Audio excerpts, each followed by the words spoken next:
Chapter 1. The Guardian Officer, Ji Lang, arrives for duty. Your secondary differentiation is scheduled to occur in 30 minutes. Please prepare accordingly. The probability of differentiating into omega stands at 99.99, while alpha is merely 0.01. The wrist-mounted holographic device flickered with an alarming red light. A prickling sensation coursed through the nape of his neck, and a faint blush tinged Lu Lin's pallid complexion. Without hesitation, he seized the syringe from his side and plunged it into the fragile, underdeveloped glands at the back of his neck. Detection indicates that you have injected a differentiation delay agent. Your secondary differentiation has been postponed by 7 days and 8 hours. Please be advised that the injection of a differentiation delay agent can inflict significant harm upon your body. Possible side effects include 1. An increase in the frequency and intensity of the estrous phase following successful differentiation, with a markedly prolonged duration. 2. An increased sensitivity of the body, along with an enhanced dependency on and desire for a partner. Lu Lin severed the incessant chatter of the holographic device and tossed the now empty syringe into the waste bin. The illicit medication, which had skyrocketed to 1,000,000 star coins per vial on the black market, was inexplicably found in abundance within the office of Lu Lin, the empire's most esteemed pharmacological genius. One could only wonder whether the officials from the Pharmaceutical Regulatory Bureau would rejoice at seizing a trove of contraband worth a decade's performance, or lament the prospect of incarcerating their illustrious researcher. With the differentiation temporarily suppressed and the heat receding, Lu Lin felt a thin sheen of sweat coat his body. The silver tips of his hair dampened, and his pristine shirt clung slightly, becoming somewhat translucent. Suddenly, a knock resonated at the office door. "Come in," a junior officer reported. "Professor Lu, the Guardian Officer appointed by the base, has arrived." "I require no protection. Shall I repeat myself?" Lu Lin interrupted coldly. "Send him back from whence he came." Even with the pheromone concentration within him yet to diminish, Lu Lin maintained a stern countenance, his cool voice resonating with authority, leaving no room for argument. The officer, well aware of Professor Lu's temperament, deftly changed the subject, reporting the second matter. "The military personnel have arrived." Lu Lin's expression softened slightly. "Please let them in." Soon, 3 impeccably uniformed alpha officers entered in succession. The prepared briefcase was placed beneath the desk, and as Lu Lin bent to retrieve it, the collar of his shirt brushed against the glands at the back of his neck. An indescribable wave of tingling coursed through him, causing his body to momentarily weaken, as though electrified, and a muffled groan involuntarily escaped his throat. On his wrist, the holographic device displayed a rapidly diminishing countdown to differentiation. What was happening? Had the differentiation delay agent failed? Could it be that he had injected it too many times recently, diminishing its efficacy? "Professor Lu, are you unwell?" came the voice of the alpha officer from above. Lu Lin forcibly ignored the peculiar sensations within his body, sitting upright and pressing his pale, delicate fingertips to his temples, closing his eyes to massage them. "Perhaps it is due to the exhaustion from expediting this batch of medications for you. I have not slept well and feel a bit lightheaded." The officer, noticing his pallor, felt a pang of guilt. "We appreciate your hard work, Professor Lu. Given the tight timeline, how about we raise the price by 10%? What do you think?" In this era dominated by abiodynamics, those who wield the most advanced pheromone weaponry command absolute authority across the 7-star systems. The significance of pharmacological researchers is thus paramount. But now it should be 6-star systems. Yawang Star had long been destroyed by pheromone weaponry, becoming a desolate, unclaimed wasteland. Very well. Lu Lin placed the briefcase filled with medications on the desk, giving it a gentle push so that it slid before the officers. 66 million star coins have already been transferred to your account. The officer accepted the medications and produced 2 additional items. This is the passage permit for Yawang Star, as well as the key to the F-3360 1-star ship. A thin metallic card, which Lu Lin tapped against his wrist device, causing the electronic permit to unfurl in a bluish glow. At last, he had obtained it. He was not in need of 66 million star coins. This permit was the focal point of his exchange with the military. Out of goodwill, the officer cautioned, Though many years have passed, the concentration of activating agents on Yaowang star remains perilously high even as a beta. You should refrain from prolonged exposure. Please exercise caution. The pheromone activating agent is the primary component of pheromone weaponry, and, as its name suggests, it has effects that are entirely contrary to those of inhibitors. Those exposed to the activating agent, regardless of being alpha or omega, will immediately enter a heightened sensitivity or estrus phase, losing all rational thought and distinguishing friend from foe. As a consequence, Yaowang star has been sealed off for many years, allowing only betas, who are insensible to pheromones, to briefly visit the planet. Lu Lin stored the permit and starship key, nodding towards the officers. Professor Lu's time was more precious than gold, and the officers, recognizing this, departed the office without further disturbance. Upon closing the door, one officer remarked, "How strange, I just caught a whiff of omega pheromones in the office, did you all notice? Where would an omega come from in a research base? You must be dreaming. I didn't catch a scent, how can my nose be so keen? Are you a dog? I think you should return and enhance your pheromone desensitization training, lest you fail the next assessment. Really now, what's the point of bringing this up?" As the officers continued down the corridor, a figure suddenly brushed past them. He moved with such speed that by the time the officers registered his presence, only a fleeting shadow remained. Alpha? Not a military personnel. Where could an S-class Alpha have come from? Mind your own business regarding the base. Let's be off. The young Alpha strode directly toward Lu Lin's office, exuding confidence and vitality. His unruly black hair swept back, and his buoyant steps stirring a gust of wind. He halted before the office door, inhaled deeply, and raised his hand to knock. No sooner had the officers departed than Lu Lin found himself unable to restrain his labored breaths. The discomfort he had forcibly suppressed surged back with renewed vigor.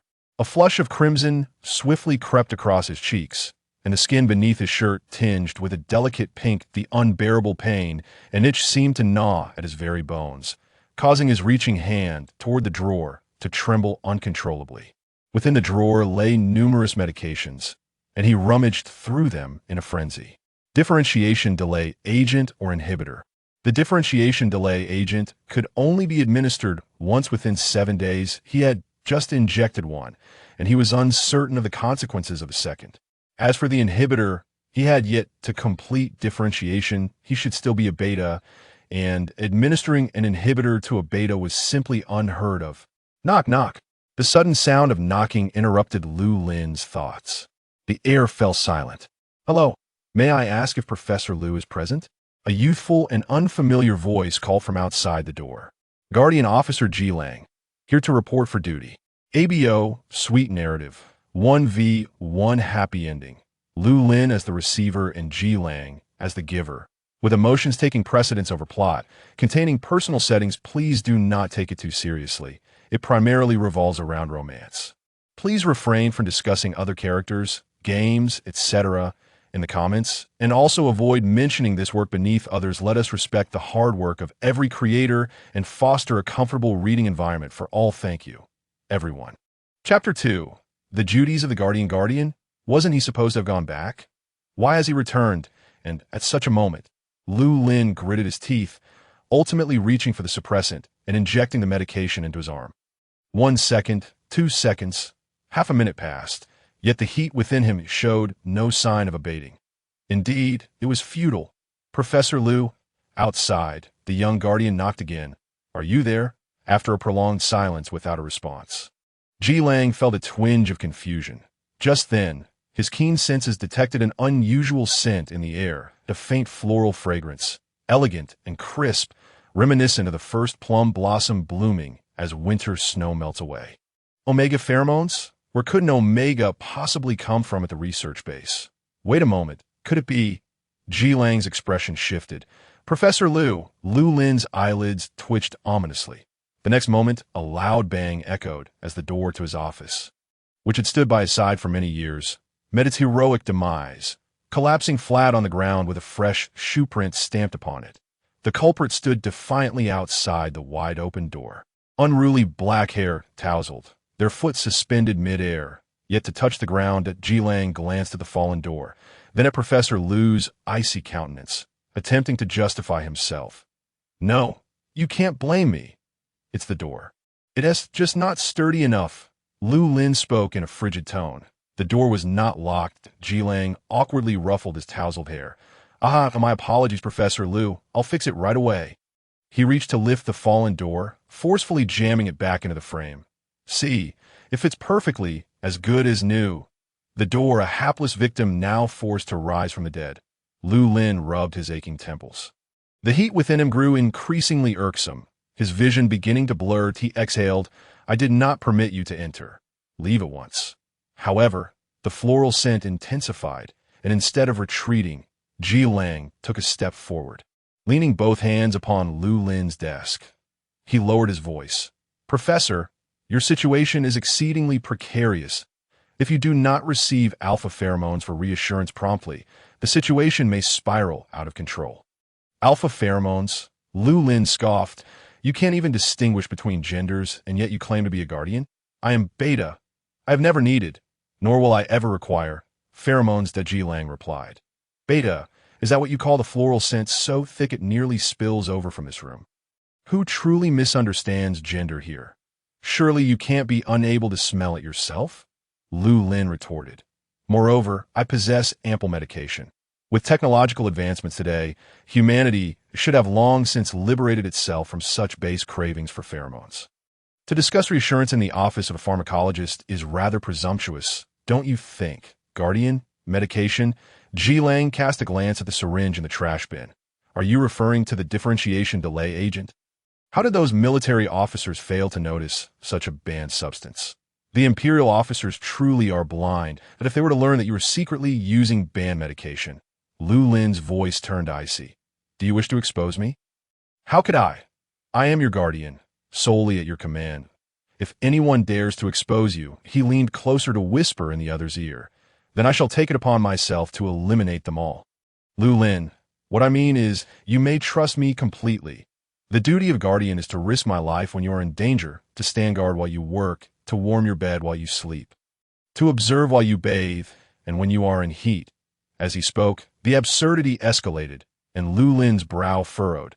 Finally reaching his limit, Jilang felt a chill at his neck, as a glinting scalpel pressed against his skin. With a slight application of pressure, the sharp blade would pierce his carotid artery, causing blood to spill forth. That I am responsible for reassurance. Jilang raised his hands in surrender. Professor, let us speak amicably. Lu Lin, gripping the scalpel, slowly rose from his seat, circling the desk to advance on him, inch by inch cornering him against the wall. That guardians also take on this responsibility. He sneered out, of course. It is clearly stated in the contract. Contract? Jilang's back pressed against the wall, his head tilting back to evade the blade, yet that chilling presence lingered ever closer, accompanied by the cold yet alluring fragrance of plum blossoms emanating from Lu Lin. Jilang, under the shadow of the blade, swallowed hard, gently grasping Lu Lin's slender wrist. Professor, those alpha officers have not yet departed. If they catch a whiff of the omega pheromones on you, what do you suppose will happen? The touch of alpha sent a jolt through Lu Lin's wrist, a tingling sensation causing his fingers to tremble, the scalpel slicing a delicate wound along Jilang's neck. Jilang seemed unperturbed. I hear you are currently applying for a permit to travel to Yaoguang Star. You must know that only betas are allowed entry there. If you were to undergo differentiation into an omega at this moment, I doubt you would want such a situation to transpire, would you? Lu Lin's gaze shifted to the window. Below, the officers who should have already departed were unexpectedly conversing amiably with the base's director, appearing quite engaged. Damn it! The heat within him surged, weakening his body to the point where he could scarcely withdraw his hand, his voice trembling as he commanded. Let go! Jilang supported his back. Rest assured. Professor, I promise you that this will be resolved swiftly. Lu Lin clenched his teeth, closing his eyes. He could not afford to fail at such a critical moment. The delay agent was malfunctioning for reasons unknown, and the suppressant was ineffective. He had to terminate the differentiation quickly. With no choice but to trust this damned alpha, he could only gamble.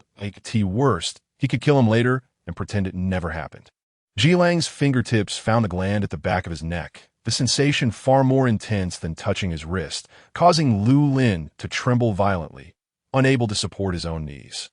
Collapsing into Ji Lang's embrace, he glared fiercely at the other, wishing to carve him into 1,000 pieces with the scalpel in hand, yet the weakness coursing through his bones rendered him immobile.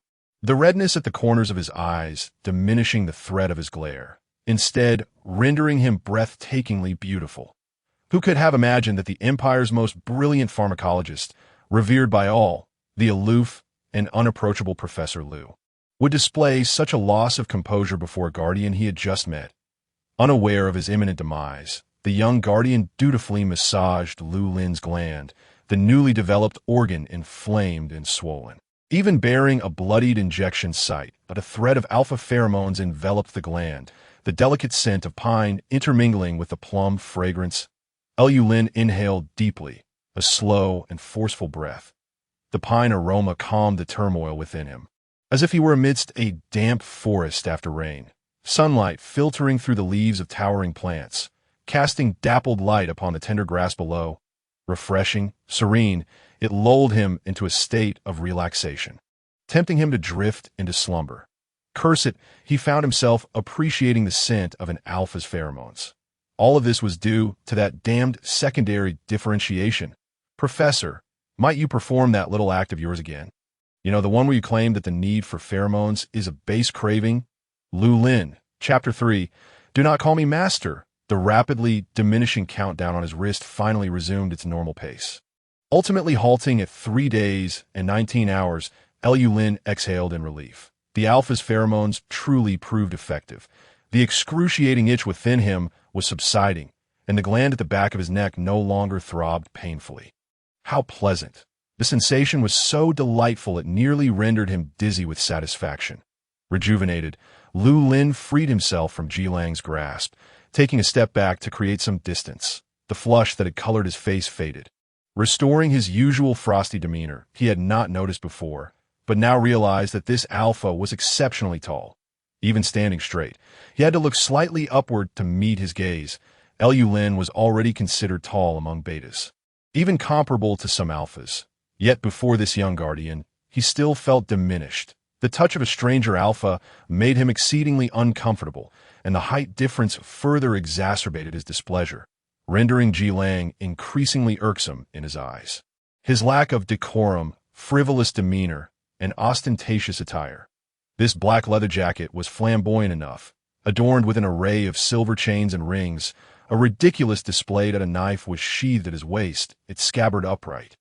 Seemingly a tang knife that in this day and age who still carried cold weapons. Was this guardian truly reliable? Returning to his desk, Lu Lin pulled out several disinfectant wipes, repeatedly cleaning his wrist and the back of his neck. You mentioned a contract. Show it to me, .o. Ji Lang retrieved a card from his chest pocket and handed it to Lu Lin. Professor, please take a look. The card scanned over the holographic interface, revealing an electronic contract that unfolded in mid-air. Party A, research-based Party B, Ji Lang employment duration, 12 months employment amount. Lu Lin shot a cold glance at the alpha, 300,000 star coins a month. For you. What do you mean by this? Ji Lang's expression appeared somewhat hurt. Professor, while it is true that I lack experience, to say I am not worth it would surely sadden me, and I need to be upset. I acknowledge your value. Lu Lin tossed the contract at the alpha's nonchalant face, because from this moment forth, you are fired. Ji Lang clumsily caught the card. What? In the event of a breach, a penalty of double the amount shall be incurred, 7,200,000 star coins. I'll pay it immediately, and the funds will be transferred to your account via the base's account shortly. You may leave now, but make sure to repair the door before you go. I shan't repeat myself, Ji Lang exclaimed. What? Is the amount insufficient? This is not merely a matter of money. Ji Lang rushed towards him. Professor, have I faltered in some way? Would you consider giving me another chance? Just 3 days. 3 days. Within this time frame, I shall certainly prove myself as a competent guard officer. There is no need. Leave my office at once. But Ji Lang, flustered, felt as if wolf ears were sprouting from his head. If I am dismissed right after my appointment, how can I survive in the guard officer profession? Professor, can you truly bear to see me left destitute? His dark wolf ears drooped in despair, and his fluffy wolf tail hung low, giving him a woeful appearance. Lu Lin remained unmoved, his tone devoid of any emotion. What does that concern me? You, within less than an hour of his appointment, the young guard officer had come to realize just how implacable Professor Lu was. But I just helped you soothe the agitation of your pheromones. How can you be so ungrateful, casting me aside after use? The words abandonment flitted through Ji Lang's mind.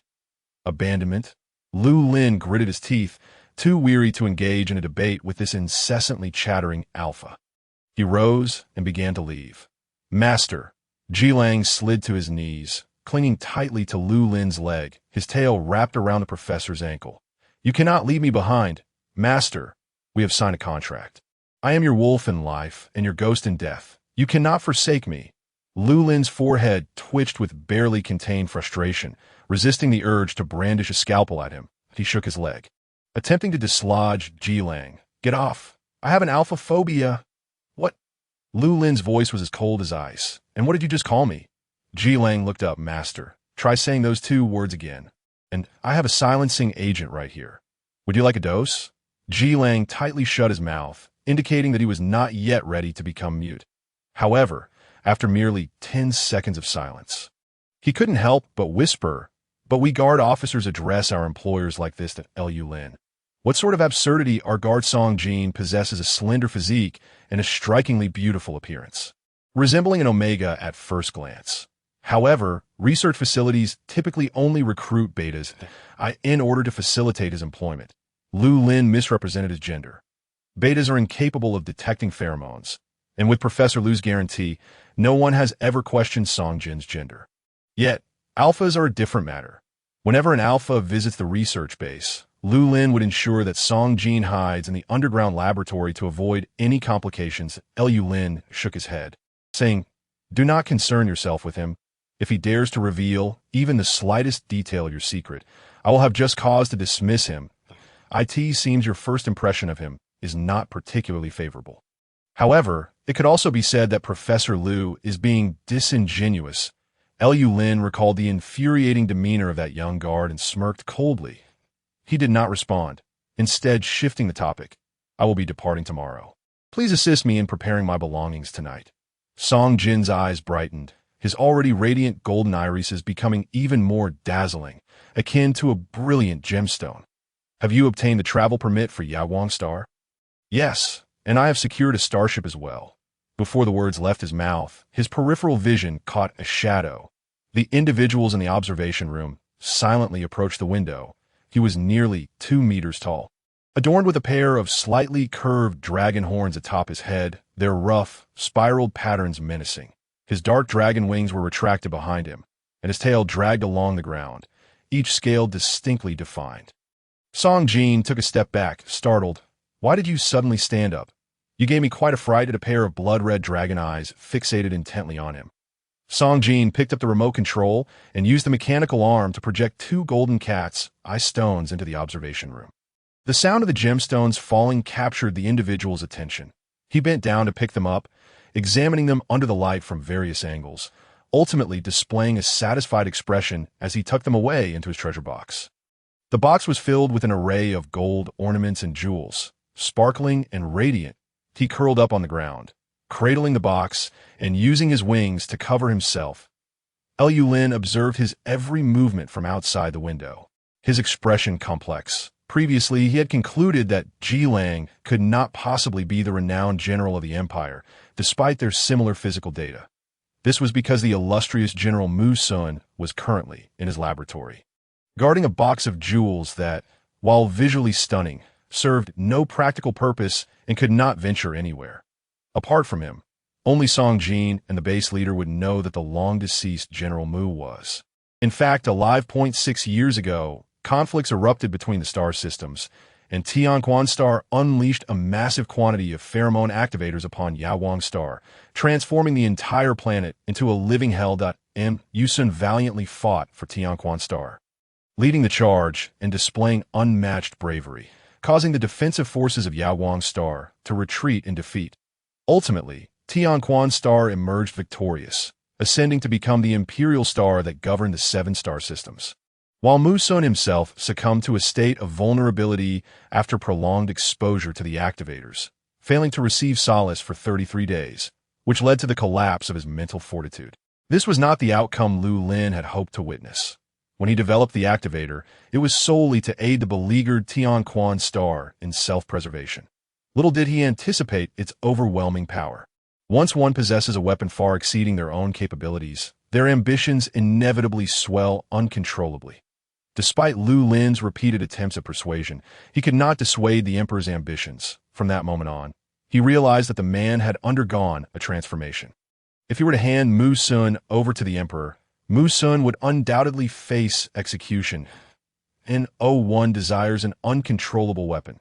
A glorious death on the battlefield was the only fitting conclusion for him. After that, Lu Lin departed from the imperial city and arrived at this research base. 6 years have passed, and he has exhausted every effort to ensure that Mu Sun no longer descends into madness, yet has failed to restore his sanity. This journey to Yaoguang Star is solely to seek a means of restoration, apart from returning to the battlefield of yesteryear to search for clues. He has no other recourse. However, no one knows what Yaoguang Star has become, and venturing alone is far too perilous. Song Jin urged, "You may not trust the people at the base, but perhaps the guard can be of assistance. It would be prudent to take him along. At the very least, he can protect you in times of danger." Lu Lin furrowed his brows. In the past, he would have never entertained the feasibility of such a plan. He required no assistance from any alpha. Yet, circumstances have changed. With only 3 days remaining until the secondary differentiation, he must return within that time frame. Without a companion, the situation becomes exceedingly urgent. Moreover, he requires someone to pilot the starship. Although his own mental strength is rated at 2S, sufficient for navigating an S-class starship, he is in a critical period prior to differentiation, where any unforeseen incident could precipitate an early transformation. He cannot afford to take that risk. Ultimately, he finds himself reliant on an alpha. Lu Lin felt a strong sense of displeasure rising within him. His expression turned frosty as he coldly stated, "Taking him along, absolutely out of the question." After speaking, he strode out of the underground laboratory. Song Jin remarked, "You remain so contradictory, Professor. Chapter 5. It will surely bring you great comfort." After Lu Lin left the laboratory, Song Jin followed closely behind. Ji Lang, who had been waiting outside the elevator for Lu, approached immediately. "Professor, you're back. Wait, why is there the scent of an unfamiliar omega?" Lu Lin passed by him expressionlessly, revealing Song Jin standing behind him. "Are you a bloodhound?" "I clearly applied a barrier patch." Song Jin touched the back of his neck, where a small, discreet barrier patch remained firmly covering his gland. Ji Lang twitched his ear tips, expressing confusion at his statement. "All right, you really are a hound, a rather large wolfhound at that. But why is there an omega at the research base?" Ji Lang glanced at the two individuals before him, realizing there was not just one, but a second. "I am a beta," Lu Lin interjected. Ji Lang nodded vigorously. Yes, understood. "Please do not disclose my secret," Song Jin said with a playful smile, sticking out his tongue mischievously. "Or else, you'll face my wrath." Ji Lang then caught sight of his forked tongue. He instinctively leaped back a considerable distance, hiding behind Lu Lin, exclaiming, "Professor, a snake. There's a snake." Lu Lin shot him a cold glare. Ji Lang, nearly grazing Lu Lin's shoulder with his hand, abruptly halted, retracting it reluctantly. "If you dare to lay a hand on me again, leave this place at once." "I didn't mean to," Ji Lang replied, looking hurt. "I'm just afraid of snakes." Lu Lin did not buy his excuse. A dignified guard, unafraid of death, yet terrified of snakes? That's entirely different. "Professor, do you not have anything that frightens you?" "I fear being entangled by a frivolous, boundaryless wolfhound." That's satisfactory. Ji Lang felt even more wounded. He had traveled a great distance to the Imperial Star, passing through numerous screenings to be selected by the base, and had even dressed meticulously for his meeting with Lu Lin, only to leave a poor impression. Akati must have been the fault of that door. Lu Lin chose not to engage further with the young alpha and inquired, "Can you pilot a starship?" "A starship? Of course. It's a fundamental course for guards." Lu Lin tossed him the key to the starship. The key resembled a miniature starship, which would transform into a real starship when activated with mental strength. Ji Lang examined the great insignia on it. An S-class starship? A trivial matter. Professor, you underestimate me. I can even pilot a 3S. Tomorrow. You will be responsible for piloting the starship to Yaoguang. Ji Lang paused for a moment. Then joyfully wagged his tail. Professor, are you planning to take me along? Song Jin glanced at Lu Lin, silently questioning the earlier claim of absolutely out of the question. Lu Lin feigned indifference, coldly stating, I am merely hiring you to pilot the starship. Do not read too much into it, and no problem. Professor, I promise to navigate smoothly and comfortably, just as I do with your soothing pheromones. Lu Lin responded with a frosty expression. Song Jin cast a curious glance at him. Now, disappear from my sight, and I shall overlook your transgression that I was mistaken. Professor, there is no place for you in my office. Figure it out yourself. Tomorrow morning. We shall meet at the starport. But the contract stipulates that accommodation and meals are included. Lu Lin shot him a chilling glance that I must have misread. A guard must be adaptable. So, Professor, rest well. Ji Lang exited the office.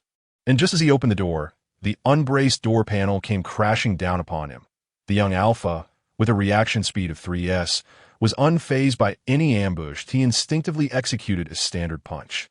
And with a resounding crash, the overburdened door panel shattered into splinters. Lu Lin, Song Jin, the repeatedly battered door. Damn it. Had I known, I would have let it rot in the factory. This time, it was beyond repair.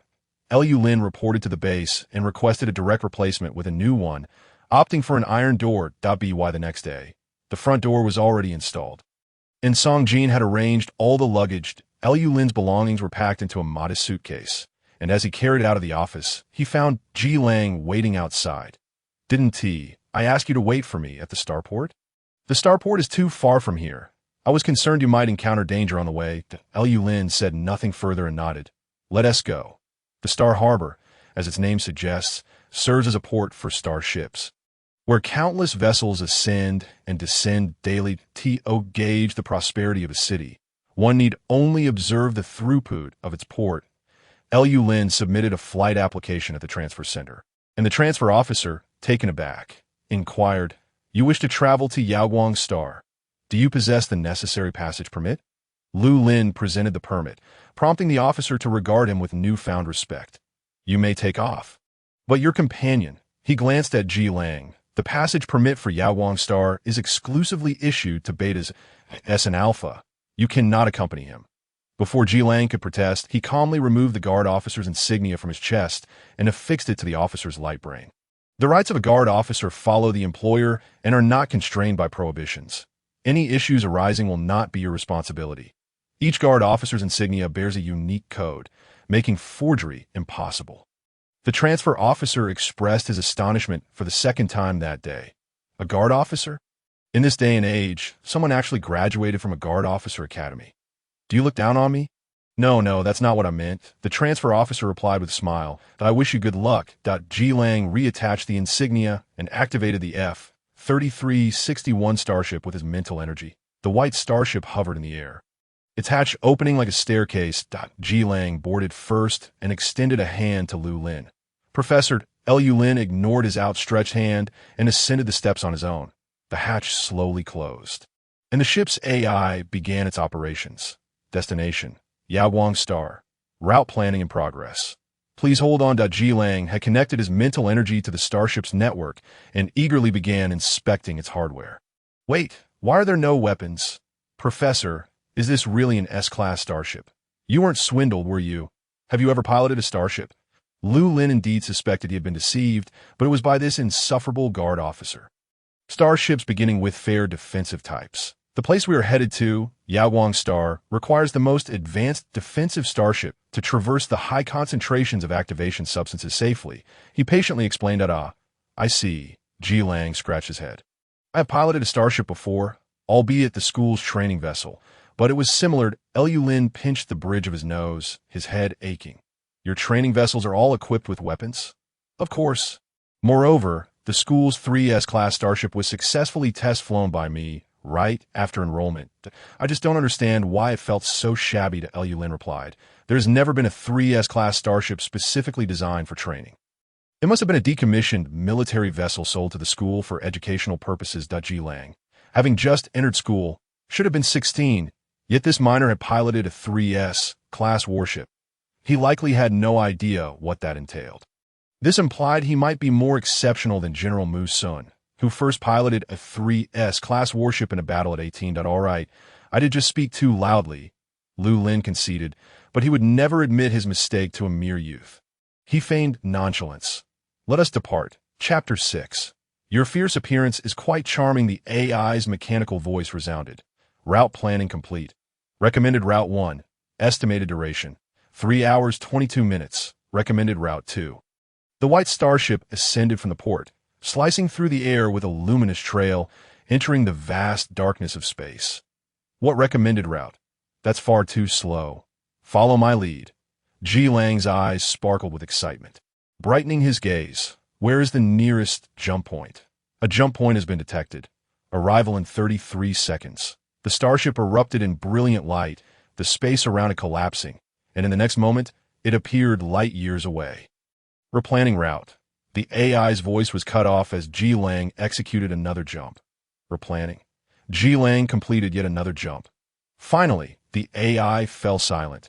Whether it had crashed or resigned itself to inaction was unclear. It was indeed unfortunate for the AI to be burdened with such a pilot. The 3-hour journey was ruthlessly compressed into a mere 45 minutes, and upon arriving at Yaoguang Star, Lu Lin felt as though his soul had left his body. Jumping consumes a significant amount of mental energy from a pilot. Even seated in the co-pilot's seat, Lu Lin experienced waves of dizziness and ringing in his ears after 6 years of neglect. Yaoguang Star no longer possessed a suitable landing port, and Ji Lang chose a random spot to land. The starship, engulfed in immense airflow, plummeted rapidly toward the ground, uprooting nearby trees and sending debris flying in its wake. At that moment, a guard officer seemed to remember his promise. The starship's descent slowed, landing smoothly. Ji Lang disconnected from the starship and turned to Lu Lin. "Professor, are you all right?" Lu Lin, massaging his temples, appeared somewhat pale, his refined features betraying fatigue. He raised his gaze, his gray-blue eyes glinting. "Is this what you call smooth and comfortable?" Ji Lang offered an awkward smile. "I was considering your well-being. Surely you wish to complete the mission swiftly and return." Naturally, we should minimize travel time. This young man always had a seemingly reasonable rationale. Lu Lin, disinterested in further debate, rose to his feet. The discomfort from the successive jumps had not yet fully dissipated. His vision darkened momentarily, and he swayed slightly. "Professor," Ji Lang quickly steadied him, grasping his arm through his clothing. "That I'm fine. Let go." Ji Lang did not immediately release him. The shadow he cast enveloped Lu Lin, and his deliberately lowered voice was tinged with ambiguity. "Are you implying that my support is indeed comforting?" Lu Lin's momentary vulnerability vanished, and he coldly met Ji Lang's gaze. Ji Lang promptly withdrew his hand and casually strolled toward the hatch. "I will go ahead and scout the path." Professor Lu Lin watched his retreating figure. Despite the considerable expenditure of mental energy, Ji Lang appeared invigorated, his posture erect and demeanor relaxed, seemingly unfazed. This fellow's abilities were indeed unfathomable. Finally, Lu Lin called out to him. "If you venture out like this, and anything goes awry, I will not assist you in filing for work-related injuries." Ji Lang halted. Subsequently, Lu Lin tossed him a wristband. Ji Lang caught the wristband and fastened it to his arm. A pale blue light swiftly enveloped his skin before vanishing. "So, it's a protective device. Professor, are you worried about me?" Lu Lin donned an identical wristband, his gaze unwavering. "I suggest you refrain from being overly presumptuous. I merely fear you might perish here." Leaving no one to pilot the starship, Ji Lang playfully wagged his tail. "Professor, your fierce demeanor is quite charming," Lu Lin retorted. "Nonsense." He ignored Ji Lang further and opened the hatch. Outside lay a dense forest, the nearby vegetation shattered by the starship's descent, leaving chaos in its wake. Ji Lang leapt lightly to the ground. "Professor, where are we?" "Unclear." Lu Lin attempted to summon a map from the light brain, but it displayed a blank screen. The navigation had malfunctioned. "Let us explore the area to see if we can locate a signal." Yawang Star had become a desolate wasteland, and the signal bases on the planet had gone unattended for 6 years. Likely in ruins. Jilang unsheathed his dagger. All right, I will lead the way. You keep close behind me, Professor. Perhaps due to the high concentration of activation substances, the surrounding flora appeared extraordinarily lush. The sharp blade severed obstructive plants as Jilang forged ahead. With Lu Lin trailing behind in search of signal, the two ascended to higher ground. Finally, a faint signal was detected by the light brain, and a map materialized. Got it. Lu Lin unfurled the map, revealing a town ahead, presumably not far from their destination. I told you my instincts are spot on. We randomly selected a landing spot so close to our goal. Professor, do you commend me? Jilang gazed expectantly at him, only to find Lu Lin utterly disinterested. With a sigh, Jilang's tail drooped. Since we have the map, let us return to the starship. This time, Lu Lin acknowledged him. The two retraced their steps, but not long after, Jilang abruptly halted. What's wrong? Lu Lin inquired. I have a strange feeling. Jilang replied cautiously, scanning the surroundings. His wolf-like ears perked up as he listened intently. Why is it so quiet in this forest? And did we really come this way? Were the traces we left behind? Jilang had cut through the vegetation to create a path, yet it had entirely vanished in a matter of moments, as if it had never existed. Lu Lin glanced at the nearest tree, where the trunk bore fresh cut marks, but the evidence was rapidly fading. In just a few blinks, the tree's wound was healing. Professor, Jilang called to him, look over there. Lu Lin followed his gaze. Standing atop the small hill, he could discern the outline of the starship not far away, though it was now obscured by vegetation, soon to be engulfed in green. The deep pit created by the starship's landing in the forest had vanished. The once broken plants had remarkably returned to their former glory. Towering into the clouds, casting shadows over the ground, Lu Lin furrowed his brow. This forest seems to be alive. It is undergoing self-restoration. What do you mean by alive? Professor, please do not frighten me. During previous experiments, I discovered that the activator had a certain impact on both animals and plants. The concentration of activator on Yawang Star has remained high for years, so it is possible that the plants have undergone mutations. You don't mean to suggest that the trees here could eat people, do you? It remains unclear for now. In any case, we should leave this place quickly. No sooner had he spoken than Jilang's ears perked up suddenly. He shoved Lu Lin aside and swiftly turned, brandishing his knife. Professor, be careful.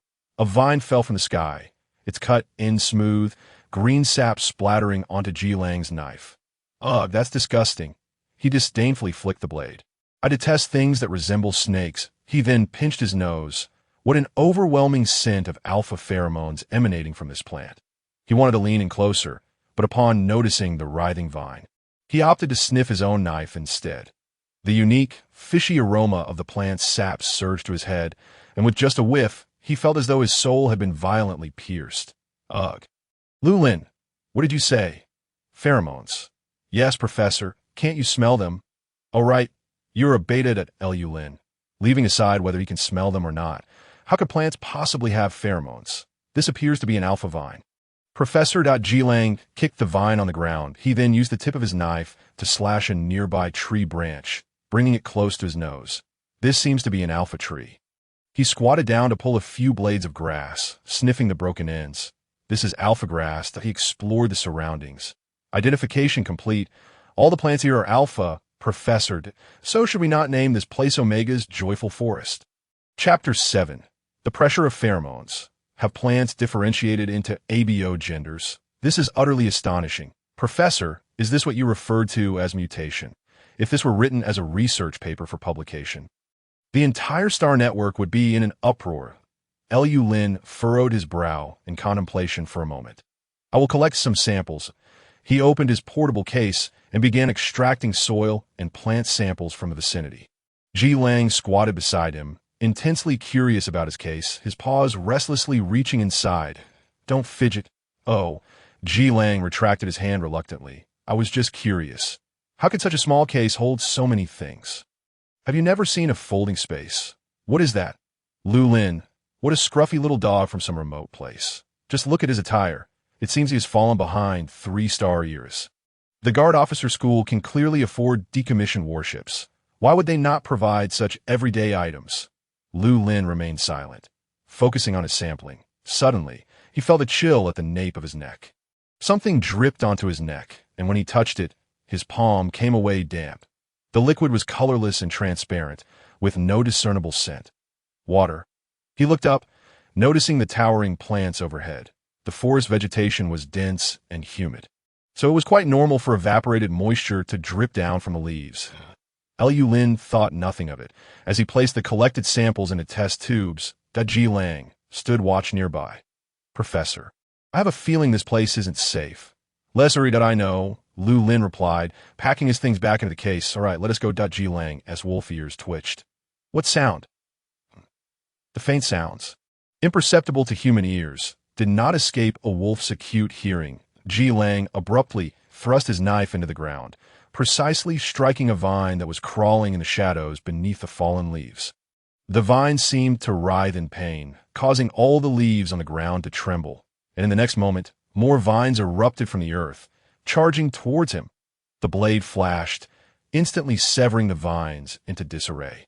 Yet a few stragglers still approached him. He felt a tightness at his ankle, a violent tug pulling him upside down into the air. Ji Lang executed a quick maneuver, using his waist to propel himself upward, slicing through the vine that ensnared his ankle with his sharp blade, and he fell back to the ground. Before he could land, the hill behind him suddenly erupted.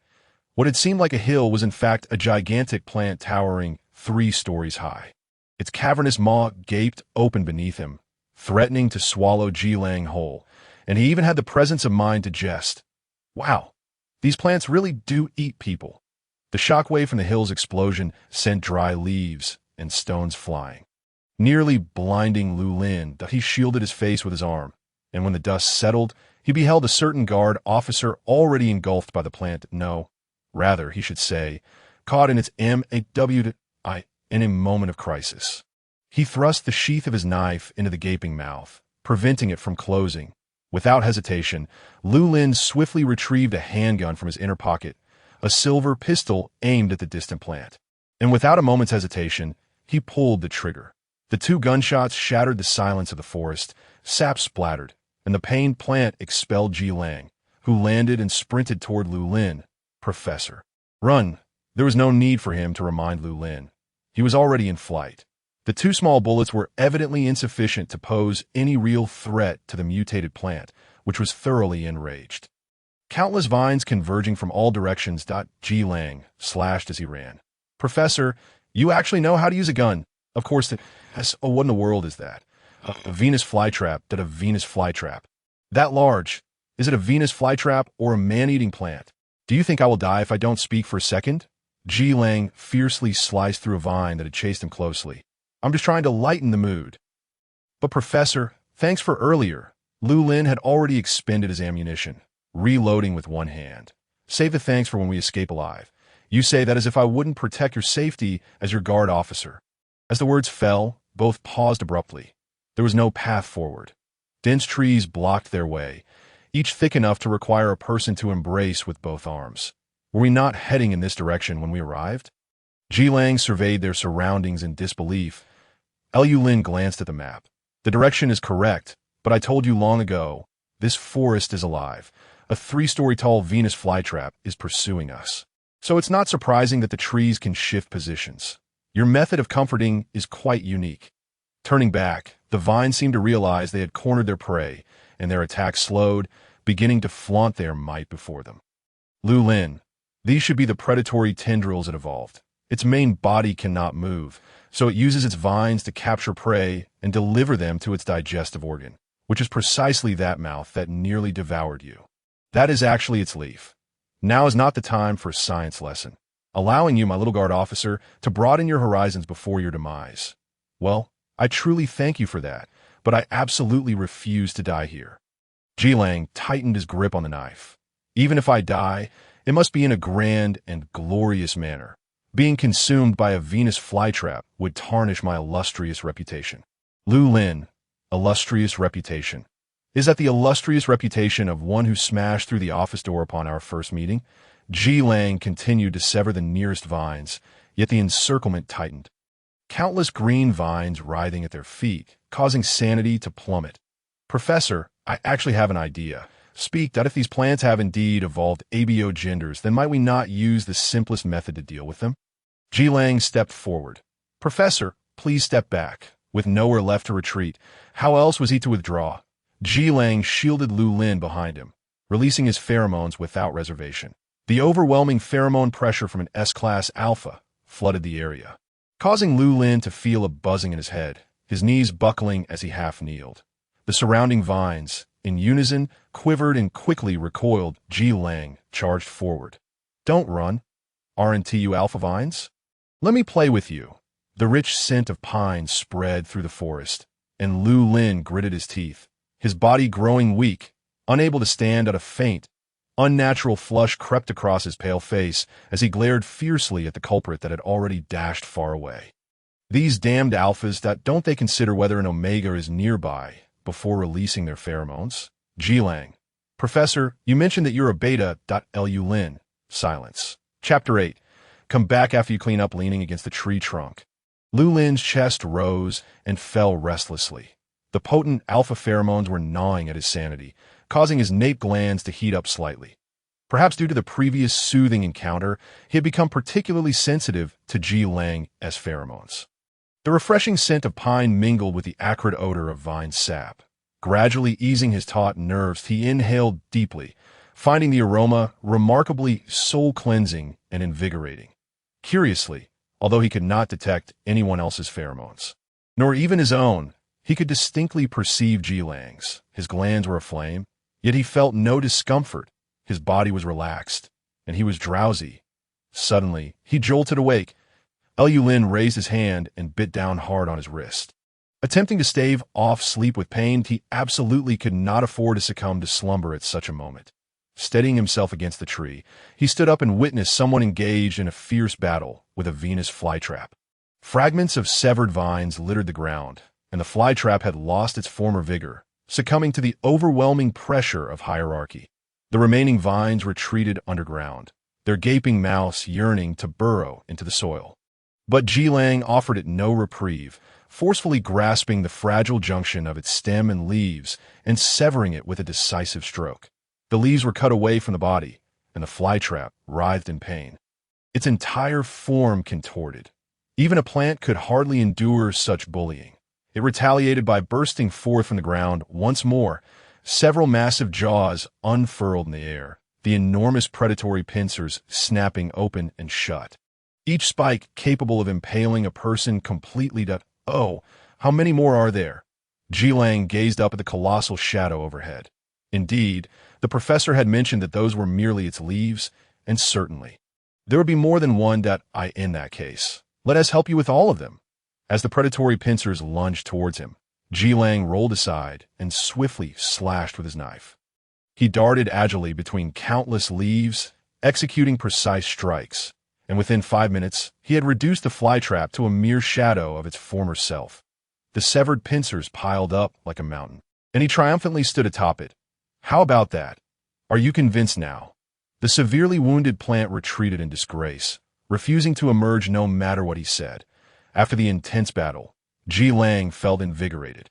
Since leaving the Guard Officer Academy, he had not experienced such high-intensity combat, nearly driving him to illness. He was grateful to the flytrap for serving as his sparring partner. The Ji Lang surveyed his spoils and selected the most intact and vibrant specimen, dragging it back to find Lu Lin, exclaiming with pride, "Professor, I have returned." As Lu Lin finally regained his composure, he caught sight of someone approaching, looking quite disheveled, with disordered black hair and a riot of colorful slime smeared across his face. Hands and body dragging behind him a menacing-looking flytrap. He could no longer contain his irritation and frowned, his obsessive cleanliness flaring up as he drew his gun, aiming it at Ji Lang. Ji Lang raised both hands. "Please don't." "Professor!" Bang! The bullet grazed Ji Lang's cheek as it whizzed by. Lu Lin coldly remarked, "Come back after you've cleaned the journey. Thus far is revealed not even a goat, nor a bird, nor a mosquito. Have you forgotten that, flytrap? It is patently clear that in this forest, the plants are the predators, while the animals are merely their prey. Such a reversal of roles. The leaves of the flytraps secrete digestive fluids to break down the remains of their quarry, typically leaving no complete skeletons behind. This alteration in hunting methods indicates that we have transitioned from the territory of one predator to that of another, Jilang remarked. Doesn't that imply we should venture further? Lu Lin stepped over the goat's skeleton, certain that something extraordinary lay ahead. Indeed, as he anticipated, after a brief walk, the path ahead opened up dramatically, but a nearly 100-meter-tall banyan tree loomed before them, its canopy supporting a vast expanse, with luxuriant branches and foliage obscuring the sunlight, rendering the surroundings exceptionally dark. Countless aerial roots dangle from the tree's crown, burrowing into the earth, interspersed with several frightening root galls, each encasing the remains of various animals. An indescribable aura of eeriness and decay assailed them. Could it be that we have stumbled upon the lair of the boss? Jilang exclaimed in amazement. Professor, is this not the legendary, solitary tree forming a forest? His gaze traversed the overlapping aerial roots, suddenly drawn to a flash of white. Professor, look over there. Lu Lin followed his pointed finger. A starship. It truly is here. Could this tree possibly consider our starship as food? Quite likely, Lu Lin replied. Let us not provoke it. We must find a way to circumvent its grasp. The two moved cautiously towards the direction of the starship, and as they approached the banyan tree's trunk, the air turned increasingly damp and clammy. The stench of decay, growing more pronounced, Jilang's overly acute sense of smell became a burden in this moment. He pinched his nose, nearly succumbing to the foul odor. A thick layer of fallen leaves carpeted the ground, and as they traversed through it, the inevitable rustling noise ensued. Jilang's wolf ears twitched incessantly. Lowering his voice, he remarked, I can't shake the feeling that something is watching us. That prickling sensation remained unrelenting. It may have noticed you as. And no sooner had he spoken than Jilang suddenly drew his knife. Professor, an aerial root had quietly approached them, its tendrils hovering before Lu Lin's eyes. Lu Lin gestured for him to remain still. Do not move. It appears to harbor no hostility towards me. The root gradually ascended to Lu Lin's shoulder, curling around his neck, its delicate tendrils brushing against his skin, inducing a ticklish sensation. Lu Lin gritted his teeth, resisting the urge to flinch. Jilang watched in dismay as those tendrils roamed over Lu Lin's body, feeling as if insects were crawling over him, nearly unable to restrain his hand that rested on the knife's hilt. Hold it together, he told himself. As a guardian, he must unconditionally obey his master's commands. If the master instructed him to remain still, he must comply. But damn it, he could hardly endure any longer. He couldn't even lightly touch Lu Lin, so why should this tree have the audacity to do so? Who could bear such indignity? This was a matter of what can be tolerated and what cannot. If a cat can endure, a dog cannot. His teeth ground together in frustration, and in the next moment, as if sensing his thoughts, the tendril veered away from Lu Lin, aiming directly for him. Without hesitation, Jilang swung his knife, precisely severing the tendril, and in a fit of rage, struck it again, reducing it to fragments amidst the glint of his blade. The scent of plant matter filled the air. Yet another alpha tree, One Mountain, cannot accommodate two alphas. How dare it disturb his omega before him? As if Jilang had no temper at all. The young guardian's gaze darkened, his black eyes shimmering with a hint of emerald in the dim light, akin to a wolf poised to pounce on its prey. Enraged, the banyan tree unleashed a multitude of aerial roots from the ground, causing the earth to tremble. Jilang engaged in a fierce struggle, splinters flying as he battled through. Yet, not a single root sought to attack Lu Lin. Observing this for a moment, Lu Lin appeared contemplative. The roots had been commanded by the banyan tree to confront the intruders, while those entwined around the starship had relaxed slightly. Seizing the opportunity, Lu Lin decisively withdrew. You hold it off. I will access the starship. What? Lu Lin hurried towards the starship, which was ensnared by the roots. Now suspended above the ground, he bit down on his briefcase and began to climb upwards along the roots, finally managing to open the hatch and enter the starship's interior. He swiftly connected to the mental network. The screen displayed a distant view, with Jilang still grappling with the banyan tree, his figure dwarfed by the towering giant. the roots thicker than his waist. Seemingly capable of ending his life in an instant, Lu Lin immediately maxed out the power. Within the cockpit, red lights flashed, alarms blared, and the engine's load surged to maximum capacity, the mental connection with the starship sending a burning discomfort throughout him. He paid no mind to the incessant alarms, his gray-blue eyes calm as water, his expression frigid, like unmelted frost. The roots entwined around the starship emitted a sound that grated on the teeth as they snapped. Ji Lang seemed to notice the commotion, darting swiftly between several roots, leaving behind an afterimage. The blade severed the roots, entangling the starship, one after another, and Lu Lin felt the resistance lessen. Finally, with a violent tremor, the vessel broke free from its bindings and soared upward. The starship burst through the canopy that obscured the sky, leaping into the heavens. Countless leaves cascaded down like a green rain. Ji Lang looked up at the starship ascending into the skies.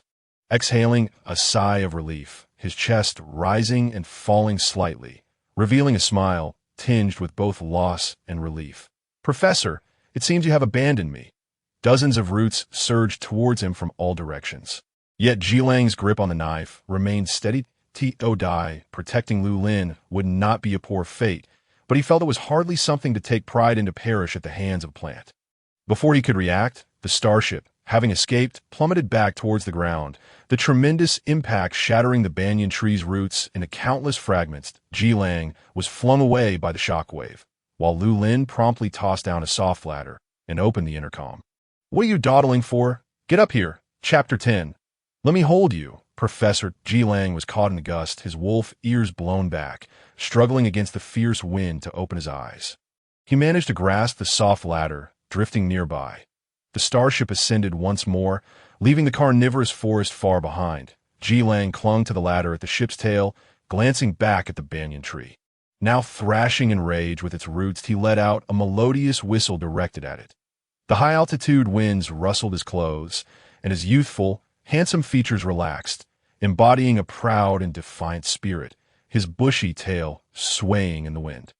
A true embodiment of a big-tailed wolf. Delightfully infuriating. Lu Lin pressed a button, retracting the ladder along with the person on it back into the cabin. Ji Lang, smoothing his wind-tousled hair, strutted with an exaggerated gait into the cockpit. "Professor, I told you that you could trust me. This battle has ended in resounding victory for US." Lu Lin remained focused on the screen, not turning his head. "Fleeing with our tails between our legs is termed a great victory. You emerged unscathed, which signifies a great victory for me," Ji Lang asserted, moving closer to him. "But Professor, I thought for a moment you would abandon me to escape. Your return to rescue me shows you couldn't bear to leave me behind. If you died, who would pilot the starship upon our return? But you are capable of piloting the starship, are you not?" Ji Lang paused, his expression shifting to one of sudden realization. "Oh, I see. You inviting me to pilot the starship was merely an excuse. From the very beginning, you intended to invite me to accompany you, didn't you?" Lu Lin responded. "What is the term for that again?" "Sundara." Lu Lin shot him a cold glare. "Try uttering those two words again." Ji Lang averted his gaze. Feigning innocence, he propped himself up on the control panel. "If only this starship were equipped with weapons, we wouldn't have needed to flee, even with a single round of ammunition. I could have made them regret provoking us." "Get off." Ji Lang obediently slid down. "There's no need for that," Lu Lin remarked. "Plants merely seek to survive. The growth factor enhances cell activity and proliferation speed, leading to their abnormal height and prosperity. To sustain their existence, they require more nutrients, thus resorting to the capture of animals to serve as fertilizer. Ultimately, they do not wish to attack us. It is the growth factor that has altered the ecological structure of this planet, forcing them into such behavior." Ji Lang absorbed this information, feeling an indescribable sensation within, and after a moment of silence, he spoke. "But Professor, the transformation of Yaoguang star is not your fault. The deployment of the growth factor was an order from that person, wasn't it?" "Indeed, I comprehend your point. Yet as the one who discovered and developed the growth factor, I cannot absolve myself of blame." Ji Lang replied. "This is the reason he despises that emperor, autocratic and aloof.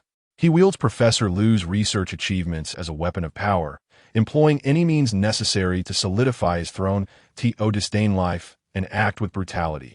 Under such a regime, Tianquan's star cannot endure for long. Jilang's fingers subtly pressed against the hilt of his knife. His gaze lowered, his expression obscured. One day, Lu Lin interjected.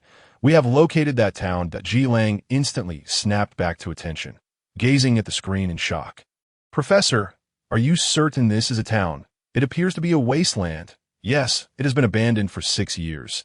It is only natural for it to appear dilapidated. Only natural for it to appear dilapidated? From a distance, the so-called town appears as a heap of rubble, strewn with remnants of shattered walls, with not a single intact structure in sight. Lush greenery envelopes the town, showing signs of encroachment. The forest is not completely engulfed it, indicating that something is preventing its advance. Undoubtedly, this must be the final battleground of years past. Lu Lin began to adjust the flight altitude of the starship. We are preparing for landing. However, just as he made the maneuver, the ship suddenly plummeted. Alarms blared once more. Warning! Warning! Engine damage has reached 30. Normal landing is impossible. Emergency landing is imminent. Please prepare the pilot. Please prepare the passengers. Jilang, before he could finish his sentence. The starship lurched again, beginning to tilt to one side. With nothing to grasp nearby, Jilang was instantly thrown out, crashing against the cabin wall. Emergency landing countdown. 3 Lu Lin attempted to regain altitude. But it was too late. 2 Lu Lin sat in the pilot's seat, trying to grasp the armrest, but having forgotten to fasten his seatbelt, the excessive tilt of the ship made it impossible for him to secure his hold. One Professor, boom. The starship plummeted toward the Earth like a meteor. Although it was an emergency landing, the landing spot remained precisely where Lu Lin had predetermined, the already dilapidated ruins of the town. Until the very last second, Lu Lin was still trying to stabilize the starship, failing to disconnect from the mental network in time. The moment of impact, an indescribable sensation of weightlessness enveloped him. The tremendous force made him feel as though someone had struck his head with a hammer, leaving his mind momentarily blank, nearly causing him to faint. The pilot protection mechanism finally ejected him from the mental network, and the voice of the AI resonated within the cabin. Engine damage detected, attempting autonomous repairs. Estimated repair time 18 hours and 23 minutes. F-3361 has completed navigation for you. Landing site, nameless town. If you're satisfied with this journey, please leave a 5-star review. The cockpit fell into silence, with only the sound of the repair process operating. After a long while, Lu Lin's fingers finally moved. He struggled to open his eyes. Moments earlier, he had been thrown from the pilot's seat, unsure of where he had landed. Although his head spun dizzily, his body felt surprisingly unscathed. Not only was it painless, but he seemed to have touched something soft and furry that moment. The guard who had caught him at the last second, serving as a human cushion, drew a long, shaky breath behind him. There are countless roads, but safety is the foremost principle. Driving unsafely brings tears to Jilang. Lu Lin looked down. Only then did he realize he was sitting on Jilang, with his hand resting on his tail. Fluffy, soft, the sensation was delightful, making one unable to resist the urge to touch it again. His fingertips trembled slightly, then instinctively retracted as if shocked. Lu Lin's gaze sharpened, his expression cold as ice, while his ears flushed slightly. He said in a frosty tone, "Let go." Jilang tightened his grip around Lu Lin's waist. "No, it hurts. If it hurts, then hurry and let go. Just hold me a little longer," and it won't hurt anymore. Jilang buried his face in Lu Lin's shoulder. "Just a little longer, please." Perhaps due to the pain, his voice was somewhat hoarse, drawn out lazily. "Professor, can you really not let me hold you for all my efforts to protect you?" "Starship, just tell me if you'll give a 5-star review." Chapter 11. "Professor, you smell so good that I've already mentioned my alpha cleanliness obsession. Oh, I'm not touching you directly. It's through your clothes." Jilang nuzzled against his shoulder. "If you feel uncomfortable, you could just change your clothes later." "You touched me." "Where?" "Your tail touched me. Just now." Jilang incredulously moved the tip of his tail. "It was clearly you who leaned on it." "Professor, how can you shift the blame? I've long told you to tuck your tail away. If you hadn't placed it here, how could I have touched it?" "I'm so wronged," Jilang said. "Somewhat hurt. I haven't even mentioned that your weight on my tail hurts, yet you accuse me of using my tail as a cushion for you." The fluffy black wolf tail curled around Lu Lin's leg. So if I place it here, you surely won't accidentally touch it, right? Lu Lin, are you really getting bolder? He restrained himself from yanking the wolf tail away, taking a deep breath. 30 seconds. I give you 30 seconds. When the 30 seconds are up, whether you still feel pain or not, you must immediately let go of me. A light chuckle came from behind, warm breath brushing past, the deep, rumbling voice sending shivers down one's spine. Understood. Professor Jilang, intoxicated, inhaled the scent at the tips of Lu Lin's silver hair, the subtle fragrance of plum blossoms lingering at his nose, greatly soothing his senses, which had been overwhelmed by the forest. Professor, you smell really good. Lu Lin remained silent. Professor, is your hair color natural? What does that have to do with you? I'm curious. Just tell me. Lu Lin, enduringly patient. No, it's due to an experimental accident. Accident? Lu Lin was unwilling to elaborate further. The 30 seconds are up. You should let go now. Perhaps his indulgence had emboldened a certain reckless guard. Jilang clung on stubbornly. What can you do if I don't let go? Lu Lin, you are deeply engrossed in your research, plunging into the laboratory without regard for the perilous journey to a desolate planet that has seen no visitors for 6 long years. You are determined to achieve your goals, no matter the risk, compelling me to ensure your well-being and safeguard your safety. Lu Lin rested his chin on one hand. Is this how the leader perceives me? He remained non-committal. The hour is late. Let us rest here for the night, Jilang inquired. Are we not going to scout the area? It is not yet dark. After such a prolonged battle. Are you not weary? I am not fatigued. I could continue for another 300 rounds. Lu Lin was left speechless. I am exhausted. Is that not enough? I wish to take a shower and change my clothes. He emphasized the need to change clothes, leaving Jilang with no choice but to fall silent. Although the starship cannot take off for the time being, its facilities remain functional. Lu Lin fetched a change of clothes and proceeded to the bathroom for a shower. He was indeed feeling somewhat fatigued. He had been unwell since the beginning. Perhaps it was the mental strain that had rendered his mind somewhat dazed, his body lethargic, reluctant to move. He hoped a shower would invigorate him. However, upon emerging from the bathroom, his discomfort only intensified. The thick humidity made breathing laborious, and he sat on the edge of the bed, breathing heavily, his eyes somewhat vacant. Lu Lin reached back to touch the glands of the nape of his neck. Although he could not discern the situation clearly, it felt slightly swollen, and the skin was hot to the touch. What is happening? Jilang had clearly not approached him earlier. My body feels so hot. Chapter 12. Secondary Differentiation. Professor. Jilang knocked on the door from outside. Have you finished your shower?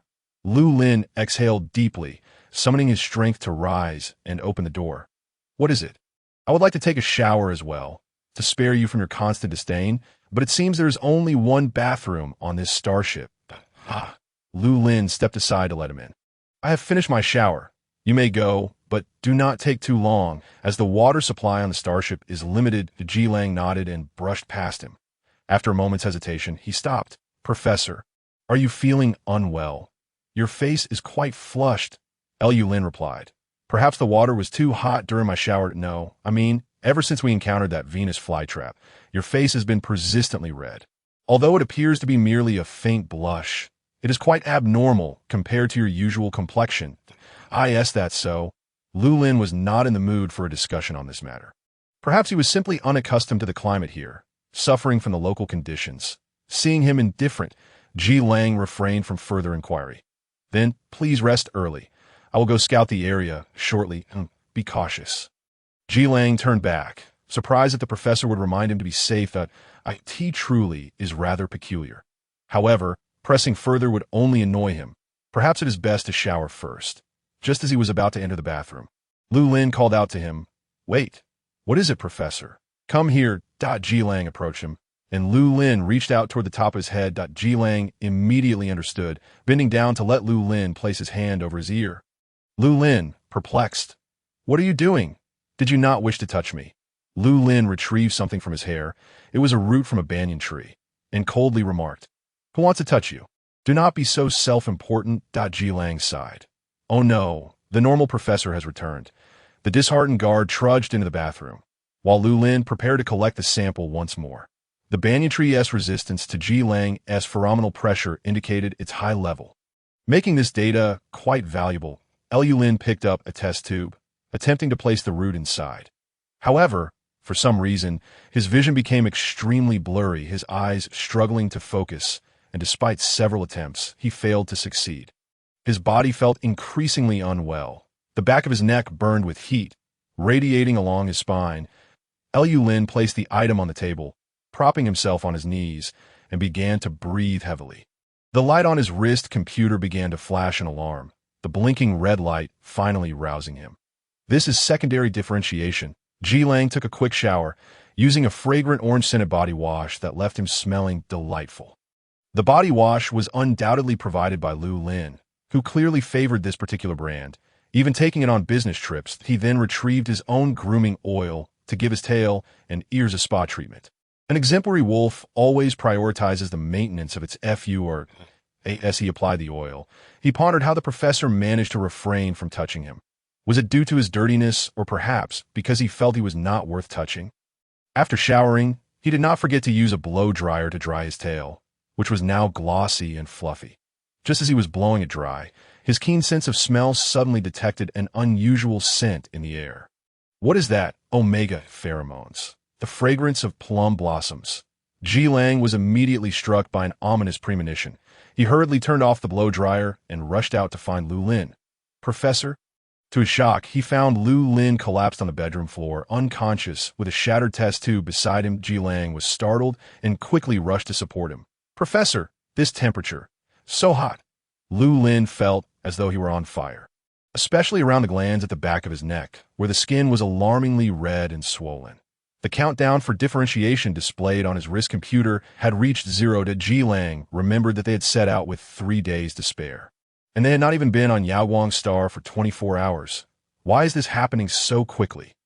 Lu Lin leaned against him, regaining some awareness, his eyelashes fluttering as he struggled to open his eyes and pointed toward the nearby suitcase. The differentiation delay agent. Give it to me. Professor, you cannot inject that substance again. I command you. Give it to me. Lu Lin's eyes were red-rimmed, his voice hoarse, yet his thoughts remained clear. Are you not my guard? You should obey my orders unconditionally. Ji Lang lowered his voice, maintaining a calm tone. I will obey your orders unconditionally, provided it does not harm your body. The differentiation delay agent poses too great a risk to your health. I cannot comply with your command. I am willing to accept punishment, but for now, you must heed my words. Ji Lang lifted him onto the bed, squatting beside him. Professor, I now understand what that scent I detected on you earlier was. What? It is the activator. This substance is colorless and odorless, making it difficult to detect. You likely do not even realize it, but when the activator dissolves in water, it produces a particularly faint scent, which my nose can detect. That we are surrounded by this scent in the forest. I inadvertently overlooked it. The activator dissolves in water. Lu Lin recalled the drop of water that had landed on his neck. So that is how it is. The concentration of the activator on Yaoguang Star is excessively high, combined with the humidity. The vapor containing the activator condensed into droplets, fortuitously landing on his gland at the back of his neck. Even with the protective wristband, it could not prevent direct contact between the activator and the gland. Lu Lin was momentarily speechless, although he had long known that secondary differentiation would eventually occur. He had not anticipated it would transpire under such circumstances. Professor, your reluctance to undergo secondary differentiation stemmed from a desire to avoid the restrictions imposed by the prohibitions, does it not? However, we are now on Yaoguang Star. There is no need for you to persist any longer. Lu Lin clenched his jaw, pulling Ji Lang's collar. I do not wish to differentiate into an Omega, nor into an Alpha. That I do not require any assistance from Alpha, especially not from you. That I am your guard. Providing assistance is my duty, regardless of gender. Lu Lin scoffed. He was in excruciating pain from the fever, lacking the strength to continue arguing with Ji Lang. Weakly stating, Leave, I cannot leave. What do you intend to do? I must ensure your safety through tonight. Once you are well, you may punish me as you wish, even dismiss me. Is that what you said? Yes, it is what I said. Very well, then you shall stay. Ji Lang was taken aback. He had merely spoken casually. Surely the professor would not take it seriously. Regardless, they would deal with tomorrow's matters when tomorrow arrived. They were still on Yawang Star, and the professor would still require him to pilot the starship. Dismissing him could wait until they returned. He embraced Lu Lin gently, allowing him to lean against him. Just like last time, I will release my pheromones to soothe you, alleviating the pain of your differentiation, that if you find it unbearable, you may bite me. That also what you said? Then I will bite. That Lu Lin did not hesitate. Perhaps the agony of his body had surpassed the limits of rational thought, and he sank his teeth into Ji Lang's shoulder through the fabric of his clothes. The gentle scent of pine wafted into his nostrils, intertwining with the chilling fragrance of plum blossoms in the room, merging and permeating. The burning pain seemed to genuinely start to ease. Instinct triumphed over reason as Lu Lin greedily inhaled Ji Lang's pheromones. Pressing his face against his neck, yearning to get as close to the source of that scent as possible. How comforting. Not enough, still not enough that he closed his eyes, gripping Ji Lang's clothing tightly, encircling his slender waist. A pair of snow-white antlers began to emerge from Lu Lin's silvery hair, the newly formed antlers slightly translucent, resembling jade, with the tips tinged with a delicate pink hue, revealing tiny blood vessels within. A snowy white tail also sprouted from behind him, short and fluffy, easily grasped in one hand. It seemed he had yet to fully acclimate to this new appendage, as the tail twitched uncontrollably. Ji Lang's heart fluttered, his throat tightening. How adorable! Chapter 13. Who can possibly resist this? Ji Lang took a deep breath, struggling to restrain his hands. Who could possibly endure this? Who would have thought that Professor Lu, typically as frosty as ice and keeping others at arm's length, would exhibit the characteristics of a beast in his transformed state, specifically that of a harmless little deer? Ji Lang felt as though his heart had been struck with great force, thumping incessantly in his chest, creating a cacophony that was quite distracting. This chaotic sensation must be akin to that of a deer in a frenzy. He extended his hand slowly, inching closer to the pristine white deer tail, which had ceased its trembling, obediently resting in his palm. In the next moment, even in a state of hazy consciousness, Lu Lin furrowed his brows and tensed his body, instinctively responding with a counterattack. He lowered his head, the newly sprouted antlers pressing against Ji Lang's chest with a fierce jab. Ouch! Ji Lang was thrust off the bed, tracing an elegant parabolic arc before crashing to the floor 2 meters away. Even through his clothing, the impact left him seeing stars. As if his ribs might have been fractured, he retracted his earlier statement about the deer-like traits being innocuous. Sitting on the ground, Ji Lang clutched his chest in pain. Taking a while to rise, Lu Lin had curled into a ball on the bed, his silver hair concealing his drooping deer ears. The transformation was still ongoing, and it was evident that he was suffering. Ji Lang cast a wary glance at his own hands, indicating that he would not dare to attempt this again. The pheromones in the room had thickened to an almost suffocating degree. Even Ji Lang, who had excelled in the Omega pheromone tolerance test during the Guardian Officer graduation exams, was nearing his limit against this intoxicating allure. Not all alphas or omegas exhibit beast-like characteristics, but the emergence of complete beast ears and tails signified at least an A-level status, coupled with the potency of the pheromones that could overwhelm even a specially trained Guardian Officer. Ji Lang harbored serious doubts that Professor Lu's level had reached S. What did it mean for an Omega to be classified as S? Just a trace of pheromone could drive alphas within a 10-mile radius into a frenzy. Fortunately, they were on the desolate Yawang Star. If this transformation had occurred on the densely populated Imperial Star, he shuddered to think of the chaos that might ensue. The research base would likely be trampled by frenzied alphas. The crisp and elegant scent of plum blossoms tugged at his nerves, compelling Ji Lang to realize that he could no longer remain in the room. He needed to step outside for some fresh air. He had already released enough pheromones to help Lu Lin endure the night with less suffering. As Ji Lang exited the bedroom, the moment he opened the door, his ears perked up. What was that sound? Was it the wind, or perhaps the howl of a beast? Something felt amiss. The dull thud echoed as something collided with the starship. Another crash followed, accompanied by a grating noise reminiscent of nails scraping against hard metal. The cockpit lights flickered on, and the long silent AI sprang back to life. Detection of unidentified biological attack on the starship. Threat level 32. Ji Lang gasped sharply. This was bad. How could he have forgotten that? Although no humans inhabited Yawang Star, there were countless plants and animals that had evolved into abo genders. Most of the plants they had encountered along the way were alpha, and it was highly likely that the same applied to the animals. An omega in a pack of alphas was akin to a piece of meat dropped into a den of wolves. Ji Lang hurried to the cockpit, glancing at the screen to see a multitude of red dots on the radar. The starship was surrounded, like a solitary boat adrift in a vast ocean. Threat level 36. Detection of excessive threat level. Activating defense system. Level 3 shields were engaged. Level 2 shields were engaged. Level 1 shields failed to activate due to engine damage. The engine was in self-repair mode, with an estimated time remaining of 16 hours and 44 minutes, Ji Lang thought. This is disastrous. The starship won't be repaired for another 16 hours, leaving them unable to escape. However, abandoning the starship to flee alone would only lead to greater peril.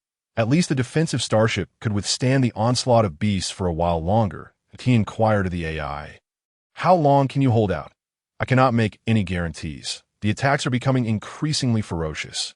Level 3 shield durability, 99.5. Level 2 shield durability, 100. Had it lost 0.5 in the time it took to speak. Ji Lang mistrusted the starship that faltered at such a critical moment and swiftly returned to the bedroom. The pheromones remained potent, showing no signs of diminishing. How could this be? Logically, as the transformation progressed, the pheromone concentration should gradually decline, with the entire process not exceeding half an hour. Yet, half an hour had long since passed. He glanced at the wristband on Lu Lin's arm, which was monitoring his bodily data. All metrics were alarmingly high. The pheromone concentration was exceptionally elevated, more than 3 times that of a normal omega. Could it be a side effect of the excessive differentiation delay agents Lu Lin had previously injected? The crashing sounds grew louder and more frequent, the force strong enough to make the starship tremble slightly. They could not simply sit idly, but if they could disperse the pheromones, the beast tide would also dissipate. With Lu Lin's pheromone levels being so high, ordinary suppressants were ineffective. There was still one option left: temporary marking. Once an omega was marked, they would immediately cease releasing pheromones, allowing them to turn the tide of the crisis. But Ji Lang's eyes lowered, his face shrouded in shadow, his expression inscrutable. He battled fiercely within himself. The alluring scent of plum was tempting him, the looming crisis urging him on. Ji Lang closed his eyes, his arm muscles tensing with effort. But he absolutely could not proceed with this. Lu Lin was currently unconscious, and without his consent, he had no right to mark an omega. Furthermore, he was a guardian officer. If he had to defy his superior's wishes to perform a temporary marking for the sake of safety, then he was truly worthless. Ji Lang exhaled deeply, reaching for his knife. Professor, rest assured, I have promised to protect you. He left the room and opened the hatch. The moment he opened the door, a beast rushed in with claws bared. Ji Lang unleashed his pheromones entirely, overwhelming pressure flooding the area. Get back. The beast tide was temporarily repelled as he charged forward without hesitation, his resolute figure merging with the thick darkness of the night. The hatch closed behind him. The howls of beasts persisted throughout the night. Yet Lu Lin remained entirely unaware. The delayed second transformation had plunged him into a profound slumber, and when he finally opened his eyes, dawn had arrived. His mind was hazy. He pressed his hands to his head, only to find something unexpected atop it. Was that an antler? He shook his ears, and then his tail. He had indeed developed deer-like features. But never mind that. It was inconsequential. Lu Lin regained some clarity. He scanned his surroundings. Ji Lang? No one replied. The guardian officer, who would typically cling to him incessantly, was nowhere in sight. This abnormality heightened Lu Lin's vigilance. Despite his body aching, he struggled to rise and left the bedroom. Making his way to the cockpit, a single glance was enough to leave him stunned by the sight displayed on the screen. Corpses lay strewn about, blood pooling everywhere. The starship's defense system had activated at some point, but it was severely damaged. Level 3 shields were completely shattered. Level 2 shields were utterly obliterated. Ji Lang fixed his gaze upon him, his eyes cold and dangerous, akin to a famished wolf eyeing a tender lamb. After a moment, he shook his head vigorously, as if regaining some semblance of clarity. "Professor." His voice was hoarse and terrifying, the tempo sluggish, reminiscent of a rusted machine. "It's perilous outside. You should not venture out. The danger has been averted. All the beasts have been vanquished by you. Did I ask that so?" Ji Lang did not refute nor elaborate further. "You may rest now." Lu Lin attempted to approach him. "Do not come any closer." Ji Lang suddenly erupted, his hand gripping the knife, trembling uncontrollably. Commanding him to remain still, he shut his eyes tightly, seemingly struggling against some overwhelming force, and after a long moment gasped, "I believe I have been infected by the activation factor. For your safety, it would be prudent to return quickly and seal the hatch. And what about you? Do not concern yourself with me, that if not treated promptly, do you intend to heroically perish here?" Ji Lang's breathing grew increasingly labored, and speaking became a challenge. "I am unsure when the wristband malfunctioned. I have inhaled too much activation factor. I fear there may be no salvation. You should come over." Lu Lin interrupted him. "I cannot. I command you to come over." Ji Lang clenched his teeth, the veins on his forehead bulging. "I'm losing control, Professor. Do not force me. You refuse to heed my words?" Lu Lin ignored his warning. Lu Lin. There's no need to cover him with a blanket. Forget it. Ji Lang must truly be exhausted. As soon as he lay down, he fell into a deep slumber. Lu Lin stood by the bedside with a complex expression, lingering there for a long time without leaving. Last night, he was completely oblivious, and Ji Lang could have easily marked him, thus avoiding this fierce struggle. No alpha can resist an omega radiating pheromones, utterly defenseless. Much like a starving beast would not refuse meat offered at its mouth. Yet, Ji Lang chose to do nothing. He preferred to face the tide of beasts alone, risking his life, rather than opting for the most convenient and advantageous solution. Lu Lin had never encountered such an alpha before, though he appeared frivolous and full of banter when the moment of truth arrived. He proved unexpectedly reliable, even displaying a maturity and composure far beyond his years at T20. While most alphas were living carefree lives attending classes, Ji Lang was already steeped in bloodshed, battling ferociously. The role of a bodyguard was a thankless task, with effort and reward utterly disproportionate. Lu Lin could not fathom why anyone would willingly take it on. Gently, he extricated the blanket that Ji Lang had bunched up and covered him with it before departing the bedroom to head to the cockpit. Although he had successfully passed through the differentiation period, his bodily indicators had yet to normalize, and the concentration of pheromones within him remained elevated. His current state was akin to a pseudo-heat period. If he could not lower the pheromone levels promptly, this pseudo-heat would transition into a genuine heat. Thus, he decisively administered a new type of suppressant to himself. 10 minutes later, the readings on the holographic interface finally turned green. However, why the antlers and tail not dissipated? Puzzled, Lu Lin reached up to touch the antlers atop his head, finding them quite bothersome. Wishing to retract them, but unsure how he would ask Ji Lang later. The starship's engine had been repaired, and while Ji Lang rested, Lu Lin piloted the ship to a nearby lake to cleanse the blood-stained hull. It was not out of a compulsive need for cleanliness, but rather a concern that the scent of blood might attract more predators, though, indeed, there was a hint of his own fastidiousness. The shattered shield began to recharge, and the starship hovered over the water surface, offering a clear view, free from the worry of ambush. 2 hours later, Ji Lang awoke. He yawned as he left the bedroom, swaying slightly as he made his way to the cockpit, his disheveled black hair a testament to his sleep. The bandage on his ear askew. Lazily, he greeted Lu Lin, his voice nasally from just waking. "Professor, you're so soft. I mean, your bed is really soft. I slept so comfortably. Have you already rested?" He was still a bit drowsy, but had been awakened by hunger. Embarrassed, he raked a hand through his hair. "Professor, is there anything to eat? I only brought nutritional supplements. Doesn't this starship have any food supplies? You didn't bring any provisions, relying on a borrowed starship?" Ji Lang fell silent for a moment, drooping his ears. I thought the professor would prepare some. Who knew the professor was a deity, only consuming dew? Lu Lin sighed. "Fine, I'll go find something to eat." As he spoke, he turned to leave, but Lu Lin called out to him, "Wait. What is it? I have a question for you." "Professor, go ahead." Lu Lin, with a stoic expression, pointed to the antlers atop his head and seriously inquired, "How does one retract this?" Jilang paused for a moment before bursting into laughter. Lu Lin frowned. No laughing. It was unexpected that the erudite Professor Lu would find himself in need of assistance. Jilang struggled to contain his mirth. "You just think about it, and it goes away."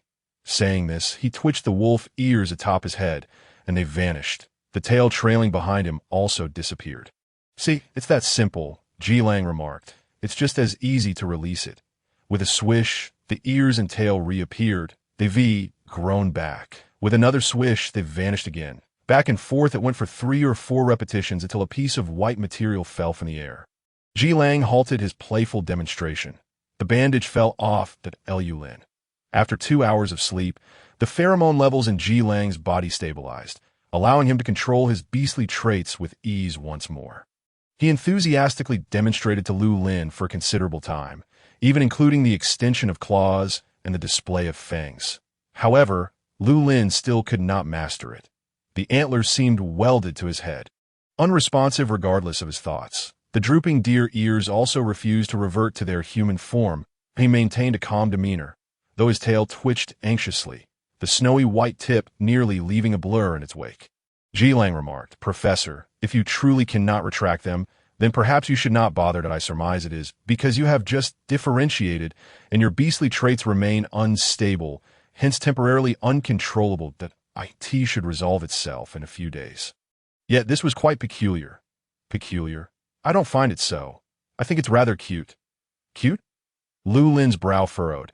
"I advise you to be mindful of your phrasing." Jilang fell silent.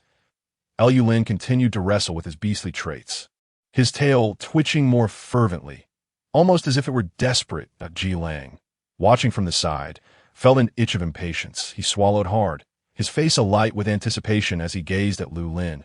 "Professor, may I touch it?" Lu Lin shot him a cold glance. Jilang extended a finger. Just once, Lu Lin's face was as cold as frost, his thin lips articulating frostily. "Get lost." Chapter 16. Do not come near if he wouldn't allow a touch. Then why be so fierce about it?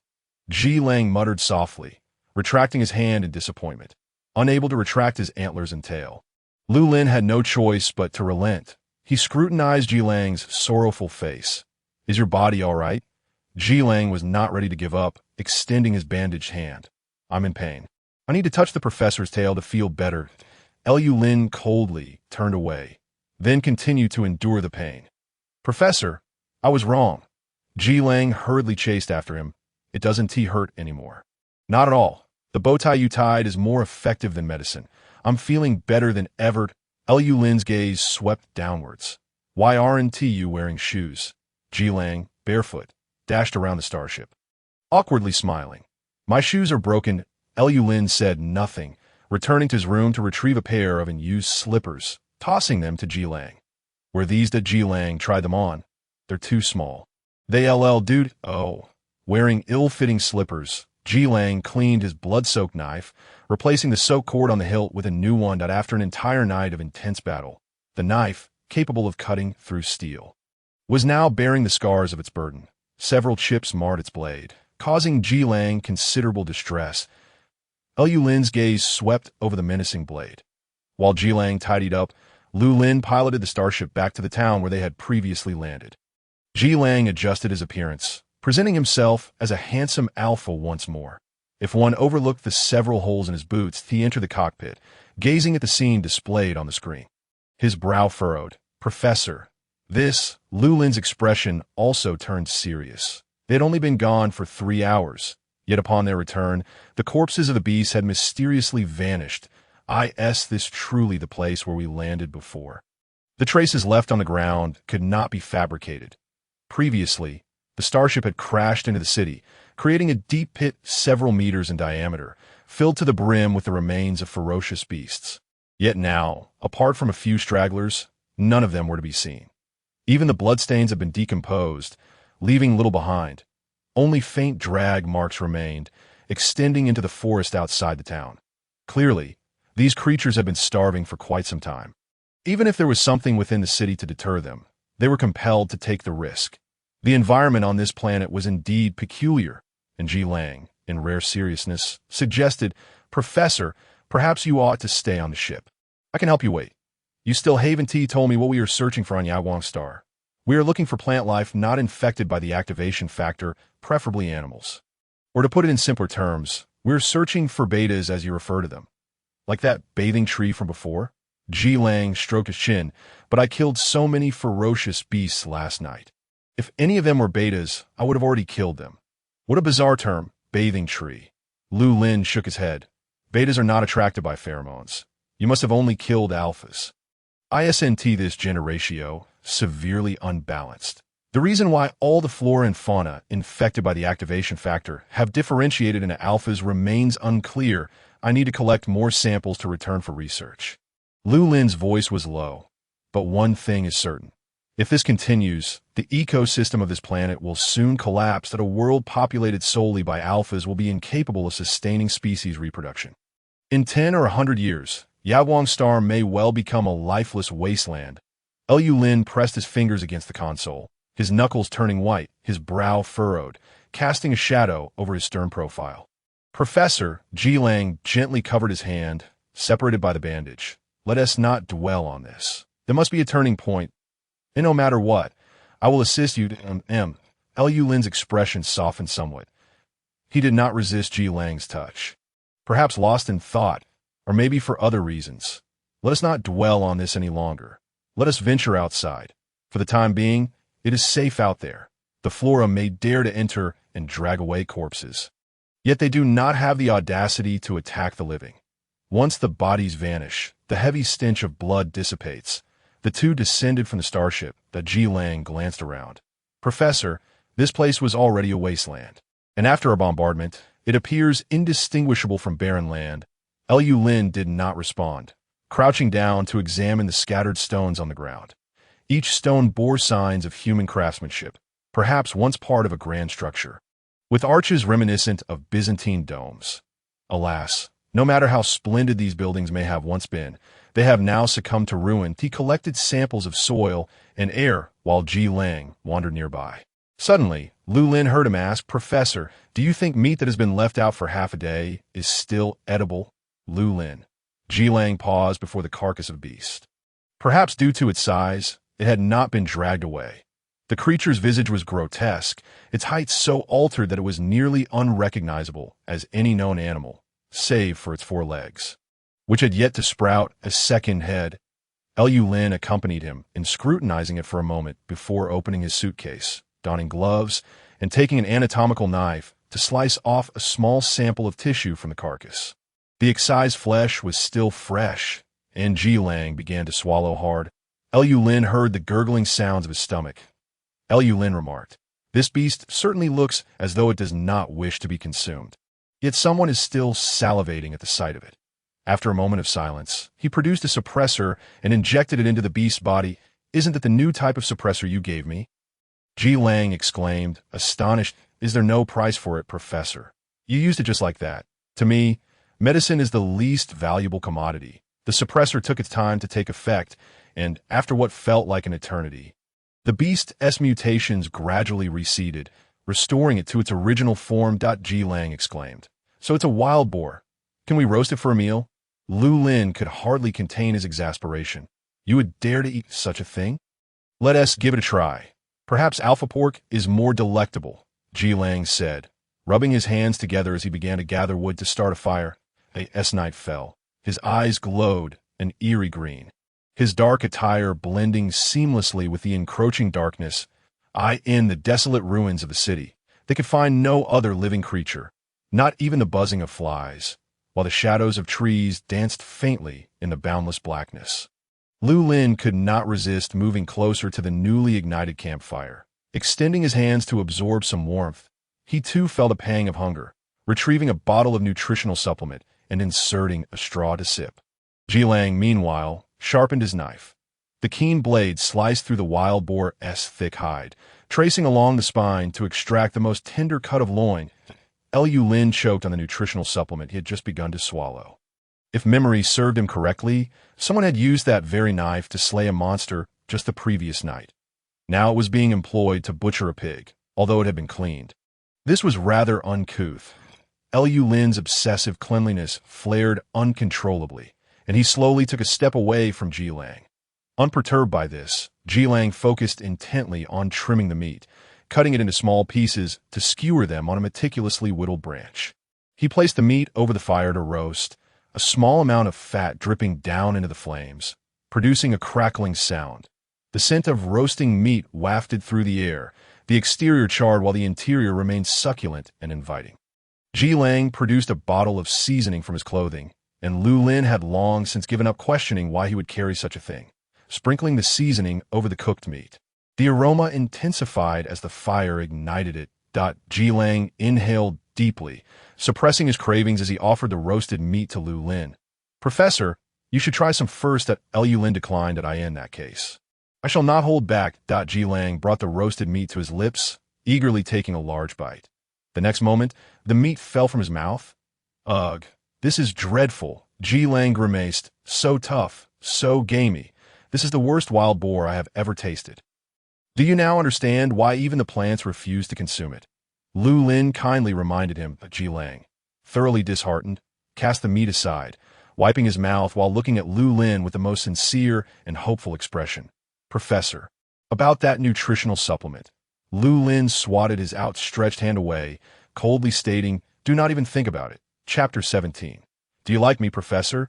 Ji Lang lamented. "Can you truly bear to watch me starve?" Lu Lin's voice was flat. "Did you not say, do we want to drink that stuff?" Ji Lang replied, "Professor, you hold grudges quite well." He leaned closer, grinning mischievously. "It has been quite a while. Yet you remember every word." Lu Lin sidestepped. "Do not repulse me." Ji Lang spread his palms. "If you give me a bottle of nutritional supplement, I promise not to repulse you." He opened both hands. "Please, please, please." Seeing his pitiful demeanor, Lu Lin's resolve finally softened. With a sigh, he brought the suitcase before him. "Choose your flavor." Ji Lang immediately selected the orange flavor. "I want this one." Lu Lin averted his gaze. That was the last bottle of orange flavor. He had intended to keep it for himself. He pressed his lips together, maintaining his composure, just as Ji Lang was about to twist open that bottle. He suddenly halted, picking up another bottle. "Green plum flavored." Green plum, the fruit of the plum blossom. "Indeed, but it is not the same variety as the ornamental plum. Those fruits are often small and sour. Not particularly palatable." "Professor, you know this too?" Ji Lang returned the orange bottle and declared, "Then I shall try the green plum." He twisted the cap, producing a satisfying pop. The bubbles burst on his tongue, accompanied by a sweet and sour flavor. To his surprise, it was quite delightful. Had nutritional supplements become this palatable? He recalled how dreadful the ones issued by the school had been. It must be that your guardian officer school is too stingy to invest in quality products. After all, they were the sort of miserly institution that didn't even provide students with folding storage spaces. Ji Lang raised his supplement to toast with Lu Lin. "Cheers to our successful journey on Yaoguang Star." "Successful journey, you say?" One's expectations for success seem rather low, Lu Lin remarked without further comment. Taking another sip, Ji Lang leaned in conspiratorially and whispered in his ear, "I know you like the orange flavor. I won't compete with you for at Lu Lin." Having said that, Ji Lang casually looked up at the sky. The night was exceptionally tranquil, devoid of wind or moonlight, only the crackling of the campfire breaking the silence. The flames illuminated his profile, casting sharp contours along his jawline. Lu Lin lowered his gaze, fixating intently on the nutritional supplement in his hand. To his astonishment, he found that this little alpha, when serious, was not so unbearable. It must have been that fellow who helped soothe the hormonal turmoil during his differentiation period. The pheromones that attracted such base desires were meant to be discarded, for they could lead one to lose all rationality. He stared at the supplement for a full 5 minutes, the pressure mounting, as if he were on the verge of suffocating. Finally, Lu Lin's gaze returned to Ji Lang's face. The wolf ears, tinged by the firelight, suddenly twitched, and Ji Lang's hand flew to the hilt of his knife. "Professor, something is approaching us." "What?" Ji Lang crouched low, entering a defensive stance, his eyes locked on the source of the sound, ready to react at a moment's notice. Dry branches snapped beneath the unseen intruder, producing faint sounds as it drew nearer. In the flickering firelight, A dark, beastly silhouette, elongated and twisted, drool dripping from its menacing fangs. Claws lunging toward them. The ferocious creature bounded forward, issuing a fearsome roar. Woof! Lu Lin, Jilang, halfway through drawing his knife. The assailant is a comically clumsy yellow dog. The three stared at each other. The yellow dog panting, gazing hungrily at the roasted meat on the ground. Lu Lin restrained Jilang's hand, whispering, "Do not startle it." Jilang's gaze fell. "Professor." The yellow dog tilted its head, delivering an adorable head tilt, its moist eyes clear and innocent. "Woof?" It seemed to be drawn to the meat. "You should feed it." Jilang hesitated for a moment, sheathing his knife, picking up the discarded skewer and cautiously offering it to the yellow dog. The dog drooled over the skewer, hesitating to approach too closely, swiftly snatching a piece from the stick and retreating a couple of steps to devour it ravenously. "It must be starving," Lu Lin remarked. "Otherwise, it wouldn't risk its life to beg food from strangers." Jilang pushed the skewer forward again, offering another piece to the yellow dog. "But there are plenty of animal carcasses nearby." "Why does it choose ours? Only domesticated dogs are accustomed to eating cooked food," Lu Lin observed, his sharp gaze landing on the collar around the yellow dog's neck. You not realize. This dog has not undergone any mutations." Jilang's eyes lit up. "You're right, Professor. This is exactly what we were looking for." Jilang fed the entire skewer of roasted meat to the yellow dog, which, having eaten its fill, gradually relaxed its guard and wagged its tail at them. "Good dog, come here." Lu Lin softly called out to it. The yellow dog approached him, affectionately rubbing against his palm and licking his fingers with its tongue. Jilang stared in astonishment at the wet saliva marks on the professor's hand. Wasn't he an alpha with a cleanliness obsession? Oh right, this dog could only be considered a beta. Damn it, he would rather touch a dog than him. Was it gender that hindered him from progressing further? Could he still have his glands removed and become a beta? Lu Lin patted the yellow dog's head, carefully grasping the collar around its neck. The collar appeared somewhat aged, its original color obscured by dirt. Adorned with a metal dog tag and a decorative pearl. The tag, weathered by wind and rain, was tarnished, and he felt there should be engravings on it. Lu Lin picked up a corner of Jilang's clothing and gently wiped the metal tag. Jilang, incredulous, thought, "Why use my clothes? It's one thing to be more affectionate to a dog than to him, but to use his clothing to clean the dog's tag?" Lu Lin ignored him, slowly wiping away the grime from the tag surface. There were many rust spots, but the inscriptions were faintly discernible. "Bandi," it must have been the dog's name. He tentatively called out, "Bandi." The yellow dog excitedly barked twice. Circling around him, its tail wagging fervently. Jilang's expression darkened into a small wolf-like snarl. "Get away," he threatened the yellow dog. "Stay away from my master. He is my master, not yours, and I am the one who feeds you meat." "You ungrateful fool." Lu Lin. Neurotic, the yellow dog couldn't comprehend human speech, but instinct told it had been scolded. It bared its teeth defiantly at Jilang, issuing a low, menacing growl. "Woof, woof, woof. You dare to threaten me?" Jilang's temper flared as well. "If it weren't for me grilling meat for you, you'd have starved to death by now. Do you understand?" The yellow dog barked back. "Woof, woof. Being fed makes you soft. You should obediently listen. Now keep a distance of 3 meters from my master, and I will pretend tonight never happened." The yellow dog barked again. "Woof, woof, woof." Seeing that reasoning was futile, Jilang decided to take a harder stance. He bared his teeth at the dog, his face shadowed, his eerie green eyes glinting ominously. The yellow dog finally retreated, howling in defeat, tucking its tail between its legs and whimpering as it pawed at Lu Lin. He pinched the bridge of his nose in exasperation. "You two enough? If you continue making a fuss, I will throw you both out." Chapter 18. Why am I sleeping on your lap? Jilang crossed his arms, casting a disdainful glance at the yellow dog. "If anyone should leave, it should be you." The yellow dog obediently sat on the ground, indicating its firm refusal to leave. A temporary truce was established between man and dog. After a while, Jilang said, "Since there's a dog tag, that means you belong to someone. Where is your owner?" The yellow dog wagged its tail. Lu Lin. "All survivors from Yaoguang Star have evacuated.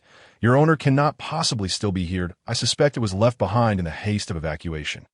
Abandoned by its owner. How tragic. Ji Lang felt a twinge of schadenfreude.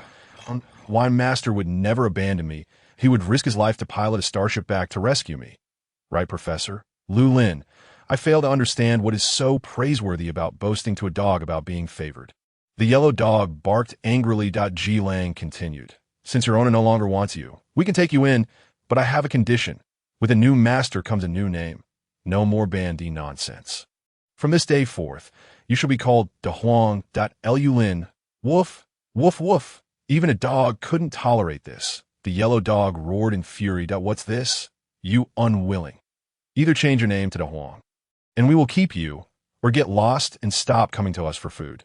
Choose one. The yellow dog found itself in the most challenging dilemma of its canine life. It did not want to give up its long-term meal ticket, nor did it wish to be named De Huang.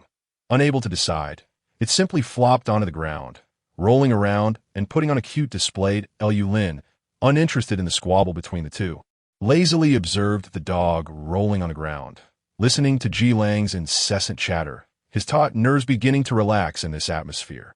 The warmth of the campfire dispelled the chill, lulling him into a drowsy state.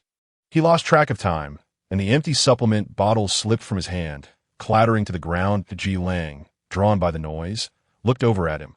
Professor? Lu Lin sat by the campfire, the tips of his silver hair stirred gently by the warm breeze. His long eyelashes drooping as he had already fallen asleep. The exquisite, austere lines of his profile were softened by the firelight, clean and gentle, reminiscent of snow melting in the warmth of spring after a long, harsh winter. Ji Lang's Adam's apple bobbed slightly. He remained silent, cautiously edging closer to him. Lu Lin, if you dare to step out of the palace today, you shall never return. The distance from the palace gates to the throne was excruciatingly long, seeming an endless journey, his footsteps echoing on the immaculate floor of the luxurious yet silent palace. Ever forward, Lu Lin, I have painstakingly nurtured you for 18 years, and this is how you repay me? A deep voice resonated from behind him, reverberating through the vast hall from the lofty throne. At last, the footsteps came to a halt. Lu Lin heard his own voice, youthful and clear at 18, resounding with conviction. I have never betrayed your nurturing, your majesty. Tianquan Star has claimed the title of emperor among the 7-star systems. You have achieved what you desired, from the day you stubbornly insisted on deploying the activator on Yaoguang Star. You should have anticipated this scene. Eradicate the roots of a problem. Lu Lin, you are still too young. Why actions are merely for the future of Tianquan Star. For the future of Tianquan Star? Lu Lin chuckled. A year ago, Yaoguang Star had already agreed to peace talks. The war between the star systems should have ended long ago. You have allowed the flames of conflict to persist. Is it truly for the future of Tianquan Star, or merely for your own vendetta? You know in your heart. That is your home planet, your majesty, that I would have thought you would show some mercy to your old compatriots. But the truth proves me wrong. You didn't even grant those innocent civilians sufficient time to evacuate. The victors write history. The victors write history. Countless soldiers' blood formed a victory. Countless innocent souls perished amidst the flames of war. Merely a fleeting phrase of the victors write history from an emperor's lips. The footsteps echoed once more, and 18-year-old Lu Lin walked away from the emperor. Never looking back again, Lu Lin opened his eyes. This dream was quite unpleasant. It was strange how he had inexplicably dreamed of the past. However, soon his attention shifted away from the dream. He was unaware of when he had fallen asleep. But he felt that his current position was unusual. Something hard yet soft was under his head. From this angle, he could see a familiar jawline. Even from an awkward angle, the youthful alpha's good looks were undeniable. But evidently, that was not the focal point. The leather jacket kept him warm, while the owner of the garment wore nothing but a sleeveless tank top. The black fitted tank clung to his body, revealing every defined contour of his chest and the tapered waist. The smooth, strong lines of his arms were exposed to the air, and the bandage on his right hand had come loose, hanging limply. Just then, Lu Lin felt something furry in his grasp, a familiar texture. His thoughts stalled for a moment before he abruptly woke up, sitting up with a start. Oof! His antlers collided solidly with someone's chin, jolting Ji Lang awake in pain. who clutched his jaw, nearly brought to tears by the discomfort. Lu Lin quickly distanced himself. "Are you trying to murder your bodyguard, Professor?" Ji Lang lamented. "That hurt so much." Thankfully, the newly grown antlers were not sharp. Otherwise, he would have been punctured. "Apologies," Lu Lin murmured, "but shouldn't you explain why I am sleeping on your lap?" Ji Lang rubbed his chin. "Isn't it because you were sitting by the fire, dozing off? I didn't dare to touch you, fearing you might catch a chill. So I draped my jacket over you, and you ended up collapsing onto me." That Lu Lin frowned. "Absolutely impossible. You leaned on me." "I swear." Ji Lang held up 3 fingers. "I swear on my dignity as a bodyguard. I am not lying. That if you don't believe me, just ask it." The yellow dog, unexpectedly called upon, responded with a confused woof. Lu Lin had no recollection of how he had fallen asleep the previous night. Ji Lang's account was his sole testimony, and he had no evidence to dispute it. Thus, he had no choice but to sidestep the topic and pretend nothing had happened. However, the audacious bodyguard grew more spirited, his face full of injury, ears drooping pitifully as he murmured softly, "After serving as your pillow for a night, I couldn't move. My legs went numb. You don't even thank me for being your human pillow. And instead, you hit me, nearly sending me to meet the late former principal. Lu Lin. And yet you still cling to my tail, messing up my fur. You accuse me of taking advantage of you, when it is evidently you who is taking advantage of me. Well, if you wish to take advantage, then go ahead. After all, I am your bodyguard, wholly yours in body and spirit. Even if you were to consume me completely, I would have no complaints." Lu Lin took a deep breath. Finally reaching the limit of his patience, he seized the glossy black wolf tail, hastily grooming it and untangling the disheveled fur. He then pinched Jilong's thigh a few times with force, before turning his chin, reddened from the impact, and roughly rubbing the imprint with his fingertip. Finally, he coldly inquired, "Is it all right now, Guardian?" Chapter 19. Approaching him, attaining him, possessing him, the drooping wolf ears perked up instantly. Regaining their spirited demeanor, Jilong, with a look of enjoyment, rested his chin in Lu Lin's palm, saying, "Give me another stroke." With an insatiable demand, Lu Lin decisively withdrew his hand, asking, "Does it still hurt?" "It doesn't hurt at all." "Not even a bit," Jilong replied, the corners of his eyes curving in a playful smile. "The master's caress is the finest balm for my wounds. That I feel particularly well, particularly comfortable." Lu Lin averted his gaze, pondering where he had learned such antics. The sky had fully brightened, the campfire extinguished. Lu Lin rose to stretch his limbs and turned to the yellow dog that had been keeping watch nearby. "It stayed here all night?" "Yes. I fell asleep during the latter half of the night. It must have been on guard for us," Jilong explained.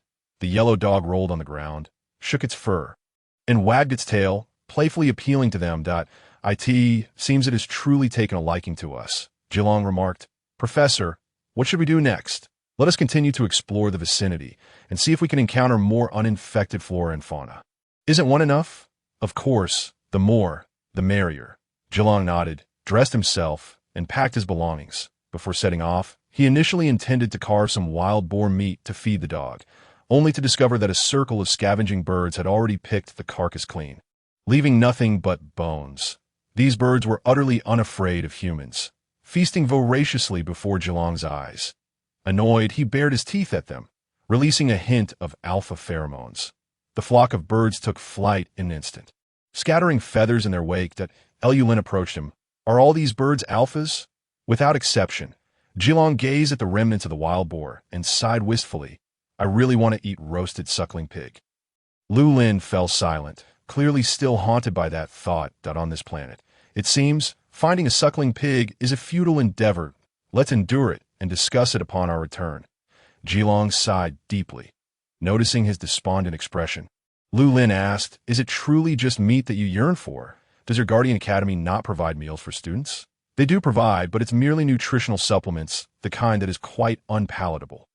However, the school regularly organizes hunting competitions or assessments, where all students disperse in a forest to hunt. The prey they capture belongs to them, and if they catch too much, they can exchange it for points, which can later be traded for needed items or food." As he spoke, a look of pride crossed his face. "I always come in first, and my points last until the next competition, so I never have to drink those dreadful supplements." Lu Lin frowned. Are the animals released by the school beforehand? Of course not. They are genuine wild beasts. Then how is the safety of the students ensured? At ISFE, each must rely on their own skills. Many students die in the competitions each year, but it's unavoidable. If one cannot handle mere beasts, how can they be a guardian? Lu Lin reflected, having previously only heard that the graduation rate for guardian academies was low and the assessments rigorous. He had not anticipated that the true reason for such a low graduation rate was the fatalities among students during assessments. Jilong appeared to have grown accustomed to this grim reality. In such a brutal environment, every day was a gamble for survival, and they had merely been teenagers upon entering the academy. If any Guardian Academy were established on any planet within the Galactic Alliance, it would have been shut down long ago. Professor, you wouldn't consider reporting us to the Alliance, would you? Lu Lin replied coolly, I am not so idle. That's a relief, Jilong exhaled. Actually, I am quite grateful to the Academy. They charge virtually no tuition and have no entry barriers, providing us, these lost children, an opportunity, a chance to realize our dreams that IT allows me to rise from the mire and approach that godlike existence. To pluck the stars from the heavens and retrieve the moon from the waters, approaching him, attaining him, and then possessing him. His gaze towards Lu Lin burned with fervor and devotion, a fervor that left no doubt he would sacrifice himself at any moment for that divine being. Nor would he hesitate to eliminate anyone daring to approach him. He desired a place beside that person, solely his. Though the goal remained distant, he was patient enough to wait. He had already waited 6 years. Unconcerned about the passage of time, Lu Lin felt an inexplicable warmth at the nape of his neck and turned back, perplexed, yet found no anomaly. Jilong had already averted his gaze and continued speaking. Most applicants to the Guardian Academy are orphans. Even if they are unfortunately eliminated, no one will seek retribution, and no wonder they've achieved what they have. Lu Lin inquired, Are you one of them? Jilong chuckled. You can consider me one. What do you mean by can consider? Is there a middle ground in such matters? Let us hurry to find a beta. The sooner we complete our task, the sooner we can return to enjoy roasted suckling pig. He walked ahead, muttering to himself, I wonder how much a roasted suckling pig costs on Imperial Star. The base should be able to advance me some wages. Otherwise, I can't afford it. The abrupt shift in conversation was rather clumsy. Lu Lin observed his retreating figure, his expression intricate. Finally, he caught up upon our return. I'll treat you. Jilong was overjoyed. Really? Of course, I know which place serves the best roasted suckling pig that you've been living off due. Yet you still have discerning taste in food. Is it not permissible for others to inform me? It wouldn't be that snake again, would it? The two spent 2 days exploring the ruins of the town and its surroundings, discovering a few uninfected plants, from which Lu Lin meticulously collected samples. However, not a single animal was seen. Perhaps the severe gender imbalance had hindered reproduction, as the short-lived species on this planet were nearing extinction. The first to fall were the mosquitoes. Returning to the vicinity of the starship, Jilong suggested, Why don't we check out other cities?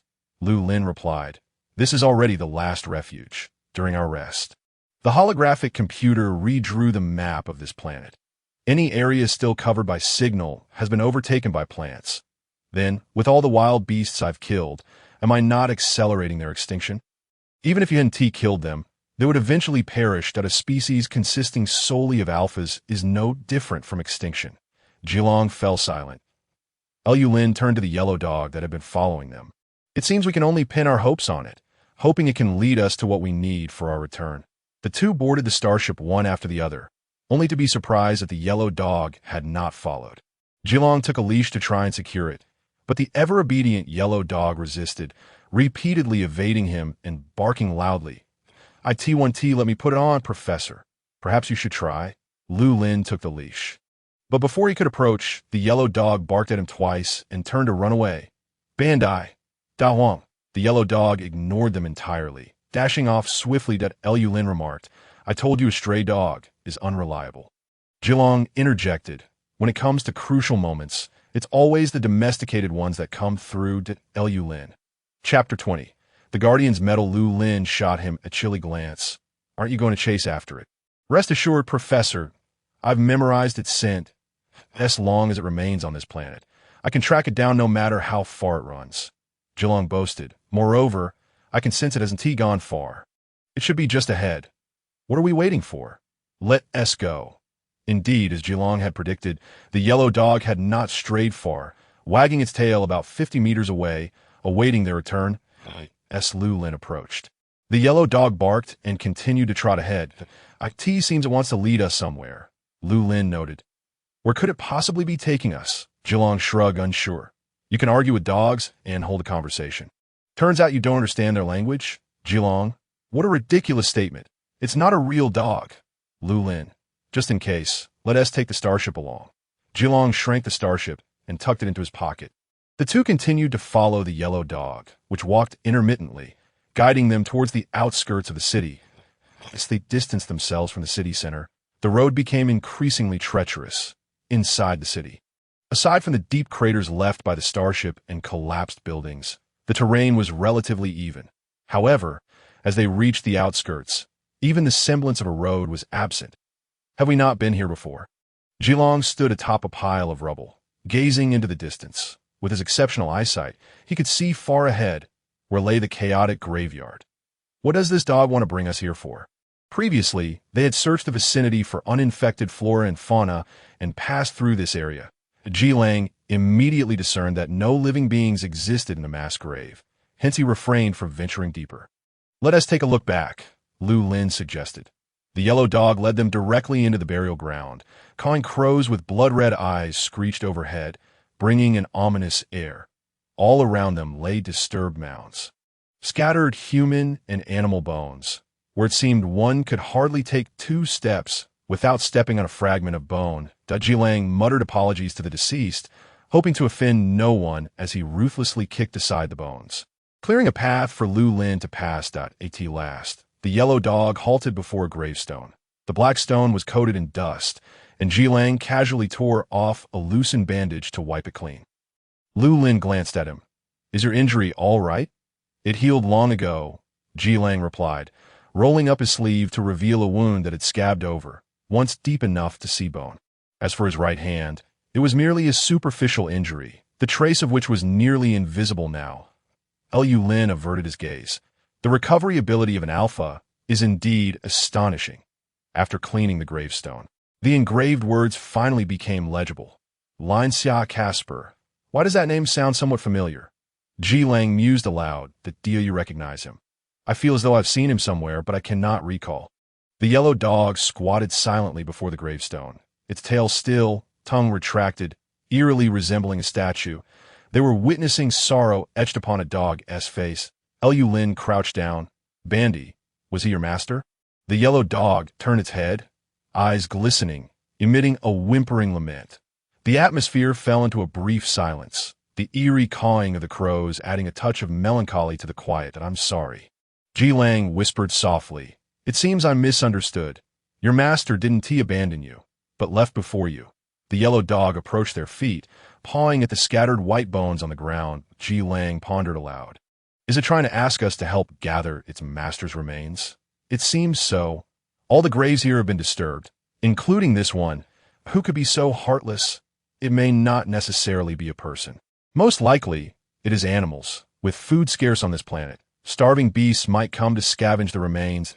Lu Lin surveyed the area, countless graves leaning askew. This is not merely a mass grave. It appears to be a cemetery. Look, all the mounds have headstones, each engraved with names. It has merely fallen into disrepair due to neglect over the years. Indeed, Jilong nodded. Then if we fulfill its wish, do you think it will be willing to accompany us? Let us give it a T or Y. Lu Lin opened a suitcase and pulled out 2 pairs of gloves, handing one to Jilong. Jilong, having never worn such rubber gloves, struggled for quite some time before managing to put them on.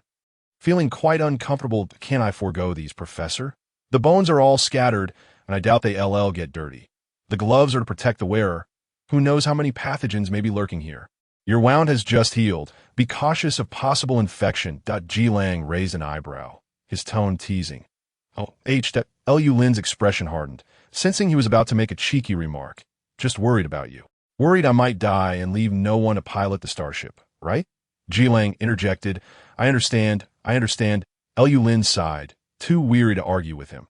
The two began to gather the bones, those still buried in the earth being relatively intact, while those unearthed were far less fortunate. The white bones had been dragged about by wild animals, mingled together until it was nearly impossible to distinguish one from another. What is this? A graveyard puzzle? Ji Lang mused, picking up a bone to sniff it. They all smell the same. With so many bones, how can we find which one belongs to Casper? Professor, my sense of smell isn't much use either. The bones had long since decayed. Pheromones dissipated, with countless odors mingling in the soil, rendering them indistinguishable. That one you are holding is not. How do you know? Lu Lin took the bone, brushing off the dirt. This is a female femur. Approximately 27 years old. Height around 165 centimeters. The grave we are concerned with contains a 32-year-old male, standing at 190 centimeters. Furthermore, his femur remains intact. It is the upper body that is missing. Ji Lang stared in disbelief. You can tell all that? Enough chatter. Let us save time. You collect, I will identify. Ji Lang efficiently gathered the scattered bones nearby, presenting them one by one to Lu Lin for identification. Third lumbar vertebra, male 45 years old, pass. Humerus, female, pass. Cowbone, pass. Pelvis most likely belonging to that 27-year-old female. Place them together. The wolf bone resembles a dog bone. It might be a hybrid since wolves and dogs do not have reproductive isolation. Ji Lang remarked, digging up a skull from the ground. What about this one? Professor, Lu Lin's gaze paused. This is what we were looking for, he stated. With well-defined features and straight teeth, this Casper must have been a tall, handsome alpha in life. Why compliment him? Ji Lang muttered, what about me? Am I not a tall, handsome alpha? Lu Lin shot him a bewildered glance. Get to work. Ji Lang complied. The two spent an entire afternoon retrieving all the lost bones, even managing to piece together several others along the way. After laboring for the better part of the day, Ji Lang finally felt a sense of relief as he used a knife to thoroughly excavate Casper's grave. Now, we can arrange these bones in order, right? Digging with a knife was rather inconvenient, but lacking any better tools, Ji Lang continued until the blade suddenly struck something hard. Thinking it was a bone, he instinctively picked it up, only to catch a fleeting glimpse of something shiny. Ji Lang paused, he picked up the hard object and wiped away the dirt in the sunlight. The coin-sized circular metal shone brilliantly. Ji Lang's expression shifted. This is... Lu Lin leaned closer. What? A guard's medal. The pure gold metal had been scratched by the knife, obscuring the name engraved upon it. Lin Xia Casper, I remember now. Professor, I have indeed seen this name. During my first year at school, his photo was displayed on the outstanding graduates board. He recalled the youth in the photograph. Golden hair and blue eyes, deep-set features, and a smile as radiant as the sun. Lin, they all called him Lin Sr. Chapter 21. Where do you place your hands? Those who made it onto the outstanding graduates board were the pride of the school. Ji Lang had heard many glorious tales about him. He had never imagined that he would lie buried on the distant planet of Yaguan. Light years away, Ji Lang placed the metal against his optical brain. The metal contained a chip, perfectly preserved by the gold casing, impervious to the elements even after being buried. The chip was successfully read, and Lin's personal information sprang up on the pale blue virtual screen. Class A guard. Is he of the same rank as you? Lu Lin inquired. Yes, the school's standards for evaluation are exceedingly stringent. Only a handful can achieve Class A each year, and I recall he was the only one from his cohort that Ji Lang operated his optical brain. Should I report his passing to the school? Should I say he died far from home, or that he fell heroically? Do you still keep in touch with the school after graduation? Generally, no. Most lose contact entirely. Occasionally, one might receive news of a senior's passing. But for someone to report their demise to the school is indeed a stroke of luck. Lu Lin frowned. If you were to die, I wouldn't report it. You better not cause me such unnecessary trouble. Rest assured, Professor, I am not so easily dispatched. A job paying $300,000 a month isn't easy to come by. Money was of course secondary. He had come all this way to the Imperial Star not to martyr himself. Lu Lin raised his eyes, his tone flat. Is that a lot of money? Ji Lang retorted. Is that not considerable? What kind of family background do you have? Lu Lin did not pursue the matter further, his delicate brows remaining indifferent as ever. Last time, I was nearly forced to give up struggling by a banyan tree. I wonder who that was. Ji Lang's smile froze. He scratched his ear awkwardly. You saw that. Huh. Lu Lin scoffed. That was because I thought you were abandoning me. For us guards, being forsaken by our masters is 100 times more painful than death. So, Professor, you must never leave me. Otherwise, I will be utterly heartbroken. He leaned in cheekily, his tail wagging behind him. Lu Lin turned his face away, pushing him away with visible reluctance. Don't stand so close to me, he spoke while stepping aside, then went to fiddle with the remains of Ryan. Ji Lang watched his silhouette, an involuntary smile curling at the corners of his mouth. The professor certainly had a unique way of showing concern for others. This air of haughty pride was truly palpable. The two of them worked together to reinter Ryan's remains, meticulously arranging and covering them with soil. This should suffice. Ji Lang wiped the sweat from his brow. Just to be safe, I'll leave a trace of my pheromones behind, so that those creatures won't dare to approach again. Yes. Ji Lang buried the used bandages at the grave's head. He also buried the other remains he had hastily assembled before, then took the dog leash to catch the yellow dog, which no longer shied away. All set, Professor, let us go. Lu Lin extracted some sample from the bones and packed his things, but he did not hurry to leave. Have you ever pondered a question? What is it? Why would a Class A guard officer easily perish on Yaowang Star? Lu Lin gazed at the name on the gravestone. If he was not on a mission, why did he not evacuate in time? If he was on a mission, then where was his employer? Ji Lang replied. A guard officer would never abandon his employer. Perhaps his employer was a Yaowang Star native, and he fought to the last moment to protect them, ultimately meeting his demise here. He passed away 4 years ago. Lu Lin pointed to the date inscribed on the gravestone. By then, the war had long ended, and there should have been no living souls left here. Ji Lang pondered, stroking his chin. Professor, are you certain that all survivors from Yaowang Star have evacuated? I cannot be certain, or rather, I can now confidently assert that not all the gravestones of the victims here bear dates after the war's conclusion. They are a group of watchers who would rather endure the infection of the active substance than leave their homeland. He could not quite articulate his feelings. He merely sensed a heaviness in his chest. Ji Lang carefully examined all the gravestones. Professor, the inscriptions on these gravestones are all in the same handwriting. It should be Ryan S. His personal information bears his signature, and the script is remarkably similar. Lu Lin remarked, but this one is an exception. Only Ryan's gravestone is inscribed in a different handwriting. Compared to Ryan's bold and unrestrained style, this person's script is more refined and reserved. When Ryan died, this individual was still alive and aware. Lu Lin's spirits lifted. We must find him. Anyone who could survive for 2 years on Yaowang Star without infection must possess something extraordinary. Much like this yellow dog. What could it be that protects them from infection? If we can uncover the answer, perhaps I could discover a way to restore Musun. Could this individual be Ryan's employer?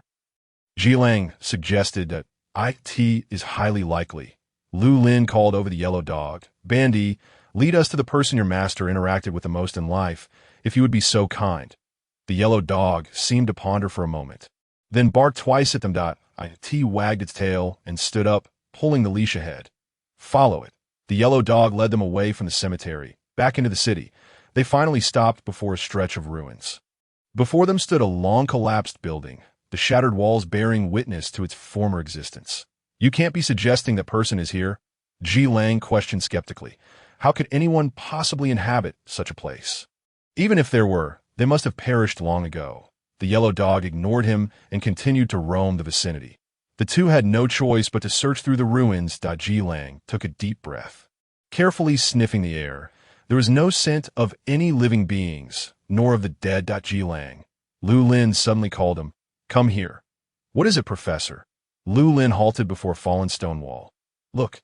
Beneath the shattered slab lay a stone lion, half a person's height, somewhat resembling the common guardian lions, yet distinctly different. The most notable difference was that there was only one lion. It appeared that the lion's mouth had a mechanism. Ji Lang, with keen eyes, noticed something amiss. That sphere should be able to rotate. Let me give it a try. Be careful. Ji Lang bent down and crawled under the stone slab, reaching into the lion's mouth. The long-neglected mechanism was exceedingly heavy, and he exerted all his strength, gradually turning the stone sphere at an angle. He quickly retreated to Lu Lin's side. Nothing happened. Why is there no reaction? Is it broken? Before he could finish a sentence, The ground suddenly trembled violently. The intense shaking made it impossible to stand firm. Without a moment's thought, Ji Lang scooped Lu Lin up and retreated 10 meters away. He gently set him down. "Are you all right, Professor?" Lu Lin shivered slightly. He slowly raised his head, his expression impassive. "Where did you place your hand?" Ah, the familiar sensation rested in his palm, soft and silky. Ji Lang retracted his hand in alarm. "I'm so sorry, Professor. I didn't mean to." Lu Lin shot him a glare, his gray-blue eyes icy, as if veiled in a mist. Damn it, it was just a brush against his tail.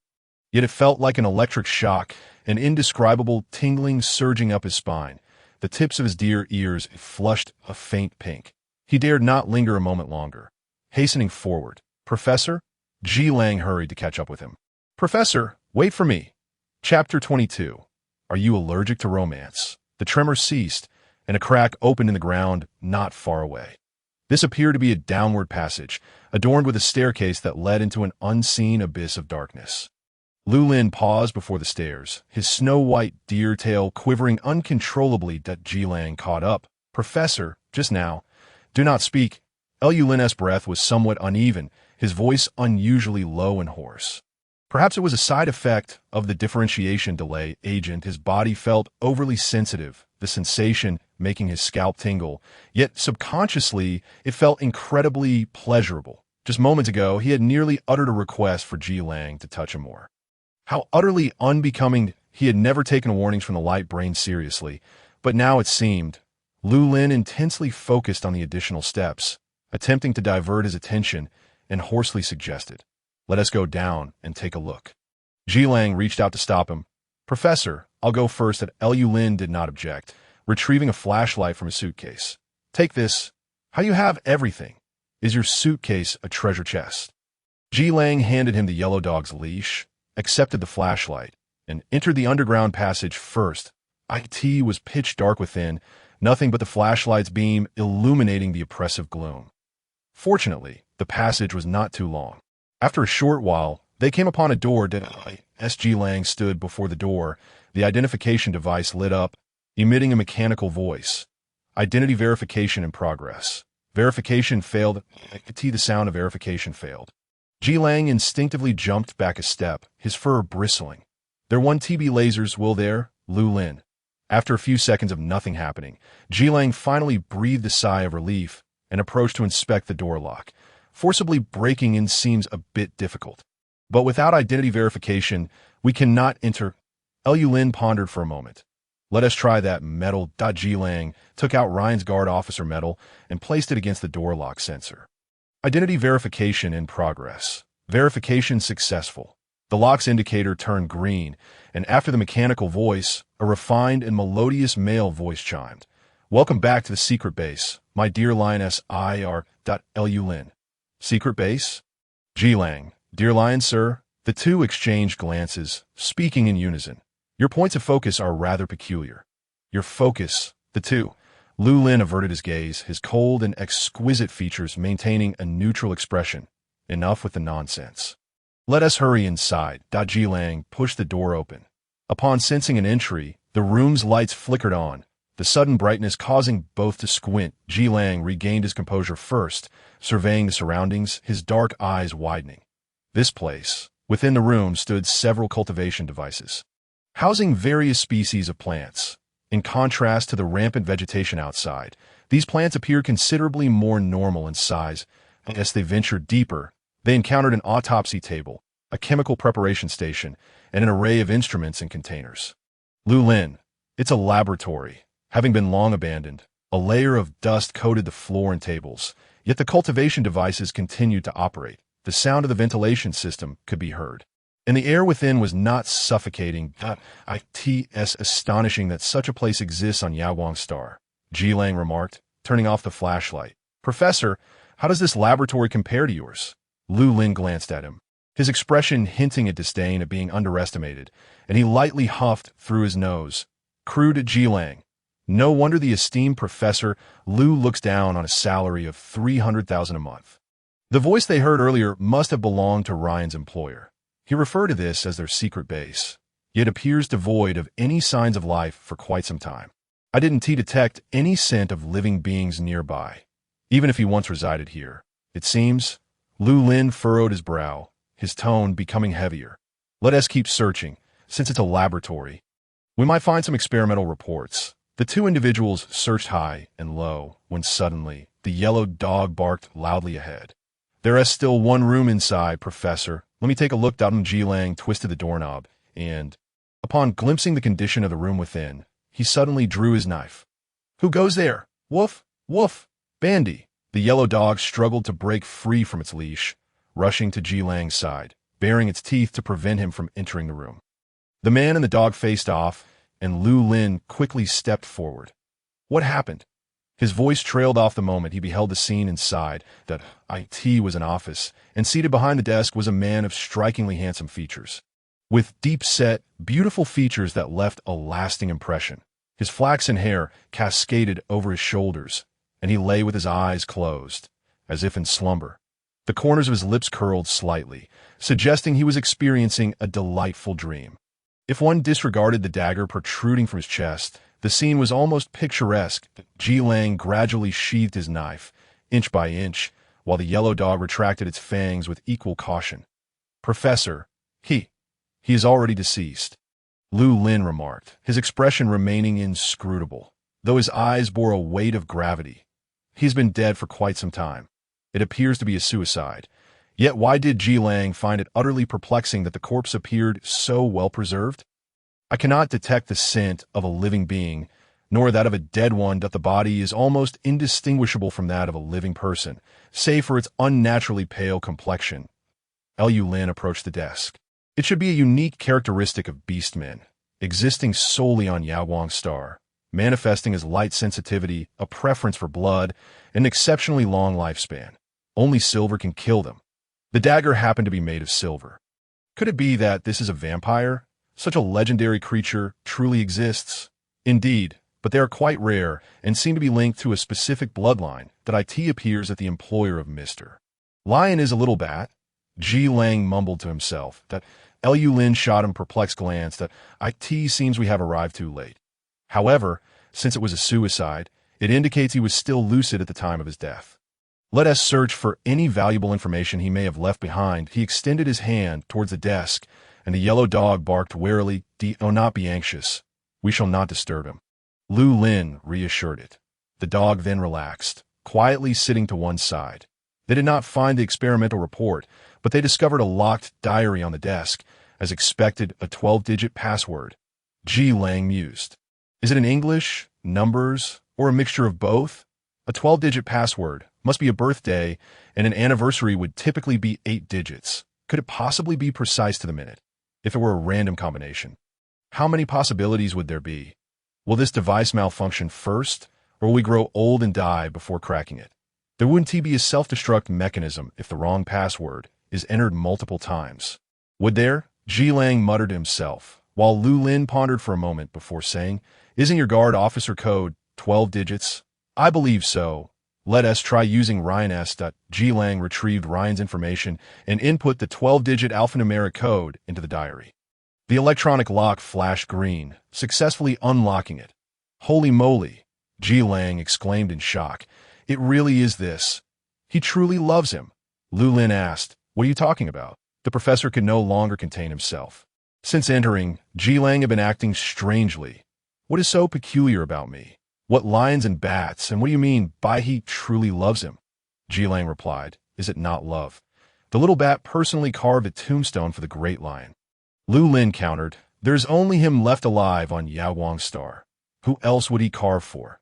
Yet he assigned a special voice command for access. Dear Mr. Lion. The term dear is merely a customary greeting among the people of Yaoguang Star. They call everyone dear. The emphasis is on Mr. That is merely a conventional honorific. Then how do we explain using the guard officer code as the diary password? Ordinary passwords are easily cracked. Guard officer codes possess a certain uniqueness and obscurity, making them more difficult to decipher. But to remember such a long string of codes is no small feat if he memorized it to use as a password. Does that not indicate he cares for him? What is so challenging about it? With a little more observation, I could memorize it as well. Ji Lang looked at Lu Lin with a strange expression. Professor, are you allergic to romance? Lu Lin retorted. What? Chapter 23. Do cat-type creatures have barbs? Can dog-type creatures form bonds? Lu Lin asked. Are you going to scold me again?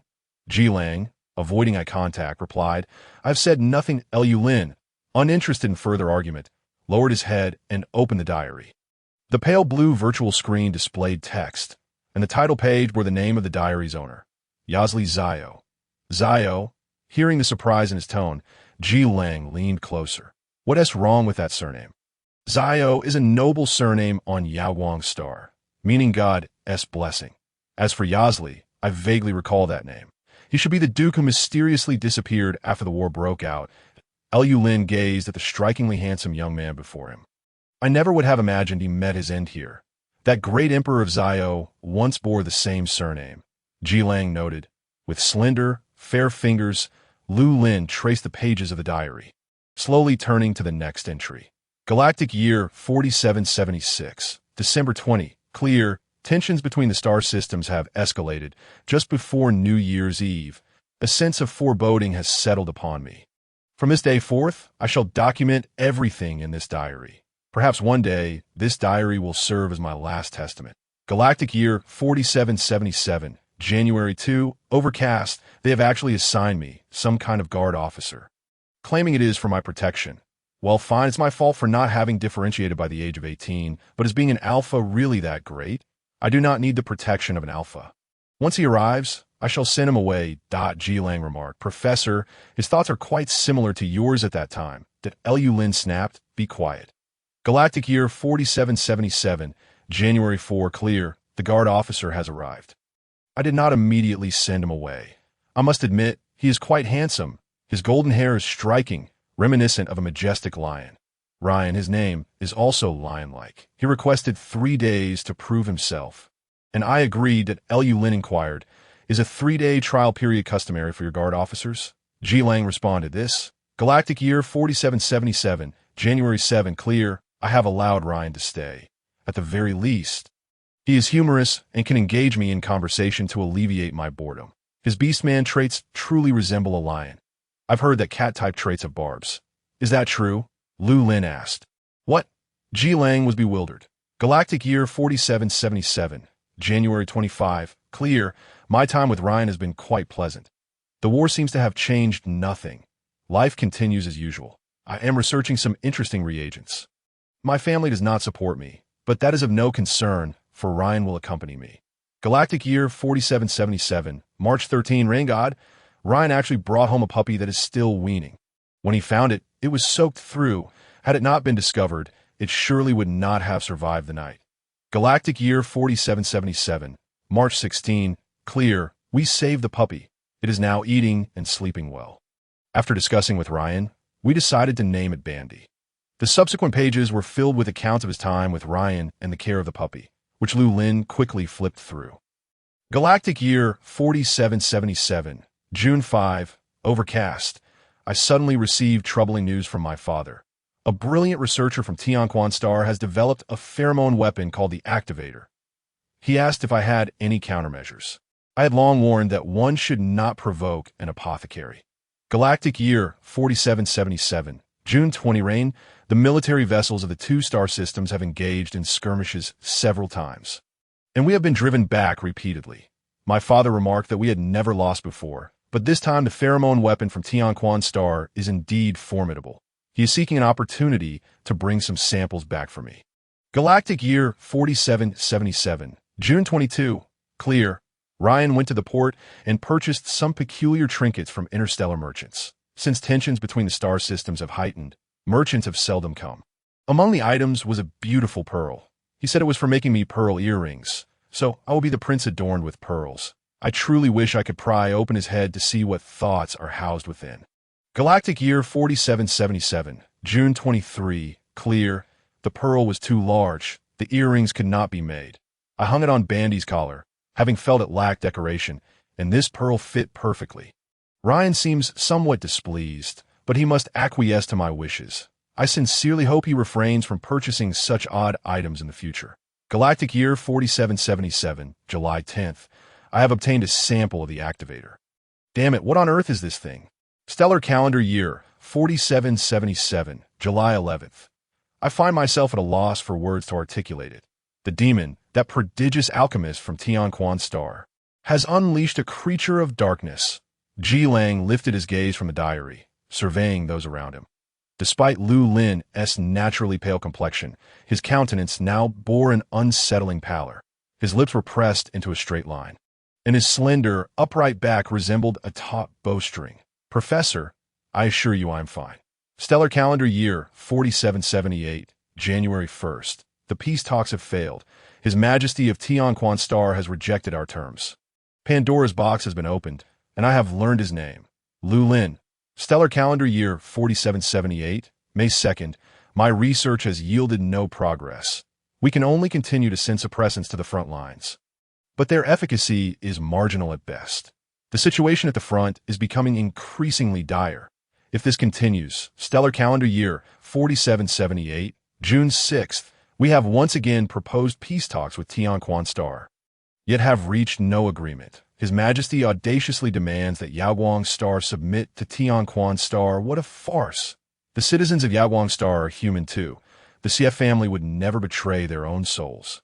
We would rather die standing than live on our knees. Stellar calendar year 4778, December 14th.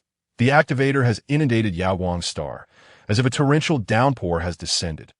I do not comprehend what profound enmity the Emperor of Tianquan Star harbors against us, compelling him to drive us to the brink of despair. Upon reflection, we have never wronged the common folk of Tianquan Star. My father has perished in battle, my elder brother shot down by enemy vessels, and his fate remains uncertain. I fear the worst. My second brother and I are assisting in the evacuation of the populace. Stellar calendar year 4778, December 24th. The evacuation of the people is nearly complete. Yet my second brother has succumbed to a severe infection and passed away yesterday. Now, I am the sole survivor of the CF family. It is only when I finally have a moment to rest that I realize today is Christmas Eve. Stellar calendar year 4778, December 25th. I do not intend to evacuate. I shall remain here. Yaguang Star is my homeland, where I was born, and where I shall also meet my end. I instructed Ryan to leave with the last starship, but he refused, declaring himself my guardian officer, vowing to stay by my side. Perhaps that is for the best. There are others, like me, unwilling to leave. For their sake, I must continue my research. Stellar calendar year 4778, December 31st. Ryan has helped me convert an underground storage room into a laboratory. From this day forth, it shall be our secret base. His condition is deteriorating. I conducted a blood test and discovered an unusually high concentration of the activator in his system. He may have been infected long ago. How has he managed to endure in silence for so many days? He is burning with fever. I must find a way to treat him. Stellar calendar year 4779, January 2nd. A piece of good news. I have differentiated. I have become an omega. This is akin to a timely downpour. My pheromones can soothe Ryan, and he appears to be feeling better. Now, I have found the answer to that question. It turns out feline traits do not possess barbs, yet they still inflict pain. Suddenly, I realize today marks the second anniversary of our meeting. Let this be a gift for our anniversary. My dear Lion, the notion that feline traits bear barbs is a fallacy, yet the canine traits can indeed form bonds. Ji Lang. Cut that. This segment cannot be aired. Chapter 24. Do rely on me a little. Professor, stellar calendar year 4779, January 15th. The remaining populace is dwindling rapidly. Fewer and fewer remain. Ryan has assisted in burying them, carving tombstones to honor them, a tribute to all the brave souls who held steadfast until the very end. Stellar calendar year 4779, March 4th.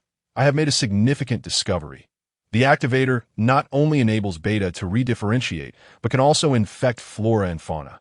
The animals on Yaguang Star are growing increasingly agitated, and the plants are beginning to grow uncontrollably. Oh God, I have never witnessed anything so terrifying. It is said that Lu Lin developed this infernal substance at the tender age of 16. In a sense, he is indeed a prodigy, a once-in-a-millennium genius. The activator may hold significant research value, yet it should never be applied to warfare.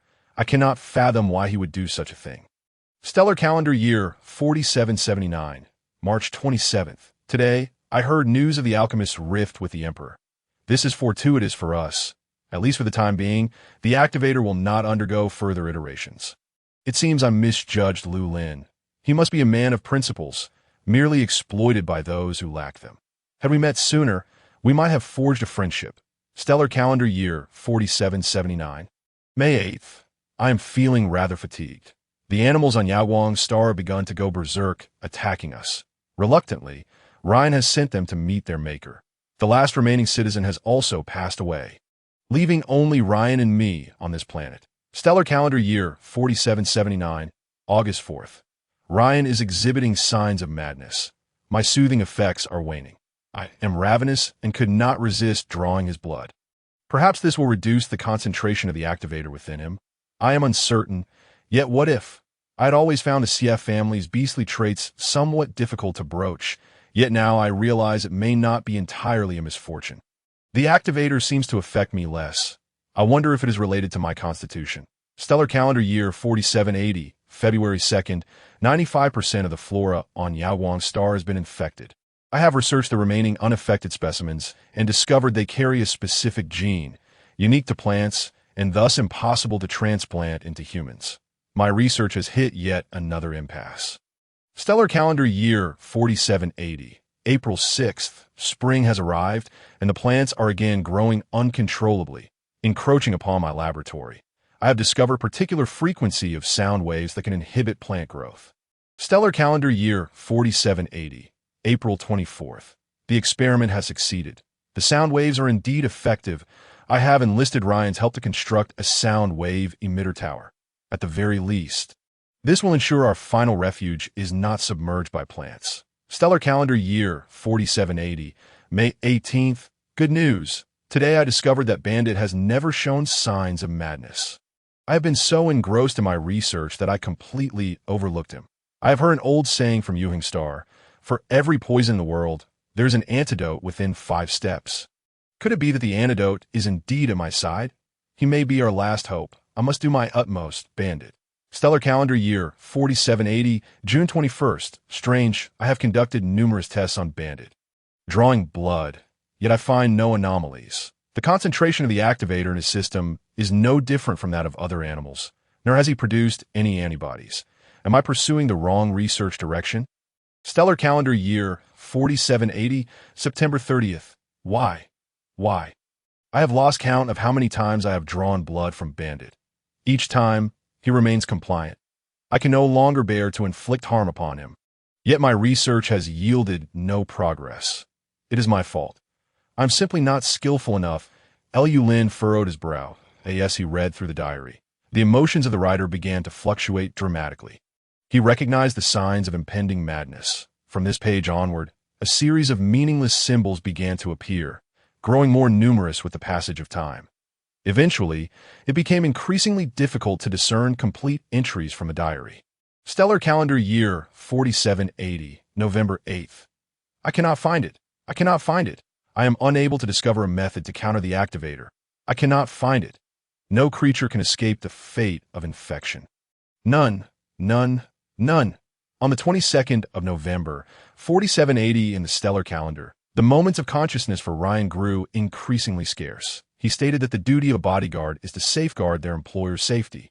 And if one day he could no longer protect me, but instead became a peril himself, he implored me not to hesitate to end his life.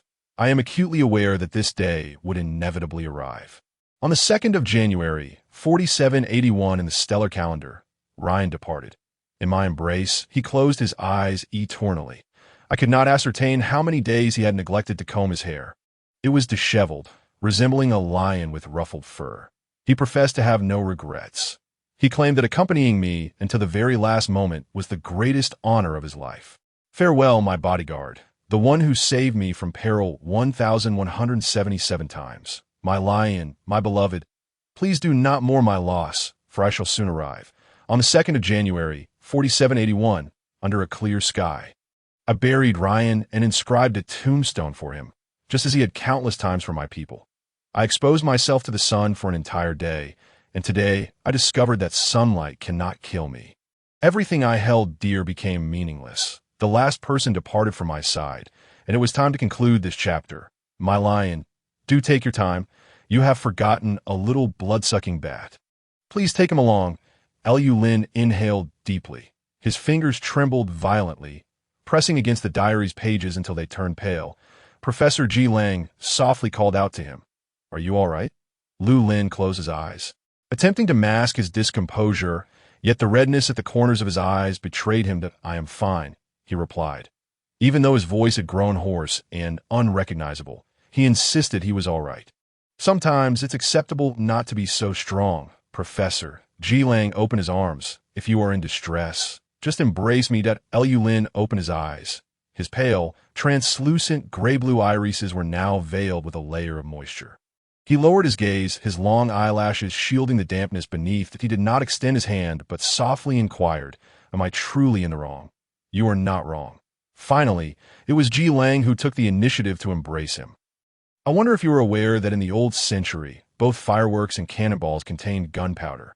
One symbolizes peace, while the other represents war. Gunpowder itself is innocent. The key lies in how those who wield it choose to utilize it. Lu Lin buried his face in Ji Lang's shoulder. The faint aroma of pine enveloped his senses, warm and comforting, allowing his spirit to relax and his heart to find solace. Currently, the planet Yuhing still retains the tradition of setting off fireworks. If given the chance, I will take you to witness it. Lu Lin inhaled Ji Lang's pheromones deeply, uncertain how to articulate his feelings. This sensation had surprisingly become somewhat addictive. He extricated himself from Ji Lang's embrace. Standing upright once more, his throat still slightly raspy. Did I not say to refrain from touching me? Huh. Is this considered touching? I merely offered you a shoulder to lean on. All right then, Lu Lin unexpectedly acquiesced. A subtle smile emerged at the corners of his slightly pale lips. I shall forgive you this once. Chapter 25. For you, I will give everything. And I welcome it, Professor. It seems there is more content in the latter part of this diary. Let us read it together. Lu Lin lowered his head. Ji Lang's gaze lingered on him, sweeping across his slender yet upright spine. His dark eyes were murky, akin to shadows birthed under sunlight. All who have caused the professor sorrow deserve death. He noted the name of the emperor of Tianquan's star. Suddenly, Lu Lin felt a furry, warm tail offered to him. Ji Lang's voice followed. If you are unhappy, just stroke my tail. Lu Lin hesitated for a moment, ready to take action. Oh, right. Ji Lang recalled something and moved a chair over, expertly sweeping off the dust with his tail. Professor, please have a seat. Lu Lin replied.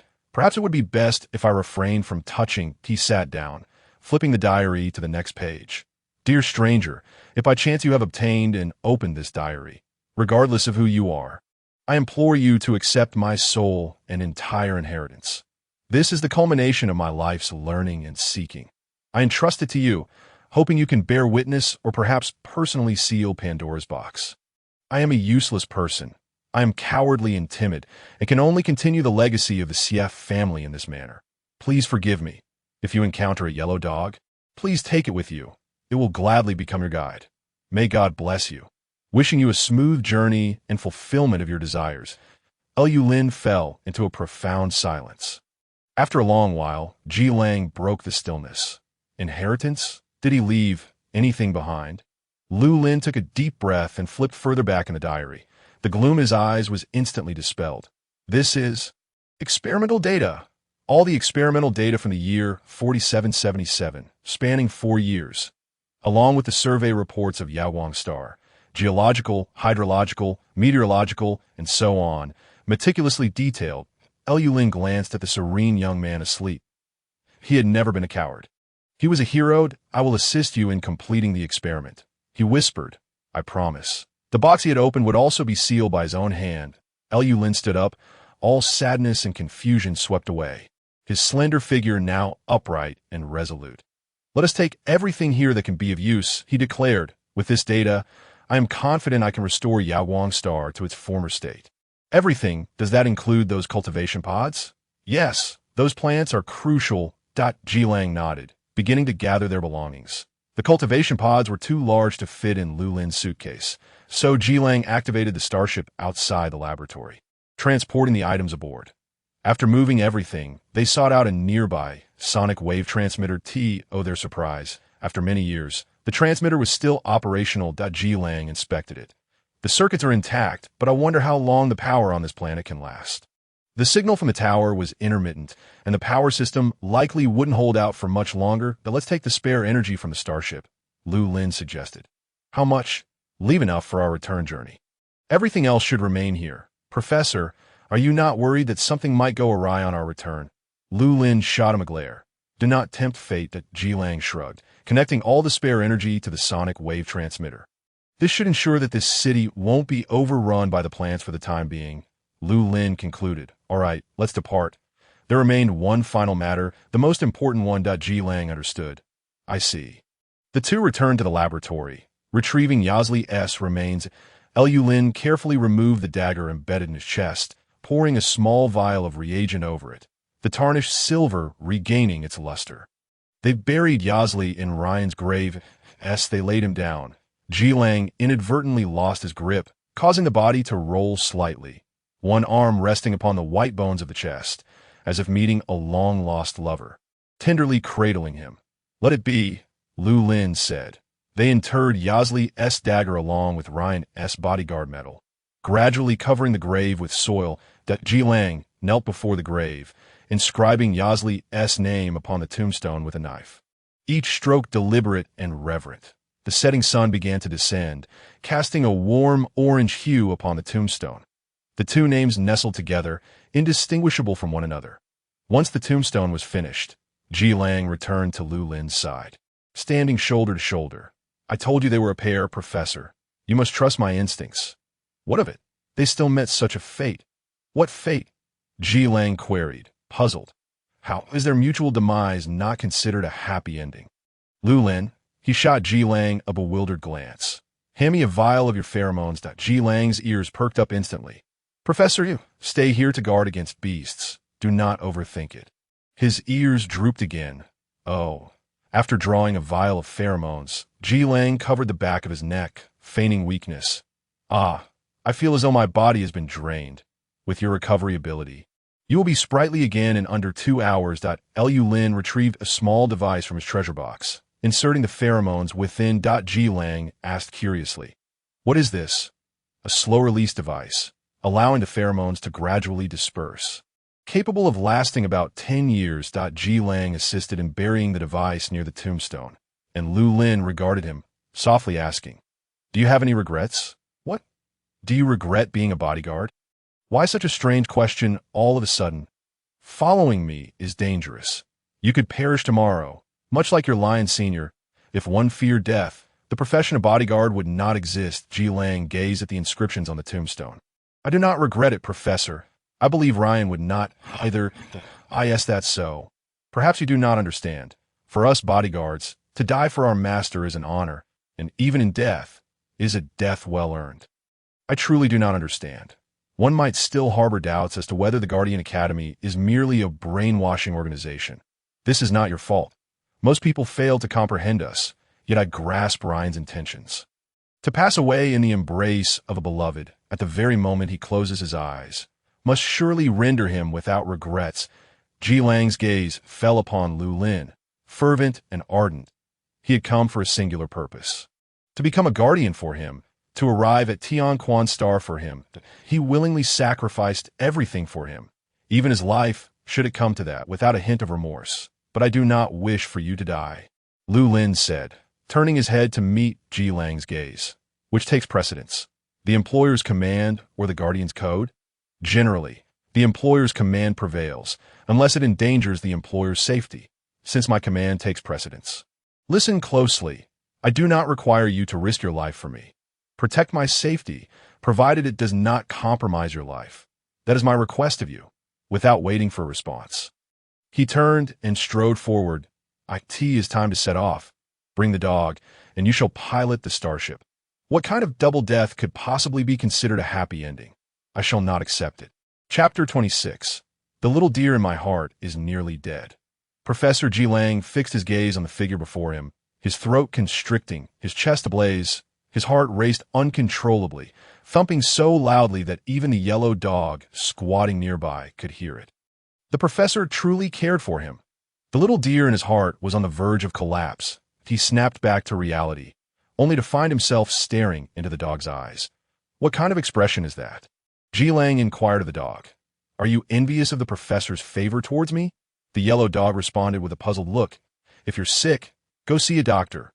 Can you not torment the dog?" Ji Lang squatted before it. "Though the professor has decided to take you back to Tianquan's star, I warn you, he is my master, not yours. If you dare to steal my affection, I will ensure your demise." The yellow dog barked in response that we are of the same root. Why must we hasten to harm each other? Now that we understand each other, let us depart. Ji Lang rose, tugging on the dog's leash. "We have already laid your two masters to rest. You should obediently follow us now, should you not?" The yellow dog seemed to grasp his words. Casting a final glance at the tombstone, it wagged its tail towards the grave, reluctantly following Ji Lang. Once aboard the starship, Ji Lang closed the hatch and loosened the leash that he asked Lu Lin, "Professor, shall we take off now?" "Wait a moment." Lu Lin approached him, extending his hand. Ji Lang, puzzled yet compliant, extended his own. Their hands came together, cupped. Lu Lin looked at him quizzically. "I did not bring any candy," Ji Lang replied. "I thought you were going to give me something." Lu Lin grasped his wrist, glancing at the light brain on his arm. "Your vital signs are within normal ranges," he said, releasing him. "It is just that the drug has not undergone clinical trials, and I fear adverse reactions. I wanted to confirm your metrics are normal before we take off. Oh, you mean the suppressants? I did not notice any side effects." "Indeed. However, Professor, I have a question." "Ask away. Since you have developed a new type of suppressant, why are we still coming to Yaoguang Star?" Lu Lin shook his head. "The new suppressant can only treat mild infections. If the condition has progressed to signs of mental collapse, the suppressant will be ineffective." He opened Yasli's experimental records. "Initially, I intended to search for uninfected flora and fauna to ascertain if they possessed any antibodies. However, Yasli's reports indicate that animals, including humans, cannot withstand the infection of the activator. Thus, individuals who are infected but do not exhibit signs of mental collapse will become our last hope." Ji Lang seemed to understand. "Like the big yellow one. It is called Bandy. That is not the main point." The yellow dog, in a new environment, curiously explored, sniffing around the starship. Lu Lin produced a laptop, gesturing for Ji Lang to take a look. "Among the 6,436 infected individuals whose medical records I obtained, most have recovered after a period of treatment. Why is my information included?" Ji Lang exclaimed, spotting his own details and photograph. "Professor, have I become your research subject?" Lu Lin ignored his interruption, flipping to the next page. There were 792 individuals whose infections were severe, leading to mental collapse. 716 succumbed to madness and death in a short span. 27 are unaccounted for various reasons, leaving 49 who were received by treatment facilities. 6 years later, only one among those 49 remains alive. "What?" Ji Lang raised his head, astonished. "Does that not mean the mortality rate is nearly 100? This is merely the sample I possess. After that war, at least hundreds of thousands were infected. I cannot fathom how horrifying the final numbers might be." Lu Lin lowered his gaze. "That time, I was pressed too hard. I had not developed a corresponding suppressant myself. Those who perished were not only the soldiers and civilians at Yaoguang Star, but also our own people, including Mu Sun." Ji Lang remained silent for a long while before asking, "Who is the final survivor?" "You will learn upon our return," Lu Lin responded. "I must ensure his recovery, not only for him, but for any future victims that may arise, although the war from years past is settled. No one can guarantee that history will not repeat itself." Ji Lang refrained from further commentary as he entered the cockpit, powering up the starship. This time, they were not in a rush, and with the remaining energy dwindling. He drove steadily for 3 hours. Before landing, Lu Lin finally retracted his beastly characteristics.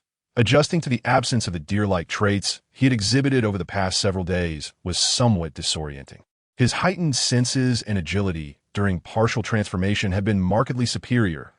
It seemed Ji Lang favored displaying his ears and tail for good reason. By coincidence, upon landing, they encountered the ferry officer from earlier. Departing the port under his admiring gaze, The two returned to the research base, accompanied by a dog. Song Jin emerged immediately to greet them. "Why were you gone for so long? I feared something unfortunate had befallen you." "Well, it was somewhat accurate." Lu Lin handed him the suitcase containing crucial research data. "Handle it with care. Leave it to me. There are still several large devices aboard the starship. Have someone retrieve them. But do not damage the plant samples inside. Did you excavate soil from Yaowang's star? Ensure they wear protective wristbands before handling those materials. Otherwise, they will bear the consequences." Lu Lin instructed that I shall take a shower. "You see to the dog." Song Jin glanced between the large dog and the medium-sized one. "Which one do you mean?" Lu Lin replied. "What kind of eyes do you have?" Ji Lang displayed his large tail. "Can you not tell I'm a wolf? Wolves wag their tails too?" "Of course." Lu Lin ignored their banter, heading into the bathroom without looking back. "Professor, wait. I wish to wash up too." The door closed. Ji Lang fell into contemplation before the door. "That is the professor's private space. Do you really wish to intrude?" Song Jin, leading the yellow dog, said, "Follow me. There is another bathroom on the other side." Reluctantly, Ji Lang trailed behind him, maintaining a safe distance. Song Jin remarked, "I wanted to ask earlier, what kind of new trendy footwear are you sporting?" "What?" Ji Lang was momentarily taken aback until he looked down at his holy shoes. Silence ensued. This Omega, despite being quite attractive, possessed a rather sharp tongue. "I asked it because you were a snake?" Upon reaching the bathroom, Song Jin paused. "You can wash up now. The luggage you brought is still here.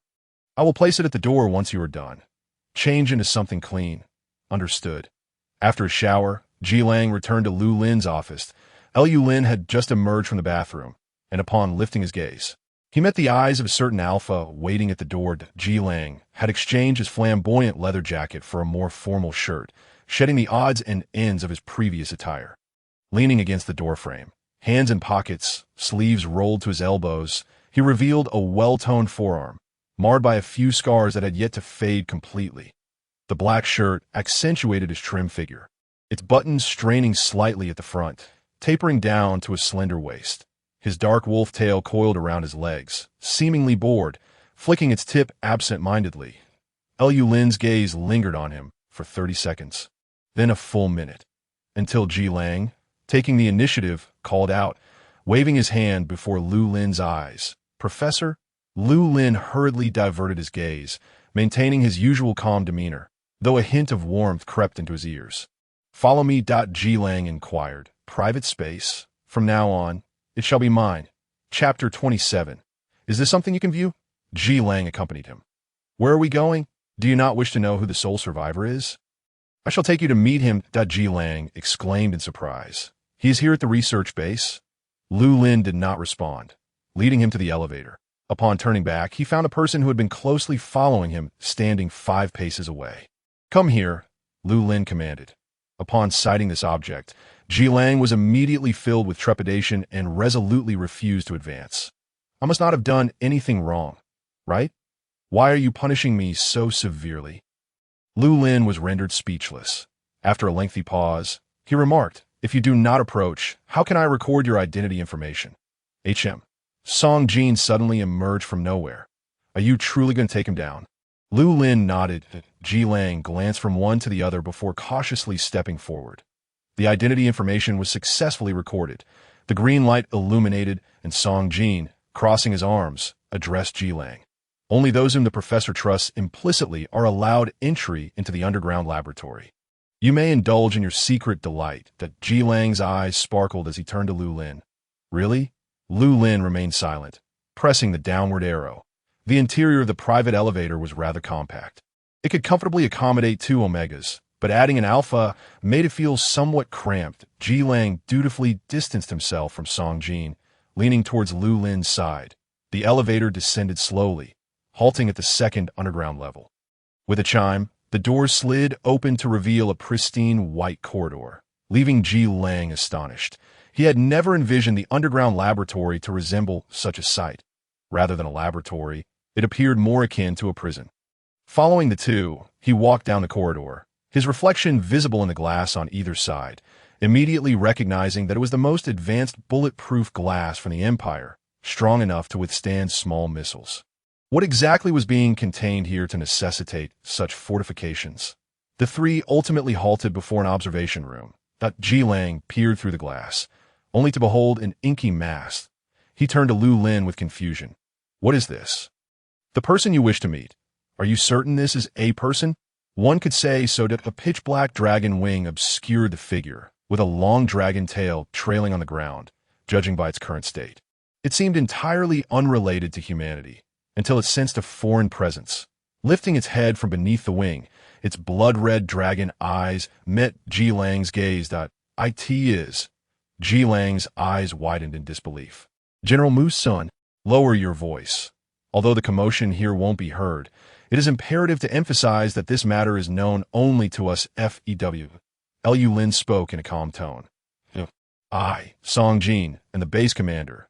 No one else is to be informed. Ji Lang instantly grasped the weight of this exclusivity, straightening his posture and vowing, rest assured, Professor, I would rather perish than divulge this secret. Song Jin's gaze swept over his chest. No need to puff out your chest. Your buttons are nearly bursting. Ji Lang quickly shielded himself. Is it something you ought to be gazing at?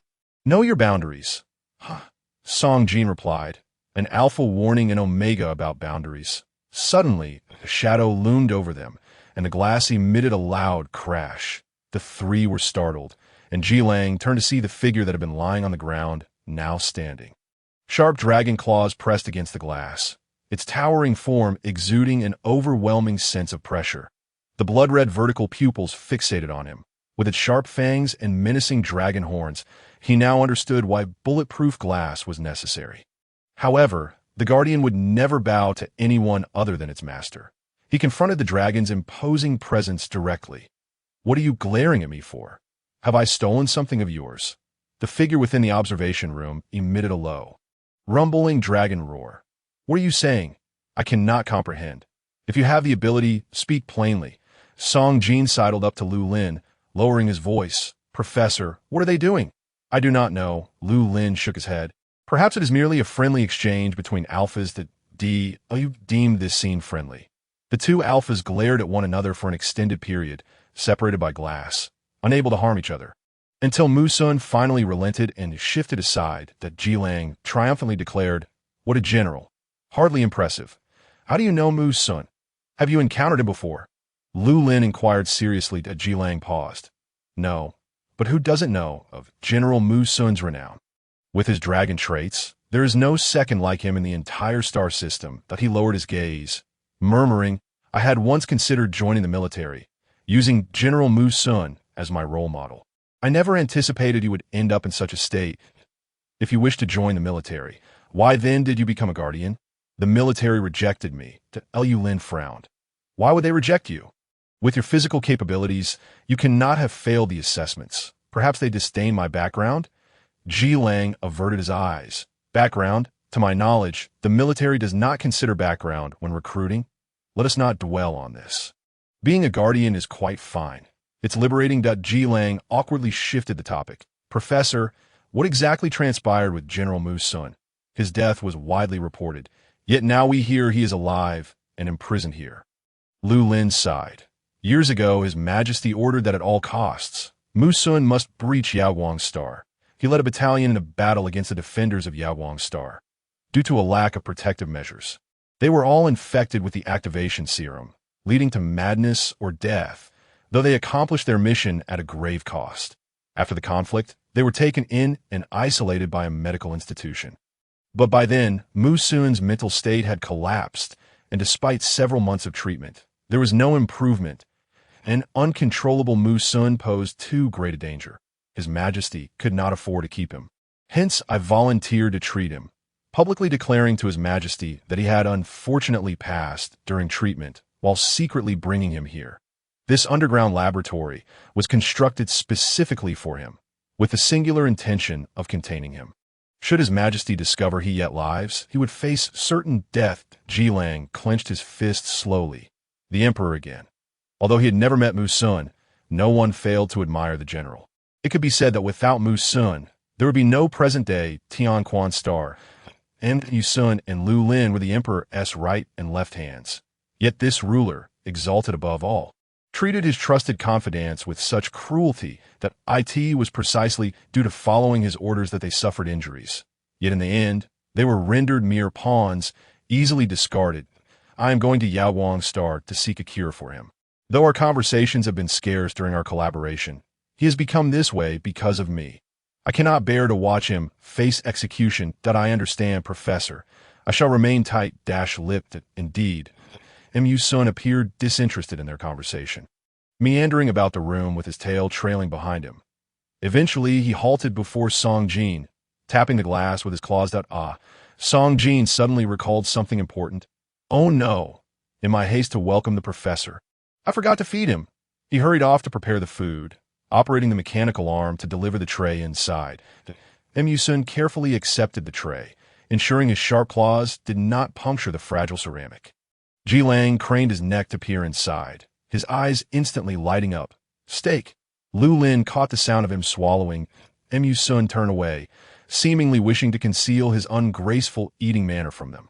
Jilang redirected his gaze, looking at Lu Lin with eager anticipation. Professor, when will you redeem that roasted pig you owe me? Lu Lin sighed in resignation. Very well. Let us go. I shall treat you now. Chapter 28. Beware of being consumed. Hooray! Let us depart at once.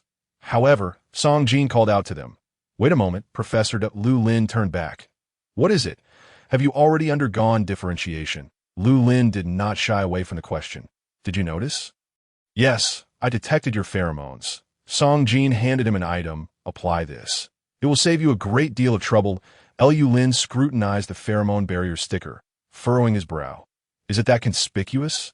Not overly so, but alphas possess a more sensitive nose than we do, Jilang interjected. If the professor does not wish to apply it, he need not. With me around, do any foolish alphas dare approach? That is not the issue. It is just that the news of your differentiation has yet to circulate. If you wish to keep this matter concealed, you must take this precaution. Lu Lin hesitated for a moment before accepting the barrier sticker. Moreover, this matter may not remain concealed for long. You should prepare yourself, and it would be wise to discuss it with the commander and find time for a physical examination at the hospital. All individuals' health data must be uploaded to the big data center, especially for Omegas. Lu Lin lowered his gaze. I understand. He handed the barrier sticker to Jilang. Please apply it for me. Jilang could hardly believe it as he pointed at himself. Me? I cannot reach, Song Jin remarked. He is not significantly shorter than Lu Lin, right? If you're going to find an excuse, at least make it a suitable one. Jilang gingerly took the barrier sticker, tearing open the packaging. Is it to be applied to the gland, Professor? Indeed. Lu Lin gently pushed aside the wisps of hair that fell across his nape. The silvery tips parted gracefully, revealing a delicate expanse of pale skin at the back of his neck. While he lowered his head, the subtle outline of his spine becoming discernible, perhaps due to the administered suppressants. The glands were no longer swollen and red, completely concealed beneath the skin with no trace to be discerned. Is this the spot? Jilang murmured to himself as he lightly brushed his fingers over the gland. The familiar sensation struck Lu Lin, causing him to involuntarily shudder, drawing in a sharp breath before turning to glare at him. I told you to apply the barrier patch, not to grope around. I need to ensure this is the correct position, Jilang retorted, feeling quite wronged. This thing is so tiny. If it's misaligned, it surely won't be effective. Lu Lin wondered what had possessed him to allow an alpha to assist with applying a barrier patch. After a cold stare at Jilang for a moment, he lowered his head once more. The gland, upon being touched, revealed a blush beneath his fair skin, spreading into a rosy hue that reached his collarbone, even the base of his ears turning a shade of red. This time, it was indeed clearer. Jilang meticulously applied the patch, watching as it gradually blended seamlessly into the skin. This was the latest popular model on the market, highly favored by Omegas, capable of concealing one's gender and masquerading as a beta. However, it could not fool everyone, particularly not those with a keen sense, such as Jilang leaned in to sniff. You can still smell it. Lu Lin shot back coldly. Keep your distance. After all, individuals of your exceptional caliber are rare. Being able to deceive the majority suffices. Song Jin teased him. Not many are as rude as you. No one chases others down the street to sniff their glands. All right, enough. Lu Lin interrupted them, advising Jilang be cautious. Avoid unnecessary trouble if you can. Tisich, Jilang crosses arms, dismissively retorting, I wouldn't even sniff if someone offered. I'm not interested in anyone except the professor. Just then, the glass was knocked upon again. Mu Sun returned to Song Jin's side, a platter in hand. The steak was gone, while the carrots and broccoli remained untouched. Song Jin glanced at the plate. Smiling, you must eat your vegetables too. Mu Sun found himself in a quandary. Song Jin coaxed him, Little Sun, be good. Finish them, and there'll be a reward, all right? Ugh. Jilang shivered at the side, cringing at the repetition. How disgusting. Song Jin asked, what? Upon hearing the word reward, Mu Sun's demeanor brightened significantly. He quickly finished the vegetables he disliked, displaying a spotless plate. He then cast a glance at Jilang, his expression suddenly turning cold, brimming with hostility. Wow. His mood shifts faster than flipping a book, Jilang exclaimed in astonishment. Why is he so docile with you, but fierce with me? Song Jin continued to smile. What do you think? The mechanical arm retrieved the plate, dropping a pile of jewels. The gems clattered onto the floor, and Mu Sun's tail swept across, collecting them all joyfully into a box. Subsequently, he settled into a corner of the room. Like a quiet dragon guarding its treasures, Jilang watched his actions, feeling a mix of emotions, a dignified general of the empire, a legendary warrior who had never known defeat, reduced to a child needing to be pacified. It was almost too much for me to bear. He turned to Lu Lin. Professor, perhaps you should treat him first. Meals could be consumed at any time. Lu Lin replied. There's no rush. We have yet to uncover the reason behind Bandy's mental collapse. And we cannot rule out limitations in Yasli's equipment that we need to conduct further tests. Xiaosong, later you will draw blood from Bandy for a full examination. Understood, Professor. Lu Lin gazed back at the individual in the observation room, softly stating, he no longer remembers me, nor anyone else. Sometimes I wonder if maintaining the status quo might be better. At least he appears carefree at present. Carefree, yet confined in a cage. The wings of a dragon are not mere ornaments. If they atrophy, they become like those of a lizard. Lu Lin regarded him. Your perspective is somewhat akin to his. During our few encounters, one time he returned from the battlefield injured, seeking medicine from me. I told him that if he continued to push himself, one day he would suffer an irreparable injury. That he replied that a soldier disregards life and death, and dying in battle is an honor. He sighed softly. If he were still conscious, I believe he would find common ground with you. I don't think so. Jilang cast a glance at Song Jin. This dragon is fiercely protective of its treasures. He might see me as an enemy. You claim he doesn't recognize others. I think otherwise. Isn't he familiar with your little sidekick? Xiaosong has been his recorder for over 5 years. Surely there is some sentiment there.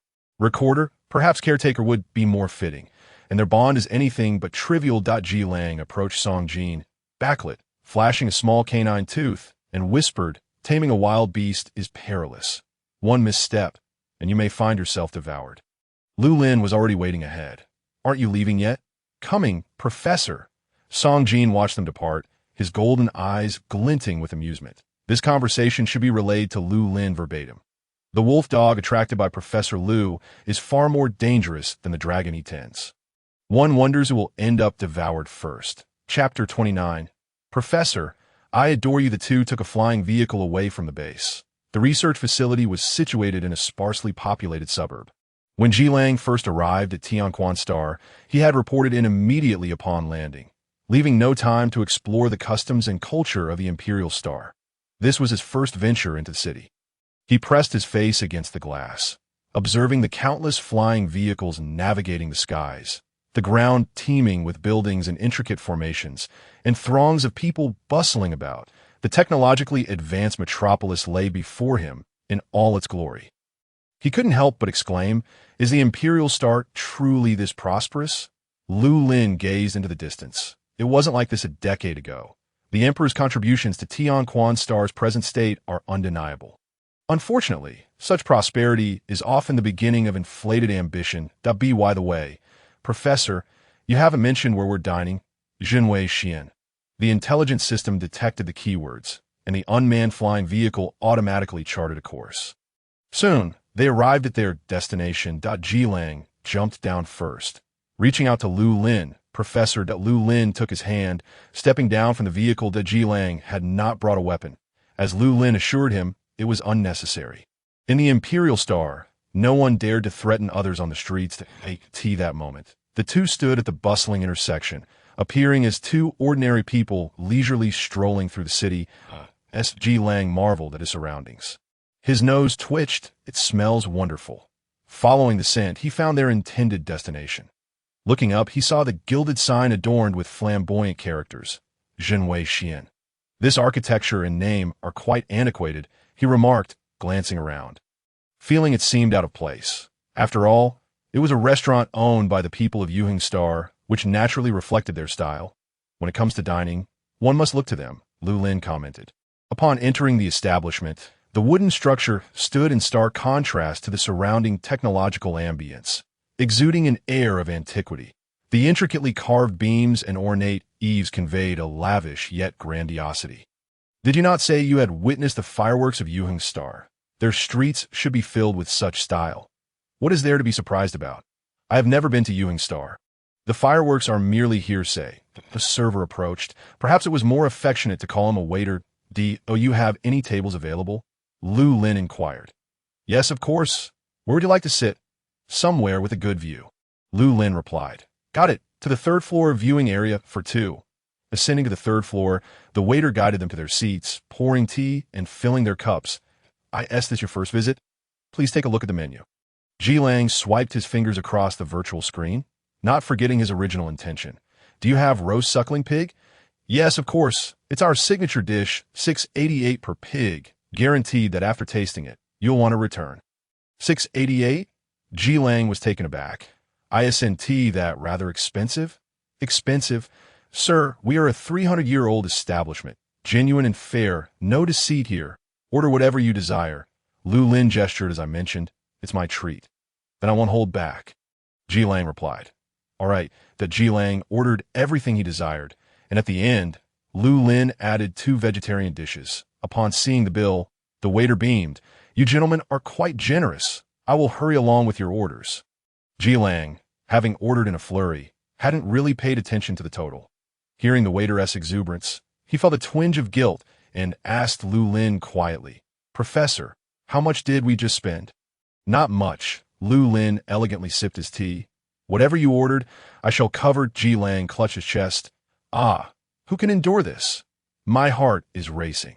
If this continues, I fear I shall be overwhelmed. Lu Lin shot him a puzzled glance. Are you unwell? No, Professor. I'm just particularly touched, particularly happy, particularly blessed. Lu Lin raised an eyebrow. Is it merely a meal? It's not a large sum, just 3,000 star coins. Professor, once I receive my salary, I will treat you to a meal. No need. Why not? I still prefer supplements. The dishes arrived promptly, filling the table to the brim. The most eye-catching of all was the roasted suckling pig. The waiter assisted in carving it, and the mere sound of the knife slicing through made one salivate uncontrollably.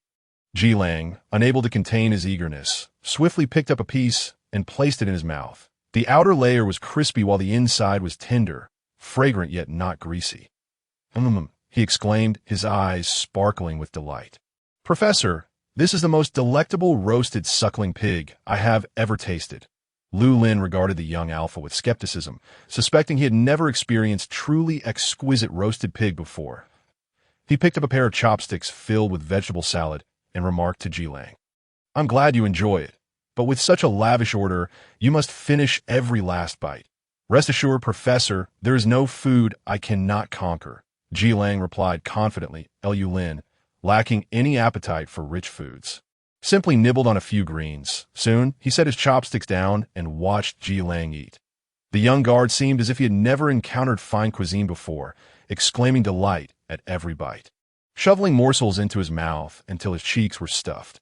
Although he had previously claimed to come first in every hunting competition, it was likely that the school did not assist in preparing those catches. Whatever he managed to cook himself must have been quite rudimentary. Simple roasting with a sprinkle of salt and pepper might suffice, but such a monotonous diet would surely wear thin over time. Ji Lang, with his mouth full, looked up and realized he was the only one eating, hastily swallowing his food. Professor, why aren't you eating? I am full. Just a plate of salad? Ji Lang exclaimed, wide-eyed. Then no wonder you're so thin. You must eat more, Professor, or you might end up like last time when you couldn't escape my grasp. What do you mean by last time? Lu Lin inquired. Ji Lang handed him a piece of roasted pig. Bringing it to his lips. Try it, Professor. I assure you, it's genuinely delicious. Although Lu Lin was hesitant, the anticipation in Ji Lang's eyes softened his resolve. Very well, just this once. With some reluctance, Lu Lin opened his mouth and slowly took a bite of the roasted pig. So, what do you think? Ji Lang prompted eagerly to, "It's quite good," Lu Lin replied. Then, Lu Lin pressed his hand against Ji Lang's. You eat it yourself, find it. In a remarkable display of gluttony, Ji Lang truly devoured the entire spread, leaving nothing but bones behind.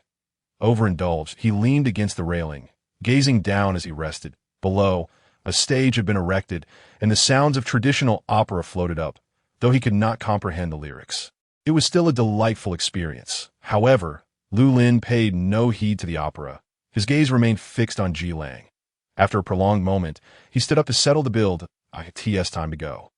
By the time they exited the restaurant, the dinner rush had subsided, and the street was quieter as they strolled along, digesting their meal.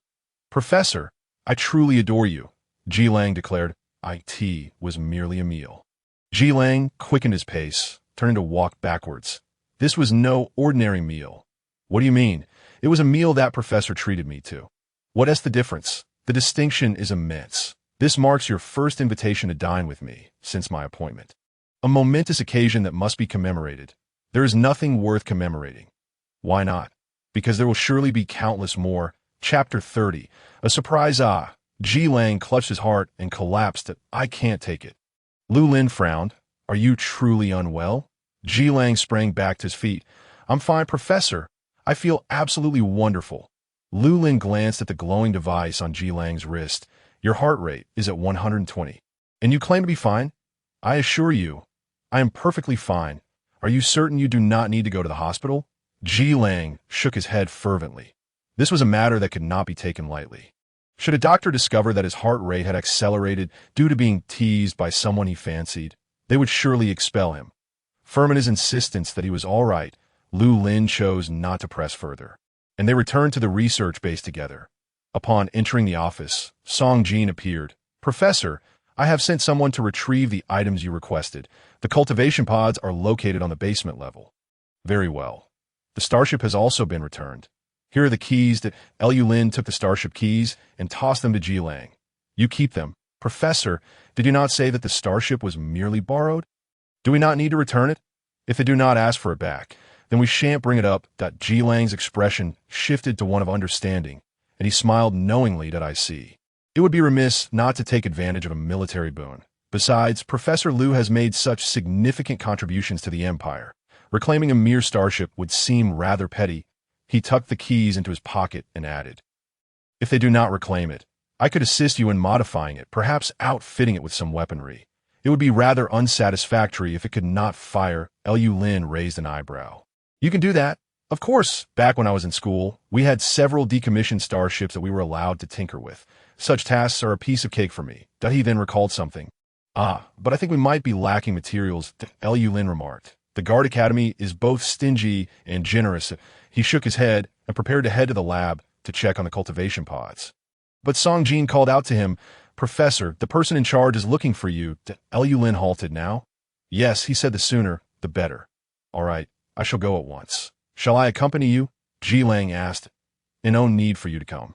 Stay here and do whatever you wish, but do not cause any trouble. Ji Lang scratched his head. When have I ever caused trouble? Song Jin smiled and pointed to the newly installed iron door of the office. Ji Lang. Lu Lin took the elevator upstairs, arriving alone at the office of the person in charge. The head of the base, surnamed Peng, was an elderly gentleman with graying hair, once a renowned pharmacologist in his youth. He had dedicated his life to the research base, only leaving the laboratory in his later years to become the director. Years ago, when Lu Lin brought the uncontrollable Mu Sun to this place, Director Peng had risked the wrath of the emperor to take them in, helping Lu Lin establish an underground laboratory. Throughout the years, Lu Lin had held a deep sense of gratitude and respect for him. Even when needing to conceal matters from the other staff, he would never withhold the truth from the director. At this moment, Lu Lin knocked on the door. "Come in." Director Pang was tending to a few potted plants on the windowsill, and upon seeing Lu Lin, he hastily set down his watering candida. "It's young Lu. You returned safely, yet you do not even bother to inform me. I had to invite you myself. Did I not ask Song Jin to relay my message? Did he not come? He did come, but a message from him lacks the reassurance of your personal presence." Director Pang placed a hand on Lu Lin's shoulder, gently squeezing. "You look thinner. I imagine this trip was not without its hardships." "I was only gone for a few days." "You exaggerate." Lu Lin replied helplessly that I should have come personally, but a certain guard officer insisted on eating, so I took him for a meal first. Director Pang poured him a cup of tea. "Take a seat." Lu Lin nodded and sat at the table. "It seems you and your guard officer are getting along quite well. Your priority, to treat him to a meal, comes before visiting me." Director Pang remarked with a chuckle. Lu Lin had just lifted the cup to his lips when he set it down again, eager to explain.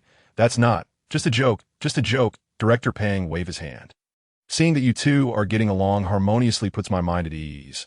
I was previously concerned you might be dissatisfied with him." Lu Lin suddenly snorted in disdain. "I am indeed dissatisfied." "What do you find lacking?" "Everything is lacking." "Care to elaborate?" Lu Lin hesitated, and then thought better of it. "Since he is the guard officer you employed for me, I shall tolerate it. It seems you are somewhat satisfied. To get to the point, I called you here to remind you to go to the hospital for a checkup. Song Jin has already informed me." "Yes, but I remain uneasy. Perhaps it is due to my advancing age that I tend to overthink." Director Pang sighed. "You must have a checkup after returning from Yaoguang Star. That is one reason." He lowered his voice. "The other reason is that news of your secondary differentiation cannot be concealed for long. If it is discovered and reported, we will be in a difficult position. That it is better to take the initiative." Lu Lin frowned slightly, pondering for a moment before replying. "I understand that I know you dislike your Omega identity. But consider this an opportunity. Have you not always sought to advocate for Omega rights? Just think, if even the Empire's most outstanding researcher, Lu, is an Omega, what reason would the research base have to refrain from recruiting Omegas?" Lu Lin gazed at him in surprise. "You are willing to open doors for Omegas?" "It's not that I am unwilling. It is that His Majesty is not." That Lu Lin contemplated for a while before saying, "Very well, since you mentioned it, I will make sure to visit the hospital promptly." "Good. I have nothing else for you. Go about your business." Lu Lin rose to leave, but suddenly remembered something as he reached the door. "By the way, Director, do you know where I can order custom weapons? Is your handgun malfunctioning?" "Not me, nor the gun. It's a knife to knife. It should be a tang knife, but I am not well versed in that area. Which is why I am asking you. A tang knife." Director Pang stroked his chin, his eyes taking on a profound expression. "If I recall correctly, your guard officer's weapon is indeed a tang knife. Is it not? Are you trying to give him something?" "Please don't misunderstand." Lu Lin hurriedly interjected. "It was he who bravely faced the beast tide alone to protect me, and his blade has become dulled in the process. I do not wish to owe him a favor, which is why I thought to gift him a new sword." "And misunderstanding." "No misunderstanding." Dean Pang chuckled warmly. "I will help you find someone. I shall not inquire further into the matter." Lu Lin replied, "Why does it still feel like a misunderstanding? The Tang sword is a weapon unique to the Yuhing Star. Its forging method is not disclosed to outsiders. But fortunately, I happen to know a few weapon merchant from Yuhing Star who can assist you with this task." "That would be splendid," Lu Lin said. "When Jilang joined, his weapon was also registered, and I have the specific details of his sword here, so we can replicate one with the same weight and length." "All right," Lu Lin nodded. "Use the finest materials, and do not consider the price. I shall bear the cost. No problem." Dean Pang replied. Lu Lin hesitated for a moment before adding, "Please do not mention this to him, nor let anyone else know.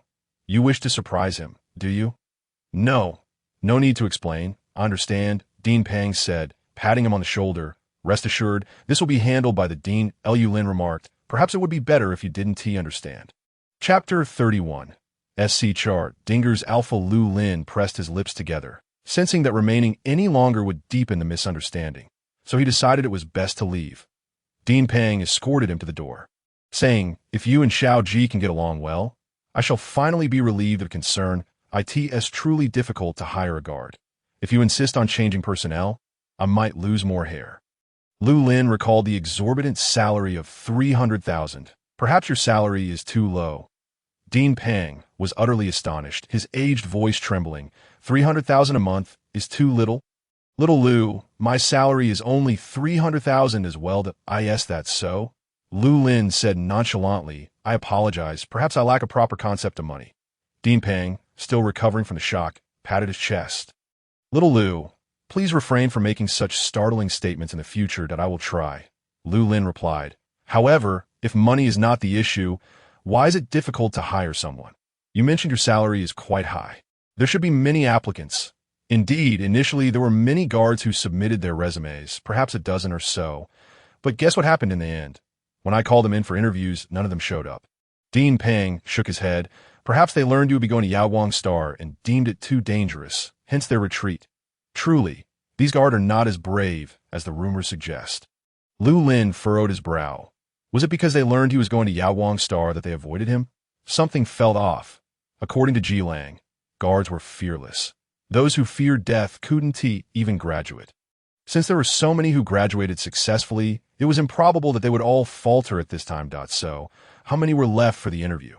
Only Ji Lang remains that if there were any other candidates. I would have consulted you to it's not that the dean disrespects you. There are simply no other options, I understand, he said. I shall take my leave now. Good. Go ahead, Dean Pang replied. Lu Lin returned to his office. Upon entering, he found no sign of Ji Lang. Only Song Jin assisting him with his documents. Professor, the sampling for Bandy has been completed. The dog is quite well behaved. It neither barks nor causes a fuss. Where have you placed it? For now, I've made it neighbors with Moose Sun. Its concentration of activated factors is above standard, so I dare not let it outside. Lu Lin nodded. The routine test results will be available today. But for the genetic and antibody analyses, we may have to wait until tomorrow rush. By the way, Professor, Song Jin leaned in curiously. I still don't know what your beast transformation feature is. Would you mind sharing? I know. It's a little deer. Ji Lang suddenly appeared, spreading his palms. I've even touched a little deer's tail. The color, the texture. Lu Lin coldly reprimanded Ji Lang. Ji Lang immediately became obedient. Lu Lin glanced at the place he had just concealed himself. What does hiding under the desk mean? Didn't you say not to touch things randomly? Ji Lang said with a hint of grievance. His ears drooping, so I had to find a corner to hide away, so you wouldn't see. Does hiding under the desk count as a corner? What if he were sitting at the desk?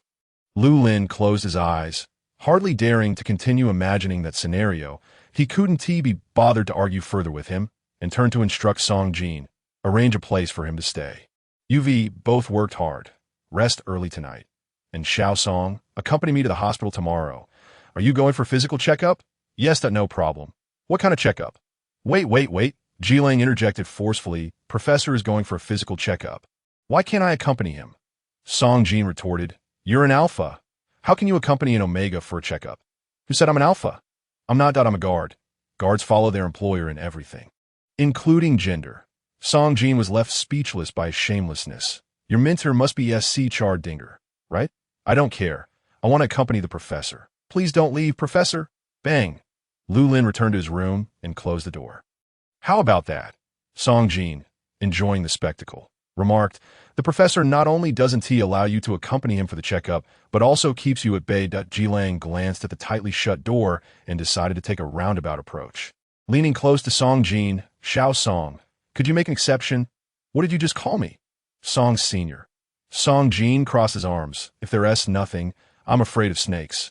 If there's something, then Xiao Song that I'm sorry, I was wrong. Ji Lang clasped his hands together. Please forgive me this once, Song Senior. Song Jin had never encountered such a flexible alpha and felt almost compelled to agree. All right, what do you want me to bend the rules for? Ji Lang quietly whispered, when the time comes, just say you have something to attend to, and I'll handle the rest. Fine, Song Jin decided to assist with this small favor. However, since you're asking for help, shouldn't you show a little gratitude? He said, extending his hand and rubbing his fingers together. Ji Lang quickly understood, pulling out his light brain. I only have 329 left. All for you to, is that enough? Song Jin. He hadn't seen anyone with only 3 digits for many years that he sighed. Forget it. You should keep it for yourself. The next morning, Lu Lin arrived at the hospital accompanied by Ji Lang. Song Jin mentioned that the sample analysis was at a critical stage and needed to stay close, leaving Lu Lin to go alone, but he simply could not shake off his persistent companion. So he finally relented. The examinations for differentiation and secondary differentiation were conducted at the central hospital, with alphas and omegas on different floors to avoid complications. Generally, opposite genders were not allowed to accompany each other. But there were always exceptions that Ji Lang had already prepared his guard badge ahead of time, almost as if he had written "I am a guard" on his forehead. Dean Peng had made a prior appointment for Lu Lin's checkup, and the guide nurse kindly led him to the window for blood draw that Lu Lin had received a differentiation delay agent, which was unknown to others but known to Dean Peng, who feared any potential aftereffects. Thus, while others only had a single vial drawn, he had 5 vials taken. Ji Lang felt heartbroken, observing and muttering, "Is the physical examination in the Imperial Star always this excessive? My professor is already thin. After drawing so much blood, how long will it take for him to recover?" The nurse responsible for drawing blood trembled slightly. The guide nurse hurriedly brought over several nutritional supplements. These are specially formulated by the hospital. They can quickly replenish blood, and you'll be fine in a day or two, so don't worry. Really? Ji Lang received them skeptically. Do you have any with an orange flavor? They don't come in flavors. Lu Lin could no longer listen. He stood up, applying a cotton swab to his arm. No need to mind him. However, just as he stood, he felt a wave of dizziness. His stance faltered, and Ji Lang quickly caught him. "Professor," Lu Lin retorted, "absurd. Even if I've had 5 vials taken, each is only 5 ml that I've never heard of someone fainting after losing 25 milliliters of blood." With so many people watching, the strong-willed Professor Lu shook off Ji Lang's support. "I am fine that you're still saying you're fine. Your face is as pale as a ghost," Ji Lang exclaimed anxiously, turning to the guide. "Is there a place for my professor to sit down?" "Follow me." Lu Lin's head spun, still entangled in trivial matters. "Who did you say looks as pale as a ghost?" "You look as pale as a ghost." Ji Lang supported him forward. "Stop nitpicking over these things. Please sit and rest." Chapter 32. Physical examination. Lu Lin experienced a slight ringing in his ears, only catching snippets of the conversation. "You think I'm nitpicking?" Ji Liang, the nurse accompanying them, and the inspector exchanged glances. Ji Liang opted for silence. After a considerable effort to assist the individual to a seat in the lounge, he noticed the blood trailing down the person's arm. The cotton swab meant for applying pressure had fallen unnoticed at some point, and Lu Lin was oblivious to it, experiencing dizziness and tinnitus. The vivid crimson streak on his pale skin was particularly jarring.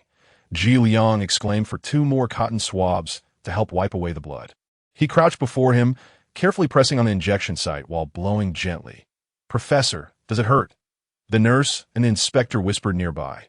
"Isn't this a bit exaggerated? It's merely a blood draw. Even an omega shouldn't be this fragile. Mind your own business about their romantic affairs." In a daze, Lu Lin seemed to hear something. He lifted his gaze to glance in their direction. Due to the dizziness, his vision was slightly unfocused, his clear gray-blue eyes veiled by a thin mist. His thin lips were pressed tightly together, devoid of color, appearing as if they might shatter with the slightest touch. Unable to catch their words, Lu Lin averted his gaze, accepting the supplement Ji Liang offered and taking an indescribable taste spread through his mouth, reminiscent of a daunting delicacy. Soy milk. He stared at the supplement bottle for a full 30 seconds before slowly extending his hand to set it on the table. Ji Liang clearly saw the disdain on his face. Professor Lu had consumed nutritional supplements for over 20 years, yet this was the first time he truly grasped how dreadful they could be. He shot Ji Liang a sympathetic glance. After resting for a while, Lu Lin felt considerably better, and the bleeding had ceased. However, the recent unexplained dizziness lingered in his mind, prompting him to decide to stay a bit longer until the examination results were available. An hour later, the doctor arrived with the test report and closed the door. "Professor, the level of inhibitors in your body is alarmingly high. Have you recently been injecting a large quantity of inhibitors?" "Inhibitors?" Lu Lin paused momentarily. "No, just 1 injection. That's rather peculiar. Furthermore, the composition of this inhibitor is entirely unfamiliar to you." At this point, Lu Lin's expression turned icy. Ji Liang also became vigilant. although he hadn't brought a knife today. His hand instinctively moved toward his waist. Sensing the sudden tension in the atmosphere, the doctor broke into a cold sweat and hurriedly assured them, "Rest assured, Director Pang has already informed us in advance.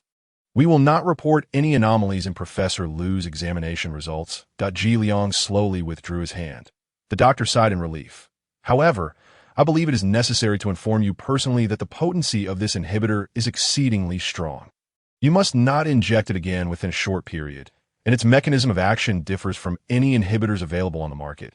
Thus, we cannot guarantee its safety. I understand. It was merely for emergency use. The dizziness you recently experienced may be a side effect of the inhibitor. Have you felt fatigued or mentally drained lately?" Lu Lin reflected briefly. "Yes, that could also be a side effect of the inhibitor. In any case, you must exercise caution in its usage. I understand." The doctor hesitated for a considerable time before deciding whether to speak further. "We detected traces of a differentiation delay agent in your blood sample. This substance is a strictly regulated narcotic. We will keep this confidential. But what? The reason it is classified as a narcotic is due to its extremely potent side effects. You are a pharmacologist. I trust you understand better than we do." Lu Lin nodded indifferently. "Coincidentally, the inhibitor you use has a sufficient suppressive effect on pheromone synthesis, so you should have felt little in recent days. However, I must remind you, once the efficacy of the inhibitor wears off, you will immediately enter your estrus period. This will be your first estrus since differentiation and may be more intense than any previous episodes." "How intense?" "It may reach the level where alpha's comfort is essential." Lu Lin frowned. "I do not require." "While I am here," Ji Liang interjected, "I assisted the professor during his differentiation. I can do it again this time.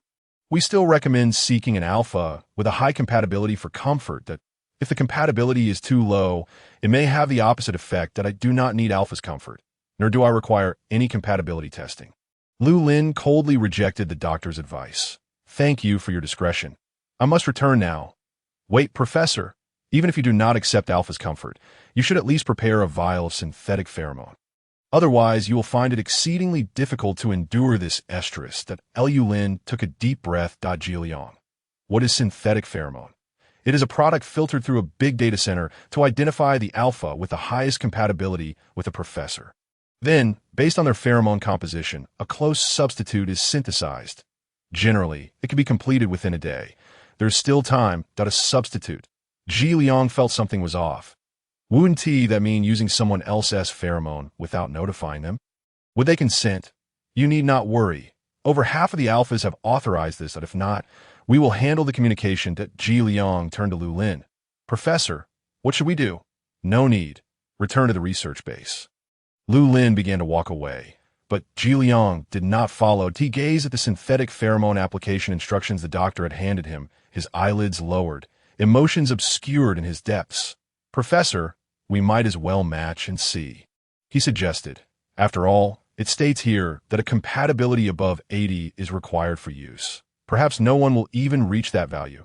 There is no need for that." Ji Liang approached him, lowering his voice to almost a whisper, his lips nearly brushing his ear. "Professor, I genuinely wish to know who meets the criteria. If you are not fond of them, I shall eliminate them." He made a cutting motion across his throat. Lu Lin felt a headache coming on. "Stop joking. I am serious." Lu Lin, feeling utterly exhausted, lacked the energy to argue. "Hurry." Before he could finish, Ji Liang had already turned to the doctor. "The professor says to proceed with the matching." Lu Lin. "What, doctor?" "Ah. Oh." The matching results were quickly generated. The doctor, with an odd expression, handed the tablet to Ji Liang. "Let me see." Ji Liang took it, the one with the highest compatibility. "Oh, an S-class alpha. It seems rather difficult to eliminate, but that's fine. The professor believes in my capabilities." Lu Lin looked utterly exasperated. Ji Liang examined it further. "But why does this person seem so familiar?" The doctor glanced at Lu Lin and pointed to his own temple. "Let me check this person's name." "Ji Liang." Lu Lin nodded slightly to the doctor. "How can you share my name?" The doctor shrugged. Indicating there was nothing to be done, Ji Liang finally realized.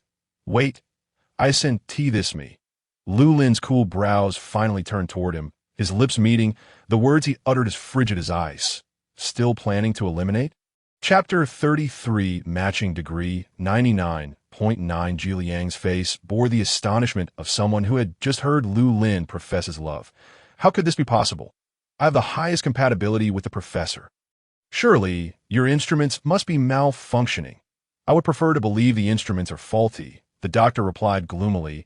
I have never encountered such a high compatibility before, yet the big data center's results are infallible.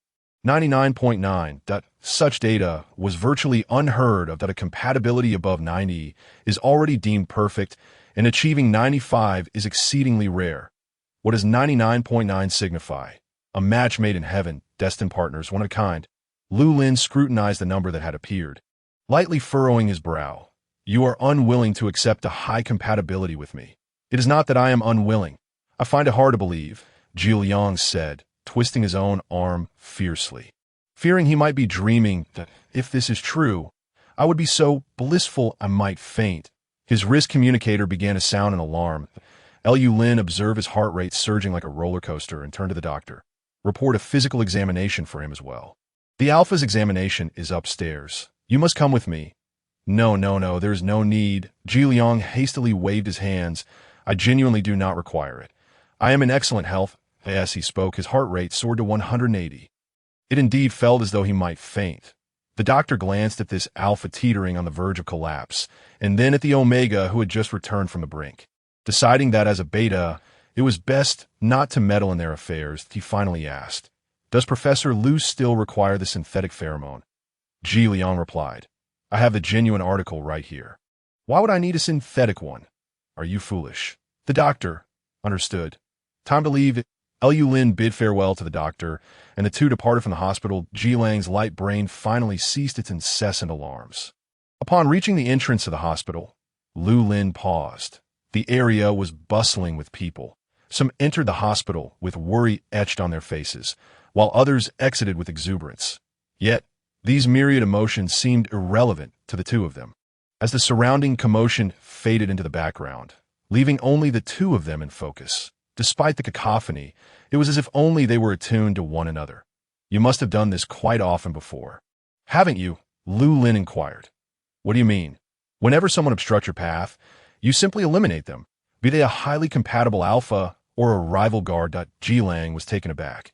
After a moment of contemplation, he replied, How did you come to know this? The director informed me that initially there were over a dozen applicants for the guard position, yet you were the only one who showed up for the interview. It's quite evident what happened to the others. Ji Liang lowered his gaze. I see it. So, are you planning to eliminate the director for being a whistleblower? You've misunderstood, Ji Liang said, somewhat exasperated. You truly view me as such a ruthless individual. Though I often speak of eliminating someone, I wouldn't dare take a life without your orders. Those guards, I merely persuaded them to withdraw. Persuaded them? Well, a physical persuasion, Ji Liang offered with a mysterious smile. After all, they are my peers, and I hold no grudge against them. It would be unseemly to sever their livelihoods. Perhaps you are unaware, but among us guards, there exists an unspoken rule. If two individuals desire the same contract, they may contest it through a duel. Thus, my actions were merely a matter of fair competition. Yes, that's so, Lu Lin replied. Indeed. When have I ever deceived you?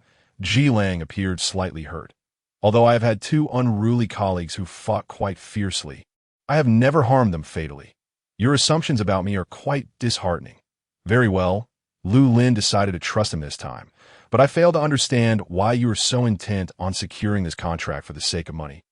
Ji Liang shook his head. Wealth is but an external possession. One cannot take it with them after death. Guards, we are perpetually on the brink of peril. No one truly cares for a few star coins. Then what is it for? It is for you, to protect you, and to serve as your guard. For me?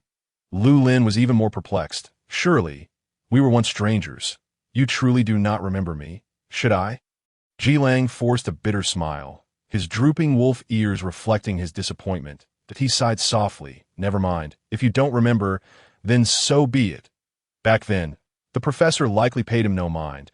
It would be unreasonable to expect him to remember. You speak with such conviction. Perhaps I should question my own memory. Remind me, and perhaps I may recall. Maybe it's best not to speak of it. It is not a glorious matter. Not glorious? Lu Lin pondered for a moment. Did you get caught in an affair? Ji Lang? He was taken aback, his fur bristling in shock. Professor, how could you think such a thing? I am utterly loyal to you. Loyalty is not a requirement. You are merely my guard. For now. But that may not always be the case. Lu Lin frowned. Then what do you aspire to be? Ji Lang's light brain flushed red again. Naturally, I wish to be your... Stop right there. Lu Lin interjected decisively, his expression cold. For your own safety, it would be best not to delve into this topic further. Lu Lin had already taken a step forward, leaving Ji Lang scratching his head in confusion. Why is this ice so difficult to melt? Am I being too conservative? Perhaps if I remove my clothes, it would be more effective. He hurried after Lu Lin. Professor, wait. What is it now? I noticed a vendor selling supplements over there. Ji Lang pointed. You didn't get a chance to drink earlier. Let me buy one for you to... No need. I have plenty of supplements. But those are different. The ones sold at the hospital entrance are specifically tailored for patients. Come on, let me treat you. Lu Lin was forcibly led to the vendor. It is well known that the consumables within a hospital are typically inedible. Yet those sold at the entrance are often quite delectable. Ji Lang surveyed the offerings. Do you have anything for replenishing blood? Yes. The vendor immediately recommended a product. This one can rapidly replenish blood and alleviate fatigue. Judging by your appearances, you must have just undergone a physical examination, correct? This would be perfect for you. Can I sample it? Of course. The vendor poured a small cup, and Ji Lang took a sip. Not bad. I'll take one in orange flavor. Just one, sir. The vendor pressed that we recommend buying a full course, which is 3 days worth, 2 doses a day, and you are guaranteed to feel rejuvenated. 0.6 bottles? Ji Lang hesitated. How much is each? 60 per bottle. But if you buy 6, I can offer you an 85% discount, totaling 300.300. Ji Lang exclaimed, but he glanced at his account balance. After purchasing the supplement, he would be left with only 29 star coins. I can still manage a meal at least. The contract states that food and accommodation are included, so I shouldn't starve on the streets, right? He gritted his teeth. Fine. I'll take it. I'll scan it for you. Sir. Lu Lin, standing by, observed the moment Ji Lang checked his balance. He fell silent for a couple of seconds. He then messaged Director Pang. Advanced Ji Lang's salary for half a month. Don't mention that it was my request. Chapter 34. He approaches the divine. The vendor prepared to scan Ji Lang's light brain, when suddenly, a long, fair hand reached in from the side. Lu Lin covered the identification code with his palm and withdrew an orange-flavored supplement from the shelf. Just one. But he said buying 6 comes with a discount. Ji Lang protested. Lu Lin shot him a cold glance. Beware of consumer traps. The vendor. Ultimately, Ji Lang only paid for 1 bottle, saving a hefty $240. Once they departed from the sales point, Lu Lin held the supplement. Twisting the cap gently, a straw popped out automatically, and he took a sip. The flavor was acceptable, though he still felt it was overpriced. While he was uncertain of the cost of the supplements Song Jin usually procured for him, his instincts told him this item was not worth the price. Ji Lang caught up with him. Professor, earlier at the hospital? What is it? You seemed unfazed by our compatibility rate. It's 99.9. I wouldn't even dare dream of that. What is there to be surprised about? Compatibility is not a fixed value. It increases with time spent together. Furthermore, you have soothed me on several occasions, which would naturally enhance the score. Can it rise from 0 to 100? That is impossible. It would range from 95 to 99. 9. Ji Lang added. Just then, Ji Lang suddenly felt his light brain vibrate twice on his wrist. He looked down and was astonished to see a payment notification. What? I received money. Ji Lang took a deep breath and pinched himself hard, letting out a yelp of pain. Ow, Professor! I have money! I have money! Ji Lang exclaimed, excitedly circling around Lu Lin. The director just transferred me funds. 150,000 star coins. What a day of double fortune. Not only is my compatibility with Lu Lin at 99, but I also received my salary. Lu Lin replied nonchalantly. Is that a lot? In any case, I promised to treat you to a meal once I had money. Shall we go now? Not going to happen, Lu Lin said, gesturing to the empty supplement bottle. I'm not hungry. Then shall we buy the remaining 5 bottles? It's not good enough to warrant wanting 5 more, since it is my salary. I should save it for myself. But how long have you been working for the director to receive your salary early? It should have been half month as pay, right? I've heard that the base doesn't pay out salaries bi-weekly. Perhaps the director recognized my good work? Lu Lin scanned him from head to toe. I think it's just mediocre at best. The two returned to the research base. Song Jin was absent from the office, and Lu Lin sought him out, descending to the second underground level, where he indeed spotted Song Jin that he was walking his dog. Upon seeing him, Lu Lin inquired, "What are you up to?" "Professor, you're back." "How did the physical examination go?" "It's complicated, but overall, it was manageable." Song Jin nodded. "I was just about to take Bandi for a bath. He is quite dirty. I didn't have time to do it yesterday after his checkup." Lu Lin turned to Jilang. "You go." Jilang pointed to himself. "Me? Why me?" "To give the dog a bath." "Why me?" "I need to consult Xiao Song about the examination results. That you're the least busy." "You should go." "I'm not idle." Jilang protested. "I'm busy protecting your safety. There's not even a fly that can get in here." "Who are you protecting?" With no other choice, Jilang could only take the dog to the bath. He cast a disdainful glance at the dog, who reciprocated with a look of equal distaste. Their mutual disdain was palpable. Lu Lin paid them no heed, summoning Song Jin to the first basement level. The second basement was an observation room, while the first was entirely composed of laboratories, where several large machines were in operation. Once the two adjusted their protective gear, they entered the sample analysis room. "Have all the data for Bandi been retrieved?" Lu Lin inquired. "IT has been retrieved," Song Jin replied, transmitting the test report to him. "However, it is peculiar. I have examined all the data and even specifically sourced thousands of samples from various breeds of dogs to input into the database for comparison. The results indicate that Bandi's bodily data is not distinct from that of an ordinary dog. Nothing unusual? Nothing at all. There are no genetic mutations, no antibodies against the activator produced within its body. And the pheromone receptors show no abnormalities. I am beginning to doubt my own eyes," Song Jin said, his brow furrowing. Lu Lin briefly scanned the test report and indeed found it as Song Jin had described. "I wonder if the sole distinction lies in its being neutered prior to infection?" Lu Lin shook his head. "Once an animal differentiates and abiogenders, its reproductive structure undergoes changes. Neutering beforehand is rendered moot." He recalled a passage in Usili's diary, which mentioned that Bandi exhibited intense hostility towards other alpha animals, a typical trait of alphas. "Indeed, then it seems we cannot uncover any issues," Song Jin remarked. Lu Lin's finely sculpted brows knitted tighter, and after a pause, he sighed deeply. "That I will take these reports back for further examination. Yes, they're in need for additional tests. Perhaps we could send the samples to the primary research base." "Not for now. Our equipment is just as competent as theirs. Sending it to the capital holds no significance either. Moreover, if we send it to the Emperor, he will undoubtedly learn of it, and I wish to keep my research from his knowledge. If our data truly reveals no anomalies, it can only imply that Usili's research report was accurate."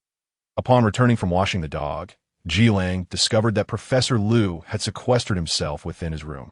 Just as he was about to knock, Song Jin intercepted him, signaling for silence. The professor despises being disturbed when he is engrossed in his research. It would be best not to call for him. "Very well," Jilang conceded, pulling him aside and raising his hand. "What are you doing?" Jilang glanced at his light brain and transferred 1,000 star coins to him. "This is a token of gratitude for your assistance today. I dislike being in anyone's debt, and now we are even. Where did you acquire this money?" Song Jin asked, skepticism evident on his face. "Did you rob someone during your outing?" "You were the one who robbed." "It was an advance on my salary from the dean." Song Jin was taken aback. When did the dean become so benevolent? Can he really settle it in half a month? I should also ask the dean for money tomorrow. With his debts settled and unable to disturb Lu Lin, Jilang had no choice but to return to his room to sleep. He had scarcely rested during his time on Yaguang Star, and today he intended to recuperate. However, unexpectedly, his slumber was not restful. At T2 in the morning, Jilang awoke with a start. He took a moment to gather himself, observing the pristine bedding and the unfamiliar room assigned to him. Gradually, his tense spirit began to relax. How strange! It had been many years since he last experienced that nightmare. Could it be that his conversation with Lu Lin during the day had stirred memories of the past? Jilang rose and made his way to the washroom, splashing cold water on his face. Staring into the mirror, he lifted his shirt. On the lower left side of his waist was a series of alphanumeric codes. Still remarkably clear after all these years. Layer upon layer of scars obscured the code, revealing the owner's desperate attempts to erase it. The last 3 digits of the code were 021, representing their batch of 54 children. He was neither the first nor the last, certainly not the one in the middle. It was only natural that the professor overlooked him. That individual had descended upon him like a deity during his darkest hour, casting but a fleeting glance before vanishing like a specter, never lingering for even a moment of pity. That gaze had remained etched in his memory for 6 long years. Ji Lang took a deep breath. Drying his face before deciding to see what his deity was up to, he tread lightly through the deserted corridor. The research base was eerily silent in the dead of night, to his surprise. The office light was still aglow, a faint beam spilling through the door crack. Composing himself, Ji Lang raised his hand to knock. "Come in." Ji Lang peered inside. "Professor, you are still awake at such a late hour?" Chapter 35. Pheromone Addiction. Lu Lin set aside the documents at hand, wearily rubbing his temples. "What time is it?" "It's past 2 o'clock. Is it that late?" "I lost track of time." Lu Lin yawned. "What brings you here so suddenly?" "I woke in the middle of the night and couldn't return to sleep. I saw your office light still on, so I came in. Are you having trouble adjusting to the dormitory accommodations at the base?" "Not really. I just had a nightmare." "A nightmare?" Ji Lang hesitated briefly, then feigned a pitiful expression. "I dreamt that the professor had cast me aside, driving me away, and it startled me awake." Lu Lin replied, "I need to rest," and added, "You should return to your room as well." As he stood, a wave of dizziness washed over him once more, and he reached out to steady himself against the desk. And Ji Lang instinctively moved to assist him.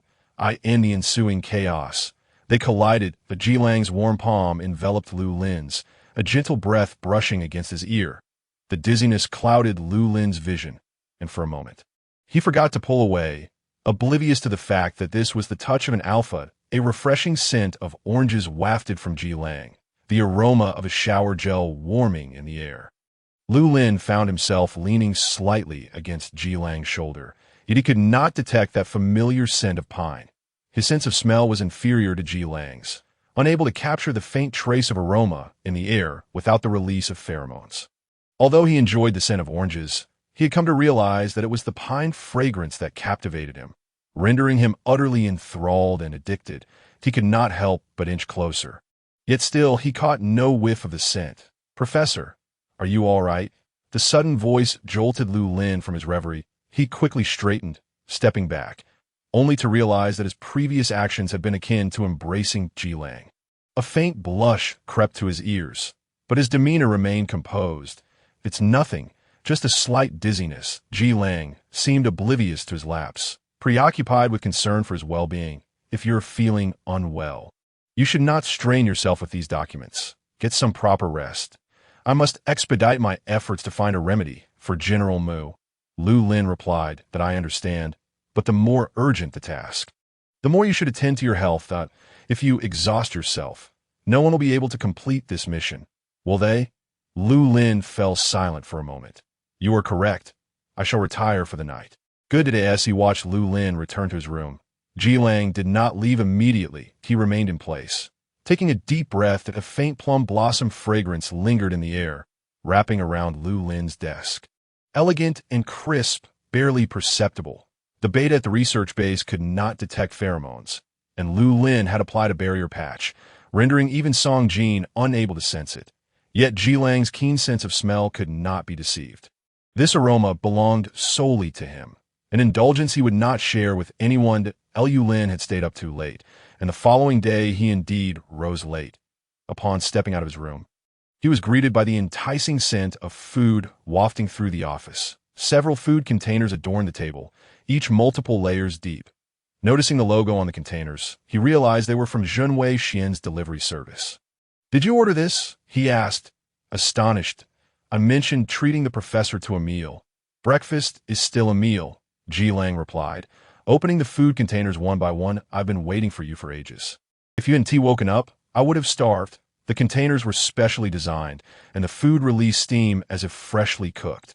The most advanced preservation technology was employed for the takeaway boxes, underscoring how paramount food was to the inhabitants of Yuhing Star. "I noticed you don't particularly enjoy meat, so I ordered some vegetarian dishes. along with his crab-stuffed orange. I'm unsure if it's good.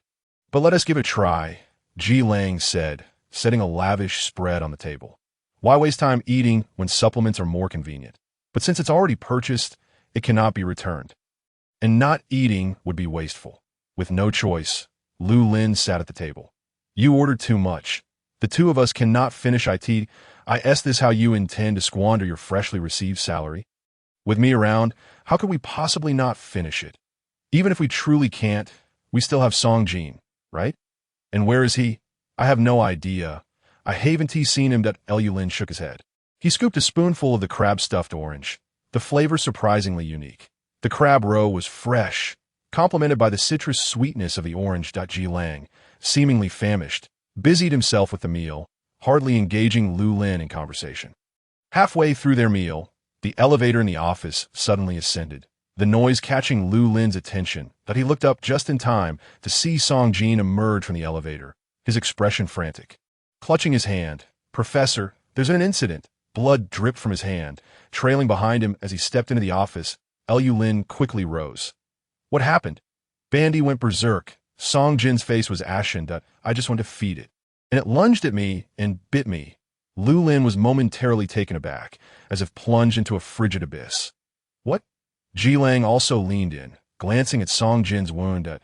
Oh, deep. Professor, do we have a medical kit? Blood gushed from the wound on Song Jin's hand, streaming down his arm.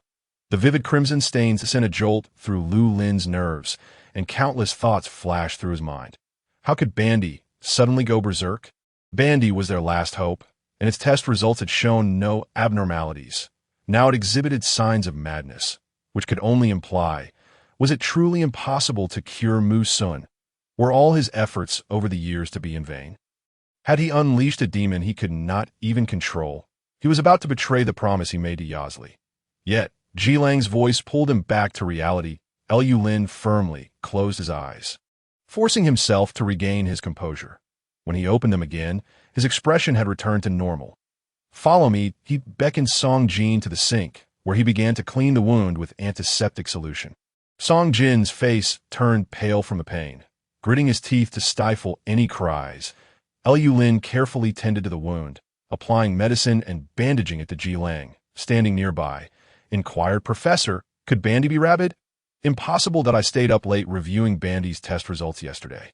Aside from slight malnutrition, there were no signs of illness, he continued, retrieving a syringe from his suitcase. However, just to be safe, I'll administer a shot. After dressing the wound and giving the injection, Song Jin's complexion finally improved. Lu Lin patted his shoulder. Rest here for a moment. I will check on Bandy. Be careful.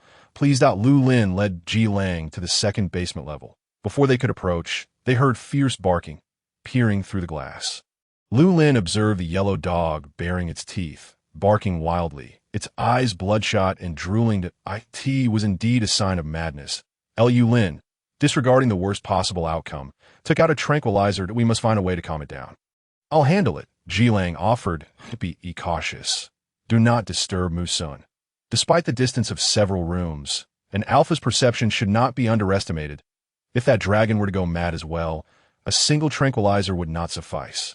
Ji Lang slowly opened the observation room door and slipped inside. The yellow dog snarled at him, its hostility palpable.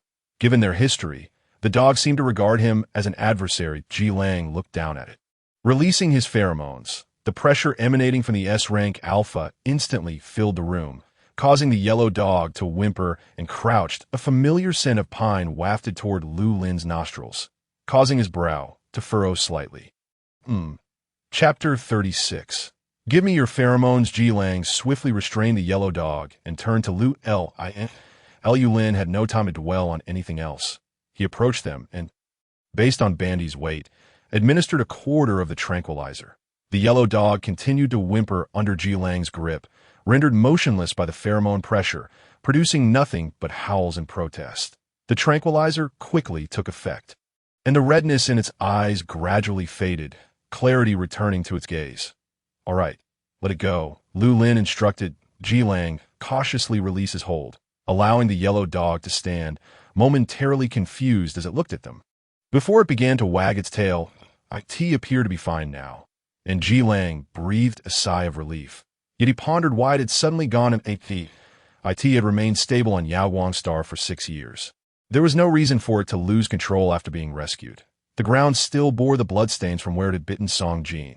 The yellow dog approached, sniffing the ground, recognizing the scent, and emitting a sorrowful whimper as its tail drooped.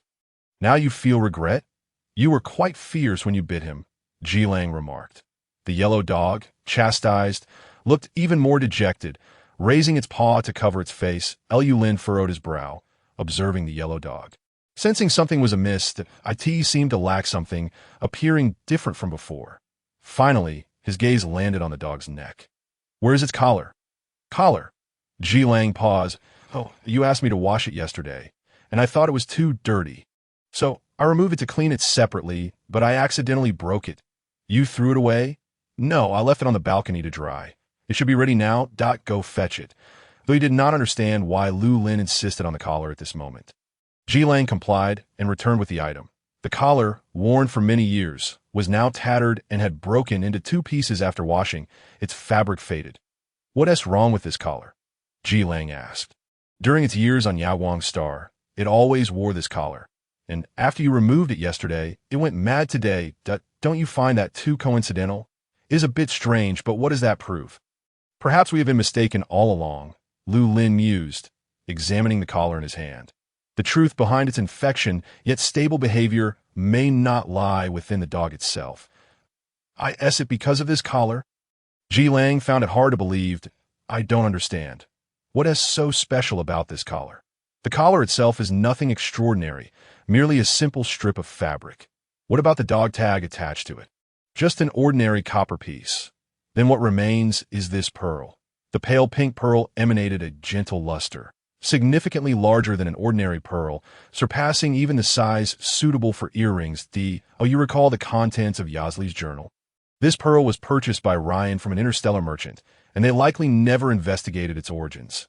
Yet I still cannot fathom how a pearl could possibly mitigate madness, when all impossibilities are ruled out. What remains, no matter how extraordinary, must be the truth. Lu Lin closed his eyes, contemplating for a moment. "Last night, didn't you say you had a nightmare?" Ji Lang hesitated, partly, but I wouldn't classify it entirely as a nightmare. "It was more of an unpleasant memory." "An unpleasant memory," Lu Lin echoed. "On the day I first found Bandy on Yaoguang Star, I fell asleep by the campfire, and I too dreamt of an unpleasant memory." "What do you mean?" "That day, I examined the dog tag on the collar and also touched this pearl." "Yesterday, when you cleaned the collar, you must have touched this pearl as well, correct?" "Yes." Ji Lang's astonishment deepened. "Are you suggesting that touching the pearl caused the nightmare?" "But we have touched its collar more than once. Why did it only happen this time?" "We touched the collar, but we certainly did not touch the pearl, hence no nightmare occurred. This precisely supports that the pearl is indeed the cause." Such minutiae were hard for Ji Lang to recall. After a moment, he tentatively replied, "That should be it." Lu Lin stood up. "The cause of madness stemmed from a collapse of mental fortitude. A person's spirit is like sand in one's grasp. If held too tightly, it seeps through one's fingers, ultimately leaving nothing behind. Then one ends up like Mu Sun, forgetting everything, lost in anguish." Ji Lang asked, "What about this pearl?" "This pearl may have the ability to help someone remember the past, to reclaim the sand that has slipped away. But aren't our dreams filled with unpleasant things? Wouldn't that cause even more suffering?" Lu Lin shook his head. "Even unpleasant memories are significant. Memory is inherently bittersweet. Even if it means preserving this memory, one must remain conscious." The yellow dog tilted its head, observing them. The earlier guilt seemed to have dissipated, and it began wagging its tail once more. "We could use Mu Sun as a subject for an experiment. To test whether this pearl has the effect I mentioned," Lu Lin proposed, "but not now. With an alpha of equal strength releasing pheromones in the adjacent room, it was imperative not to provoke him further at this moment." Feeling mentally strained, Lu Lin's headache began to throb anew. He inhaled deeply. "Let us head upstairs for now. What about the pearl? Should I just get a new collar and string it back on?" "Not for now. We have already administered a tranquilizer, and the active substances within its body will soon be eliminated. After we conduct the experiment, we can return it to him." The two returned to the office. The aroma of breakfast still lingered in the AI. Our S.G. Lang exited the elevator. He spotted Song Jin seated at their earlier spot, devouring the remnants of breakfast. He was taken aback. How come you are still eating? Weren't you saving it for me? Song Jin looked up, crab roast staining the corners of his mouth. If you're not eating, it'll go cold. What a waste. Besides, I didn't have breakfast and was starving. Ji Lang could only sigh in disbelief. It's not about the money. He quickly walked over, lowering his voice and gritting his teeth. This was my first meal, treating the professor. As Song Jin glanced at Lu Lin. Then at him, he gathered his voice and said, I sincerely apologize. It was not my intention. However, look at me. I have been bitten by a dog. Could you perhaps indulge me, just this once? Ji Lang, recognizing the vulnerability of an Omega, especially one who is injured, replied, very well. Just as they spoke, a delicate fragrance of plum blossoms wafted through the air. Ji Lang inhaled deeply and turned around. Even Song Jin could detect it. Lu Lin, standing at a distance, leaned against the wall as if his strength had failed him. His pale complexion flushed unnaturally, the color spreading from his ears down to his collarbone. Ji Lang hurried to his side, asking, Professor, what is the matter? Are you all right? Lu Lin's breathing quickened, a slight gasp escaping him as he grasped Ji Lang's clothing tightly. His pale knuckles turned white, nearly translucent. The once clear and icy voice now emerged in a husky whisper. Give me your pheromones. Chapter 37. Please touch it. Ji Lang was taken aback. What? Such an awkward request left Lu Lin with little courage to repeat it. He lowered his gaze, avoiding Ji Lang's eyes. Just a little will suffice. Ever since he emerged from the underground laboratory, he had felt peculiar, a dual craving, both physical and psychological, surging to its zenith. He yearned for Ji Lang's pheromones. Immediately, without delay, this thought stubbornly occupied his mind. Impervious to distractions, and he had completely disregarded the notion of using inhibitors. Noticing Ji Lang's hesitation, he urged, Hurry, Professor, are you in heat? Song Jin approached them, asserting confidently from his experience, It can't be wrong. How could it happen so quickly? The physical examination was just yesterday, and it indicated a high level of inhibitors in his system. After consideration, Song Jin continued, When you're downstairs, did you release pheromones? I had to do so to calm the dog. Lu Lin admitted. Then it makes sense that an Omega becomes particularly sensitive to an Alpha's pheromones 2 days before entering heat. If exposed, it could trigger an early onset, depleting the remaining inhibitors in their system. Ji Lang felt a twinge of guilt. Have I inadvertently harmed the professor? Not necessarily. It was bound to happen eventually. You might as well prepare early, Song Jin responded. By the way, who does the compatibility test indicate is the best match for you? Professor, did you not procure any synthetic pheromones? Ji Lang replied. It's me. Song Jin exclaimed. What? You lucky fellow. To match with the illustrious, unparalleled, and ethereal Professor Lu. You're fortunate beyond measure. Song Jin felt a pang of jealousy and quickly turned to leave. Take care of the professor. I need to report this to the authorities. Is that really necessary? Of course, to prevent any unwelcome Alpha from making a visit at such a time, Song Jin said through gritted teeth, slamming the door behind him. Now, only the two of them remained in the office. Ji Lang took a deep breath and gently asked Lu Lin, Professor, shall I assist you back to your room? Lu Lin, feeling faint, responded weakly, The onset of heat was overwhelming, leaving his knees weak and his steps unsteady. Although he had witnessed Song Jin's heat before, it had not seemed as severe as what he was experiencing now. Was it the subtlety of his serpent-like traits that misled him, or the side effects of the differentiation inhibitors? Lu Lin could hardly think anymore. Ji Lang helped him to the door of his room. Lu Lin's last vestige of rationality finally returned in a hoarse voice. He reminded Ji Lang for the third time, You still haven't given me your pheromones that I know. I will provide them immediately. Let me assist you back to your room first. Lu Lin took a full 10 seconds to comprehend the sequence of events, realizing that Ji Lang must have misunderstood. I only require your pheromones, not your body. Ji Lang was bewildered. What are you suggesting?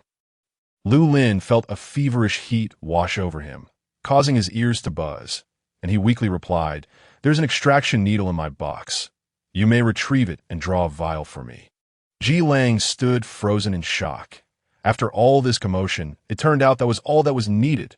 Lu Lin, lacking patience and strength to continue the conversation, pressed his hand against the doorknob and, with his remaining energy, opened the door. However, just as he stepped away from Ji Lang's support, he stumbled, nearly collapsing to the ground. Professor, Ji Lang reacted swiftly. Catching him, "You needn't push yourself."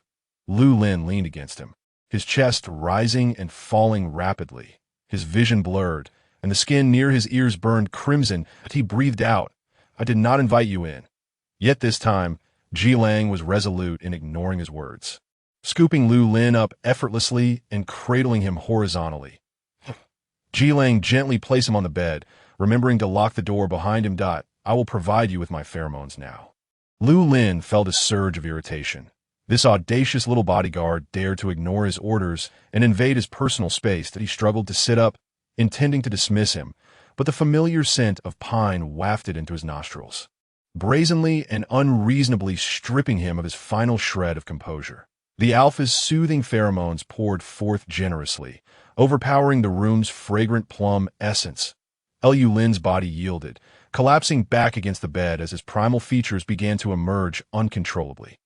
A pair of snow-white antlers sprouted from his silvery hair, translucent like jade, appearing slightly larger than the last time Ji Lang had seen them, the tips still tinged with pink. Ji Lang remained beside him, refraining from reaching out to touch his tail.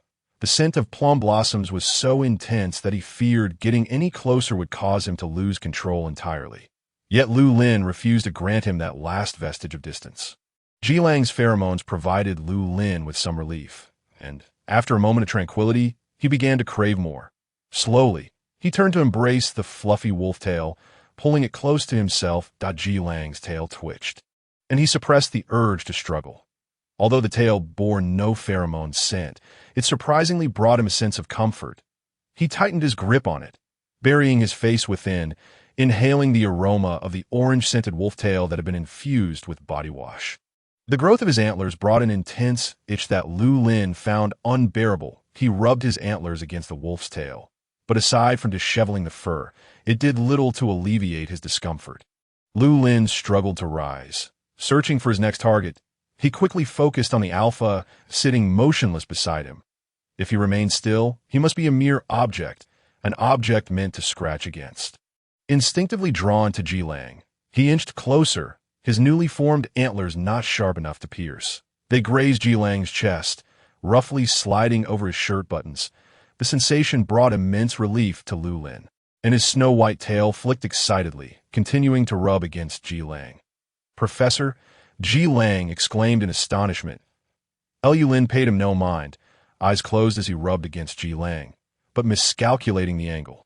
His antlers inadvertently snagged Ji Lang's clothing point. Two buttons, already under pressure, popped off and fell to the floor, bouncing several times. Ji Lang froze, his throat tightening. "Professor," devoid of a scratching tool. Lu Lin felt dissatisfied at last. He lifted his head, his gray-blue eyes appeared dazed and glistening, resembling water-kissed skin, his fair complexion flushed. Ji Lang was momentarily entranced. Until today, he could never have anticipated that the aloof and strikingly handsome Professor Lu, who typically kept others at arm's length, would reveal such a side of himself in a state of heat. "Touch Lu Lin," he said. Ji Lang, taken aback, responded, "What?" Lu Lin grasped Ji Lang's hand and placed it on his antlers. This, Chapter 38. A kiss on his antlers. Ji Lang felt his heart race as he inquired, "You want me to?" Lu Lin, displeased with Ji Lang's reluctance, urged, "Hurry." Taking a deep breath, Ji Lang hesitantly reached out to touch the antlers. The surface was not smooth, but covered with fine fur, a bit rigid, offering a unique tactile experience that if one were to gently pinch it with their nails, they would discover the surface was soft enough to leave a slight dent. Ji Lang's hands glided over the pristine antlers, his calloused fingertips serving as the perfect tool for alleviating Lu Lin's itch, the minute blood vessels coursing through the antlers filled with blood, turning them a delicate pink. Lu Lin's tail quivered incessantly, moving so swiftly it left afterimages. Ji Lang meticulously scratched Lu Lin's antlers, leaning close to whisper, "Professor, does that feel better now?" His voice was so close that the vibration sent tingles down Lu Lin's spine. Opening his eyes, Lu Lin realized he had unconsciously pressed himself against Ji Lang. Feeling somewhat relieved, his rationality began to return, yet he recognized that this proximity was too dangerous. He mumbled a reluctant attempting to pull away. However, Ji Lang's hand held firm against his back, blocking his escape. His voice, husky and low, carried a teasing undertone. Is it only now that you wish to flee? Don't you think it's too late? Lu Lin retorted. With you teasing me like this, even a bodyguard would find it hard to resist. Ji Lang chuckled softly. Lu Lin's body trembled, and he looked down in disbelief, his ears flushed crimson. This is all your fault. Ji Lang's tone was tinged with the grievance of being bullied, yet the corners of his lips curled upwards. You can't just kill without burying, can you? Let go of me, Lu Lin urged, striving to maintain his composure. But the slight quiver in his voice betrayed him. Your duties do not include this. Let us end it here. Ah, yes, that's so. Ji Lang glanced at his wrist. Your light brain is also glowing red. Lu Lin noted that the two light brains pulsated with a red light, leaving one to wonder which heartbeat raced faster. The rich pheromones intertwined within the room, rendering the air almost scalding. You seem to have forgotten that I am your personal bodyguard. Do you understand the meaning of personal? Ji Lang tightened his hold. This is what it means to be personal.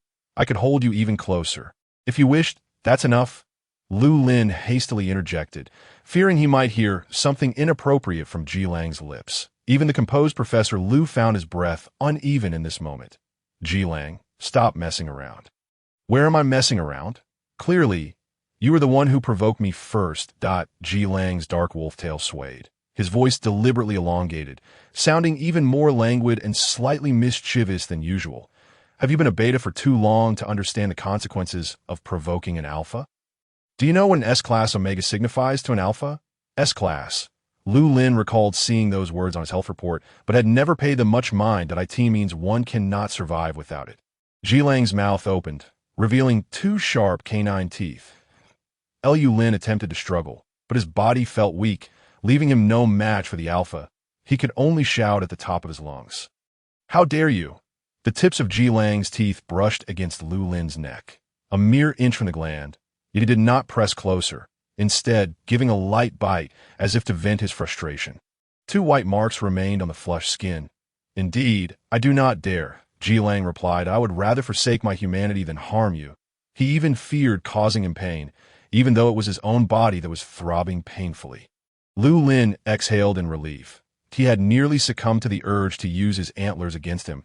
Ji Lang released a considerable amount of calming pheromones. He still did not wish to repay kindness with malice. You wanted my pheromones, didn't you? Ji Lang continued. As bodyguards, we undergo training specifically to enhance pheromone conversion efficiency. Thus, we can release a far greater amount of soothing pheromones than an ordinary alpha. Whatever you desire, I can provide. He gently pressed Lu Lin's nape, guiding him to nestle his face against his shoulder. Take a moment to rest, Professor. You have been quite weary of late.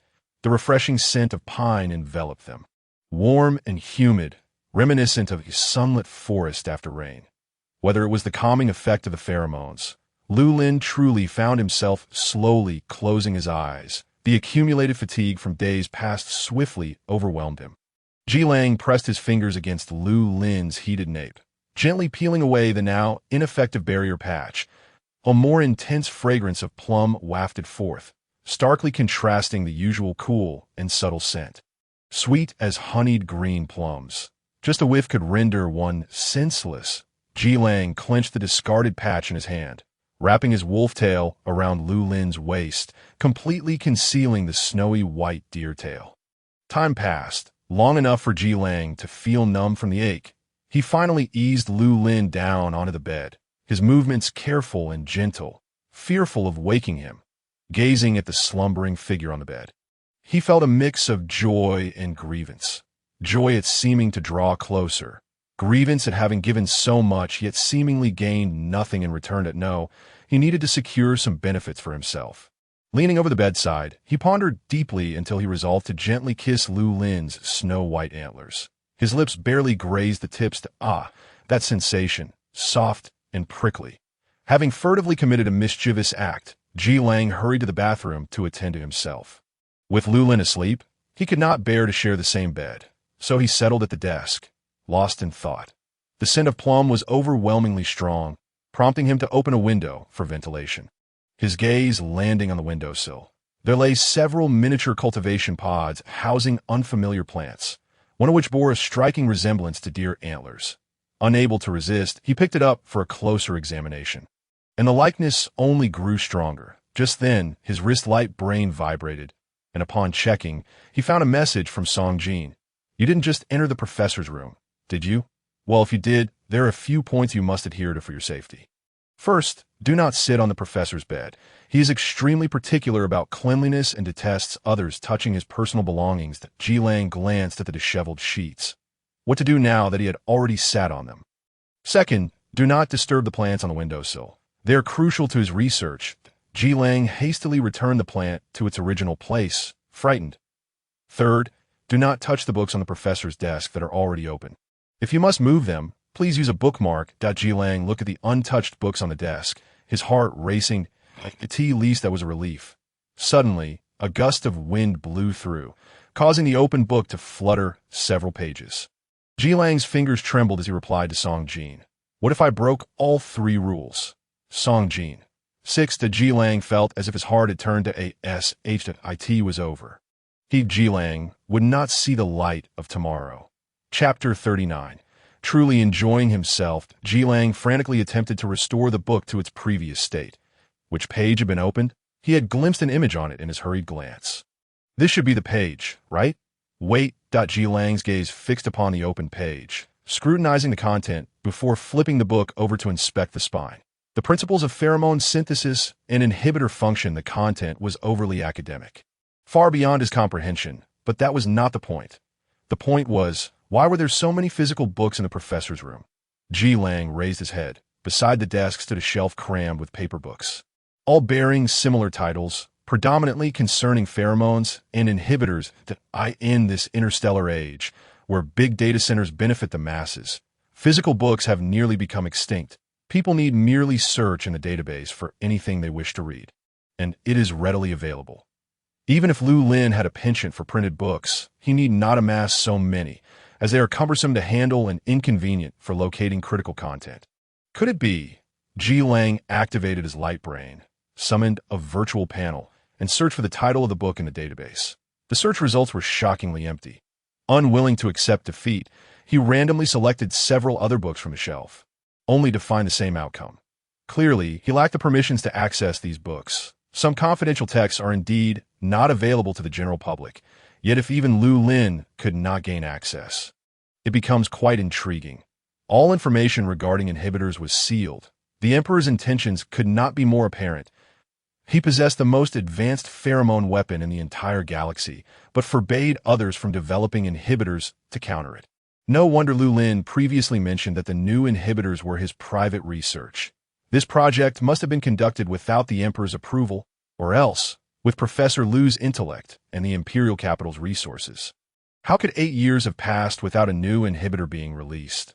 The lofty Emperor's heart is indeed worthy of condemnation. Ji Lang lowered his gaze, his dark eyes resembling an unfathomable abyss, radiating a chilling aura. He even mentally plotted a route for an assassination within the palace, calculating the chances of retreating unscathed or perishing together. Yet merely seconds later, he returned to his usual self. He had no right to make decisions for Lu Lin. Moreover, the professor had explicitly stated that he was not to Lu Lin slept for a day and night, awakening to find it was already the following morning. Exhausted from the journey to Yaoguang Star, his body had finally received ample rest, and he felt significantly better. However, upon glancing at his wrist-light brain, he was thrust back into reality. The concentration of pheromones within him had not diminished. What is happening? Ji Lang had released so many calming pheromones, yet why was his heat not subsiding? How many days would this last? Having never experienced such a thing, Professor Lu could not help but feel a bit irritated. He was still quite warm, sticky, and uncomfortable, with sweat-soaked silver hair clinging to his nape. That Ji Lang was not in the room, and Lu Lin had no idea where he had gone, so he decided to take a cold shower. The cold water invigorated him. yet his body temperature remained unyielding. The resurfaced beastly traits could not be retracted. It was all quite vexing. His body had been in a heated state all day, exhausting too much energy. He felt famished and had no choice but to seek out 2 bottles of supplements to drink. Upon stepping outside, he discovered Ji Lang in his office, engaged in lively conversation with Song Jin. Lu Lin felt an unnameable anger surge from within, furrowing his brows and speaking in a tone as cold as ice. Who permitted you to get so close to another, Omega? Upon uttering those words, Ji Lang was rendered utterly speechless. Song Jin was equally taken aback. With 4 eyes fixed intently upon him, Lu Lin suddenly realized the gravity of his statement. How had it slipped from his lips so effortlessly? Ji Lang slowly took a step back, creating distance from the other Omega, and murmured softly, "But isn't he your little follower? Must you feel jealous over this?" Lu Lin, having already acknowledged that his reaction was somewhat inappropriate, initially sought to brush off the comment. However, upon hearing Ji Lang's muttering, the smoldering ember of jealousy rekindled within him. And what of it? Song Jin interjected. Ji Lang hurried to Lu Lin's side, confessing, "I was wrong, Professor. It seems that during your heat, not only is your temper heightened, but your possessiveness is rather intense as well." Yet this revelation only pleased Lu Lin further. He immediately raised 3 fingers, declaring, "I vow to maintain a distance of no less than 3 meters from other Omegas, and from Betas as well. Please do not be angry, for my heart belongs solely to you." Song Jin mused. He certainly knows how to flatter. Never had he encountered such an unabashed alpha, one who climbed the ladder of affection without the slightest hesitation. Lu Lin replied coldly, 5 meters.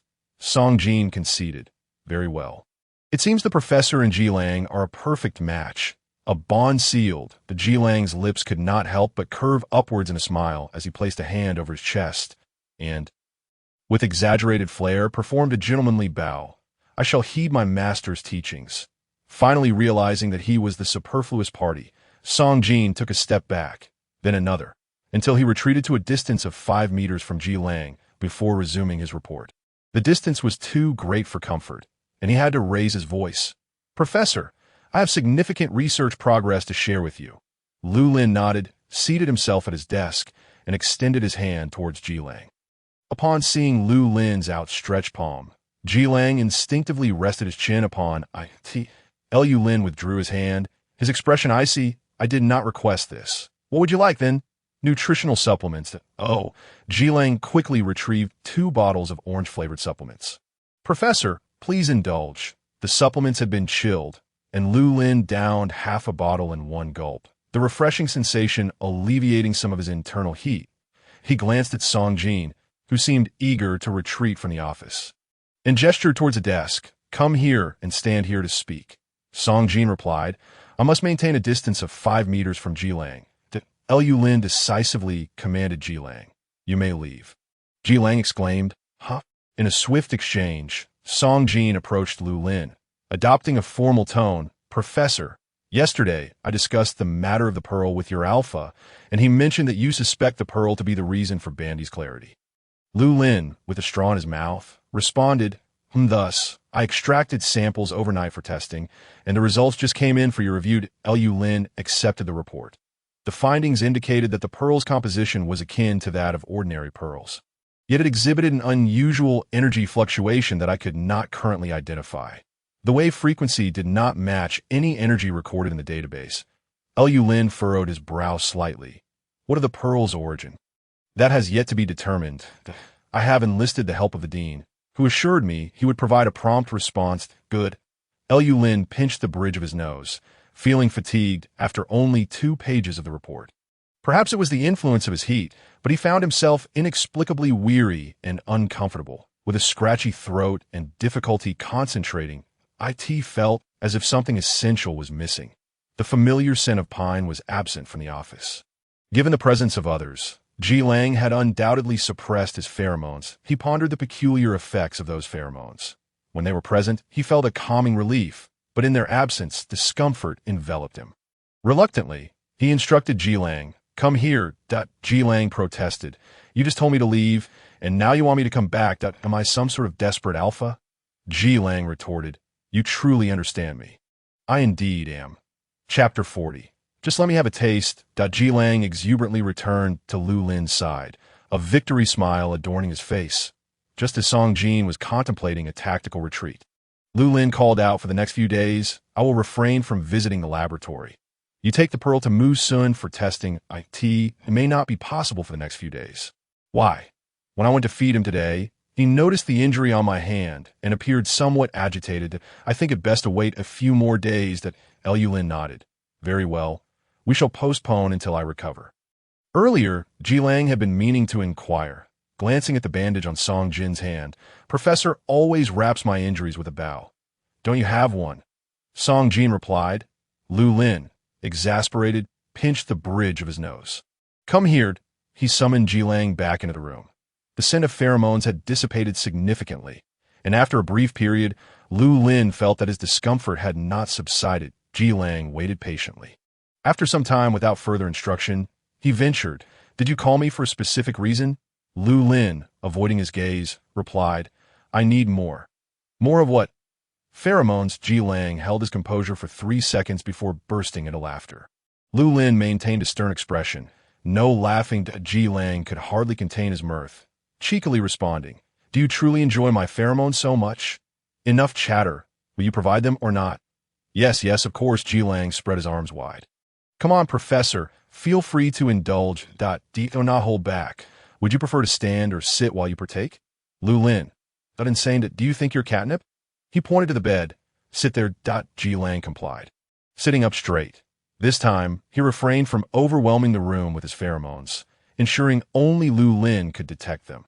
The refreshing scent of pine enveloped Lu Lin, swiftly easing his tension and allowing him to forget his discomfort. He became so engrossed in the experience that he unconsciously edged closer, inadvertently surpassing the safe distance in an instant, he found himself atop Ji Lang, their bodies intertwined, the soft white tail behind him twitching in delight. Initially, Ji Lang maintained his focus, but soon his exceptional dynamic vision betrayed him, rendering it impossible to ignore the quivering tail. He then shut his eyes tightly. However, his acute hearing gave him away, though the sounds were minimal. His wolf ears instinctively turned toward Lu Lin. Finally, he inhaled deeply. I can no longer endure. Ji Lang. If I hold back any longer, I shall become a eunuch. A small deer nestled against him, drawing in his pheromones. Who could resist such a temptation? The primal urge to hunt surged within him. In a swift motion, Ji Lang flipped over, pinning Lu Lin beneath him. Lu Lin exclaimed, Professor, I truly cannot hold back any longer. Please, just let me have a taste. It was then that Lu Lin reacted, sternly scolding Ji Lang. Unfazed, Ji Lang gently nipped at Lu Lin's soft, white deer ear with his sharp canines. So soft, so warm, fragrant with hints of orange. Surely, the professor must have bathed recently. Given his fastidious nature, he would have meticulously cleaned his ears, antlers, and tail. Merely imagining that scene melted Ji Lang's heart. As Ji Lang's teeth grazed his ear, the skin beneath the white fur flushed a deep pink, and his cheeks burned with embarrassment. Lu Lin, infuriated, felt his eyes welling with anger. Stop this at once. Yet a dark, bushy wolf tail reached out, curling around Lu Lin's short deer tail. He struggled to escape Ji Lang's grasp. Let go.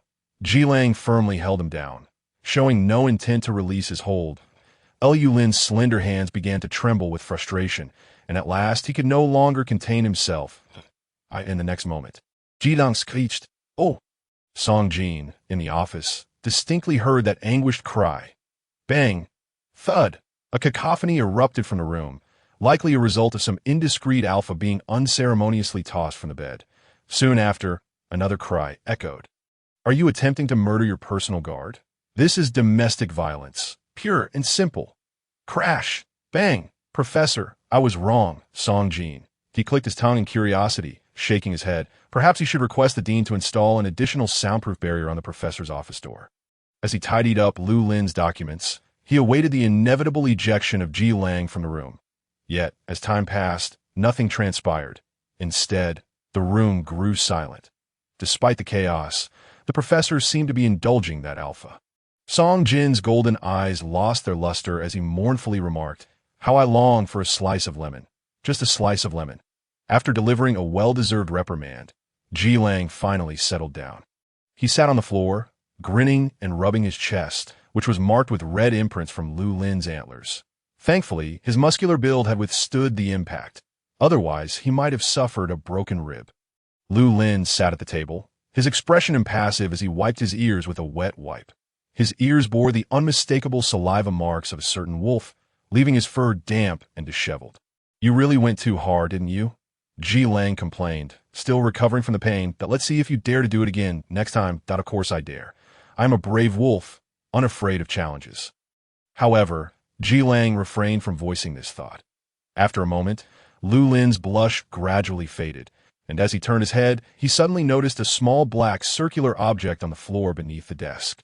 His room was always kept impeccably tidy. The cleanliness-obsessed professor, Lu, could not tolerate dirt on the floor, so he bent down to pick it up. To his surprise, it turned out to be a button. This item surely did not belong to him, and he glanced at the only two visitors he had entertained in recent days. He had felt something was off about Ji Lang today. It turned out the buttons on his shirt had come loose, with the top two buttons left unbuttoned. Lu Lin had thought Ji Lang was deliberately flaunting his chest muscles. He tossed the button to Ji Lang. "Here, take it." Ji Lang caught it deftly. "Isn't this my button? I searched for it yesterday and couldn't find it. You should fix your shirt promptly. Exposing your chest is quite unbecoming. That wasn't that you're doing." "What do you mean by that?" Ji Lang retorted. "Your button was damaged because of you. You haven't forgotten, have you?" He felt wronged, lamenting that the professor had ruined his clothing while also chastising him for being careless about his appearance. Lu Lin replied, utterly speechless. He tossed a miniature repair robot to Ji Lang.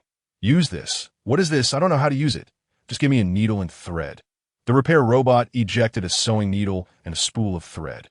Ji Lang skillfully threaded the needle and quickly sewed the button back on, making it impossible to tell that it had been mended. "You seem quite adept at this," Lu Lin remarked. "Did you often sew clothes in the past?" "Of course, when something tore at school, I would always fix it myself." Ji Lang instructed the robot to cut the thread. "If you ever have clothes that need mending, I can assist you. I guarantee my repairs will be more aesthetically pleasing than this contraption." "I don't have that habit," Lu Lin stated. "Generally, when my clothes tear, I simply discard them for new ones." Ji Lang hesitated. "I apologize for my presumptuousness," he said, realizing he had overstepped. "But it's not out of the question." Lu Lin added, "Perhaps next time, I'll have you mend them." Chapter 41. "Sleep in my room, really?" Ji Lang exclaimed with delight. "You must keep your word if you were to acquire the professor's clothing. He would surely be reluctant to return it." Lu Lin, unaware of the impure thoughts swirling in Ji Lang's mind, nodded indifferently. By the way, "Professor, I have a question." Ji Lang approached the desk. "Why can't I find any of your books in the database?" "Are you interested in these works?" Lu Lin leaned lazily against the desk, propping his chin on one hand, casually inquiring. He had just inhaled a significant amount of pheromones, feeling content and placated enough not to pursue the matter of a certain alpha's offense. "After all, if I am to stay by your side, I ought to understand at least a little. Otherwise, I won't be able to keep up with your conversations, which would be quite awkward." Lu Lin did not refute this. "You may take a look. Could you send them to me directly? It's rather cumbersome to carry a book everywhere, and it seems I lack the permissions to access them on my terminal. I would like to borrow yours. I lack permissions as well." "Then who possesses the permissions?" "The personnel at the first research base." The first research base was located in the imperial capital, adjacent to the royal palace. While they were currently at the second research base, Ji Lang was perplexed. "Why don't you have permission? Aren't you the Empire's leading pharmacologist?" Lu Lin lowered his gaze. After a long pause, he sighed softly. "This is the price of betrayal. The day I severed ties with His Majesty and left the imperial capital, he revoked my access to these materials. What right does he have to do that? You've made so many contributions to the Empire. How can he just take it away? He is trying to force me to return. He believes that by revoking my permissions, I will be unable to continue my research and will eventually return to him." Bowing my head in apology. What an arrogant monarch. Ji Lang thought that his professor should never bow to anyone. The emperor was unworthy, and so was everyone else. However, it has been proven that the absence of the large data center is not insurmountable. I can always resort to consulting physical books, though It is a bit of a hassle. When one becomes overly reliant on something, they develop unfounded confidence, thinking they can use it to coerce everyone. Professor, Jilang lowered his voice, the emotions in his dark eyes difficult to decipher. Have you never considered what he is doing to you? I know what you're trying to say. Lu Lin shook his head. Everything you've thought of, I have considered as well. But for now, the priority is to heal Mu Sun. He did not elaborate further, yet Jilang understood implicitly. The destructive power of dragon traits was evident. One Mu Sun could stand against an entire army. Healing Mu Sun would mean they held their strongest trump card. Wolf packs emphasize cooperation. Now is not the time for lone wolf bravado. Lu Lin added, Rest assured, I won't take any action without your command. Lu Lin nodded, gazing out the window. His Majesty had shown him kindness. Morally and rationally, he should not entertain such thoughts. Yet, everything that transpired on Yaowang's star had altered his perspective. The Emperor's ambition was swelling uncontrollably, and if no one intervened, a second Yaowang star, or a third, would inevitably emerge. Countless individuals would become victims of war, and many beautiful homes would be reduced to ruins. You must not speak of this to outsiders. Lu Lin cautioned that I shall keep it to myself. But is Song Jin considered an outsider? Lu Lin sighed in resignation, but he is not. Xiao Song lost his family in that war. No matter what happens, he will stand with us. I see. Jilang recalled his attitude towards that little Omega and felt a twinge of guilt. But wasn't he from Tian Quan's star? Hadn't his family gone to the front lines? Do you remember when I told you about the infected individuals from Yaowang's star being taken in by the treatment facility? I do. Song Jin's parents happened to be doctors at that very hospital. At the time, they lacked effective protective measures and contracted the infection while treating patients. Furthermore, the snake traits exhibited minimal signs of estrus and susceptibility, and by the time they realized it, it was already too late. Also, do not mention this to Xiao Song. Otherwise, he might become resentful. How so? Lu Lin recalled that scene.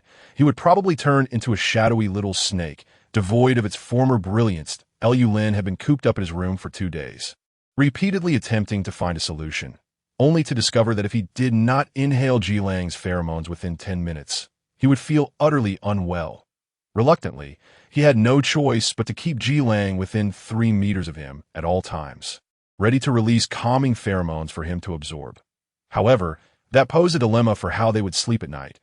Initially, he intended for Jilang to release enough pheromones to last the entire night, just as on the first night.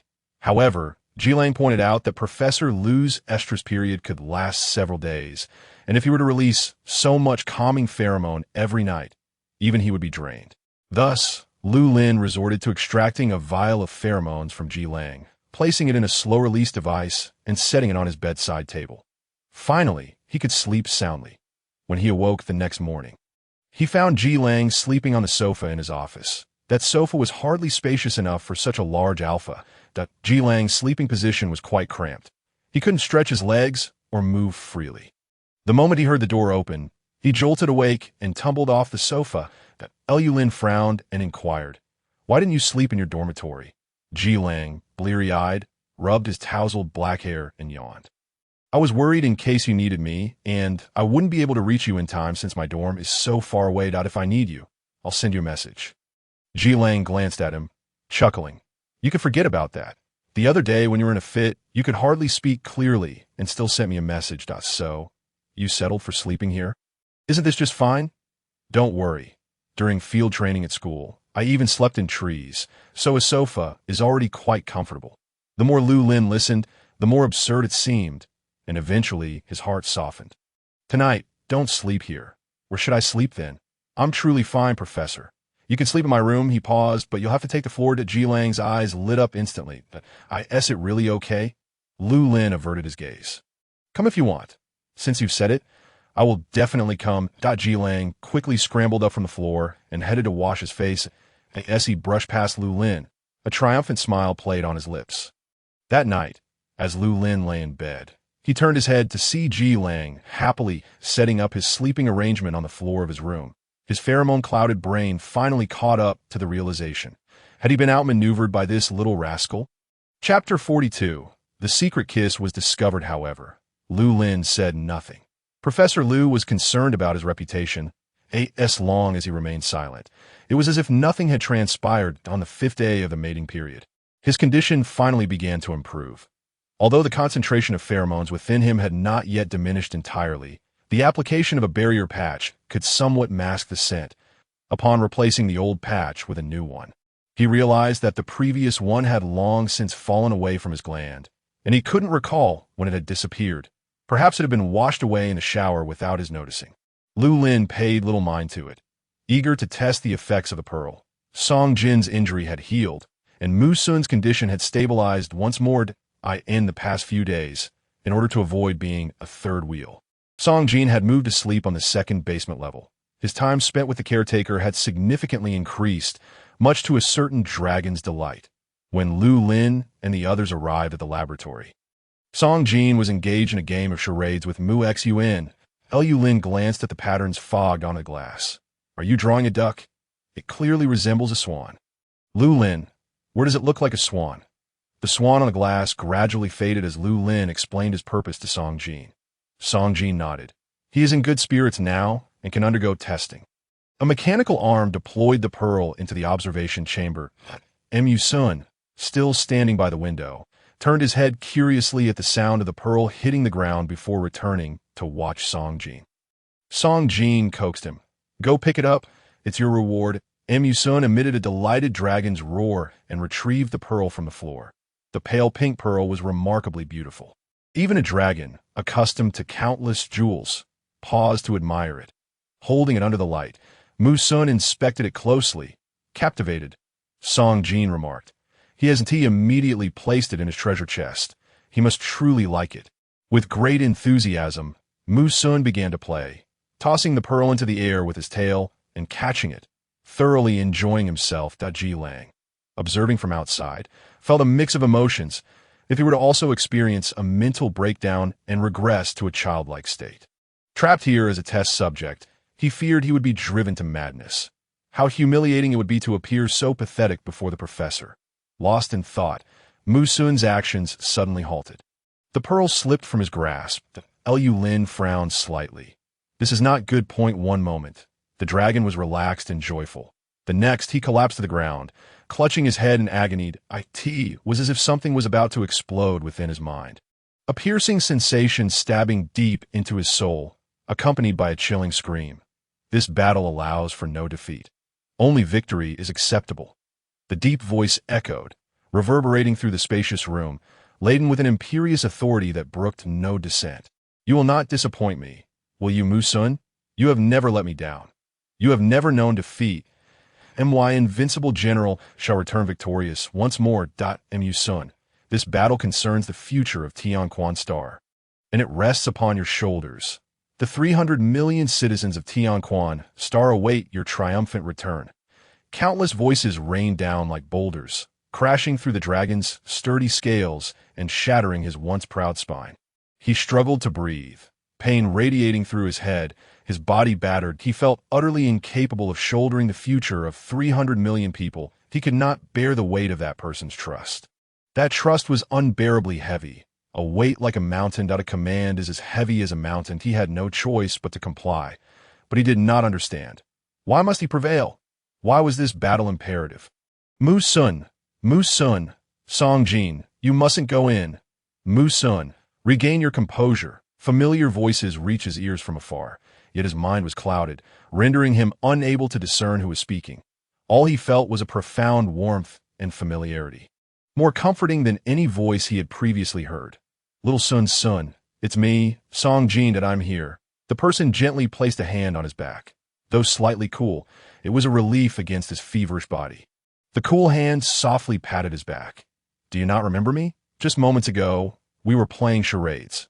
Although I couldn't understand your drawings, and you couldn't guess mine, we should still share some unspoken understanding. Right? By the way, are you hungry? You haven't eaten today. Don't you adore steak?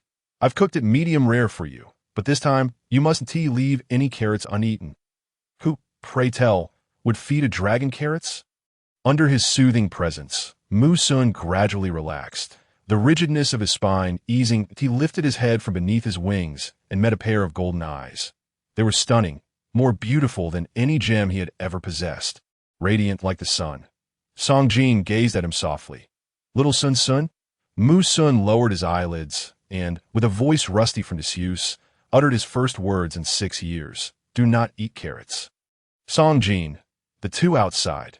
Seeing Mu Sun calm down, Lu Lin sighed in relief. Just moments ago, Mu Sun had nearly lost control, and when Song Jin suddenly opened the observation chamber door and rushed in, Lu Lin had felt a wave of anxiety. In the presence of a frenzied dragon. Even a starship could be torn apart by its claws, let alone a fragile human body. Yet astonishingly, Mu Sun had indeed been pacified by Song Jin. He even spoke for the first time, the effects of the pearl surpassing his expectations. Yet, it remained uncertain how much of Mu Sun's sanity had returned. A thorough examination was necessary for clarification. The observation chamber door was locked from the inside by Song Jin, and Lu Lin tapped on the glass, signaling him to come out quickly. However, Song Jin shook his head, and Mu Sun still lay in his embrace. Appearing somewhat reluctant to part, gently, Song Jin caressed his dragon horn, its coarse texture akin to sandpaper.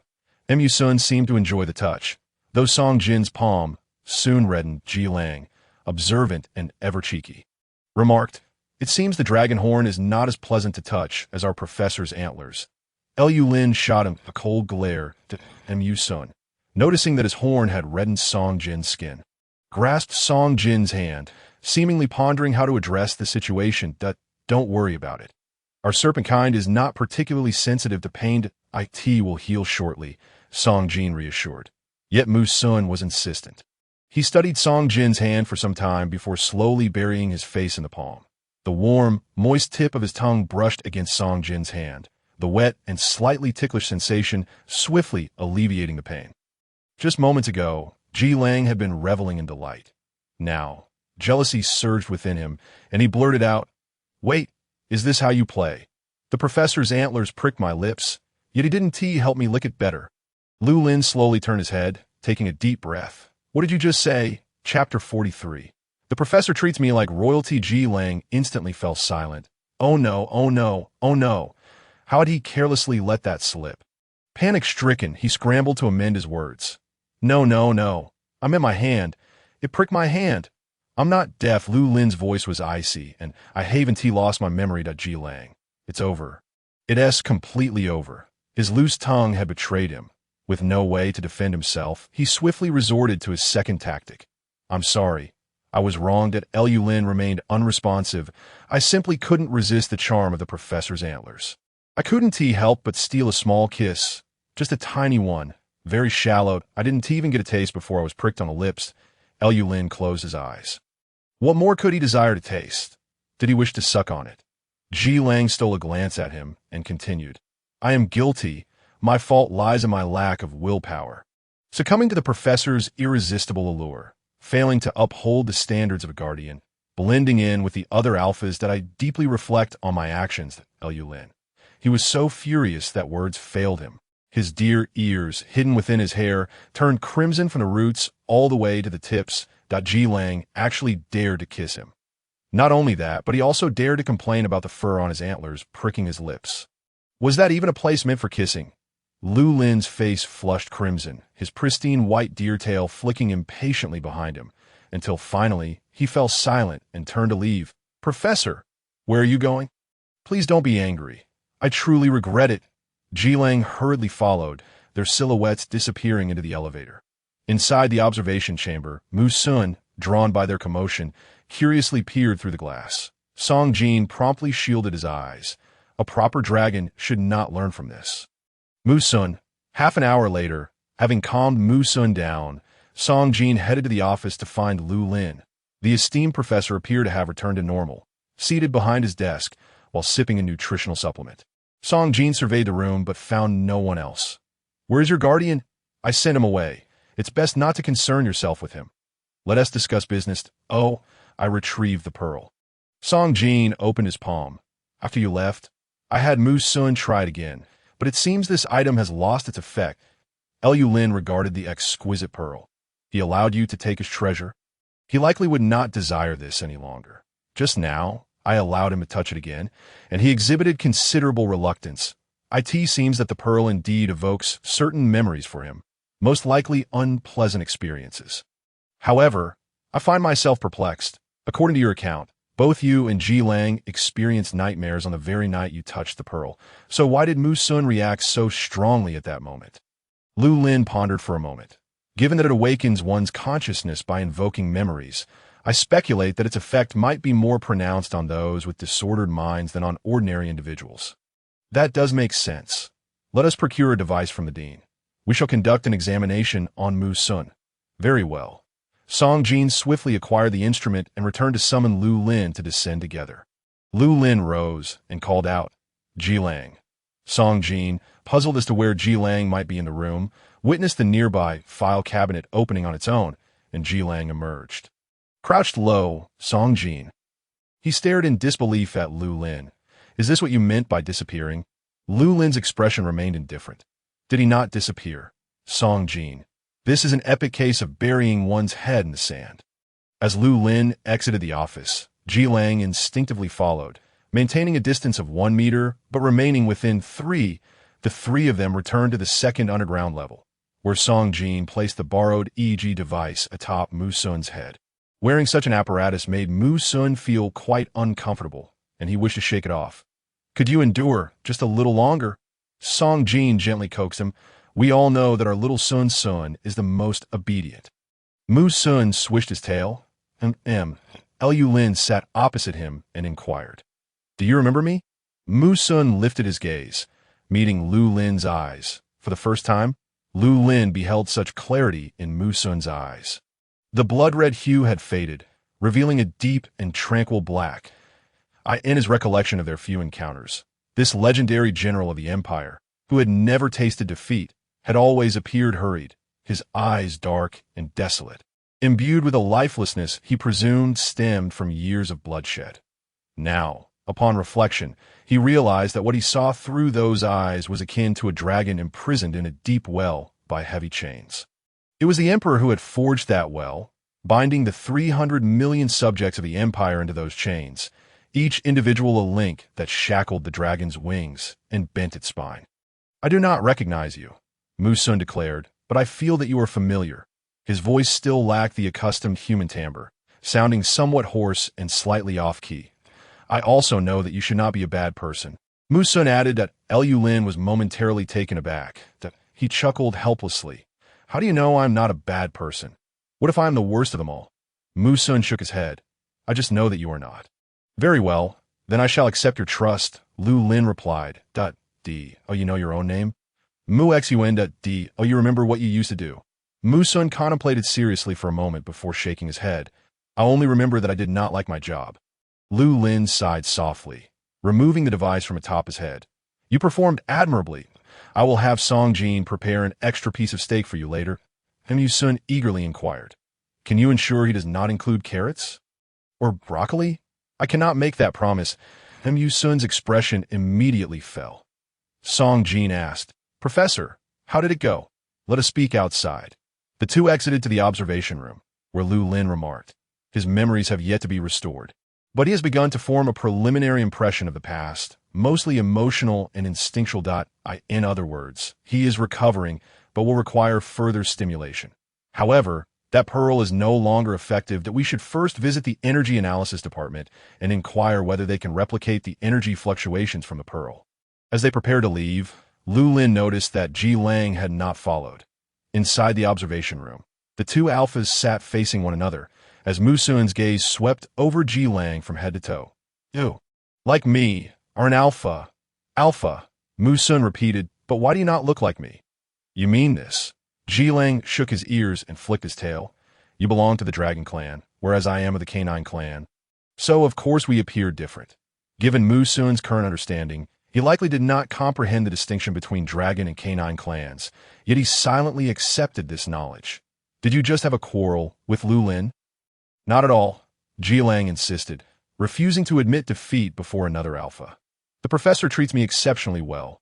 He is merely proud, something you do not understand. Proud, what does that mean? Ji Lang mischievously grinned. It means cute. A term of endearment. Ji Lang. Lu Lin reluctantly returned to find him. What are you doing? Are you not leaving?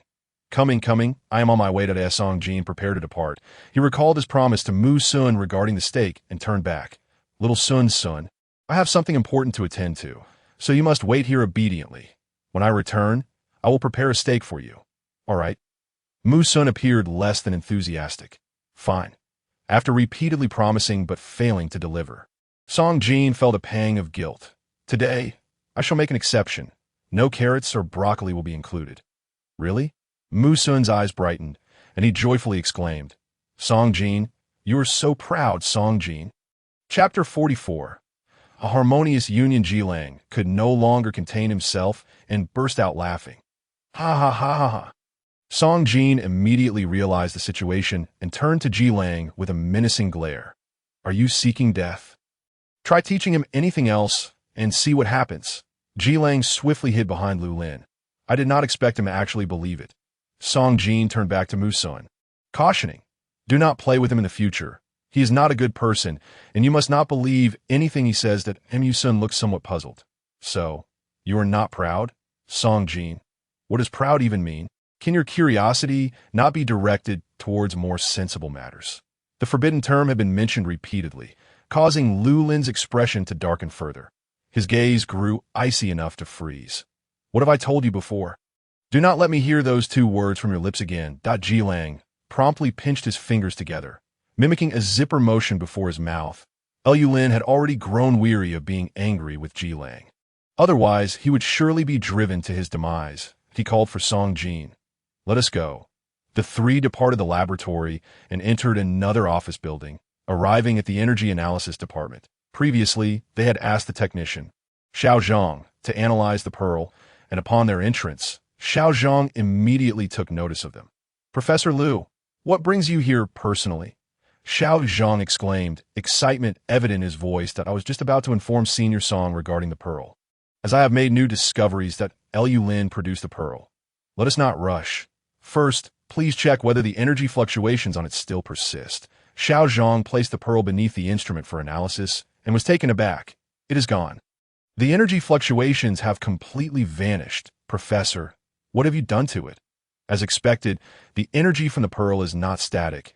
It diminishes with use. The stronger the effect, the greater the depletion, and awakening Mu Sun has completely exhausted the remaining energy. Henceforth, when Song Jin allows Mu Sun to come into contact with it, it will no longer hold any effect. That Lu Lin. Let us set that aside for now. You have recorded the frequency data from it, have you not? I was just about to mention that, Xiao Zhang replied, displaying an analytical report on his tablet. Previously, my analysis indicated that the energy fluctuations were erratic, but over the past few days, I recalculated using several different methods, and it seems that the fluctuations do follow a peculiar pattern, resembling a melody. A melody? Musical melody. Xiao Zhang handed him a pair of headphones.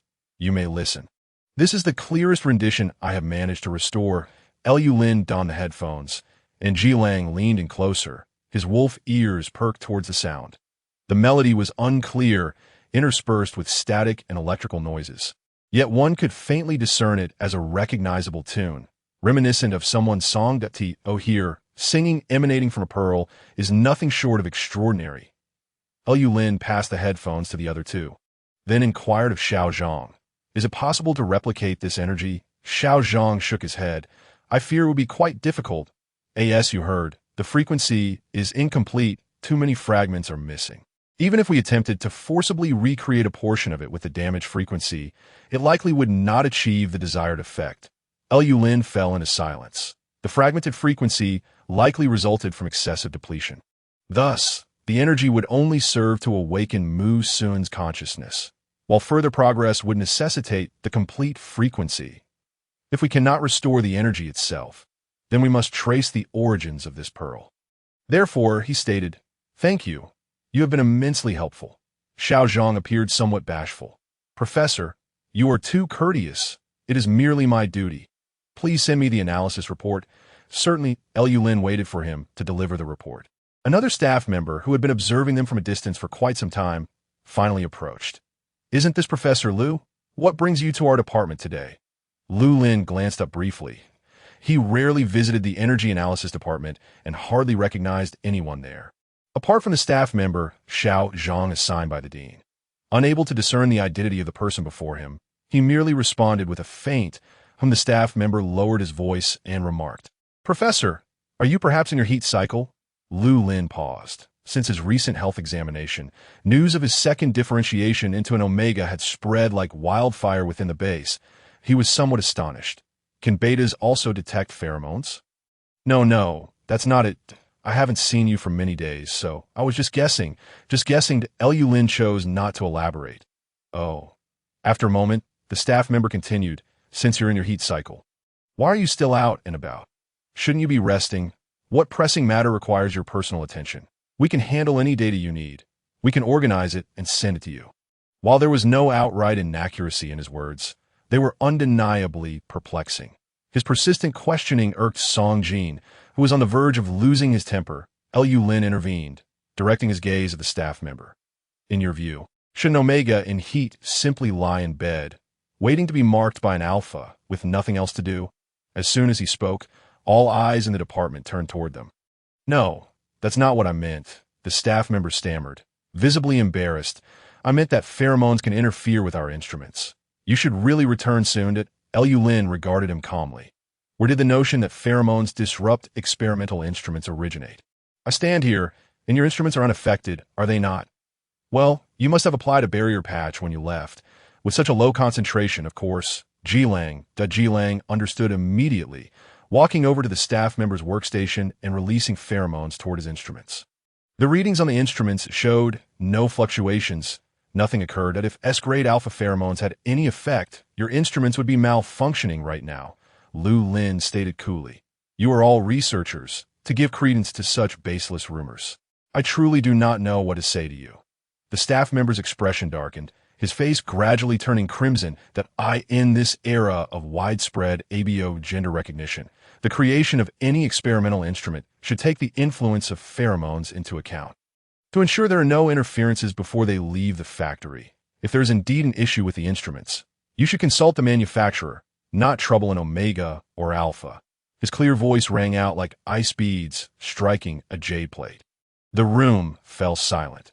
After a long pause, the now flushed staff member gritted his teeth and said, "But it is a fact that the base does not employ omegas. Only betas are hired to prevent any issues arising from the sensitivity of alphas and omegas during their heat cycles, which could delay experiments and lead to immeasurable losses. But if a beta, who is supposedly unaffected by pheromones, cannot focus on their work and instead fixates on excluding others, what advantage does being a beta offer you?" The staff member was left speechless. Exactly." Ji Lang stepped forward, standing shoulder to shoulder with Lu Lin.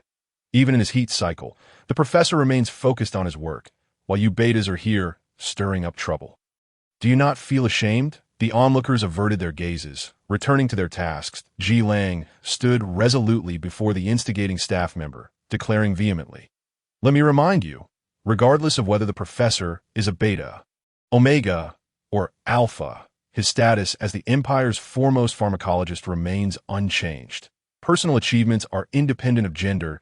He then poked the staff member's shoulder with a finger. "You are not fit to compare with even a single hair from my professor." Chapter 45. Is the professor someone you can embrace? The staff member's face turned an alarming shade of purple. "You? What of it? Have I said anything incorrect?" Ji Lang retorted, and to everyone's astonishment, he climbed onto the table. "I'm not targeting anyone. I am speaking of all present. None among you can measure up to Professor Lu." While this statement was undeniably true, expressing it so brazenly was bound to incite resentment. Song Jin regarded him with a newfound respect. Without Professor Lu, there would be no prosperity for Tianquan Star today. Such a vast research base could not exist. Without this research base, where would you find the means to sustain your comfortable lives? What right do you have to criticize Professor Lu? The young alpha stood tall, exuding an air of arrogance, instantly silencing everyone. Soon, someone reacted, No, I would never dare to criticize Professor Lu. I genuinely respect him. Indeed, I joined a research base solely to follow in Professor Lu's footsteps." Hearing his colleagues chime in, the previously instigating staff member could no longer contain himself and stormed out of the department in a fit of rage. Lu Lin looked at Ji Lang, who was reveling in his audacity, the corners of his lips twitching upwards before quickly suppressing the smile. Get down, S.G. Lang descended from the table. The door to the department swung open once more, revealing the dean's figure. He glanced around. What's all this commotion? Am I late to the party? One staff member noticed him. Dean Pang cleared his throat. Come, gather round. I have an announcement to make. I just held a brief meeting with the heads of various departments, and we have unanimously decided to relax the recruitment standards for the base. From now on, whether beta or omega, as long as you meet the criteria, you may apply to work at the base. Upon hearing this, a wave of astonishment rippled through the room. They really are relaxing the standards? No wonder that person just now seemed so agitated. Perhaps he had caught wind of it beforehand. I knew it.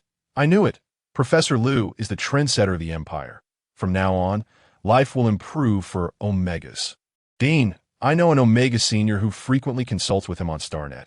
He has long aspired to join our research base, but due to our recruitment standards, he has been hesitant to apply.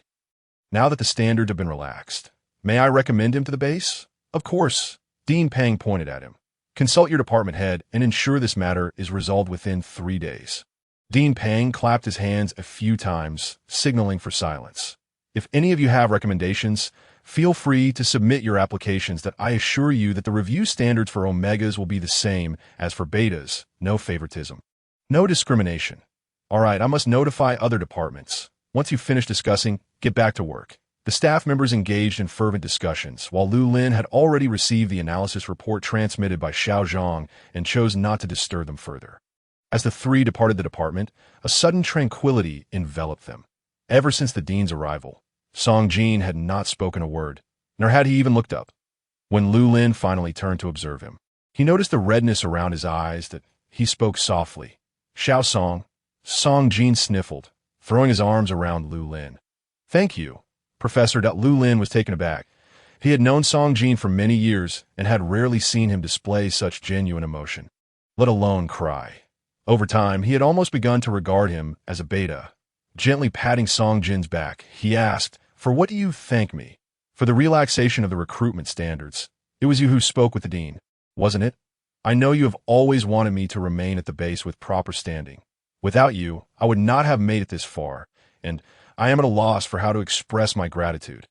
You have misunderstood. It was the dean who brought it up, and I merely facilitated the conversation. If you wish to express your thanks, it should be directed toward him. Song Jin paused, then broke into a smile. You still dislike taking credit. He buried his face back into Lu Lin's embrace. Jilang, growing increasingly anxious, began pacing back and forth. Why are you still hugging? How did this embrace become so endless? Is a professor someone you can just hug whenever? Watching Song Jin wipe his tears on Lu Lin's shirt, Jilang felt an overwhelming urge to intervene and separate them. However, seeing the fragile state of the little Omega, he hesitated. His hands itched with the desire to act. But he resorted to biting his knuckles fiercely, murmuring to himself, 2 Omegas will never result in anything. His mutterings circled from Lu Lin's left ear to his right and back again, until Lu Lin could no longer contain himself. Could you please stop turning around? Could you please stop embracing him? Jilang appeared even more aggrieved than Song Jin. Embrace me instead. I too need comfort. Without you, I wouldn't have made it this far. Lu Lin replied. You are insufferable. Enough. Is it really that serious? Song Jin finally released Lu Lin, regaining his composure. It was just a hug. When I first met the professor, you were still playing in the mud somewhere. Jilang felt utterly foolish for having felt sympathy for him. He shouldn't have expected any kind words from a venomous snake. How can you be so certain you knew the professor before I did? What if it was I who came first? Care to wager? On what terms? Whoever loses the bet shall no longer be permitted to embrace the professor. Very well. It seems you are destined to lose. Lu Lin, with a headache, pinched the bridge of his nose. Did these two fellows even consider his opinion? He was disinclined to involve himself in the trivial wager between the two children, so he moved to the corridor window to gaze outside. Xiao Lu, there you are, came the voice of Dean Pang from behind. I've been searching for you for quite some time. Lu Lin, turn around, Dean. What brings you back? All departments have been notified. I came to see you and Xiao Song. Song Jin paused his bet with Jilang. Dean, enough No need to say more. I understand, Dean Peng said, patting his shoulder. Let us go to my office. The three of them traversed the corridor towards the pharmacy department. Lu Lin remarked, however, this matter will inevitably reach the capital. I fear that individual may not take it well, that if he is displeased, so be it. What can he do to me? Rest assured, if the sky were to fall, the dean would bear it for me that at my age, if I do not strive now, I would be remiss in my duties as a researcher. Lu Lin sighed. You are exaggerating, from what I know of him. He indeed would not dare to jeopardize the research base. At most, he would reduce our funding. Precisely. Even if he were to cut the funding, we need not fear him. Dean Peng said mysteriously, I have a little reserve fund. If it comes to using the reserve fund, I doubt you would have the chance. I recall I have 42. Dean Peng quickly signaled him to be silent, breathlessly patting his chest. Xiao Lu. Honesty is a virtue, but sometimes one need not be overly honest. Ji Lang, keenly eavesdropping, did not catch all of Lu Lin's words, and, feeling curious, turned to Song Jin. 42 of what? Song Jin lowered his voice to a whisper. Billion. Ji Lang? Chapter 46. Those who commit wrongdoings must face punishment. Ji Lang was utterly dumbfounded. He began counting on his fingers. 10,000, 10,000. All right, Dean Peng added, also came to inform you about the important matter you asked me to inquire regarding the origin of that pearl. I have results. The group made their way to the dean's office that I reached out to many friends in the collector's circle, as well as gem appraisers. They provided me with numerous samples closely resembling that pearl. But upon examination, not a single one was from the same source. Not a single one. Dean Peng nodded. The pearl you possess has an unknown origin and an indeterminate variety. Currently, we can only affirm that it is indeed a naturally formed pearl, specifically from a sea mollusk. Isn't that tantamount to saying nothing at all? Ji Lang remarked. After all this, we have nothing to show for it. Lu Lin pondered for a moment. We cannot say that. Sometimes the absence of clues can be the most significant clue. How so? At the very least, we now know that this type of pearl is not available for purchase on the market, which spares us a lot of trouble. Song Jin interjected. Then we still have to start from Yasli's diary. He mentioned that this pearl was purchased by Ryan from an Interstellar merchant. Ji Lang's eyes brightened. Shall we investigate the Interstellar merchant? Lu Lin shook his head. Interstellar merchants are notoriously elusive. That if this were in the past, we could have checked the entry and exit records from Yawang Star. But now, everything there has long since been destroyed, and the records are non-existent. Under these circumstances, we cannot track down a merchant whose name we do not even know. Ji Lang, disheartened, drooped his ears. If we cannot pursue this avenue, and cannot pursue that one, are we not walking into a dead end? There is still one method. Lu Lin lifted his head. We may not be able to find him, but we can have him come to us. What do you mean? Lu Lin produced his tablet and swiped open a virtual panel. Fishing that he accessed a website, the largest auction platform in the entire Star Network, where transactions worth hundreds of billions occur daily. People could both publish auctions and make purchases. Lu Lin promptly drafted a post, seeking to purchase a pearl of the same variety as this one. The closer the resemblance, the better. My OCD compels me to find a pair. Only genuine items, please, no fakes. He then uploaded a 3D display image of the pearl. Purchase amount? Ji Lang counted for a long while, doubting his eyesight. How many zeros is this? Song Jin replied. 8. Ji Lang exclaimed. 2 billion. 2 billion star coins for a pearl? Just as he was about to object, Lu Lin had already clicked confirm, publishing the purchase post. The expressions of those present, apart from Lu Lin, were quite remarkable. Dean Peng was already trembling as he began searching for a quick-acting heart remedy. Song Jin bit his teeth several times before managing to utter, "Well, I know you're not short on money. Isn't this price rather outrageous?" Ji Lang leaned close to Dean Peng. "Get me 2 as well." Observing the two scrambling for medicine, Lu Lin sighed. "Rest assured, this money is unlikely to be spent." The two set the remedies down once more. I set this price merely to enhance efficiency. The more outrageous the quote, the higher the likelihood of being noticed. If that merchant has stock left, he will certainly reach out to us. Now, we merely need to wait. That is rather simplistic and crude, Song Jin murmured. Yet I must admit, it is a good strategy. Interstellar merchants will undoubtedly keep an eye on the auction platform. 2 billion star coins for a pearl. Anyone would be tempted. The professor's tactic is indeed ruthless, as expected. The post had barely been published when it received numerous comments. Wait, what? 2 billion. I must be seeing things. The highest price for Pearl's auction on the Star Network has only been a little over 80 million, and that was a once-in-a-millennium gem. Though this one is of good quality, I must say, it is not worth that price. This world has truly gone mad. Are you serious about this? Do you really intend to buy it? Upstairs, why not take a look at the poster's previous transaction records? It will surely open your eyes. Wow, big shot? My apologies, it seems the big shot is indeed a perfectionist. Must buy everything in pairs. Having money is not frightening. What is frightening is being wealthy and a perfectionist. Before you discuss the issue of money, with my 30 years of experience in pearl appraisal, I cannot even discern the variety of this pearl. Is there anyone knowledgeable among you? It can't be a unique item. Can it? That would indeed be worth 2 billion. Quickly, someone noticed the crucial point, and Lu Lin shut off the screen. Thank you, Dean. I shall take my leave now. Dean Peng, exasperated, waved him off, signaling him to hurry along. Song Jin was headed to prepare steak for Mu Sun, while Lu Lin returned to his room. To be honest, his stamina was still somewhat lacking. After a morning of exertion, he felt quite fatigued. After consuming a bottle of supplements for energy and resting for a while, he headed to the bathroom for a shower.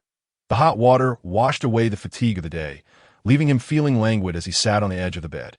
Absent-mindedly drying his hair, droplets cascading from the tips of his silvery hair and staining the sheets with dark patches. Once he had dried sufficiently, he intended to use a hairdryer. His tail also needed attention.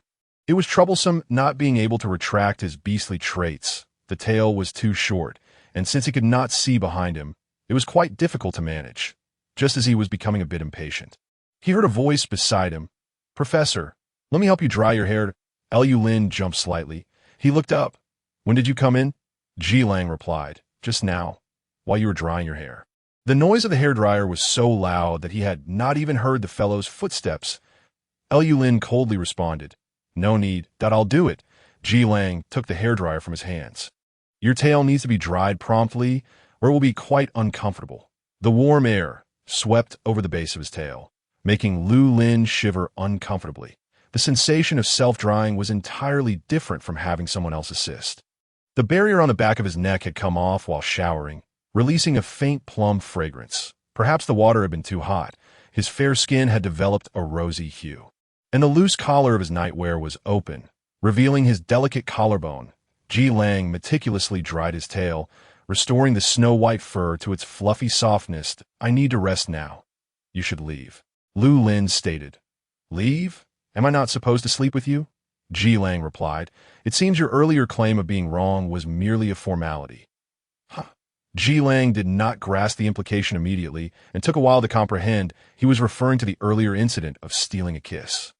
Feeling a sudden sense of guilt, hadn't that matter already passed? Do you think it can just be forgotten without any punishment? Then how would you like to punish me?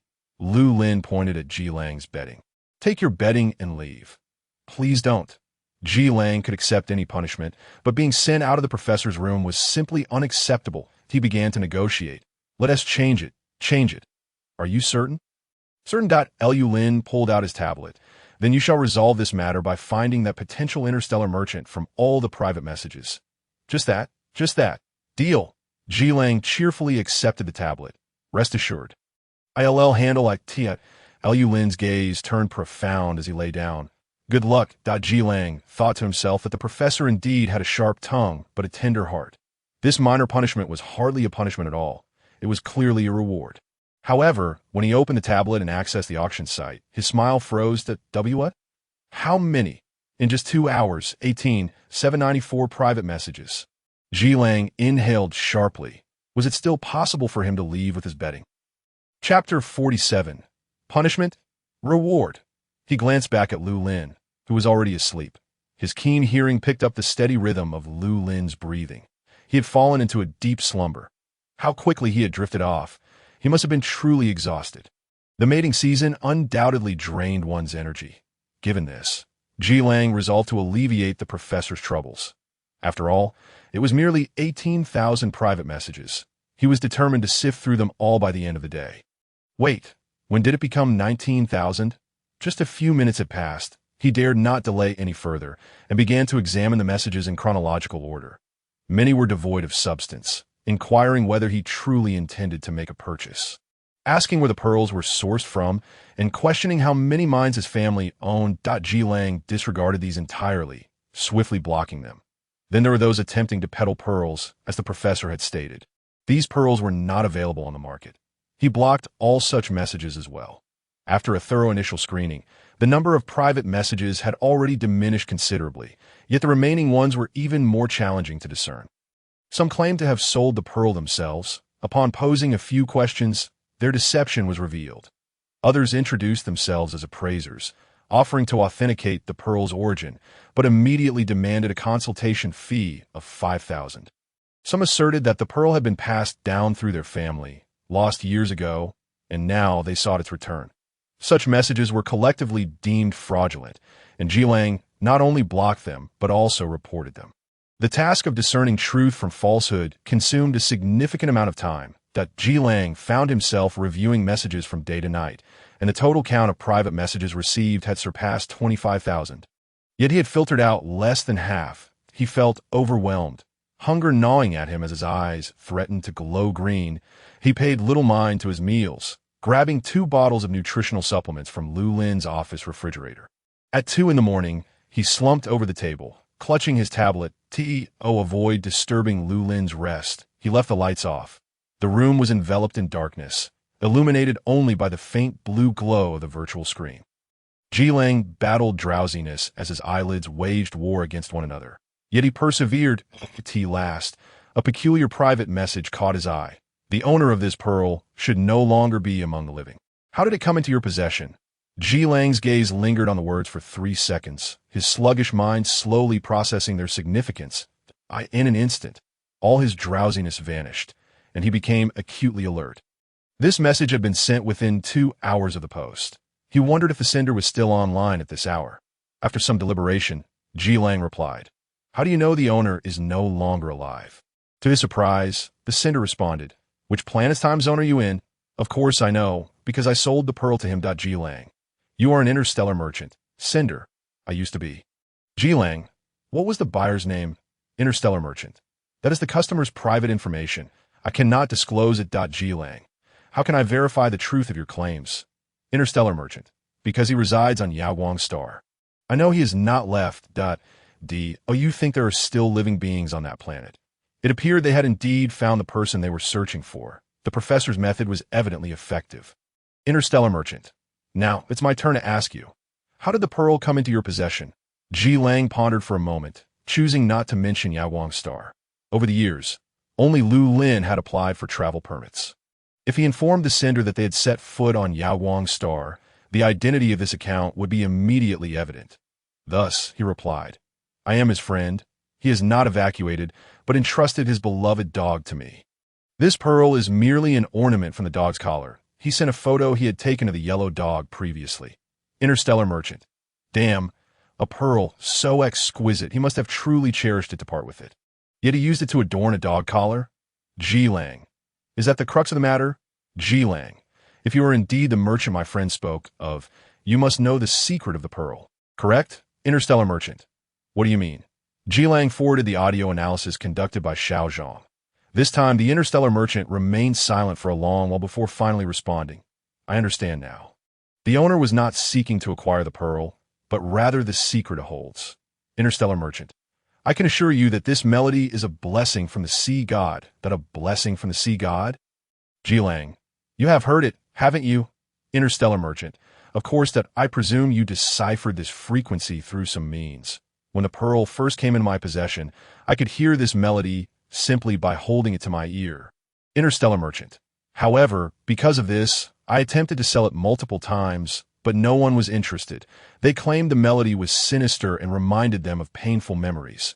Interstellar merchant, "Eventually, after the pearl lingered in my possession for too long, the song faded away, granting me the opportunity to part with it." Interstellar merchant, "I believe that owner was someone with discerning taste, yet I never imagined he would use it to embellish a dog collar." Ji Lang, "Is this still a subject of contention?" Ji Lang, "Do you still have any stock left?" Interstellar merchant, "If I had any stock remaining, I would have sold it to you already. Interstellar Merchant. However, I can inform you where to find it. Interstellar Merchant. Tianshu Star, beneath the deep sea, lies the lost royal capital. Interstellar Merchant. But I must caution you, that place is a forbidden zone. The blessing of the sea god is also a curse, and those who venture there face peril. Interstellar Merchant. If you have the courage, proceed at your own risk. There, you will obtain what you desire. 10. 100, even thousands, if you can survive to bring them back. G-Lang. What is with all this cryptic talk? G-Lang. What exactly is the lost royal capital? Be more explicit. Hello. The Interstellar Merchant did not respond again. G-Lang wished to inquire further, but the message failed to send. The sender's account now displayed as canceled. This is a bit eerie. Yet he had obtained the most crucial information. Tianshu Star, the lost royal capital. The blessing of the sea god. G-Lang began to search on the star network. As the hours passed into the early morning, the night grew lighter, dawn approaching. His eyelids grew heavier, and finally he succumbed, collapsing onto the table. The next day, upon waking, Lu Lin discovered someone asleep at the table. He gently pulled away the tablet, which had been pinned beneath G-Lang's arm. Yet G-Lang did not stir. He wondered how long G-Lang had stayed up the previous night. Lu Lin shook his head, illuminating the tablet, revealing a hint of surprise in his eyes. This fellow had indeed uncovered quite a bit of information. Observing the peacefully slumbering G-Lang, he hesitated for a moment, then took the garment draped over the chair and gently covered him. Lu Lin lingered a while longer before departing the room with the tablet. Time passed, and G-Lang finally awoke. Having spent the night sprawled over the table, every muscle in his body ached. He stretched vigorously, only to feel something slip from him. With quick reflexes, he grasped it. It was a snow-white shirt, faintly scented with a cool plum fragrance. G-Lang's eyes widened in shock. The professor's shirt? Chapter 48. A token of affection? G-Lang clutched the shirt tightly against his chest. The professor had not expelled him. Seeing him asleep, he even covered him with his clothing. The professor is good. He is bad. He rubbed his face against the shirt, his tail wagging furiously, the once pristine fabric now wrinkled from his affection. Suddenly, a sound interrupted him. A creak of the door. G-Lang turned around. Lu Lin appeared at the doorway. His gaze fell directly upon the shirt clutched in G-Lang's arms. In that instant, the silence in the air was deafening. G-Lang sprang up. Professor, I was just trying to dust it off. It fell on the floor. As he spoke, he mimicked the gesture of brushing away dust. However, the creases on the shirt betrayed his guilt. Lu Lin's tone was calm. G-Lang. Being caught in the act of frolicking with someone else's clothing is quite embarrassing. He stammered, his fingers trembling slightly. How about I wash it for you and iron it? No need. Just hand it over. Lu Lin extended his hand toward him. The tips of his ears flushed with a faint pink. It can go with the other one. G-Lang reluctantly returned the shirt. The other one? The one soaked with Song Jin's tears. It was not the same shirt. Indeed, he had not detected any other scent on the fabric. However, the shirt from yesterday, today, and the one Lu Lin was currently wearing all seemed identical. Professor, how many identical shirts do you own? Lu Lin opened his wardrobe, but a full row of shirts awaited. All the same style, color, and size, indistinguishable to the naked eye. G-Lang was left speechless. Is this how you spend your 40 billion savings? Lu Lin, he did not comprehend G-Lang's point of confusion. Tossing the shirt into the wash, Lu Lin stated, I just went to request the geographical data of Tianshu Star from Adine. G-Lang adopted a serious demeanor. You saw what I discovered? Yes, you worked hard last night. It was not much trouble. Professor, don't you find that Interstellar Merchant suspicious? He spoke in riddles and then canceled his account, shrouded in mystery. Indeed, but we currently lack other leads. We can only take things one step at a time. He had just asked a colleague from the technical department to investigate the already deactivated account. But no valuable information was found. Lu Lin illuminated the holographic display, and the blue light projected the full visage of the celestial pivot star. The geographical features of this planet were remarkably peculiar, with 95% of its surface covered by oceans.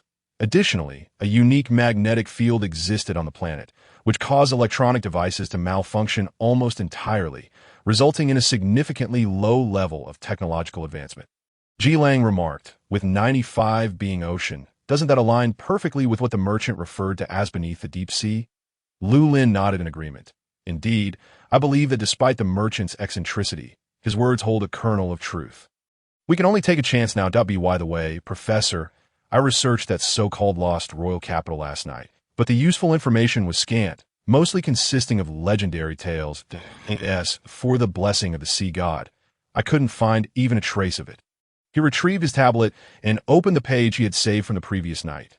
The only somewhat relevant information was this: Dream Voyage Cruise, a 7-day tour of celestial pivot star, allowing you to marvel at the wondrous seas, explore the secrets of the lost royal capital, indulge in underwater diving, dance with schools of fish, enjoy beach barbecues, and savor a lavish seafood feast. Individual ticket, $6,888. Couples package, $13140. Family ticket for 3 or more, $6222. Lu Lin furrowed his brow. Isn't this just an advertisement for a travel agency? Yes, but it's the only information I could find related to the lost royal capital. Shall we register? Lu Lin hesitated, unsure of the reliability of this travel agency, and since they were seeking something, it would be impractical to join a tour group. However, if they missed this last clue, searching for a pearl on celestial pivot star would be akin to searching for a needle in a haystack. He had heard of the Dream Voyage starship before. It was a large sightseeing vessel traversing between star systems, which could lend credibility to their endeavor. The departure was scheduled for 10 days later. Just in time. After some contemplation, he instructed Ji Lang to access the ticketing website and dial the customer service number, but a sweet voice greeted him. Dear guest, how may I assist you today? I would like to inquire about the lost royal capital. How much do you know? This is the highlight of our journey, but I'm afraid I cannot provide any spoilers. You will have to experience it for yourself during the trip. Lu Lin sighed, already anticipating such a response. Reluctantly, he asked, Are there any tickets available? Yes, sir. How many will be joining you? Ji Lang was about to blurt out 2, but Lu Lin quickly covered his mouth. Replying, 1. Ji Lang exclaimed, I apologize, sir, but the last single ticket has just been sold. Would you consider purchasing a couple's ticket with a friend or family member? Ji Lang hurriedly wriggled free from Lu Lin's grasp. 2. We are indeed 2. Very well, sir. We do have couples tickets available. I will send you the payment link. You can place your order there. Ji Lang swiftly secured the tickets, a hint of sadness creeping into his voice as he asked, Why did you say 1? Did you not wish to bring me along? Buying 2 single tickets would yield the same result. Not quite. It's significantly more expensive. Lu Lin did not wish to argue further. After a moment of silence without receiving a payment notification, he inquired, Whose money did you spend? Mine. You only have a total of 100,000 and you're spending it so lavishly? I willingly spend it on you. Reluctantly, Lu Lin began preparing for the journey. Fortunately, just before their departure, his 12-day estrus period finally came to an end. He had never heard of an Omega experiencing such an extended estrus phase. On the eve of their departure, he called Ji Lang over. This is for you. He handed him the Tang Dao he had commissioned from the Dean. Ji Lang was momentarily taken aback. The Tang Dao felt substantial in his hands. He gently weighed it, finding it comparable in weight to his previous one, that its length was also identical. The ebony scabbard was adorned with pine needle patterns, exuding an ancient elegance that was both aesthetically pleasing and practical. He slowly grasped the hilt and drew the sword from its sheath. A cold gleam radiated from the blade, reflecting his image like a mirror. Just hearing the sound of the blade being drawn, he realized this was indeed a rare and exquisite sword. His eyes moistened instantly. Professor, you actually gifted me such a valuable present. Consider it compensation for the previous one, Lu Lin replied, avoiding his gaze. I couldn't let you continue using a dull blade. Ji Lang sheathed the sword and sniffed back tears. I'm deeply touched, Professor. Just holding this sword quickens my heartbeat. There's no need to exaggerate. Ji Lang clutched his chest. Could this be the fabled token of affection? Chapter 49. Honeymoon journey? Lu Lin remarked, Have you ever seen anyone give a sword as a token of affection? Is that the main point? Ji Lang countered, This just underscores the uniqueness of the gift you bestowed upon me. Others would be envious. He then flaunted the sword with a flourish, spinning it gracefully and producing a symphony of wind sounds as the blade sliced through the air. Lu Lin instinctively took a half-step back. Ji Lang, with flair, returned the sword to its sheath and opened his arms to Lu Lin. Professor, come give me a Lu Lin politely declined. He then produced another item. And this, what is this? A storage bracelet made from a folded space design. Considering we might be going underwater, I had a waterproof version specially made. Ji Lang donned the bracelet on his wrist and experimented by placing items inside. This is astonishing. It can even hold the sword. Items of a certain volume can be stored, but there's a capacity limit, so don't overload it. The bracelet featured a storage capacity bar. The occupied section would turn red. While the remaining space was all green. Ji Lang rapidly stored his belongings, compressing them into a single package. After organizing everything, they both retired early for the night.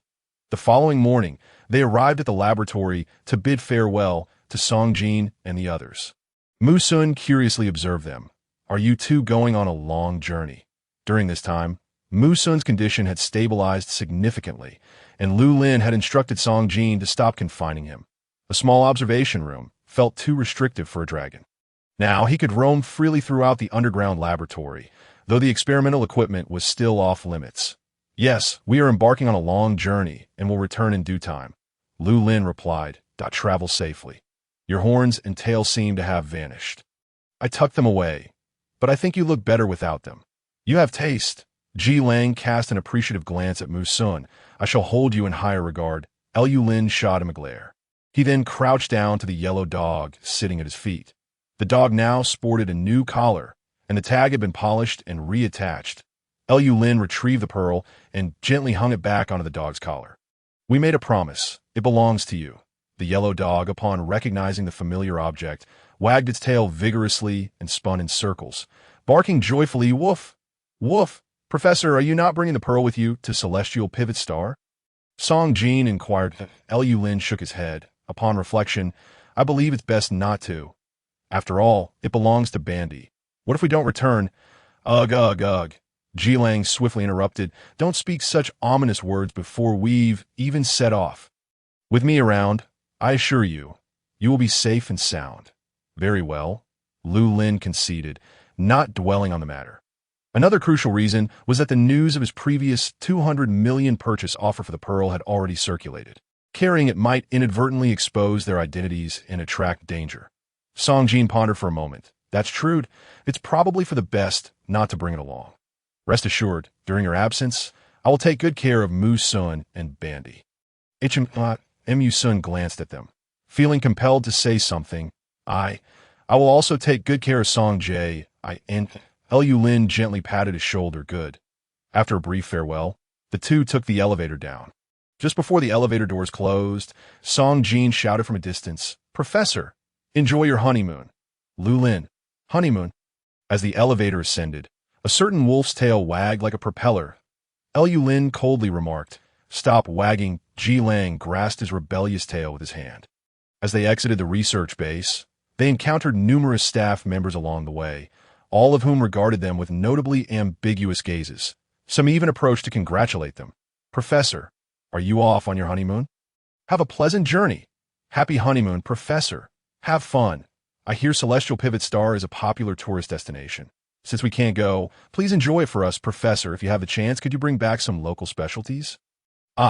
Wishing you a happy honeymoon in advance. Lu Lin. What on earth is happening? He turned angrily to the person beside him. Is this your doing? Ji Lang raised his hands in innocence. What did I spread? I am wronged. Then how did it suddenly turn into a honeymoon? Ji Lang leaned closer to his ear, lowering his voice. Think about it. Your estrus period just ended, and you have me, an alpha with a 99. 9 compatibility, by your side, plus we signed up for a couple's 7-day tour. Isn't that precisely what a honeymoon is?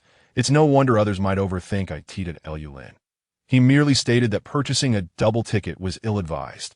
His refined visage turned cold as he quickened his pace forward. Professor, wait for me. The familiar silhouette of Dean Pang appeared ahead, waving at them. Xiao Lu, Xiao Ji, happy honeymoon. Lu Lin's ears flushed crimson. How come even you? Dean Pang draped an arm over his shoulder. One must find a suitable excuse for your journey. Claiming it to be a honeymoon raises no suspicions. It was you. Shoo. The dean made a gesture for silence. Be cautious on your trip, don't exert yourselves too much, and return to me unscathed. Ji Lang patted his chest in assurance. Rest assured, Dean, I've got this. Very well. I shan't see you off any further. Off you go. The Dean had prearranged their transport, and the two proceeded to the port. The dream voyage had already docked. This grand sightseeing vessel, crafted by Yuheng Star, accommodated 520 passengers and spanned 3 levels. Featuring over 200 rooms, compared to the private starships coming and going, this vessel resembled a colossal behemoth. Today marked the final day for boarding, and Lu Lin and his companion belonged to the last batch to arrive. No sooner had they reached the security checkpoint than they overheard a quarrel ahead. Sir, without prior application, pets cannot be brought aboard the starship. Haven T, I told you repeatedly, this is not a pet. I purchased a double ticket, do you understand? The other seat is for it. The security officer appeared quite troubled. Then please present this gentleman's identification. The young man was at his wit's end. How am I supposed to show you that? Their argument persisted, and Ji Lang, unwilling to keep the professor waiting, stepped forward. If you can't resolve this promptly, could you let us through for our inspection first? No sooner had he spoken than the young man turned around with a ghastly expression. Ah! Ji Lang was startled and exclaimed, What are you shouting about? You. The young man trembled as he pointed at him. Ji Lang? What a twist of fate to encounter you here. Ji Lang recognized him vaguely. You are. Father, I beg you to spare me. The young man fell to his knees. I truly regret it. I shall never dare to compete with you for commissions again. You need not travel all the way to Tianxian Star just to teach me a lesson. Truly. Ji Lang. He finally recalled who this person was, one of the unfortunate souls he had once bested. So it's you. What was your name again? Zhu Ziheng. Brother Ziheng, rise. Ji Lang helped him to his feet. After all, I am not a devil. I haven't only beaten you. I wasn't targeting you specifically, so do not take it to heart. Zhu Ziheng's legs trembled uncontrollably. No, it's not just you who has beaten me.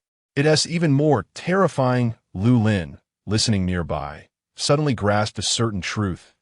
He understood why someone had once been so impoverished that he had only 300 star coins left. All his funds had been spent on tickets. Traversing between various star systems, causing his competitors for commissions to retreat in despair. Indeed, this was quintessential Ji Lang. Chapter 50.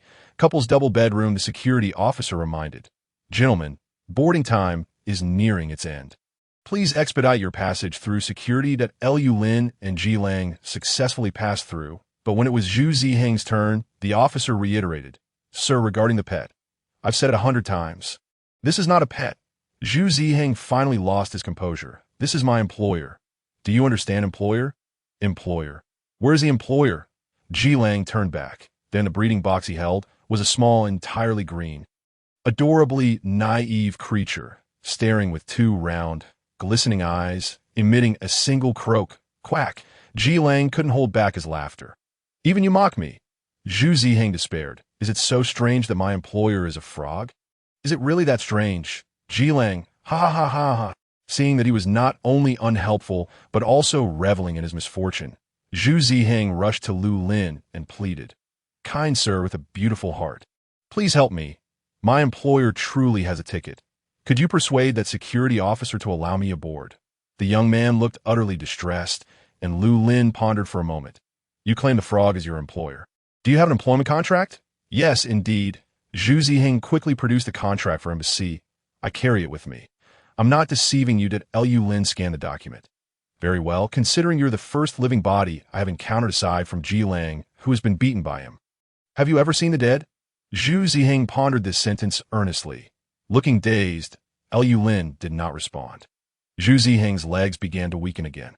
How could the words spoken by these two be so terrifying? Lu Lin approached the security officer. You just checked him. Did he possess any prohibited items? The officer shook her head. No, sir. And what about the frog? None either. Then why are you unwilling to let him through? Sir, you may not be aware, but passengers must apply in advance to bring pets aboard. This gentleman did not apply, and it is now too late to submit a request. What if I can prove that what he carries is not a pet? What? Lu Lin displayed the contract. This is a security officer employment contract, clearly stating that the frog is his charge, not a pet. However, the officer appeared troubled. We have never dealt with such a situation before. I sincerely apologize. Please allow me to consult my superior. Consulting now would be too late. Here is what I propose. I am willing to vouch for this gentleman. Would that suffice? Lu Lin presented his identification, and the officer regarded him with newfound respect. If it is you, then please proceed. Gentlemen, is that all it takes? Zhu Ziheng was on the verge of tears. Benefactor, you are truly my savior. Your immense kindness I shall remember for eternity. Lu Lin, these security officers are rather neurotic. Why do they always refer to others as their parents? You should take it easy. Ji Lang nudged Zhu Ziheng aside. The professor helped you out of pity. Don't take advantage of his kindness. Don't attempt to ingratiate yourself. Professor, the three of them finally boarded the dream voyage. Zhu Ziheng instinctively kept his distance from Lu Lin, but must inquire about the name of my benefactor. You have helped me, yet I do not even know who you are. That would be quite rude. Lu Lin nodded slightly. Lu. Zhu Ziheng's eyes widened in shock. Lu? Shoo. Ji Lang warned him. If you dare to speak of this. Zhu Ziheng frantically shook his head. I want to say it. I want to say it. I'm just too surprised. So you are the renowned Professor Lu Lin, the very source of my misfortune. To think that someone capable of crafting such destructive weapons could be such a refined individual. Professor Lu appeared entirely different from the rumors. The starship had yet to depart. Passengers clustered together, and no one paid them any heed. Ji Lang asked Zhu Ziheng. Speaking of which, since you've been on Tianqian Star, what brings you suddenly to the Imperial Star? Zhu Ziheng snapped back to reality. It's just that I couldn't secure any commissions over there. I was on the verge of starving, so I came to the Imperial Star in search of luck. And you ended up taking a commission to escort a frog? Don't underestimate escorting frogs. Do you have any idea how much this commission pays? Zhu Ziheng lowered his voice, holding up 6 fingers. 6 million. Lu Lin's lips moved as if to speak. Ji Lang interjected. Oh, is that a lot? Zhu Ziheng was taken aback. Brother, have you struck it rich? 6 million ISNT worth your attention? Lu Lin redirected the conversation. If you're nearly starving, how can you afford such an expensive ticket? No. You've misunderstood. This ISNT my money. It's from the client. The client requires me to board this starship to transport my employer, which is that frog, to the destination. ISNT, that like being treated to a vacation? What a fortunate job you have. Ji Lang remained skeptical. What is your destination? Tianshu Star. The destination is... Zhu Ziheng glanced at the commission task again. The Lost Royal Capital. The Lost Royal Capital. Lu Lin and Ji Lang exchanged glances. It seemed they had indeed made the right decision in assisting Zhu Ziheng, as his commission task also pointed toward the Lost Royal Capital. However, what exactly was this Lost Royal Capital? Zhu Ziheng felt somewhat at a loss. Was it a city? It didn't mention any streets or addresses, so where precisely was he supposed to deliver it? Just as Ji Lang was about to inquire about the Lost Royal Capital. Upon hearing this, he felt disheartened. So you know nothing at all, and you dare to accept such a commission. 6 million. Who could resist that? Lu Lin, having little hope of obtaining key clues right away, resolved to take things one step at a time. Since they claimed that the Lost Royal Capital was the crux of this journey, it would surely lead them there, and they could consult the tour guide then. Zhu Ziheng, does that mean you are also here to find the Lost Royal Capital? Ji Lang, the professor's research has encountered a bottleneck. I heard that the Lost Royal City has the materials he needs. So I came to take a look. I see. In that case, why don't we go together? Although I may not be as capable as Ji Lang, I'm certainly no slouch and will not hold you back. You are also a Class A guardian? Lu Lin inquired. I am Class B. Class A is not so easily attained. In the past 5 years, only Ji Lang has achieved it. Zhu Ziheng replied, his expression suddenly darkening. Before Ji Lang, the most renowned was that Senior Ryan. Unfortunately, the school recently issued a notice of his passing. Ji Lang refrained from disclosing that it was he who reported Ryan's death to the school. Lu Lin asked, were you familiar with Ryan? Zhu Ziheng shook his head. I was a year behind him and never met him, but during that time, who didn't regard Lion Senior as a goal to strive towards. Just then, the starship guide approached them. Gentlemen, would you like me to show you to your rooms? Lu Lin replied, thank you for your assistance. The guide led them to the 2nd floor, and by coincidence, Lu Lin's room was directly opposite Zhu Ziheng's. Zhu Ziheng exuberantly dashed inside, exclaiming, "Wow, this place is incredibly luxurious. Thank you to the client. They're like my second parents." Lu Lin stood at the doorway, gazing into the cozy, sweet room adorned with rose petals on the bed, which radiated an atmosphere of rosy bubbles that he fell silent. Chapter 51. Sharing the same bed, he thought it was unwise to purchase a double ticket. This room was simply... Oh my! Ji Lang appeared quite excited, grabbing Lu Lin's hand and pulling him into the room. "Professor, come quickly!" Before he could finish his sentence, Ji Lang flung himself onto the bed, causing Lu Lin to lose his balance and tumble into his embrace. Countless rose petals were sent flying into the air, cascading down and covering Lu Lin's head and body. "Enough already! There are people outside!" Lu Lin exclaimed. Ji Lang clung tightly to him, his wolf tail pinned beneath him, yet did not hinder his enthusiastic wagging, creating a loud slapping sound against the bed, scattering the remaining rose petals. "Professor, I really like this." The guide stood at the door, stifling a laugh. "You two gentlemen seem to share a wonderful bond. I shall not disturb you further. Wishing you both a pleasant journey." Lu Lin felt utterly fatigued. He was even too weary to explain himself. Slowly, he sat up, observing the alpha beneath him. His disheveled black hair framed a strikingly handsome face, filled with a vibrant and audacious spirit that made one want to punch him. Yet, he held back. Just as he was about to move away, Ji Lang said, "Professor, lower your head at B." Lu Lin, puzzled, slightly inclined his head. Ji Lang reached out, plucking a rose petal from his hair. The vibrant rose rested amidst his silvery locks, adding a touch of elegance to his typically stern and refined visage, akin to a delicate plum blooming amidst the purest winter snow. Ji Lang momentarily found himself entranced as the petal brushed against Lu Lin's eye, prompting him to blink twice, his long lashes fluttering like the wings of a butterfly. "Professor, you are truly beautiful," he remarked. Lu Lin furrowed his brow. It was rare for anyone to compliment him so straightforwardly.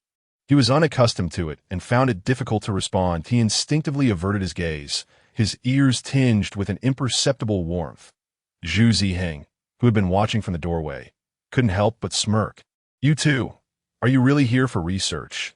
It seems more like you're on a honeymoon funded by the public." Lu Lin paused and quickly stood up. He adjusted his clothing, his expression returning to normal. "You think too much. This is self-funded." Ji Lang, still holding the petal, took advantage of the moment while Lu Lin's back was turned to kiss it passionately before swiftly stowing it in his storage wristband. He turned to sit up. "It's not good to spy on others. I'm here to remind you that the starship is about to take off." Lu Lin approached the window and drew back the curtains.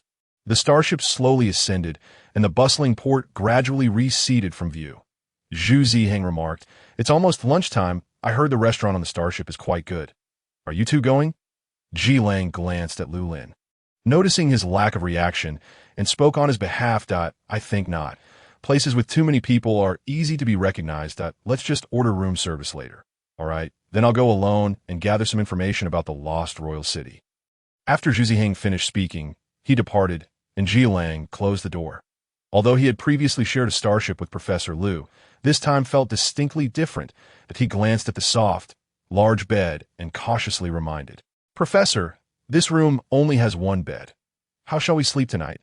"Lu Lin, you really needn't remind me. So soon I would like to sleep here," Ji Lang volunteered, choosing one side.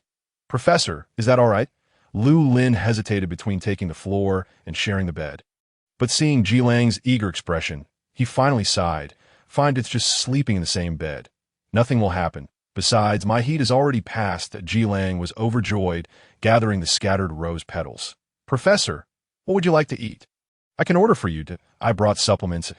As he spoke, darkness enveloped the outside world. The starship had departed from Tianquan Star. The sightseeing ship was too crowded, and their speed was significantly hindered. They would not reach Tianshu Star until the following day and had a rest on the starship for now. In the afternoon, neither of them left the room. Zhu Ziheng sent them a wealth of information gathered from travelers regarding rumors about the lost royal city. However, it was largely consistent with Ji Lang's prior findings, with one notable recurring term. It was said that the sea god blessed Tianshu Star, and the inhabitants of this planet were eternally favored by him. Not this again. I'm almost tired of hearing it. Ji Lang recited Zhu Ziheng's message for the nth time, resting his chin in his hands, his eyes vacant. What exactly is this sea god? Some say he has a human head and a fish body, while others claim he has a fish head and a human body. In any case, isn't that just a mermaid? The rumors aren't without basis. There are indeed tales of mermaids among the seven-star systems. Just as the CF family from Yaoguang star, mermaids appear to be a beast-like characteristic unique to Tianshu star. Lu Lin set down his tablet. However, no one has ever seen them. Mermaids dwell in the deep sea, which humans find difficult to reach. Ji Lang pondered. If mermaids are indeed the sea god, then is the blessing of the sea god the song of the mermaids? And what of the lost royal city? Is it the gathering place of mermaids? But that should be called a royal city. Why add lost? Stop overthinking, Lu Lin remarked, observing Ji Lang's furrowed brow. Go take a shower and clear your mind. Oh, it was getting late. And Ji Lang set aside the materials, rising to head to the bathroom. A couple of minutes later, Lu Lin heard Ji Lang's voice from inside. Professor, I forgot to bring shower gel, Lu Lin responded. Momentarily speechless, isn't there any inside? I don't like this scent. I want to use yours. Really now? Lu Lin retrieved his shower gel and knocked on the bathroom door. Here you go. Just place it at the door. I'll get it myself later. Ji Lang's tone was somewhat coy, which puzzled Lu Lin. This fellow usually wanted to be as close as possible. Why was he being so reserved now? He set down the item and returned to the sofa. Soon, the bathroom door opened a crack, and a hand swiftly emerged to snatch the shower gel before shutting the door again. Lu Lin frowned. What's going on, being so sneaky? Ji Lang locked the door and exhaled deeply. He had been so focused on the idea of sharing a bed with the professor that he had forgotten how uncomfortable it could be to be so close, making it easy for him to uncover things that should remain hidden. He glanced at the encoding on his waist in the mirror. How could he conceal this? Previously, although he had shared a room with Lu Lin, he always showered in his own dorm first and slept on the floor. Far from him. Now, he could only avoid changing clothes in front of Lu Lin as much as possible. He hurriedly washed up, dressed, and then stepped out. Professor, I'm done. You can go wash now. HMM. Lu Lin also took a quick shower. And when he emerged, he found Ji Lang sprawled on the bed, engrossed in his materials once more. The pitch-black wolf tail, freshly washed and carefully dried with a hairdryer, appeared fluffier and softer than ever, cascading down the side of the bed, making it hard not to reach out and touch it. Thus, Lu Lin did just that. His fingers glided through the smooth wolf fur. Ji Lang tensed up, turning around in surprise. Their eyes et'd. Lu Lin's expression was calm and composed. Is it not permissible to touch? Chapter 52. Where three walk, there must be a third wheel. Of course, it's permissible. Ji Lang eagerly presented his tail closer, grinning mischievously. Feel free to touch as you like. Humans are perpetually drawn to that which they lack. Lu Lin, devoid of a tail himself, resorts to fondling the tails of others with unabashed enthusiasm.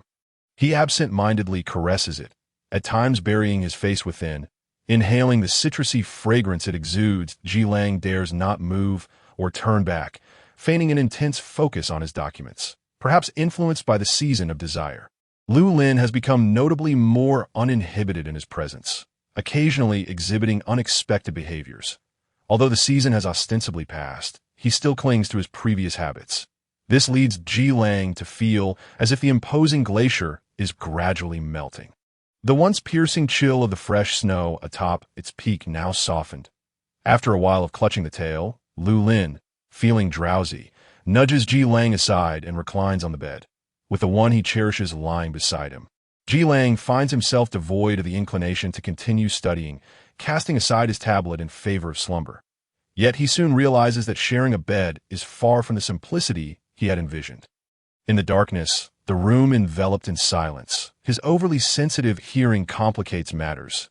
He could discern the steady rhythm of Lu Lin's breath, rendering any semblance of drowsiness elusive. The professor lies next to him.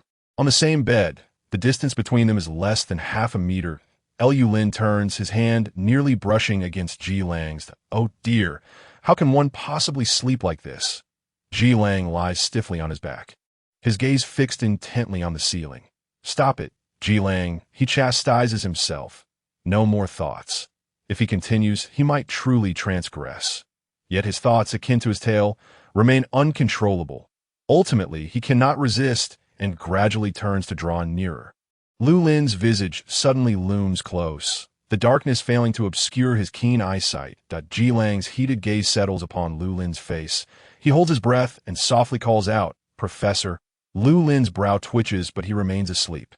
Confirming that he is indeed in slumber, Ji Lang extends his hand, gently brushing against Lu Lin's lips. They're soft, slightly cool to the touch. Ji Lang gasps, quickly retracting his hand, trembling as he places his lips over the non-existent imprint on his fingers. His breath is fervent, his lips ablaze. A deity lies beside him, and he dares not disturb him. He can only savor the taste of that fresh snow to discern whether the plum blossoming amidst the frost is sweet. After longing for the taste for too long, he hastily turns away, presenting his back to Lu Lin. Unbeknownst to him, the professor, who should have been asleep, slowly opens his eyes. Lu Lin observed Ji Lang's shoulders rising and falling, his expression intricate. Professor, it's time to rise." The next morning, Ji Lang awakens Lu Lin. Although the professor had retired early, he had scarcely slept, finally drifting into a deep slumber only in the early hours. He now feels exceedingly wearied.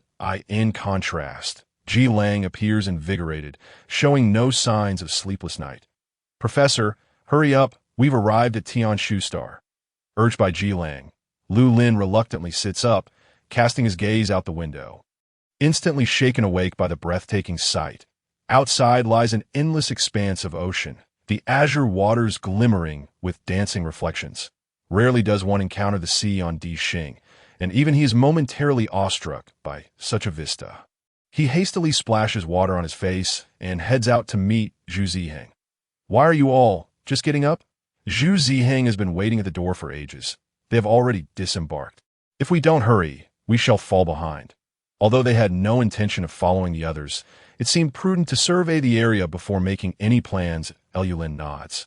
"Let us proceed." They're the last group to disembark from the starship. Once they step off, the scenery opens up before them, the briny sea breeze greeting them, and beneath their feet, the pristine, fine sands of the beach. Good heavens, it's utterly beautiful here. No wonder everyone claims Tianshu Star is a tourist paradise. Zhu Ziheng exclaims, dashing ahead. "You too, hurry up." Lu Lin glances at his wristwatch, but does not receive a signal for nearby maps. Only moments ago, there had been service aboard the starship, and now it has vanished. However, it is apparent that they are currently on an island, not particularly large, easily visible to its end. Finding it difficult to walk on the beach, Ji Lang opts to remove his shoes, sprinting barefoot along the shore. Turning back to shout, "Professor, come on," Lu Lin observes them, shaking his head. Truly, young people cannot restrain their exuberance upon encountering the sea. The esteemed professor, considering himself above squabbling with children, finds himself removing his own shoes the next moment. He quickens his pace to catch up, slow down. The three of them chase along the beach for a while, soon catching up with a larger group and noticing the silhouettes of other tourists. The enticing aroma of barbecued food wafts towards them. Ji Lang's nose picks up the scent from a distance, and they follow it to a barbecue stall. Ji Lang gazes at the figure grilling with 8 tentacles. Is this person a native of Tianshu Star? Is this level of beastification too extreme? The man's upper body remains human, while his lower half has transformed entirely into that of an octopus. His 8 tentacles skillfully managing various tasks, some grilling, some seasoning, and others plating, demonstrating an impressive synergy. He radiates the mouth-watering scent of barbecued delicacies, leaving Ji Lang unable to discern whether he is an alpha or omega. Nevertheless, being a native, he likely holds knowledge about the lost royal capital. Ji Lang approaches. "Excuse me, may I ask?" The octopus man responds with a series of incomprehensible sounds. Ji Lang, taken aback, thinks, has the level of beastification reached a point where communication is impossible? He pauses, pointing to a plate of grilled seafood. "Is this edible?" The octopus man enthusiastically extends a tentacle, offering the plate of skewers to him. Ji Lang accepts it, glancing at the squid tentacles on the plate. Unable to suppress his curiosity, "Aren't you worried about accidentally grilling your own hands?" The octopus man replies with more garbled sounds. All right, stop talking. I can't understand you. Returning with his bounty, Ji Lang is met with Lu Lin's inquiry. How is it? Ji Lang shrugs. Communication is impossible. I couldn't get any information. Communication is impossible. Zhu Ziheng exclaims in surprise. This is the first time I've heard of such a thing. It because we are land dwellers while they are sea dwellers. Never mind that. Let us eat first. Afterward, we can ask the tour guide, Ji Lang suggests, breaking open a crab. Professor, try this at Lu Lin takes a bite of the crab, surveying the surroundings. Aside from that octopus, it seems there are no other natives in sight. Ji Lang then peels a shrimp for him. Professor, have some of this. Zhu Ziheng observes as Ji Lang feeds Lu Lin. Hold on, he can't possibly eat all of that. Can't you spare me some? Ji Lang shoots him a glance. Who do you think you are? I only peel for my professor. If you want some, you'll have to do it yourself. Zhu Ziheng grumbles. All right, this is how we're playing it. Is it? He produces his own feeding box and offers a shrimp to his frog. Here you go, esteemed employer. The frog puffs its cheeks. Lonely. Lonely. Chapter 53. The merman and the orca, the two, regard him with incredulous eyes. The green frog's cheeks puff out, showing no interest in the shrimp offered by Zhu Ziheng. That Ji Lang gleefully remarks. It seems your beloved employer is rather ungrateful. Zhu Ziheng retorts. Shift. Just then, someone plops down beside them. Taking up the last side of the square table, casually pinching a skewer of grilled fish from the plate. You've got some nerve, little brother, daring to eat his grilled food. The man before them appears to be in his early 30s. Clad in a tank top and shorts, flip-flops adorning his feet. His sun-kissed skin is bronzed, and he sports an exaggerated pair of sunglasses, with a small tuft of hair tied at the back. He takes a bite and then discards it. No fish flavor. Terrible. No fish flavor. Ji Lang, puzzled, picks up a skewer of the same grilled fish and tastes it, finding it quite palatable. That he pauses. Wait, who are you? I am your tour guide. Aren't you looking for me? The three exchange glances. Ji Lang and Zhu Ziheng simultaneously exclaim. You're the tour guide? What? The guide asks in confusion. Didn't they tell you?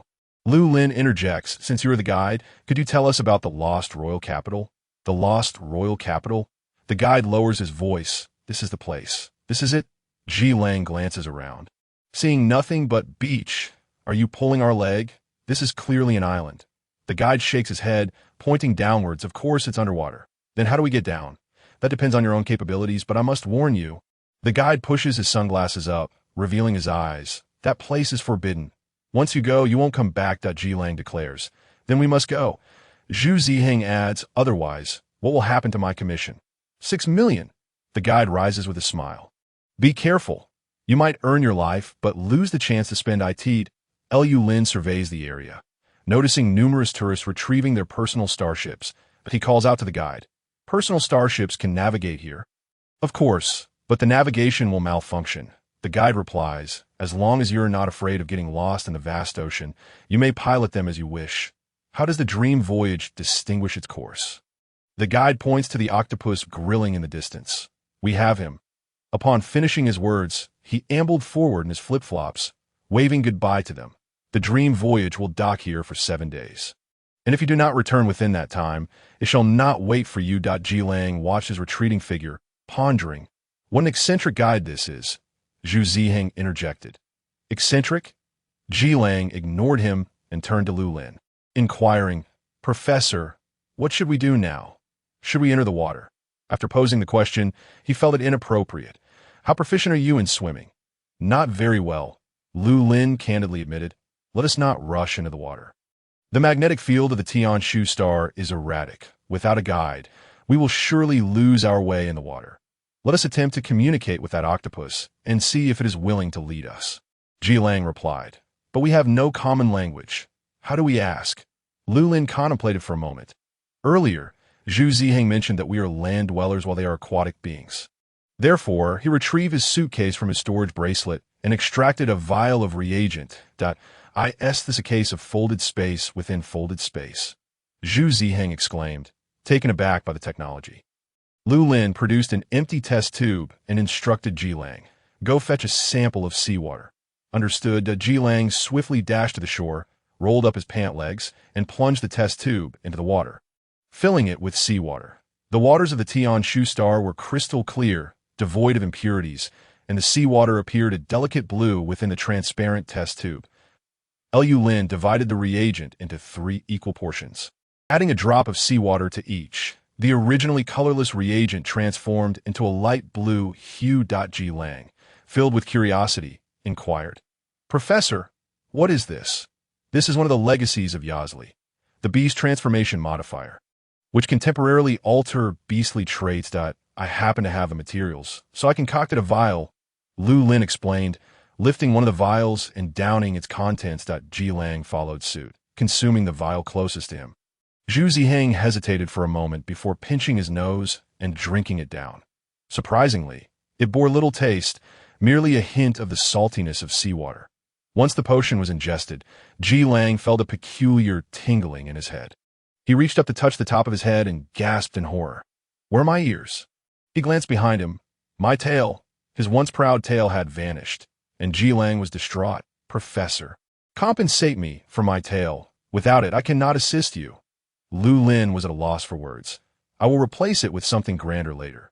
Zhu Ziheng, watching from the side, felt a pang of frustration. "What kind of peculiar dynamic do you two have?" Lu Lin rose. "Let us proceed."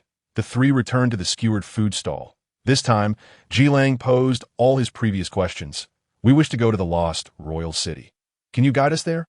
The octopus's 8 tentacles ceased their movements in unison. It lifted its head, scrutinizing the 3 of them earnestly.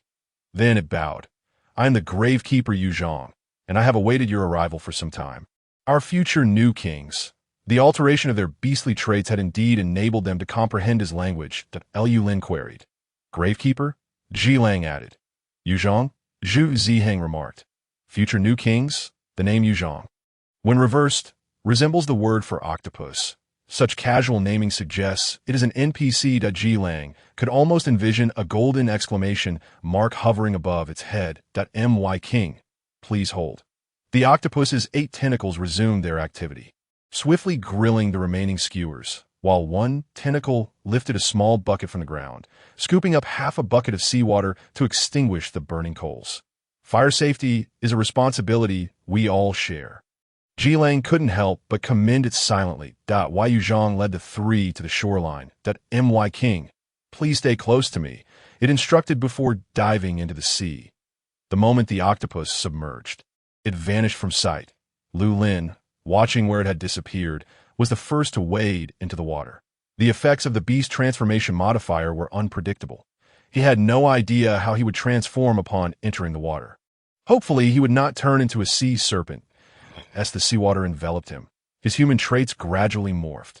The skin around his eyes developed intricate patterns, forming small scales, while semi-transparent ear fins unfurled, delicate as gossamer. A tingling sensation surged through his gills, and beneath his jaw, gill slits began to form. A silvery fishtail replaced his human legs, its fins stirring up waves, scales shimmering under the sunlight. Yet upon closer inspection, the fin's edges were razor-sharp, with pointed spines aligned along his back, and thin muscles connecting the abdominal fins, all but disappearing into the sea. Beautiful yet perilous, Ji Lang stared in astonishment for a moment before gasping. "You didn't turn into a mermaid. You transformed into a siren?" Mermaids are beautiful and delicate, while sirens are dangerous and fierce. "Hurry up and come down," Lu Lin urged at Ji Lang, eager to discover what he would become, could hardly wait to plunge into the water. Soon, a streamlined tail, black and white in color, emerged. Lu Lin glanced at him before diving beneath the surface, swimming away. Why did he leave? Ji Lang wondered, feeling uncertain. Was he displeased with Ji Lang's appearance? Orca, Zhu Ziheng mused, stroking his chin. The ruler of the sea, a street punk, a husky, his hands and mouth were as reckless as ever. Chapter 54. Transferring oxygen into his mouth, Ji Lang fell silent for a moment before diving into the water to swim away. "Wait, you guys, don't leave me behind!" Zhu Ziheng shouted anxiously from ashore. "What will happen to my frog and my employer? Frogs will die if submerged in seawater, won't they?" Lu Lin, who had already swum away, resurfaced, his silver hair flowing gracefully in the water, the scales at the corners of his eyes glimmering. "Hand it over." Zhu Ziheng tossed him the breeding box. Lu Lin stored the frog in his storage bracelet, and the red bar on the bracelet surged significantly. He had never stored a living creature before. Unaware of how much space it would occupy, he coldly addressed Zhu Ziheng. Did you not consider that sending a freshwater frog to the underwater royal city might be inappropriate? Where is the flaw in this commission? Indeed, it was somewhat improper, but who could resist its 6 million value? Lu Lin. He chose to ignore the guard officer, who had fallen into a pit of financial obsession, and once again submerged himself. Yu Zhang awaited them ahead, while Ji Lang curiously swam about. The underwater world was far more enchanting than they had envisioned. Amidst the azure waters, countless vibrant corals swayed with the current, and schools of unidentifiable fish darted by. While the soft white sand and peculiar rock formations created a picturesque scene, Ji Lang swam through the corals, his tail stirring up sand, then floated belly up next to him, exhaling a bubble ring. Just then, a jellyfish drifted by, becoming ensnared in the bubble ring and spinning rapidly. The jellyfish. Lu Lin raised his hand to disperse the bubble ring, causing the jellyfish to float away. Dazed, Ji Lang opened his mouth to create another bubble, but Lu Lin stopped him. Zhu Ziheng finally caught up. I don't understand. Why are you two apex predators while I have turned into food? Both Lu Lin and Ji Lang turned to look at him simultaneously, noticing that his beastly trait had transformed into that of a seal. Round and plump, adorably clumsy, Ji Lang couldn't help but mock him mercilessly. While Lu Lin shook his head and flicked his tail, swimming onward, suddenly a massive shadow loomed above them. It was a devil ray, measuring nearly 10 meters in length. It gently flapped its wings, allowing the current to sweep them onto its back. The devil ray carried them deeper into the ocean, with Yu Zhang using its suction cups to attach itself beneath the ray's belly. An increasing number of fish joined them, surrounding them in a shimmering silver river that seemed endless. Yu Zhang slowly crawled up from beneath the ray. 3 days from now will be your highness's coronation ceremony. We have awaited you here for far too long, and everyone is a bit anxious. We hope your highness will not take offense. Lu Lin mused. Is it possible that he is a siren and not a mermaid? He attempted to wave away the fish that kept crowding him. Are you mistaken? I am merely here to seek the god of the sea's blessing, not what you are searching for, your highness. At the conclusion of the coronation ceremony, you will receive what you desire, Yu Zhang replied. Lu Lin wished to say more, but upon opening his mouth, he found no sound emerged. Only bubbles escaped his lips. What was happening? Why could he not make a sound? Underwater, they could not communicate with human voices, relying instead on sound waves. Yet at that moment, he was unable to produce any sound waves and even struggled to breathe. It felt as though a pair of hands were constricting his throat, robbing him of his ability to speak and breathe. His gills burned with pain as the gill slits gradually faded away. A sense of alarm surged within Lu Lin. This is bad. Had the beast transformation modifier failed? How could that be? That dosage should have lasted at least 7 or 8 hours. How long had they been submerged? This sudden turn of events came without warning, causing him to feel a twinge of panic. The more he wished to breathe, the faster the remaining oxygen within him dissipated. Bubbles streamed from his mouth and nose, and the sensation of suffocation washed over him. The instinct for survival surged to its peak, prompting him to struggle and swim upward. However, his fish tail began to disobey him, shifting back into human legs. Professor? Ji Lang noticed Lu Lin's distress immediately, sensing his struggle. Are you unwell? But Lu Lin could no longer hear his voice. It had transformed into the call of an orca in his ears. He could only choke himself to convey that he was unable to breathe. Ji Lang's expression shifted. Professor! His sudden increase in volume caught Zhu Ziheng's attention, who looked over at them. What happened? Ji Lang was too preoccupied to respond to him. He had already realized what had happened to Lu Lin and without a moment's hesitation, swiftly lifted him into his arms. The powerful tail of the orca propelled them upward with great force.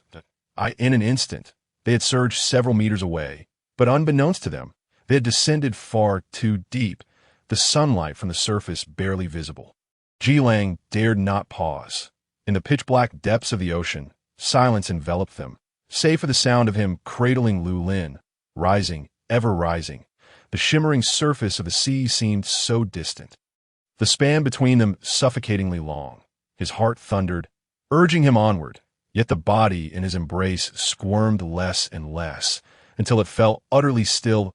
In a frenzy, he could no longer afford to ponder. He pressed his lips against Lu Lin's cold ones, forcing oxygen into his mouth. The intense sensation of suffocation left Lu Lin in a daze, his world spinning, everything blurring and warping before him. Suddenly, he felt something soft pressing against his lips. A surge of oxygen flooded into him, and as his consciousness teetered on the brink of darkness, a flicker of awareness reignited, causing him to open his eyes in astonishment. Jilang's face swam in his blurred vision. He could not clearly see him, yet he understood that this person was attempting to save him. A single tear, born of physiological response, rolled from the corner of Lu Lin's eye, cascading down his translucent scales and merging with the sea, transforming into a lustrous pearl. Jilang desperately continued to breathe air into Lu Lin's mouth, and after an indeterminate time, they finally broke through the surface. Jilang hoarsely calling out, "Professor!" The silvery tail of the mermaid had nearly faded away, yet Lu Lin did not respond. Not far off, an island emerged, and Jilang swam with all his might to reach it. Laying Lu Lin upon the sandy shore, Lu Lin was unresponsive, his complexion ghostly pale, his thin lips devoid of color. "Professor, please don't die. I beg you," Jilang babbled incoherently, his hands pressing firmly on Lu Lin's chest. Trembling uncontrollably, "Wake up! Wake up! Lu Lin!" Still, there was no reaction. Jilang immediately leaned down, trembling lips administering artificial respiration, his hands persistently compressing Lu Lin's heart. Again and again, Lu Lin's pallid chest heaved under the pressure until finally he coughed up a mouthful of water. In that instant of regained Jilang, he was utterly a loss for words. He pulled Lu Lin down onto a rock, saying, "First dry off. You don't want to catch a chill." Zhu Ziheng, standing nearby, was completely bewildered. The two suddenly began to quarrel, then just as abruptly started taking responsibility for each other, and before long, they reconciled. Their relationship now seemed to flourish even more than before the argument. What on earth was happening? I now know how to resolve this. I assure you there will be no further issues. Lu Lin added. However, we certainly won't be going back in the water today. You should drink this first. It's the antidote for the earlier medication. Jilang lingered on the shore for a moment, and after his fishtail dried, it transformed back into human legs. He divided the antidote with Zhu Ziheng, and after consumption, his wolf ears and tail quickly returned to him, albeit damp. Jilang wrung out the water from his tail, visibly displeased. Perhaps due to soaking in seawater, his fur became matted and sticky to the touch. Unable to endure it any longer, he produced the starship key and said, "Professor, shall we go wash up on the starship?" Lu Lin was thoroughly soaked as well. With the professor's fastidious nature, he must be feeling even worse. Sure enough, Lu Lin responded. Jilang activated the F-3361 starship with his mental energy. Bare-chested. As he turned around, Lu Lin caught sight of the scar along his waist and the dark characters beneath it. What could that be? Chapter 56. Don't kiss there. Kiss here. Jilang had already boarded the starship, and a string of characters flashed by in an instant. Yet, Lu Lin had still seen it. There were letters and numbers, resembling a string of code. He felt an unsettling familiarity with the format. IT was certainly not a Guard-S code, as it was not that lengthy. Regrettably, it flashed by too quickly for him to discern the specifics. Jilang re-emerged from the starship, this time clad in clothing, concealing the coating at his waist. Once more, he assisted Lu Lin to his feet. "Say, Professor, you should go wash up. You go first. I'll rest a bit." Lu Lin replied. Jilang did not refuse and helped him sit at the table before turning to enter the bathroom. On the table lay nutritional supplements. Lu Lin took a couple of sips to regain his strength. His lungs still felt uncomfortable, accompanied by sharp pains with each breath, so he rummaged through his suitcase for an antibiotic and consumed it with the supplements. Remembering his strong drug resistance, he took a few extra pills. Jilang finished washing up quickly and emerged already dressed. Reflecting on the recent behaviors of a certain individual, Lu Lin considered how he had purposely played the victim, insisted on sleeping in his room, yet never bathed in his bathroom. Whenever they had to share the bathroom, they would always emerge fully clothed, just like now. Whenever he asked for shower gel, it was always done covertly at the door. It all seemed rather suspicious. He had seemingly gone to great lengths to conceal the coating at his waist. Had he not been startled just now, he likely wouldn't have discovered it today. What on earth was this fellow trying to hide from him? Filled with confusion, Lu Lin washed away the salty taste of the sea. Upon exiting, Ji Lang naturally leaned over to dry his tail with a gentle breeze. Lu Lin glanced outside the starship at Zhu Ziheng. Why isn't he coming up? He said he didn't want to be a third wheel. After a soft, downy little deer tail was dried. Ji Lang set aside the hairdryer and knelt beside the bed, a hint of awkwardness in his demeanor. He cautiously spoke, "Professor, I'm sorry. I shouldn't have lost my temper with you earlier." Whether it was the irritation from the seawater. Lu Lin's horns had begun to itch again, and he was forcing himself not to scratch that I wasn't angry. That's good. Ji Lang sighed in relief. However, I still want to hear what your solution is. I unconditionally follow your orders, that is true, but I have emphasized many times that your safety must come first. The solution is actually quite simple. Later, the three of us will take the medication again and conduct a thorough comparative experiment to see how long my body's drug levels will take to diminish to zero. Based on that value, I will adjust my own medication dosage to ensure our effects last the same duration. After all, the so-called coronation ceremony does not start for another 3 days, giving us ample time for experimentation. Ji Lang asked, "Are you confident?" "Don't worry. This is my forte." After all, it is Professor Lu's area of expertise, so Ji Lang had no reason not to trust him. Thus he conceded, "All right, then." Lu Lin glanced at his light brain. "I took an antibiotic earlier. To prevent interference between medications, we should wait until tomorrow when the drug's effects were off before starting the experiment." Okay. Although Ji Lang had been persuaded, he remained still, as an instinct told Lu Lin that he still had something to say. So he inquired, "Is there anything else?" "There's indeed one more thing I must apologize for," Ji Lang said. "After you nearly drowned, I performed CPR on you, possibly a dozen or so times. I lost count." Lu Lin was certainly aware of this, that he also recalled the underwater respiration, that he distinctly remembered the sensation when Ji Lang kissed him. The seawater was frigid, yet that kiss was searing. Unfortunately, they had descended too deep, and in his hazy state, he could not retain that breath, ultimately losing consciousness. Fortunately, he had been in his beast form at the time. Otherwise, Ji Lang's resuscitation efforts would have surely broken his ribs.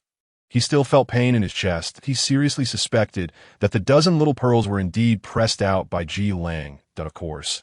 It could also have been physiological tears caused by the irritation of seawater. In any case, he was not crying.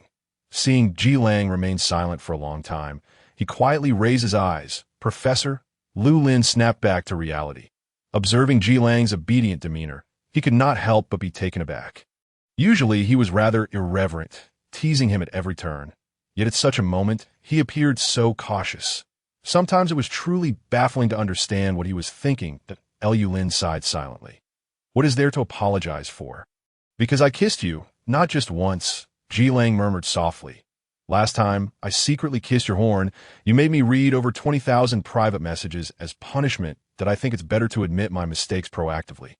Lu Lin remained silent for a long time before finally speaking. "CPR, doesn't T count as a kiss? CPR, doesn't T count as a kiss?" The previously morose Ji Lang's tail began to wag again, and he lunged forward. "Then I'll give you a few more rounds of CPR." Lu Lin swiftly covered his mouth, glaring coldly at him that you're getting too carried away.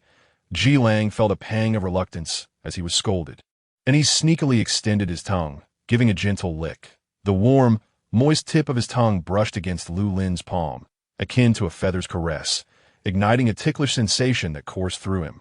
Lu Lin gasped, his pale, pink-tinged fingers curling as if unable to bear the sensation. Yet, Ji Lang had grasped his wrist firmly. "I'm serious." "Professor," Ji Lang's deep dark eyes gazed at him passionately, leaning in as if to engulf him. "If you die, I certainly survived that I, Ji Lang, always keep my promises." Lu Lin pressed his lips together tightly. "Didn't you say you didn't want me to die? If you don't wish for me to end my life for you. Today's incident must not happen again." "All right," Lu Lin replied hoarsely, "I promise you."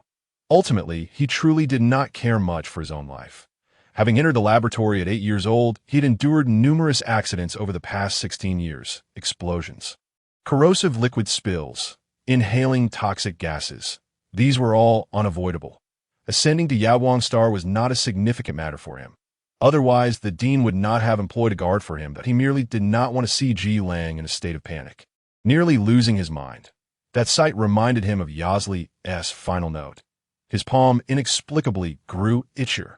Taking advantage of Lu Lin's distraction, Ji Lang boldly kissed his palm, gently biting at the webbing between his thumb and index finger.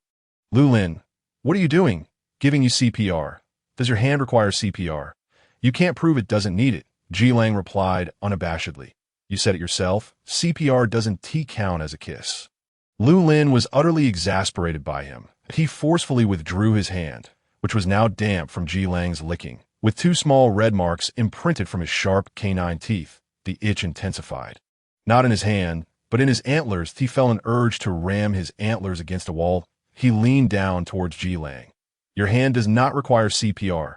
The tips of his pristine antlers were flushed, revealing an alluring pink hue. But it does need it.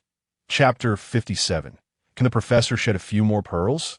Ji Lang paused for a moment. He gazed at the 2 antlers just within reach. Gasping softly, his voice trembling slightly. Professor, are you serious? If you don't want to, then forget it. I'll find a wall to ram in a... No. I'm willing, of course. Ji Lang grasped his shoulders, preventing him from leaving. Professor, is it particularly itchy? The itch had become almost unbearable. Ji Lang recalled the fervent moments of his previous rut, when he had rubbed his antlers against himself with fervor, even knocking off a couple of buttons in the process. Pleading for a touch upon his delicate antlers, which melted his heart in an instant. As a guardian officer, how could he not alleviate his master's troubles? The sharp canine teeth gradually pressed against the pristine tips of the antlers, biting gently yet firmly. The sudden sting instantly countered the itch, causing the snowy white tail trailing behind him to quiver with vigor. Yet it was still insufficient. He grasped Ji Lang's collar with all his might, his slender fingers turning pale from the pressure. Outside the starship, Zhu Ziheng was desperately blocking his ears. What is obscene should not be heard. What is obscene should not be seen. What is obscene should not be spoken. At this moment, the very teeth meant to shred prey were instead employed to alleviate the discomfort brought on by the growth of antlers. Ji Lang dared not apply too much force, fearing he might harm the tender, recently sprouted antlers. Yet he could not afford to be too gentle either, lest he fail to meet Lu Lin's expectations. That he meticulously gauged the pressure. The jade-like antlers glowed with a hint of pink, the delicate veins becoming increasingly pronounced, as if he could feel the pulse of life within.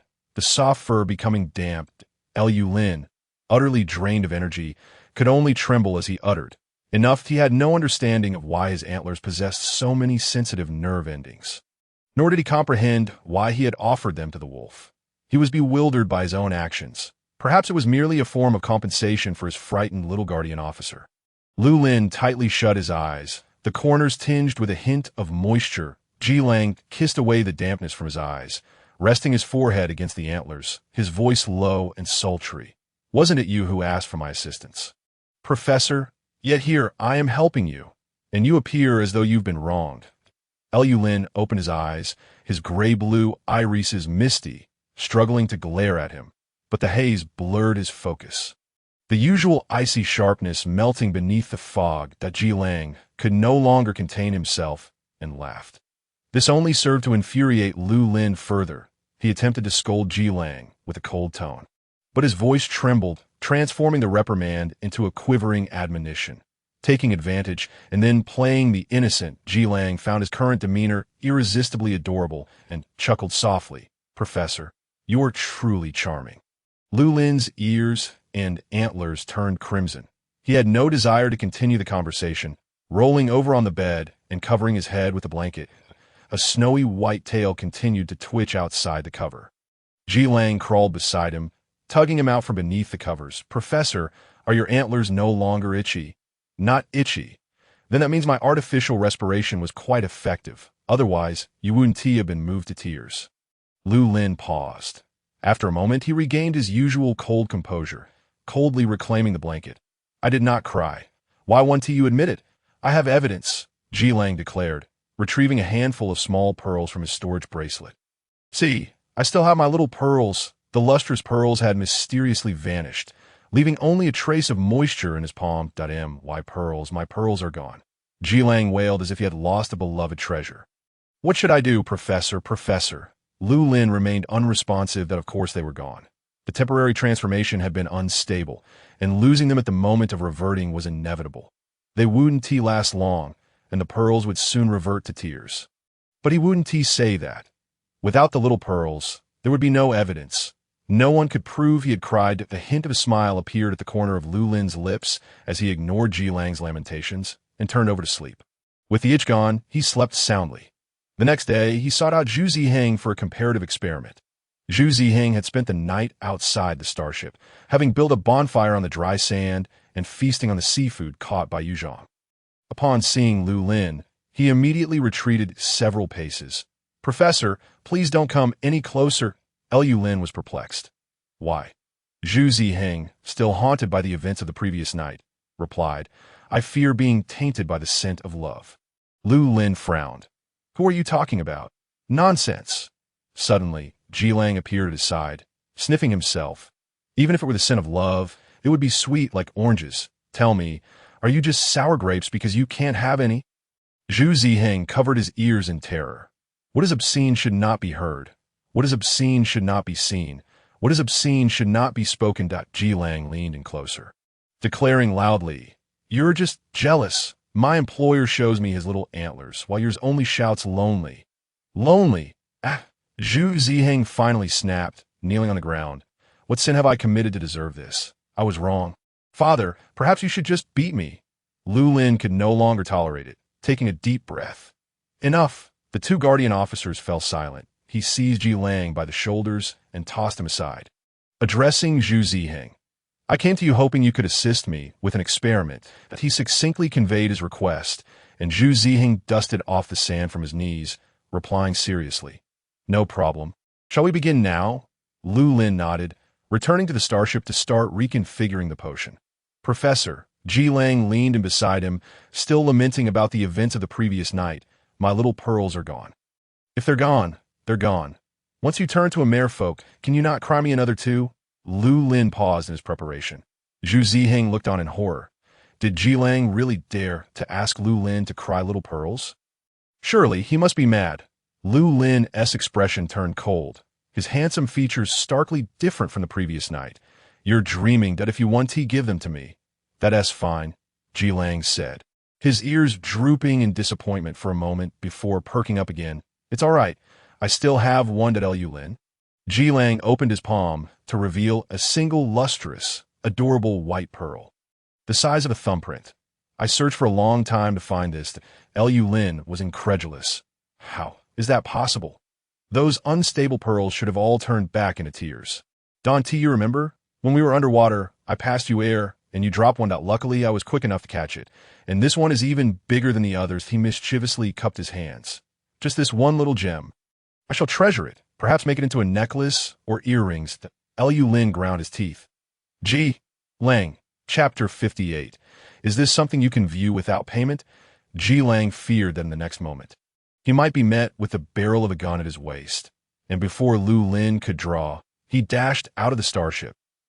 Lu Lin chased him to the hatch, but Jilang had already sprinted from one end of the island to the other, leaving a trail of footprints on the beach. Waving at him from afar, he was furious. This damned alpha, truly radiant with just a bit of sunshine, he should not have indulged him the night before. Lu Lin's fair earlobes flushed with anger as he grabbed the already prepared potion and coldly placed it before Zhu Ziheng. Drink. Zhu Ziheng trembled as he picked up the vial. Embracing the imminent sacrifice, he solemnly asked, Is this poison? Lu Lin, I understand. I've seen things I should not have, heard things I should not have, and you wish to silence me. I comprehend. He steeled himself, gritting his teeth. If I do not enter hell, who will? Lu Lin. Enough theatrics. He drank his portion, and Jilang returned just in time to down his last dose. On Tianshu Star, although the light brain had no signal, its basic functions were still operational, such as monitoring vital signs and the concentration of drugs within the body. This time, the dosage Lu Lin prepared was minimal. 20 minutes later, the deer traits that had vanished reappeared on his body. Meanwhile, Ji Lang and Zhu Ziheng had durations of 58 and 59 minutes, respectively. The drug-S effect on him lasted only a third of the time it did for a normal person. The brief duration suggested a poor efficacy, and Lu Lin furrowed his brow. He had never considered such matters before. For the next 2 days, he diligently attempted to adjust the drug's concentration and dosage, conducting repeated comparative experiments, watching the amount of medication he consumed increase. Ji Lang felt a pang of sympathy. "Professor, won't taking too much of this medicine have adverse effects on your health?" "It shouldn't," Lu Lin pondered. Yesley's journal has no records of adverse reaction for this drug, and the raw materials are non-toxic, easily metabolized by the human body. Ji Lang sighed in relief. "That's good." He gazed at the pale blue liquid in the vial. "If it were a toxic drug, would you still test it on yourself?" Lu Lin fell silent for a moment. "I will strive to minimize the toxicity," he replied. "If it cannot be reduced, I will prepare another drug to counteract the toxicity to be taken together." Ji Lang. "So, you would. Any drug must undergo clinical trials before being released, first on animals, then on humans. This process is unavoidable. The base would recruit volunteers, and generally, we wouldn't need to test it ourselves. But," he paused, "the feedback from others' bodies is never as direct as that from one's own. I was a beta before, and many drugs I couldn't test, as they had no effect on me at T times. I ponder whether transforming into an omega might not be a fortuitous turn of events for me." Ji Lang was left utterly speechless, overwhelmed by the revelation. "Very well. The time is nigh.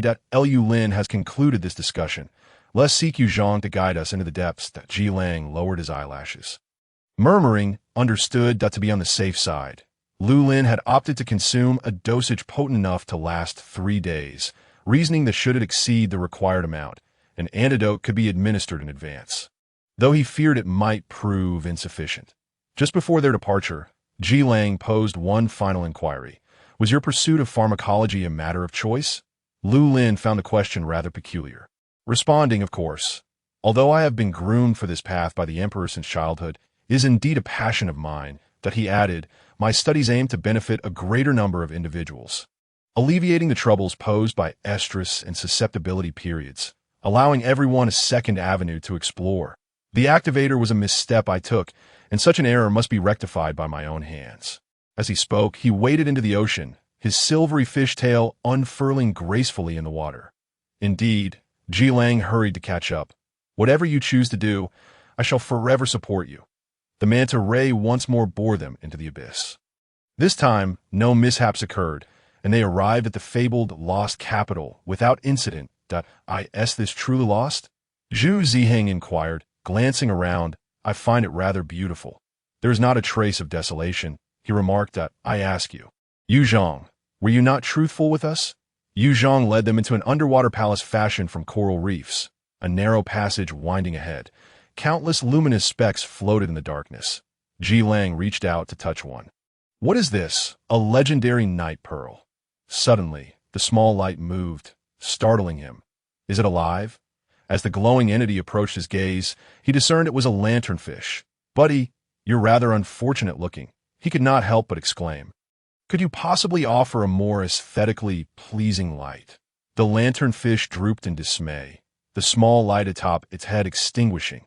Simultaneously, every bioluminescent creature within the cavern illuminated, a multitude of jellyfish and ghostly octopuses forming a luminous ribbon, casting a vibrant spectacle within the inky depths. Ji Lang was left awestruck. The palace, though modest, was undeniably beautiful, exuding a unique charm that only the ocean could bestow. "Please rest here, esteemed guests," Yu Zhang announced, his 8 tentacles gracefully gliding past them, rearranging the floating ribbons of light to illuminate the shells nestled deep within the cave. 3 shells, each larger than a person, gradually opened, their surfaces glimmering with a warm sheen from the jellyfish's glow. Clearly, these would serve as their beds.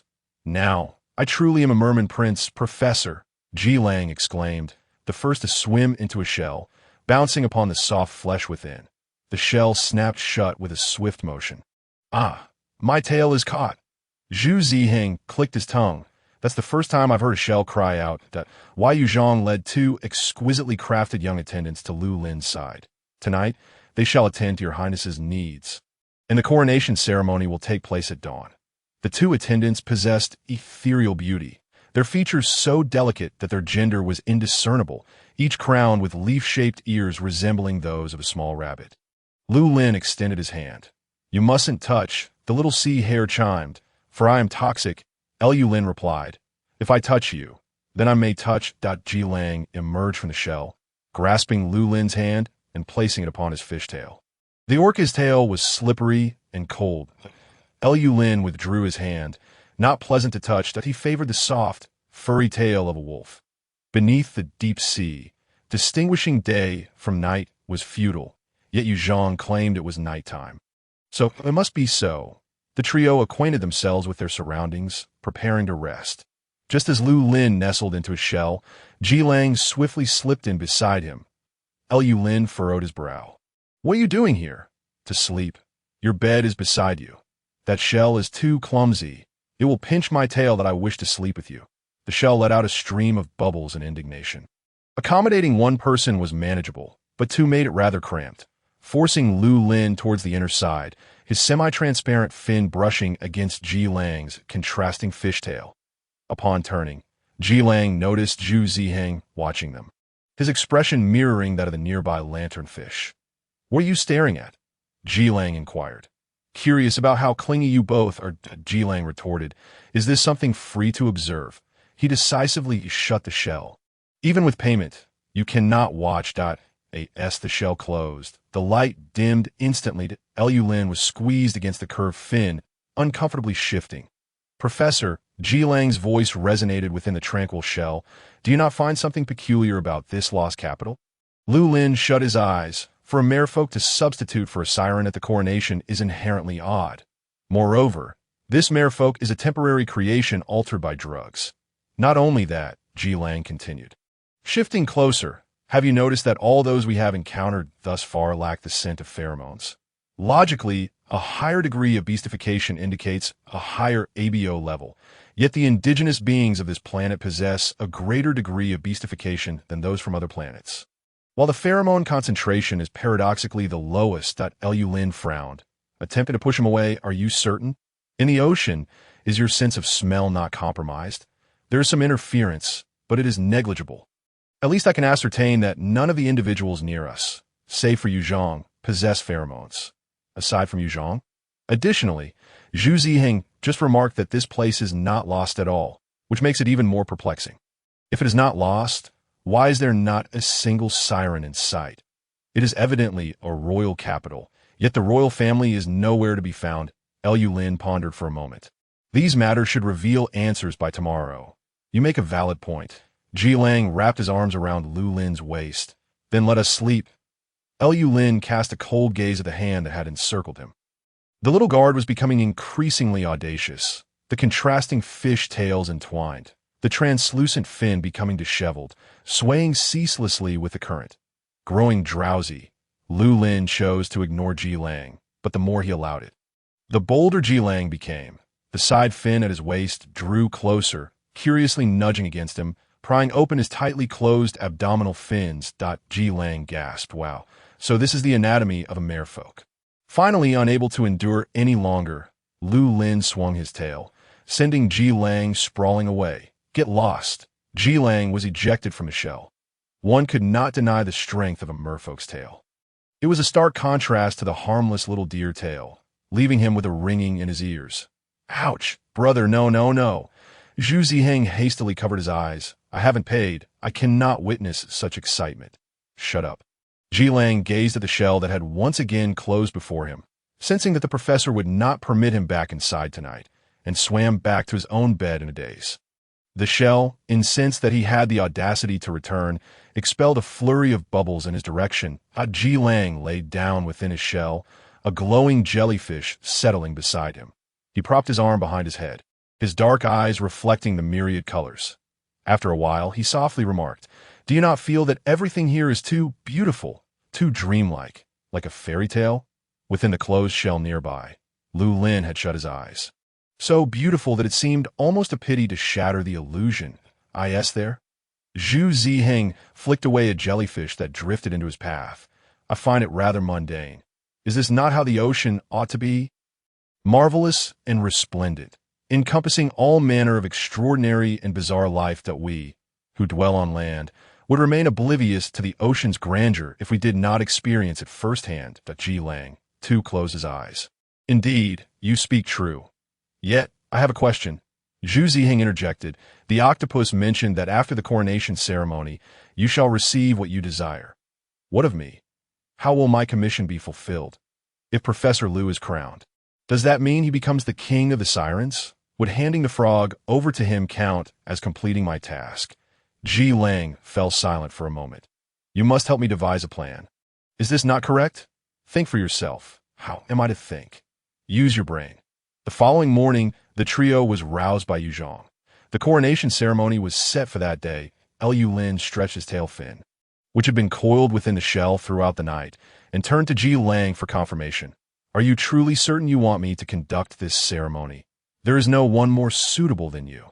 He was so resolute in his conviction that Lu Lin ceased to defer, opening his arms wide as the sea bunny youth assisted him in the final embellishments before his coronation. A crown woven from coral nestled upon his head, the vibrant coral branches accentuating the beauty of his plain silver hair, while delicate shells adorned his ear fins, exuding a lustrous sheen akin to pearls. The crab tailor brandished its pincers, and the seahorse lifted the freshly cut gossamer with its tail, gently draping it over him. His caudal fin was meticulously attended to, and glowing jellyfish encircled him. Illuminating a small area around him, Ji Lang gazed in a daze, never having imagined that the eternally handsome and aloof Professor Lu could be adorned with such a riot of colors. The scales on his fish tail, shimmering like fragments of light, as though he were cloaked in moonlight. Two starfish swam toward Lu Lin, attempting to attach themselves to his chest. Lu Lin paused. That won't be necessary. The starfish swam away in disappointment. With all preparations complete, Yu Zhang performed a complex bow with his 8 tentacles, addressing Ji Lang. Royal Guard, please escort our king to the coronation site. The Ji Lang perked up. Is there still a role for me? Clearing his throat, he theatrically extended his hand to Lu Lin. My king, you can rest assured with the remainder of your journey entrusted to me. Lu Lin, filled with skepticism, pondered whether acting was indeed a requisite for a royal guard. Having come this far, he could only continue to the end, clasping Ji Lang's hand. Zhu Ziheng perched a glowing jellyfish atop his head, increasing his wattage. I must ask, are you certain this is a coronation and not a wedding? Lu Lin cast him a sidelong glance. Zhu Ziheng promptly fell silent and turned to Yu Zhang. They both have roles to play. What about me? You may continue to embody the sacred halo. Came the reply. Zhu Ziheng. Damn it, am I to remain the third wheel until the end? Ji Lang escorted Lu Lin from the underwater cavern, and the manta ray accompanied them on their final leg. Arriving at the pinnacle of the colossal coral palace, the dense coral formations loomed, a testament to either natural growth or human cultivation, resembling a statue. The mermaid statue gazed tenderly over the beautiful ocean. Watching over all its subjects, Lu Lin looked at the statue. Instinctively understanding what to do, he placed his hand upon it, gently resting it on its hand. Schools of fish from the deep sea converged upon them, forming a silver whirlpool, akin to a storm gathering in the ocean. At the heart of this tempest, a brilliant light erupted from Lu Lin's wrist. A golden mermaid apparition soared into the sky, its gentle radiance illuminating the pitch-black depths. Countless golden particles falling like shooting stars, they cascaded onto the seabed, nestled among the corals, mingled with the fish, and landed in the palm of Lu Lin's hand. Despite being in the frigid ocean depths, he felt a warmth blossoming in his palm. He heard an ethereal, melodious voice whisper in his ear. Welcome to the Lost Kingdom. Chapter 60. Not as beautiful as my professor. Dazzling golden light enveloped them. When the brilliance faded and they could open their eyes once more, the surrounding scenery had transformed entirely. The coral palace beneath their feet was not a palace at all, but the sunken skeleton of a whale, upon which coral had grown, ultimately forming a sprawling reef stretching 100 meters. Lu Lin surveyed his surroundings. Gone were the glowing jellyfish that had encircled him, the sea bunny youth who had cautioned him against touching, the manta ray that had borne them along, and the crab and seahorse, The ocean remained unchanged, yet it was eerily silent, the stillness profound enough to render every current of water suffocatingly quiet. The whale's bones lay beneath him, resembling a vast underwater tomb. The guardian of the tomb, he turned to Yu Zhang, who remained beside him, the only one not vanished. I could see that moment. He finally grasped the meaning of the term. Professor Jilang, still somewhat disoriented, instinctively leaned closer to him. Are we dreaming? The underwater realm, so beautiful and fairy tale-like, felt as fragile as a bubble ready to burst. That needed to be asked. The golden mermaid apparition slowly descended from above, its kelp-like golden hair unfurling in the water, and its deep blue eyes more profound than the sea itself, presenting a face of such beauty it bordered on the otherworldly. Dear foreigner, I sincerely thank you. The mermaid swam before Lu Lin, her lovely features softening into a gentle smile.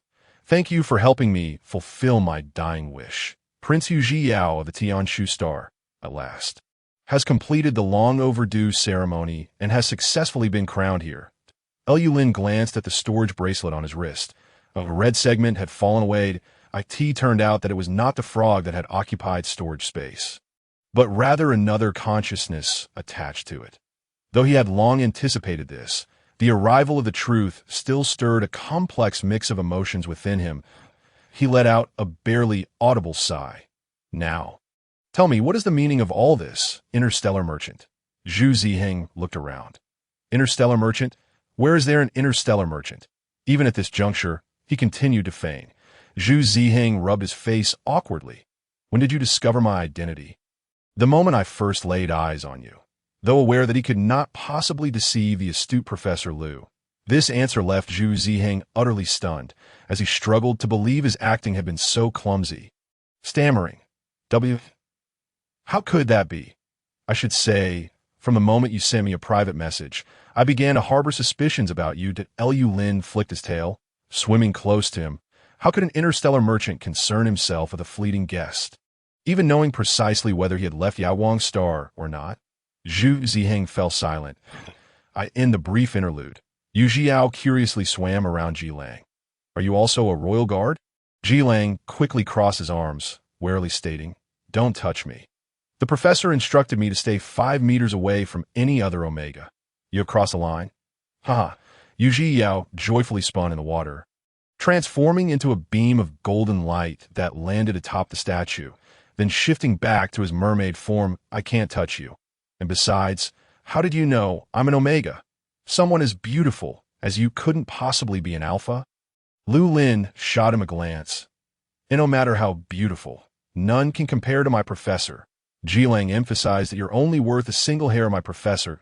Why Yu Zhiao laughed again, clearly delighted despite having become a part of another's play. I must have overlooked it, Zhu Ziheng sighed. But based on this alone, you can't definitively claim that I am the interstellar merchant, can you? Lu Lin replied. On the very first day we met.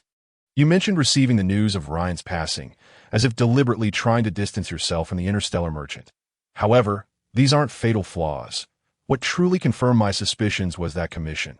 Zhu Ziheng appeared perplexed. What about the commission? Are you saying that sending freshwater frogs to the underwater kingdom is absurd? No. Lu Lin shook his head. Jilang once told me that royal guards value their lives above all else, and that no one would place such mundane matters as money in high regard. Yet you repeatedly brought up that 6 million, seemingly trying to prove to us that your journey was truly for that sum. Zhu Ziheng fell silent. He had never expected that it would be his fellow traveler who would sell him out. That a bitter smile crept across his face. I made a mess of things. I shouldn't have entertained the notion that I could deceive Professor Lu. Then why bother at all? Jilang interjected. You could have simply said it. We might have been willing to help you. Was it truly necessary to take such a convoluted route? Zhu Ziheng shook his head. He gazed into the boundless, tranquil deep sea. Only the resolute can reach the lost kingdom, and only the clear-minded can discern the line between illusion and reality. You and your royal guard happen to embody both qualities. There are no more suitable candidates than you. Lu Lin. So, the so-called forbidden land, fraught with peril, is merely your deterrent to dissuade us. I had already advised him not to frighten you. What if his scare tactics backfire and you choose not to come? Yu Zhiyao leaned on Zhu Ziheng's head, yet he insisted that only those unafraid of being frightened could assist me. I still don't understand. If he says it, then it must be so. You aren't driven by money. Looking at this mermaid, it doesn't appear she is your employer. If that's the case, why go through all this? Lu Lin inquired. As for me. Zhu Ziheng opened his palms, staring at the emptiness therein. I am a wolf in sheep's clothing. Jilang. What? A weasel. Zhu Ziheng chuckled softly. I am willing to assist him simply because I accepted a small offering from him. Offering? That pearl that eventually ended up in your possession, he explained. Years ago, I traveled to Kaiyang Star to fulfill a commission and fortuitously acquire that pearl. Unlike you, my beast transformation traits allow me to perceive things that others cannot. I discovered a faint consciousness attached to the pearl, though it was exceedingly weak. So, I devised a way to extract it and allow it to attach to an animal. Gradually, it began to communicate with me. It revealed that it was the prince of the merfolk, abducted from Tianshu Star 3 days before the coronation, brutally slaughtered through bloodletting. Perhaps due to lingering resentment, its consciousness did not dissipate immediately after death. Instead, it clung to the pearl it carried, which I fortuitously found later. Kaiyang Star is not unfamiliar to Lu Lin. It is a lawless zone, drifting beyond the Galactic Alliance, where chaos reigns supreme. Countless dark forces lay claim to this territory, engaging in daily struggles for dominance, and over centuries, they have forged their own set of rules. Here, everything is up for trade. In this nebulous gray area, anything can be placed on the auction block, serving as bargaining chips, be it objects, weapons, animals, or even people. At the age of 18, Lu Lin visited Kaiyang Star. He furrowed his delicate brow and said to Zhu Ziheng, please continue. Unbeknownst to him, when those 3 words were mentioned, Jilang's expression shifted slightly behind him, his deep black pupils constricting ever so slightly. Chapter 61. If you truly feel unwell, just bite me. Zhu Ziheng nodded. He expressed his desire to return to Tianshu Star, stating that his people still needed him. After all, I have accepted offerings. It would be remiss of me not to assist, he said. However, upon arriving at Tianshu Star, he discovered that the royal capital lay beneath the deep sea, inaccessible to him. On land, he found no native inhabitants of Tianshu Star to whom he could turn for assistance. After much effort, he finally learned that a young duke from the CF family on Yaoguang Star had concocted many peculiar potions, including the beast transformation character alteration agent, which could aid him in reaching the depths of the ocean. Disguised as an interstellar merchant, he journeyed to Yaoguang Star in search of the potion, fortuitously encountering the young duke's guard, a token of gratitude. He sold the most valuable item he possessed, a pearl, to the guard at a low price. Lu Lin pondered and remarked, Yazli's diary did not mention this matter. I am uncertain. I instructed Ryan to keep it confidential. Perhaps he did not disclose to the young duke who was acquiring the potion. Zhu Ziheng replied. Indeed, he continued, to be honest, I did not wish to part with the pearl. But seeing how desperately Ryan desired it, I reluctantly let it go. After all, he was once a senior I respected. He mentioned that Ryan intended to use the pearl to craft earrings for the young duke. But due to its size, it could not be fashioned as such. Ryan then inquired if Zhu Ziheng had any smaller pearls, to which Zhu Ziheng recommended several jewelers, though none seemed to satisfy him. Their correspondence regarding the earrings persisted until war broke out, at which point Ryan informed him that he and the young duke intended to remain on Yaoguang Star. You are all aware of what transpired thereafter.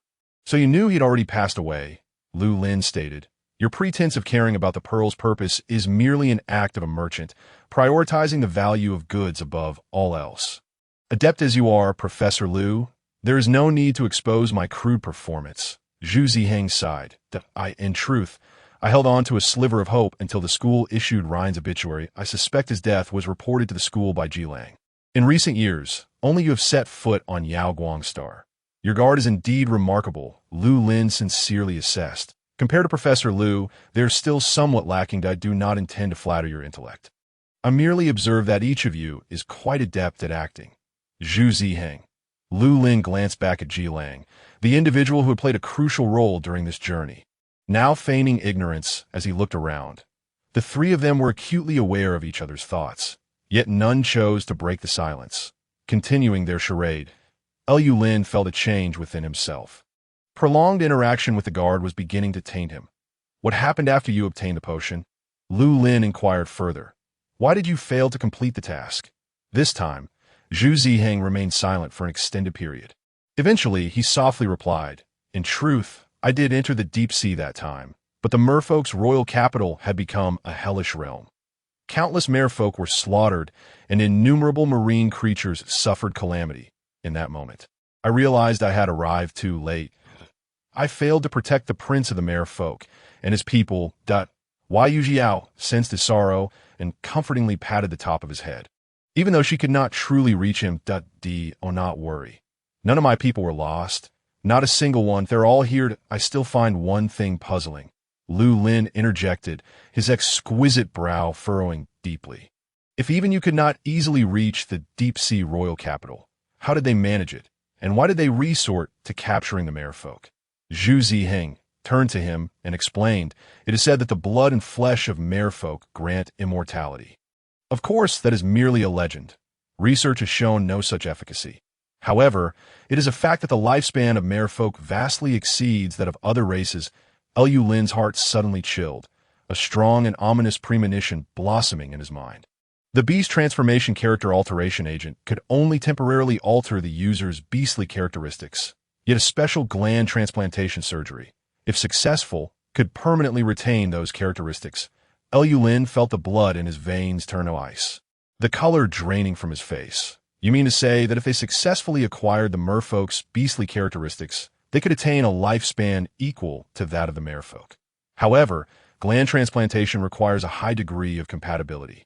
So they captured countless merfolk to conduct numerous tests, ultimately finding the one with the highest compatibility, who is so obsessed with extending their own life. Professor, I trust you have already guessed, Zhu Ziheng continued.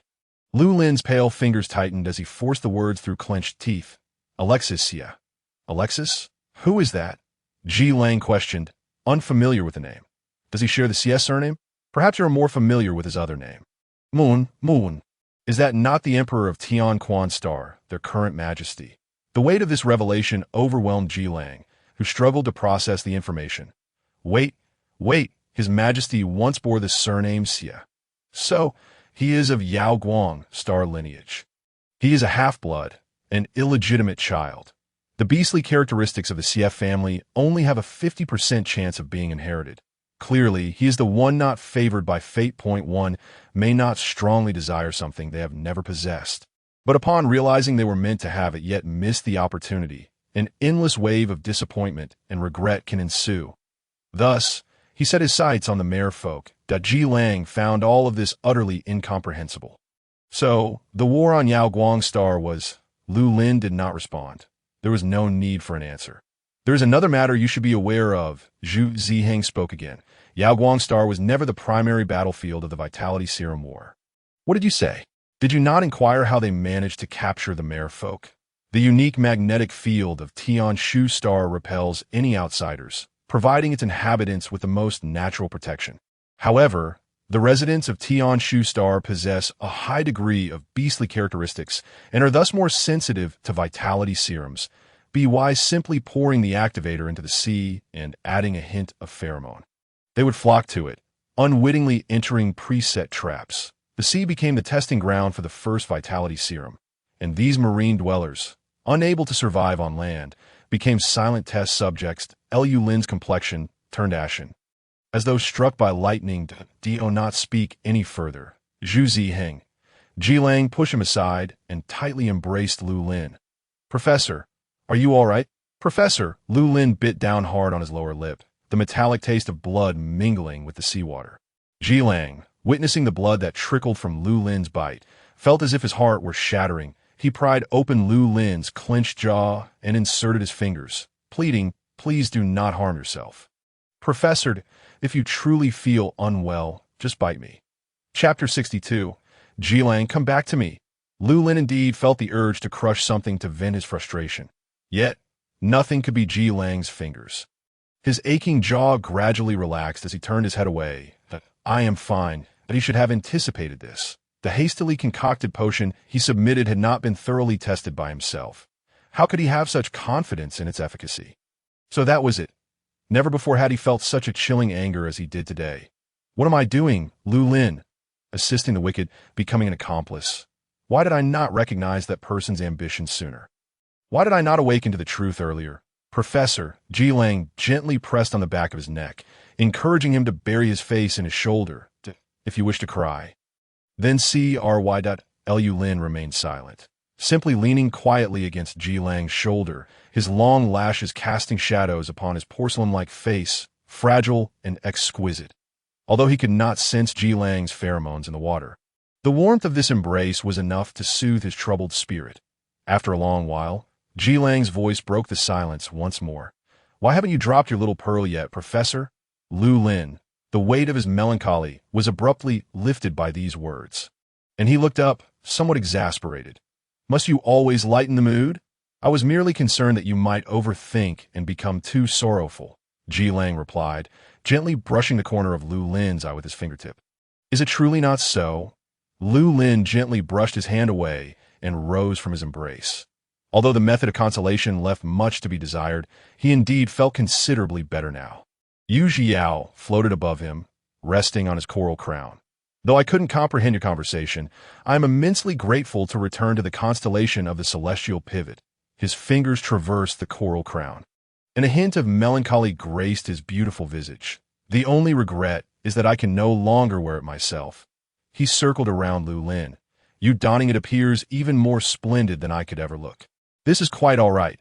I thank you, my unfamiliar traveler from afar, for aiding me in completing this coronation ceremony. I borrowed your body, and I hope you do not take offense that he smiled at Lu Lin. A radiant smile that outshone the sun.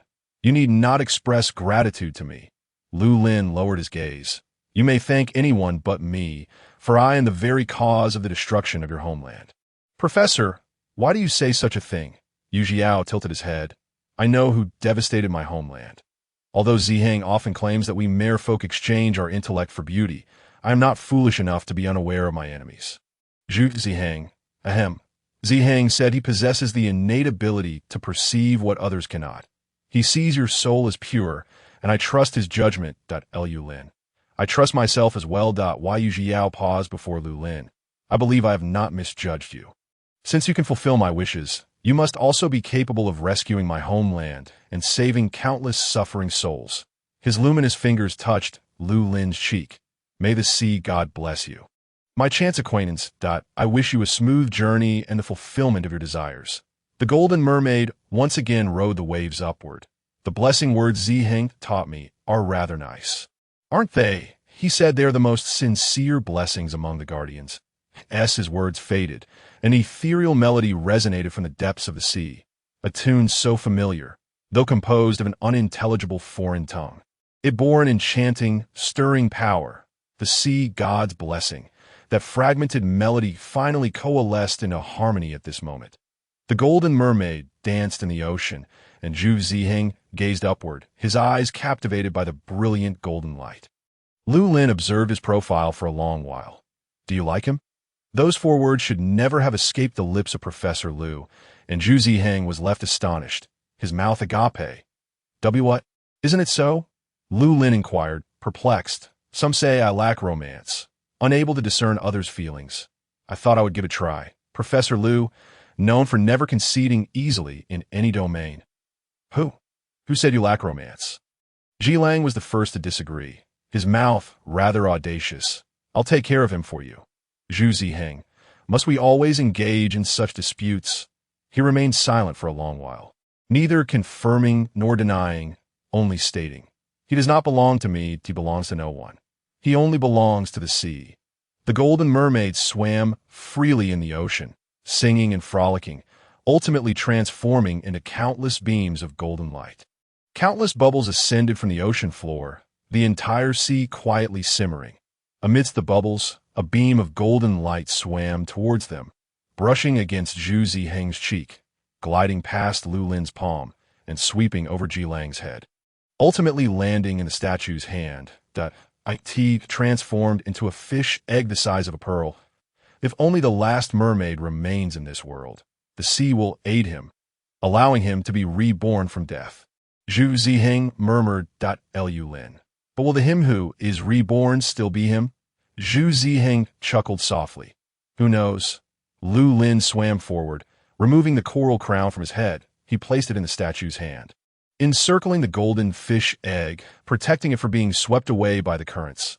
The vibrant coral swayed with the water's movements, the golden fish egg shimmering brilliantly. Lu Lin gazed intently, and suddenly, he felt a slight warmth where the golden light had brushed against his palm. A phantom of a golden scale gradually materialized before Zhu Ziheng, who reached out to catch it.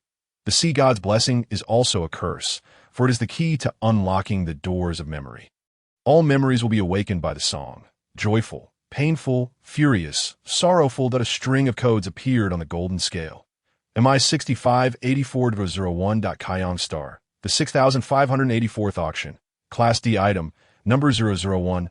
Lu Lin opened his palm, and a golden light also formed a phantom in his hand. It was a specimen of a plant sealed in a glass vial. The vial bore a similar string of codes. MI 6627C154. Kaiyang Star, the 6627th auction, Class C item, number 154. He remembered that IT was the material he acquired at the underground auction of Kaiyang Star when he was 18. To develop a potion that would calm the frenzied, long this string of codes. Allow me to state bluntly, the camouflage Yu Zhang finally detached from the background.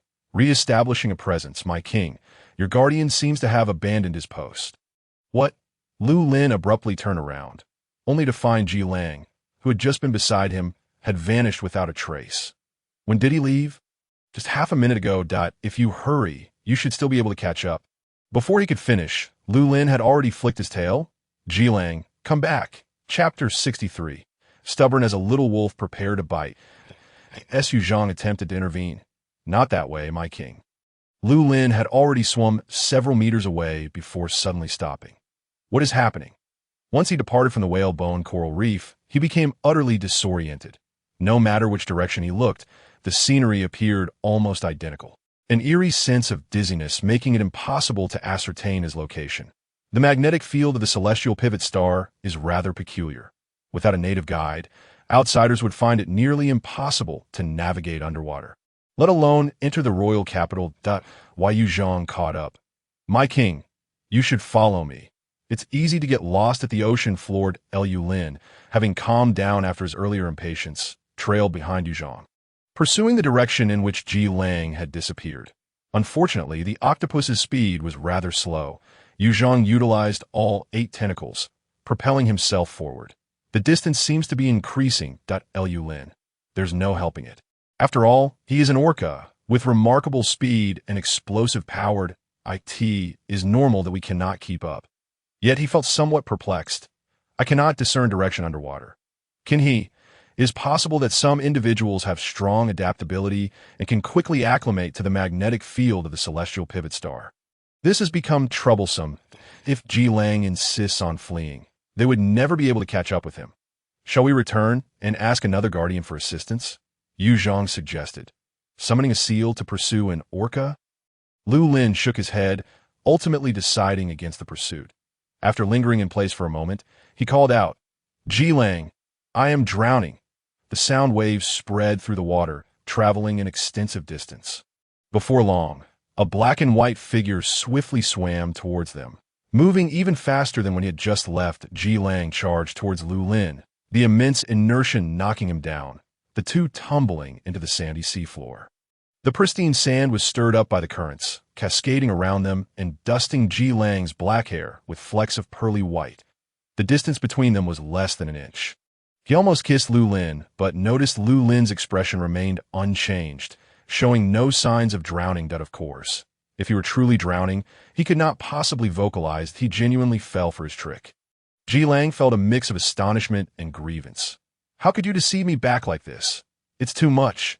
He truly cared. Lu Lin grasped his arm. Why did you run? I didn't run. Then where did you just go? I went on patrol. Patrol. Lu Lin furrowed his brow. Aren't you my personal guardian? If you are not safeguarding my safety, why venture out on patrol? Ji Lang offered no reply to it was an overly clumsy excuse. When he could not even fabricate convincingly, he slowly released his grip and turned to leave, but Lu Lin attempted to embrace him. However, he was too slippery. making it impossible to gain a hold. Ji Lang easily broke free, only to be caught by the camouflaged Yu Zhang. Oh no! Two tentacles ensnared his arms, tightly binding them behind him, while four tentacles worked together to restrain his powerful fishtail. Yu Zhang exerted all his strength, finally managing to capture the elusive orca. "Let go!" Ji Lang shouted hoarsely, struggling desperately. "I'm dirty! Professor, save me! Only the professor can engage in tentacle play with me. You can't, Yu Zhang. Perhaps you should call the professional light bulb back?" Lu Lin approached him. "If you promise me you won't run away, I'll let him go." Ji Lang fell silent. After a long while, he finally responded in a subdued tone. "I won't run away."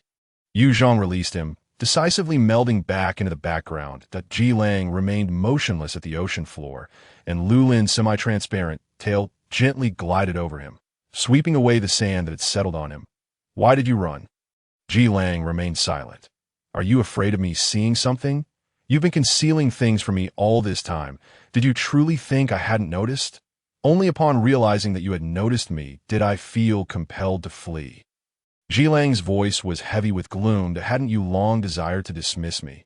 I have abandoned my post, and such a splendid opportunity should be seized by you." Lu Lin found it hard to believe such words could emanate from Ji Lang's lips. His exquisitely cold brows bore a hint of anger. "You traveled countless miles to Di Xing merely for this outcome." Ji Lang remained silent. "After vanquishing all your competitors, exhausting your entire savings. Was it merely to be driven away by me one day in disgrace?" Ji Lang pressed his lips tightly together. "Your aspirations in life are indeed rather peculiar." Lu Lin's tone was icier than ever.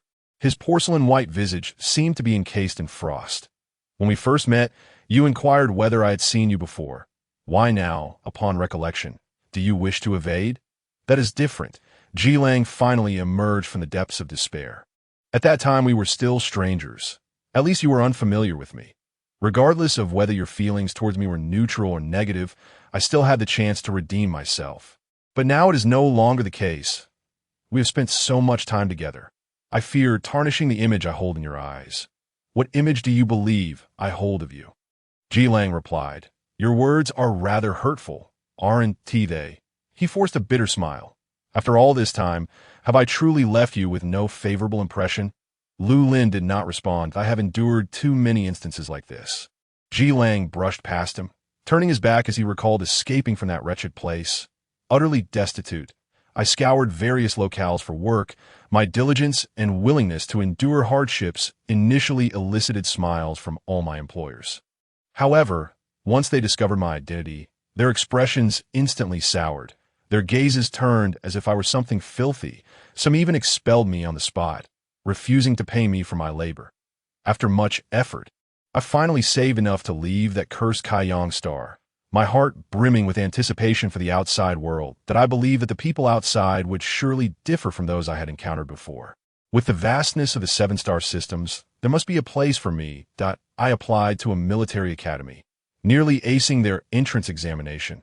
Yet during the final medical inspection, they saw the marks on my body, and thus my results were nullified. As he spoke, he pressed against his side, his nails digging deeply into his skin, as if attempting to excavate that piece of flesh. In that moment, I truly lost hope. I finally understood that all people in this world are not so different. As long as this mark exists, I shall forever be regarded as their filth, a lower being, worthy only of being displayed on an auction table for others to bid upon for amusement. He exhaled softly, creating a series of bubbles in the seawater. For all these years, only the Guard Academy has not shunned me. Lu Lin opened his mouth, wishing to offer some comfort, but found that any words of solace would be woefully inadequate. After a long while, he finally spoke. "Do you see me as one of them?" "Of course not." Ji Lang lowered his gaze, releasing his grip, allowing the blood from his fingertips to disperse in the seawater. "It is not that I do not trust you. I merely lack confidence in myself." A prolonged silence ensued. The deep sea was eerily quiet, devoid of coral reefs or any hiding places, only the endless expanse of pristine white sand. And the two of them. Lu Lin turned, speaking softly. "May I see it?" Ji Lang did not acquiesce, yet he offered no resistance. Lu Lin gently parted the fin at his side, revealing the string of codes hidden beneath. Beneath layers of scar tissue lay the once shattered yet still distinct black characters. MI 66-27-8021. Class A auction item. Number 21, that a dormant memory stirred awake, as if a fleeting image flickered in his mind. A group of adolescents confined within a massive iron cage. He could not match number 21 with any of the children among them. But in a hasty glance, he seemed to recall such a boy. The boy was filthy and emaciated, covered in bloodstains, heavy shackles binding his neck and limbs. Yet unlike the terrified children, he neither cried nor screamed, merely raised his head, gazing outside the cage. His dark eyes glimmered with a faint green light. As stubborn as a little wolf poised to bite. Chapter 64. The professor initiated the kiss. Lu Lin's hand gently brushed over the string of codes. The countless scars, repeatedly cut and healed, were unevenly embedded in the slick skin of the orca. The sensation was quite peculiar. "Does it hurt?" he inquired softly. No. Jilang did not resist his touch, as if he had surrendered to the struggle. The scars had accumulated to such an extent that he felt no sensation. "But I feel pain." Lu Lin carefully wiped the fresh blood from the wound. "You must promise not to do such things again. Do you understand?" Again, silence enveloped them. Jilang's quietude was disconcerting. Lu Lin's tail fin curled anxiously. And after much deliberation, he spoke again. "I remember you." The response was bland. "I've seen you before." Lu Lin endeavored to clarify. "The siren song indeed reminded me of some long-forgotten memories. I must have seen you, albeit only in passing." Jilang slowly lifted his head. The light returned to his pitch-black eyes. "Really? Of the 54 children, do you uniquely remember me?" He seemed to seek confirmation, as if you were the one favored by the divine. Cautious yet hopeful. "I remember." Lu Lin raised his hand, brushing away the sand that had settled in Jilang's hair. "I remember only you and your eyes." Jilang smiled. He turned his face away, awkwardly rubbing against Lu Lin's palm, desperately holding back the moisture threatening to spill from his eyes. "If you say such things, I shall feel embarrassed." He had long awaited such an answer, but upon finally receiving it, he trembled with excitement and anxiety, even hesitant to extend his hand to accept it, like a hand reaching out from the mire, afraid to touch that pure moonlight. His wrist-mounted light device flickered back to life, casting a red glow in the quiet depths of the sea. He extinguished the light and asked again, "Do you find me distasteful? What foolishness are you speaking?" Lu Lin felt a mix of helplessness and sympathy, his fingers gently gliding over Jilang's cheek. "From our very first meeting, when you shattered the door to my office, to when you ensnared yourself in the sticky grasp of a Venus flytrap, even while using a knife meant for slaughtering mutated creatures to cut meat for barbecuing, I never found you bothersome. Would I really care about that string of codes?" Jilang was at a loss, unsure whether to laugh or cry. His eyes reddened, yet the corners of his mouth lifted. "Is my image in your eyes truly so poor? Yet there are good moments as well." Lu Lin would not elaborate further, abruptly changing the subject. "The world outside is not as you perceive it. The military does not discriminate based on background. I was once in the capital and am well aware of this. However, since Mu Sun departed, they have changed, becoming as indifferent as the emperor. You simply missed the right moment. Their rejection of you is their loss." "Professor, please do not say such things." Jilang grasped his hand, pressing it to his heart. "If you continue to praise me, I shall explode like fireworks into the sky." Lu Lin, feeling Jilang's racing heartbeat, sighed in resignation. "Very well then, tell me what transpired after I left." When he turned 18, in a desperate bid to heal Mu Sun, he posted a request for medicinal herbs on the auction platform, only to be informed that such herbs could only be acquired on the black market of Kaiyang Star. Consequently, he attended an auction, where, in a moment of weakness, he rescued a group of children from being sold. All were adolescents who had just completed their differentiation, both alphas and omegas, confined in several massive iron cages, awaiting the judgment of buyers regarding their fates on the auction block. Lu Lin purchased them all. The sum was not substantial to him.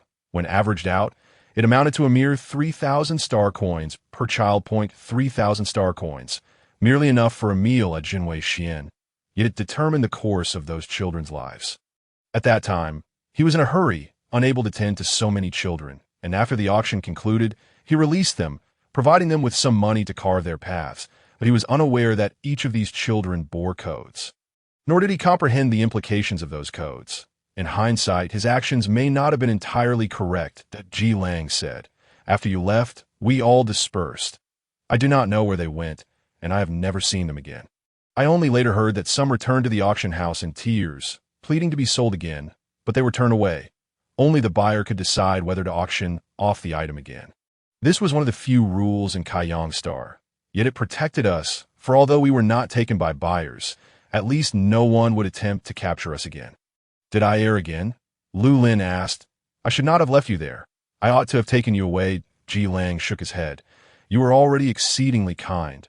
Over 50 children, and you were barely an adult then. How could you possibly care for them all? Being saved by you was already our immense fortune. You may not realize it, but those alphas who were auctioned off often became slaves, and the omegas fared even worse. At the very least, you afforded us the chance to live as humans.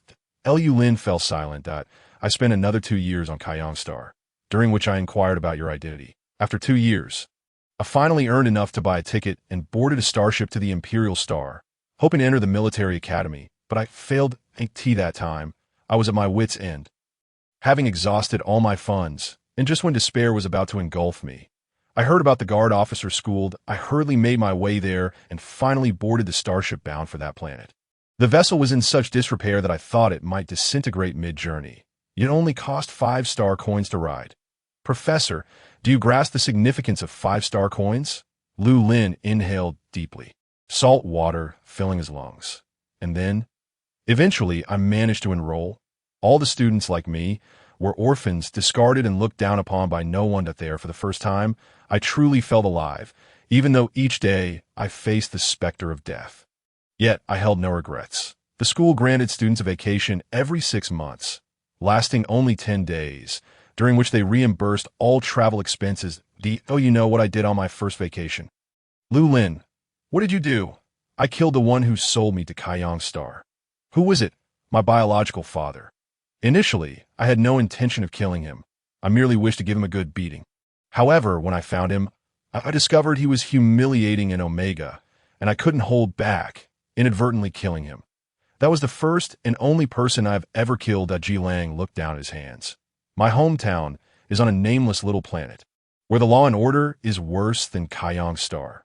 When people run out of money, they resort to selling their children or wives, even abducting others' children to sell. That I killed my father in the streets. And many passed by without a single soul intervening. They were indifferent, as if it were a common occurrence.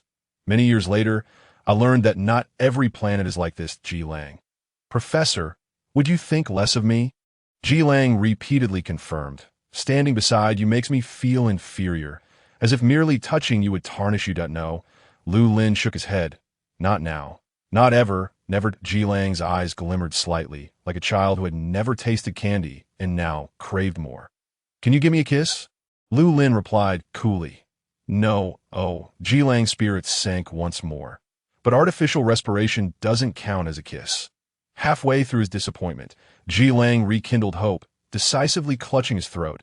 I'm drowning. So fake that I'm dizzy. Professor, Ji Lang pressed his forehead, feeling lightheaded. Am I lacking oxygen?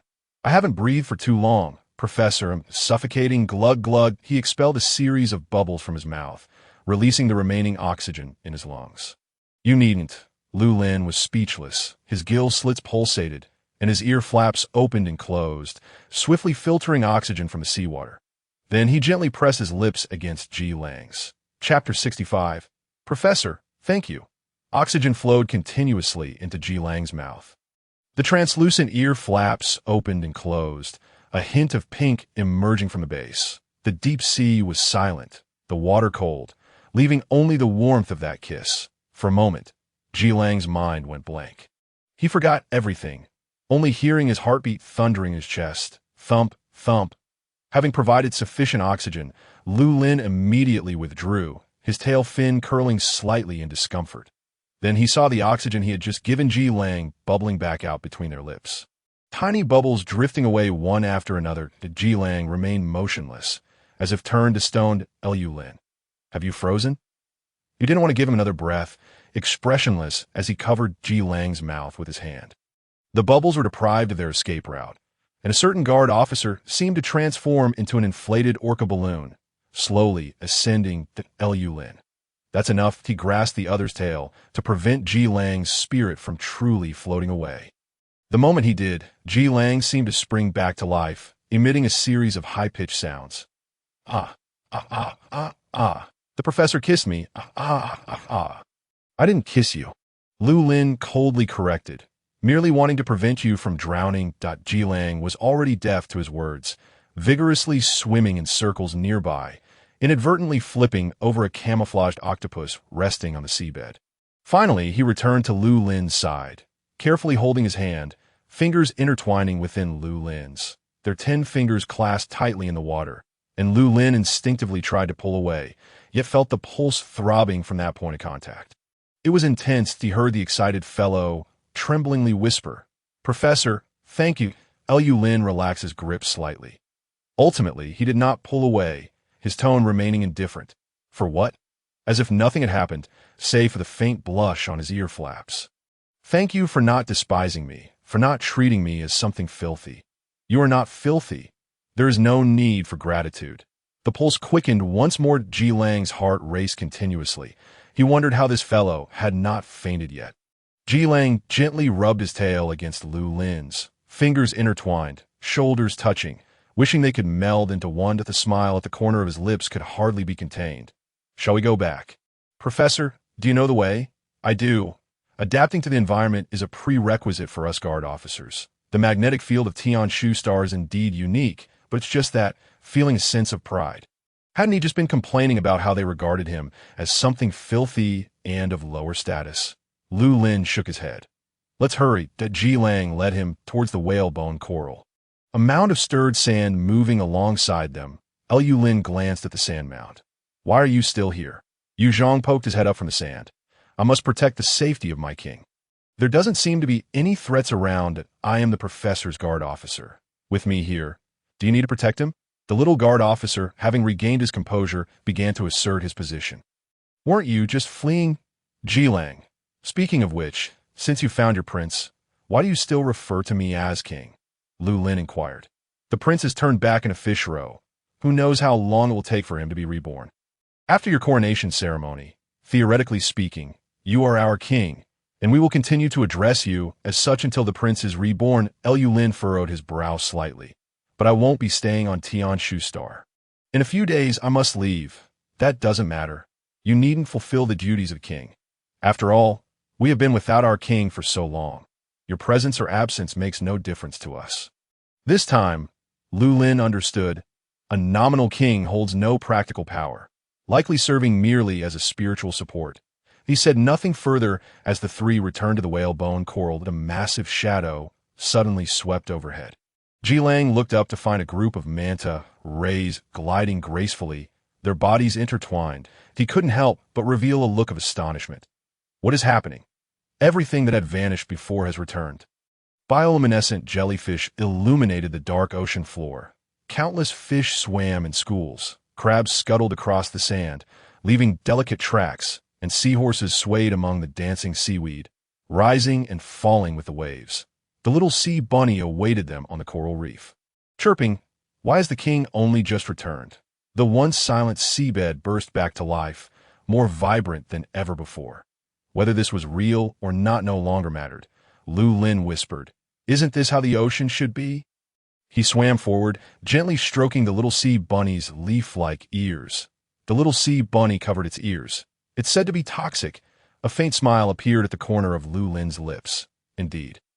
"Still, I cannot detect any pheromones." Ji Lang gazed toward the distant statue, where golden fish roe shimmered among the coral crown. The gentle voice of that golden mermaid seemed to echo once more in his ears. "None of my people are missing. None will be lost. They're all here. All here." He finally understood. This place is the eternal kingdom that exists solely in memory. We've returned. Zhu Ziheng has not yet departed. He glanced at Ji Lang.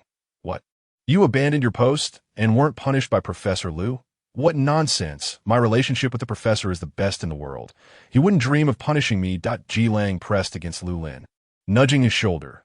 "Right, Professor?" Lu Lin's tail felt a bit itchy, and he felt the urge to swat someone that he pretended not to hear, looking at Zhu Ziheng. Since you mentioned that reaching the Lost Kingdom would grant us what we desire. Where is it? Although they had heard the complete blessing from the sea god, they could not record that frequency. Their electronic devices were nearly useless underwater. You mean the pearls? Actually, they were given to you right from the beginning. Already? Lu Lin's brow twitched slightly. As if a realization dawned upon him, he returned once more to the cave within the whalebone, back to the spot where they had rested the previous night. The three gigantic scallops remained in place, their pearly white flesh revealing hints of soft pink pearls within. These pearls served as the finest vessels to encapsulate the blessings of the sea god. Zhu Ziheng picked one up, noting that despite their exquisite appearance, each pearl bore the anguish of the mollusk that produced it. They were both a blessing and a curse, much like human memories. He handed the pearl to Lu Lin. Professor Lu, I keep my promises. Feel free to take as many of these pearls as you wish. That Lu Lin glanced at Yu Zhang, who nodded in affirmation. With their objective finally achieved, Ji Lang was filled with enthusiasm. Professor, let me. He swam forward, only to be met with a sudden barrage of pearls from the scallop, which transformed into a veritable pea shooter. Poo poo poo poo poo. Ji Lang? Chapter 66. Sugar. Why is it spitting at me? Ji Lang raised his hand to shield his face, astonished by the scallop's grudge. Lu Lin lifted his tail fin to protect him from the pearl onslaught. Countless soft pink pearls cascaded to the ground, quickly accumulating into a small hill.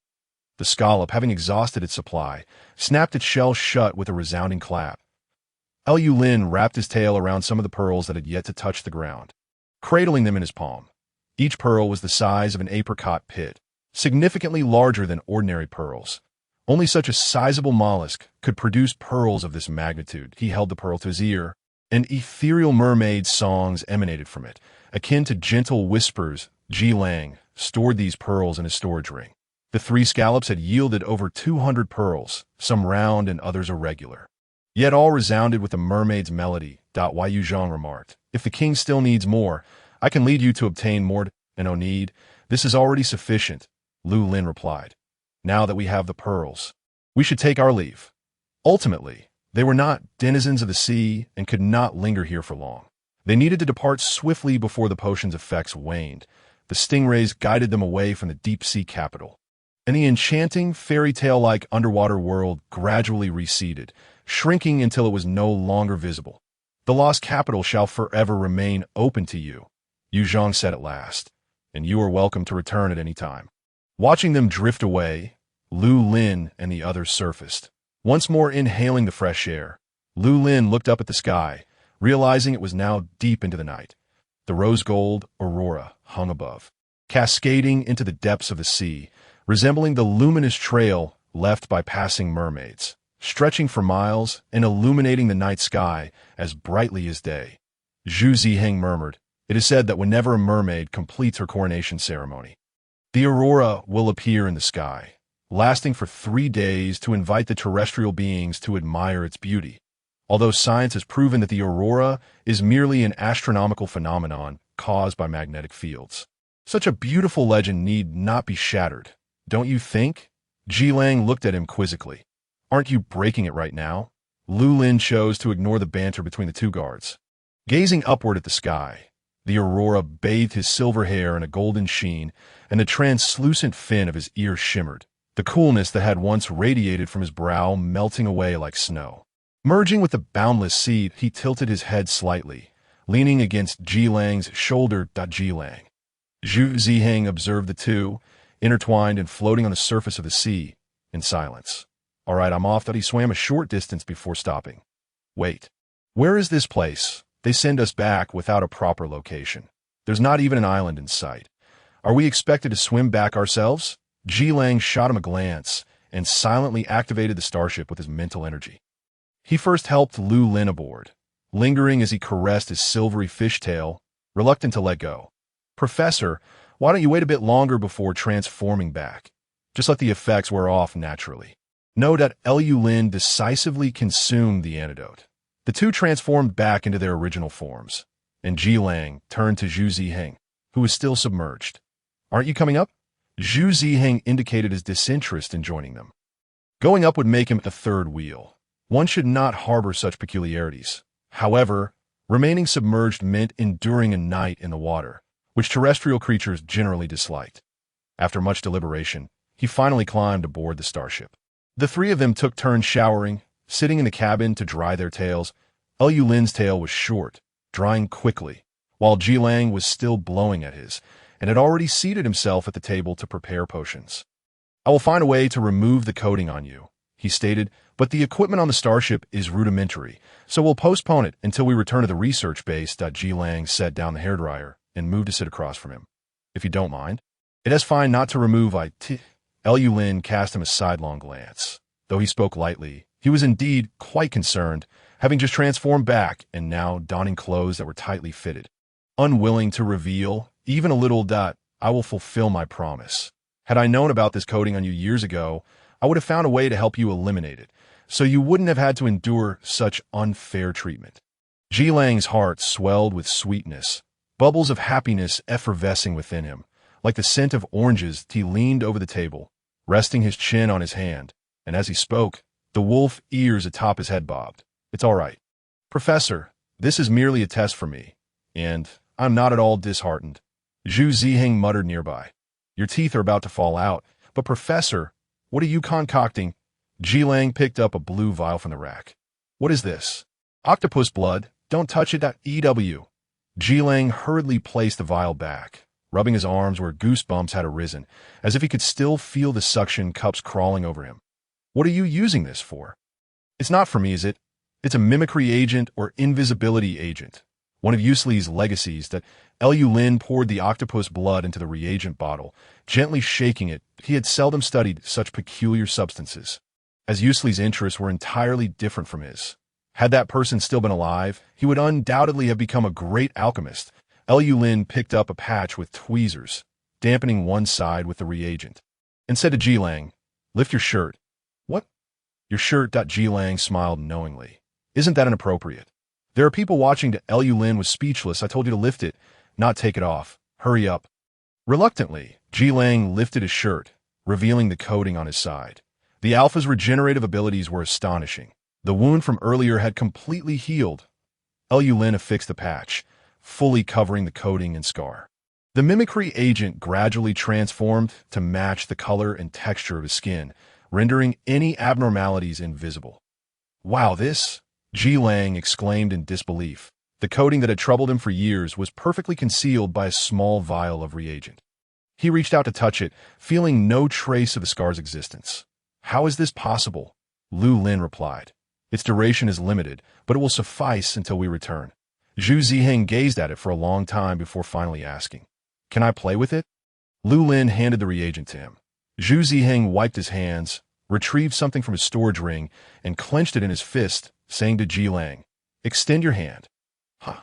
Both hands. Jilang, a bit perplexed, complied and cupped his hands together.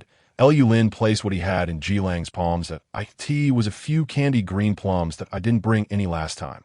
So here they are," Lu Lin said. "I apologize for deceiving you about drowning. That was my fault. However, you deceived me in return, so we're even now.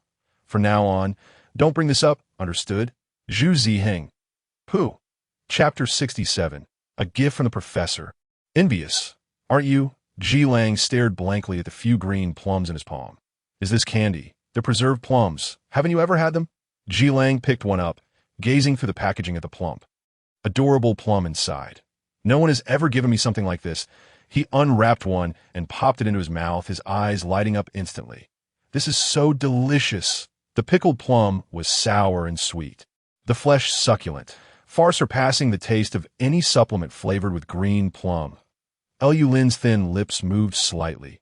"I was trying to tell you," Jilang, with the plum in his mouth. Cheeks puffed out. Never mind." Unable to contain himself, Jilang burst into laughter. "I heard you."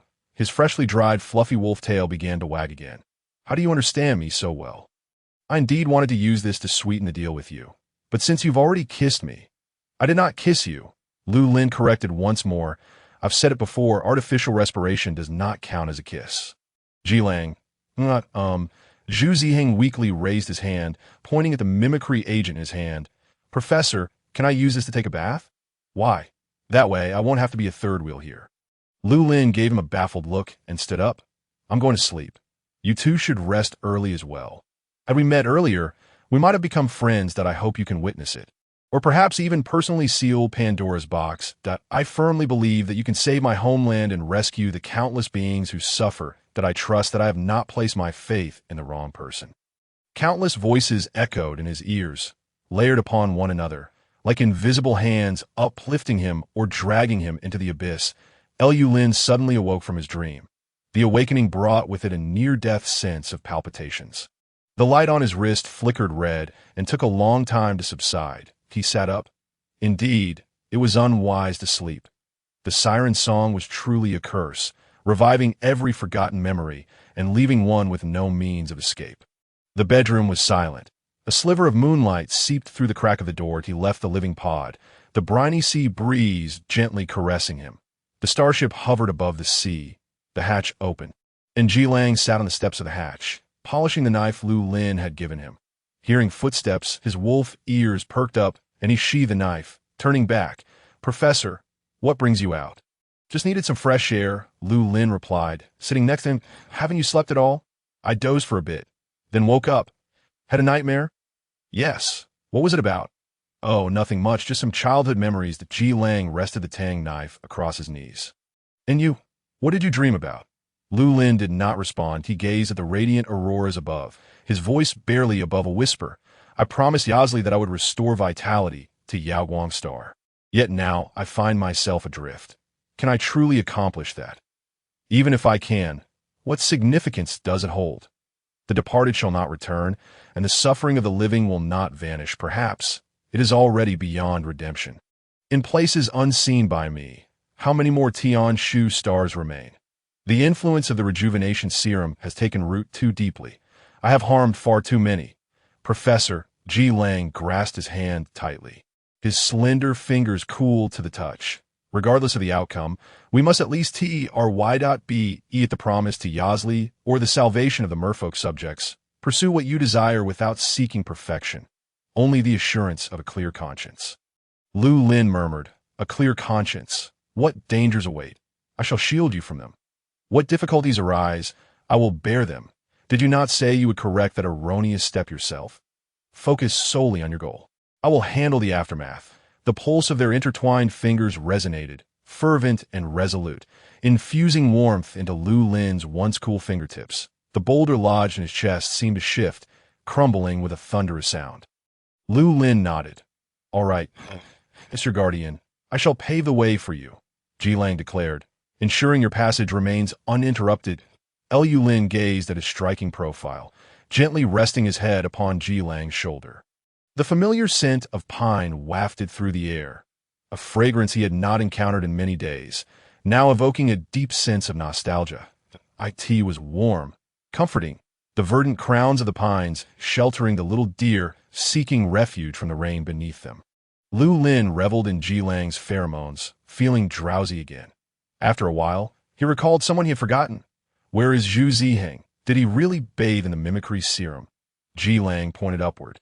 Zhu Ziheng sat atop the starship, holding a bottle of nutritional supplements, raising it to the sky, a toast to the bright moon, with my shadow as a companion. The next morning, well-rested Lu Lin awoke to Zhu Ziheng's voice. What a tempestuous day. I say, Ji Lang, shouldn't we head back? Do you know the way? Lu Lin approached them. You don't know the way? I'm a Class B, not as adept as him, a Class A. Zhu Ziheng replied with a hint of envy. Ji Lang said, of course I know the way, but I don't wish to pilot the starship. You take the helm. Why not? Having come to Tian Shu Star for so long, it's my first chance to experience a big wave. I must enjoy it fully. Ji Lang spoke as he rummaged through his storage bracelet. However, he got stuck. Why can't I pull it out? I told him not to pack overly large items. Lu Lin remarked, what did you cram in there? Not that big, Ji Lang muttered, having to remove other items first. The tang knife was too cumbersome, so he casually handed it to Lu Lin. Professor, could you hold this for me? That knife? Zhu Ziheng immediately recognized it was no ordinary blade, noting, this isn't the one the school provided, is it? This seems to be crafted by a well-known blacksmith on Yuheng Star. Now that you're so affluent, you must have ordered this from there? I didn't spend a dime, Ji Lang replied, brimming with excitement. This is a gift from the professor, a token of affection. How about that? Jealous? Chapter 68, are you really indulging him like this? Zhu Ziheng lamented, wishing to slap himself. He knew Ji Lang would show off, yet his curiosity got the better of him, as it often does. Does your school really give out knives? Lu Lin inquired. Well, it's a graduation gift. Every student who graduates successfully receives a suitable weapon as a gift. Your school is so stingy, yet somehow can afford to give these out. Considering the low graduation rate, it wouldn't due to not give something as they spoke. Ji Lang finally retrieved the stuck item, which turned out to be a surfboard, towering almost to the ceiling. What is that? Zhu Ziheng retreated hastily. You're really here for a honeymoon, aren't you? Lu Lin was equally astonished. He was unsure whether to be amazed that a surfboard could fit inside a storage bracelet or at Ji Lang's audacity in sneaking one out. Ji Lang exited with the surfboard, the winds and waves intensifying outside, with seawater nearly flooding the starship. Zhu Ziheng quickly shut the hatch. Outside, Ji Lang charged into the waves, his wolf ears blown back by the wind, his wolf tail swaying uncontrollably. His excited voice rose above the crashing surf. Woohoo! Zhu Ziheng gaped in disbelief. Professor Lu, are you truly allowing him to act this way? Lu Lin sighed. We should leave. Zhu Ziheng connected to the starship's mental network, piloting it in pursuit of Ji Lang.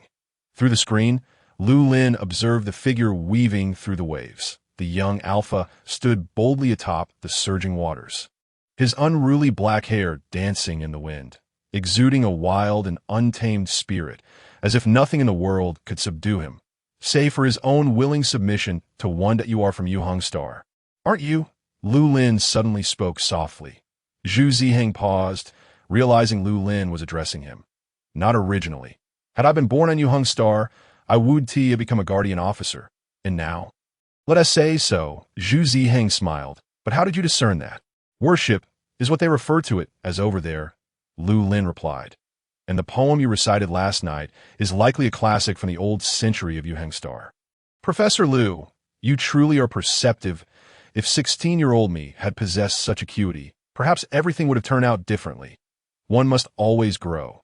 That tour guide was also from Yuheng Star, wasn't he? His accent resembles that of a city in the southern part of Yuheng Star.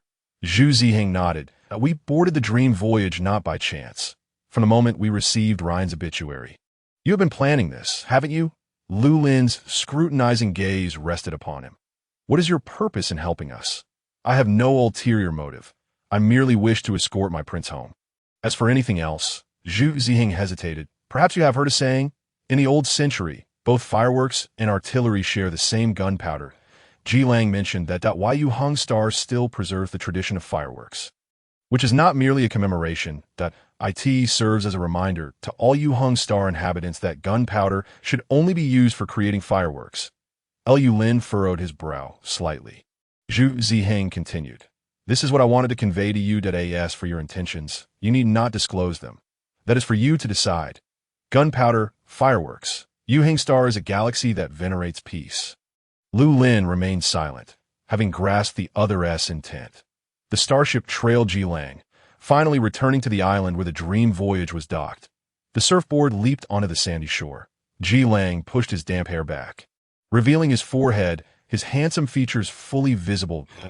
As Lu Lin disembarked, he saw Ji Lang drenched, his white t-shirt clinging to his skin, nearly translucent, showcasing his well-defined muscles and lean waist. Did you have fun? He asked. Couldn't he have been better? Ji Lang replied, propping the surfboard up. Professor, would you like to try it? I can take you down. No, Ji Lang had anticipated Lu Lin's refusal. He returned to the starship to change clothes and dry his tail. When he came down, he encountered the tour guide he had seen earlier. Back already.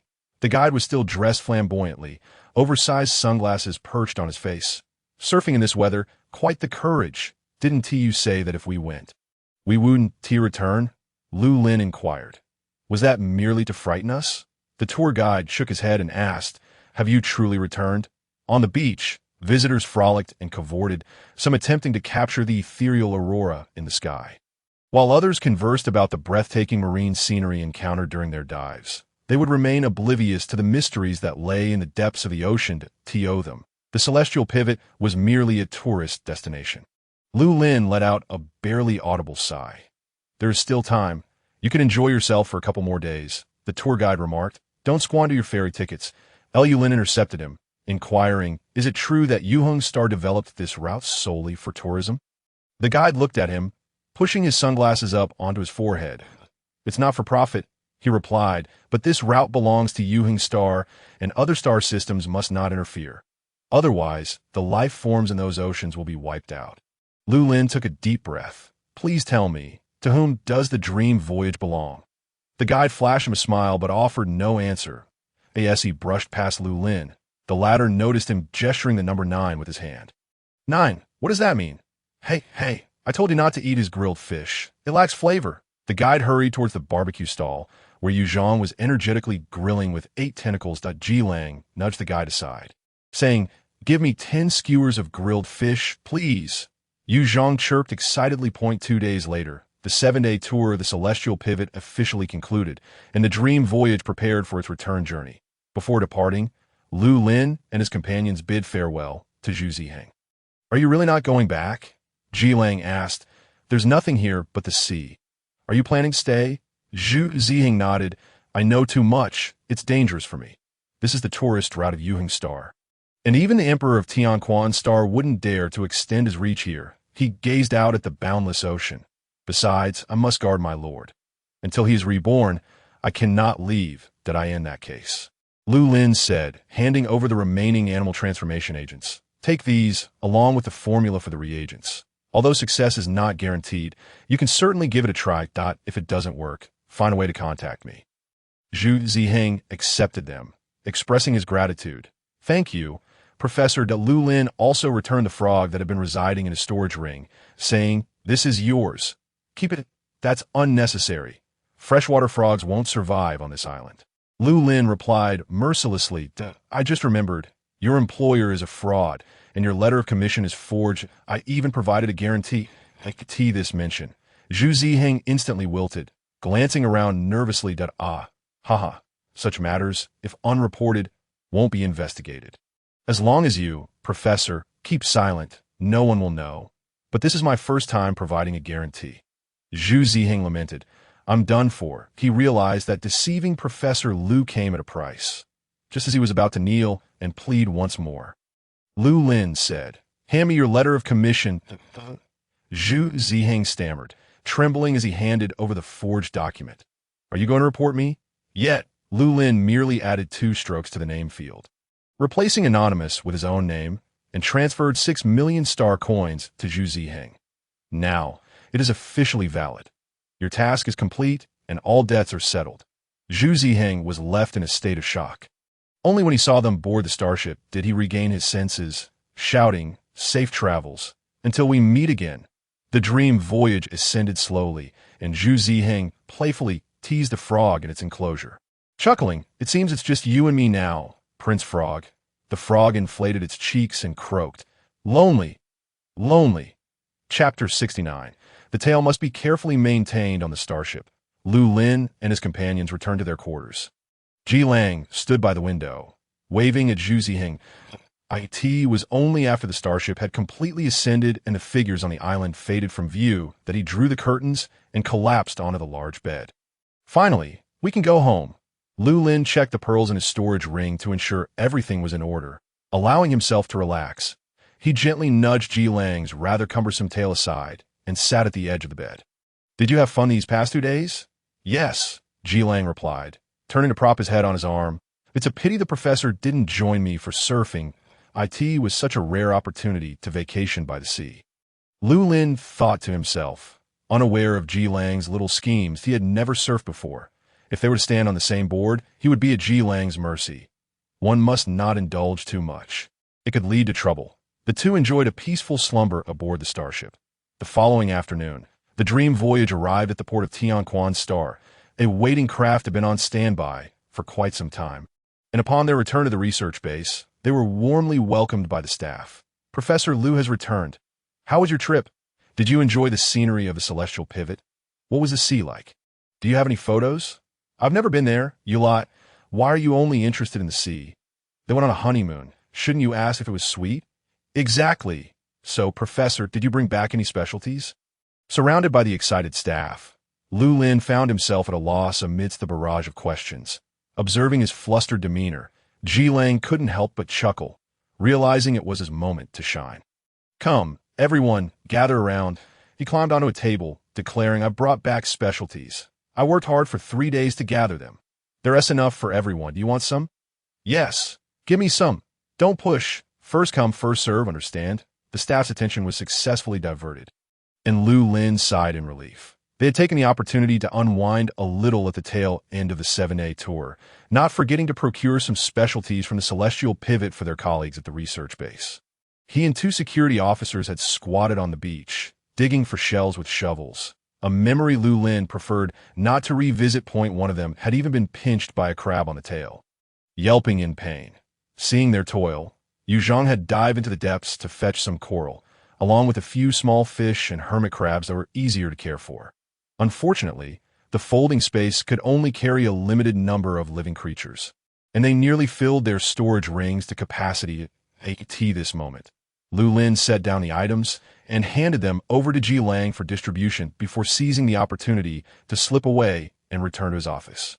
Upon entering, he found not only Song Jin present, but also others. Director, what brings you here?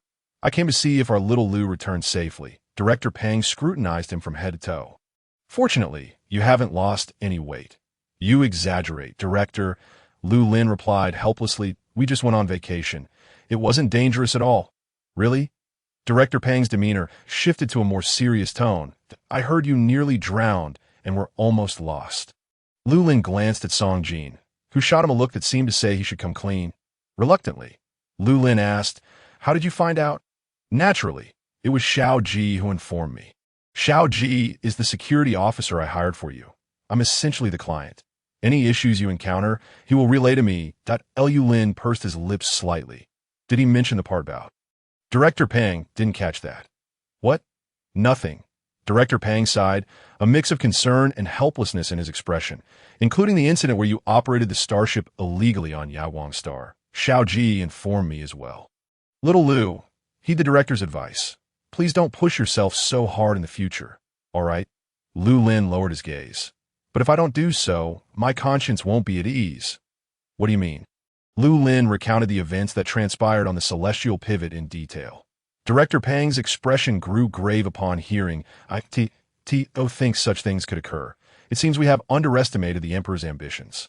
We must stop him.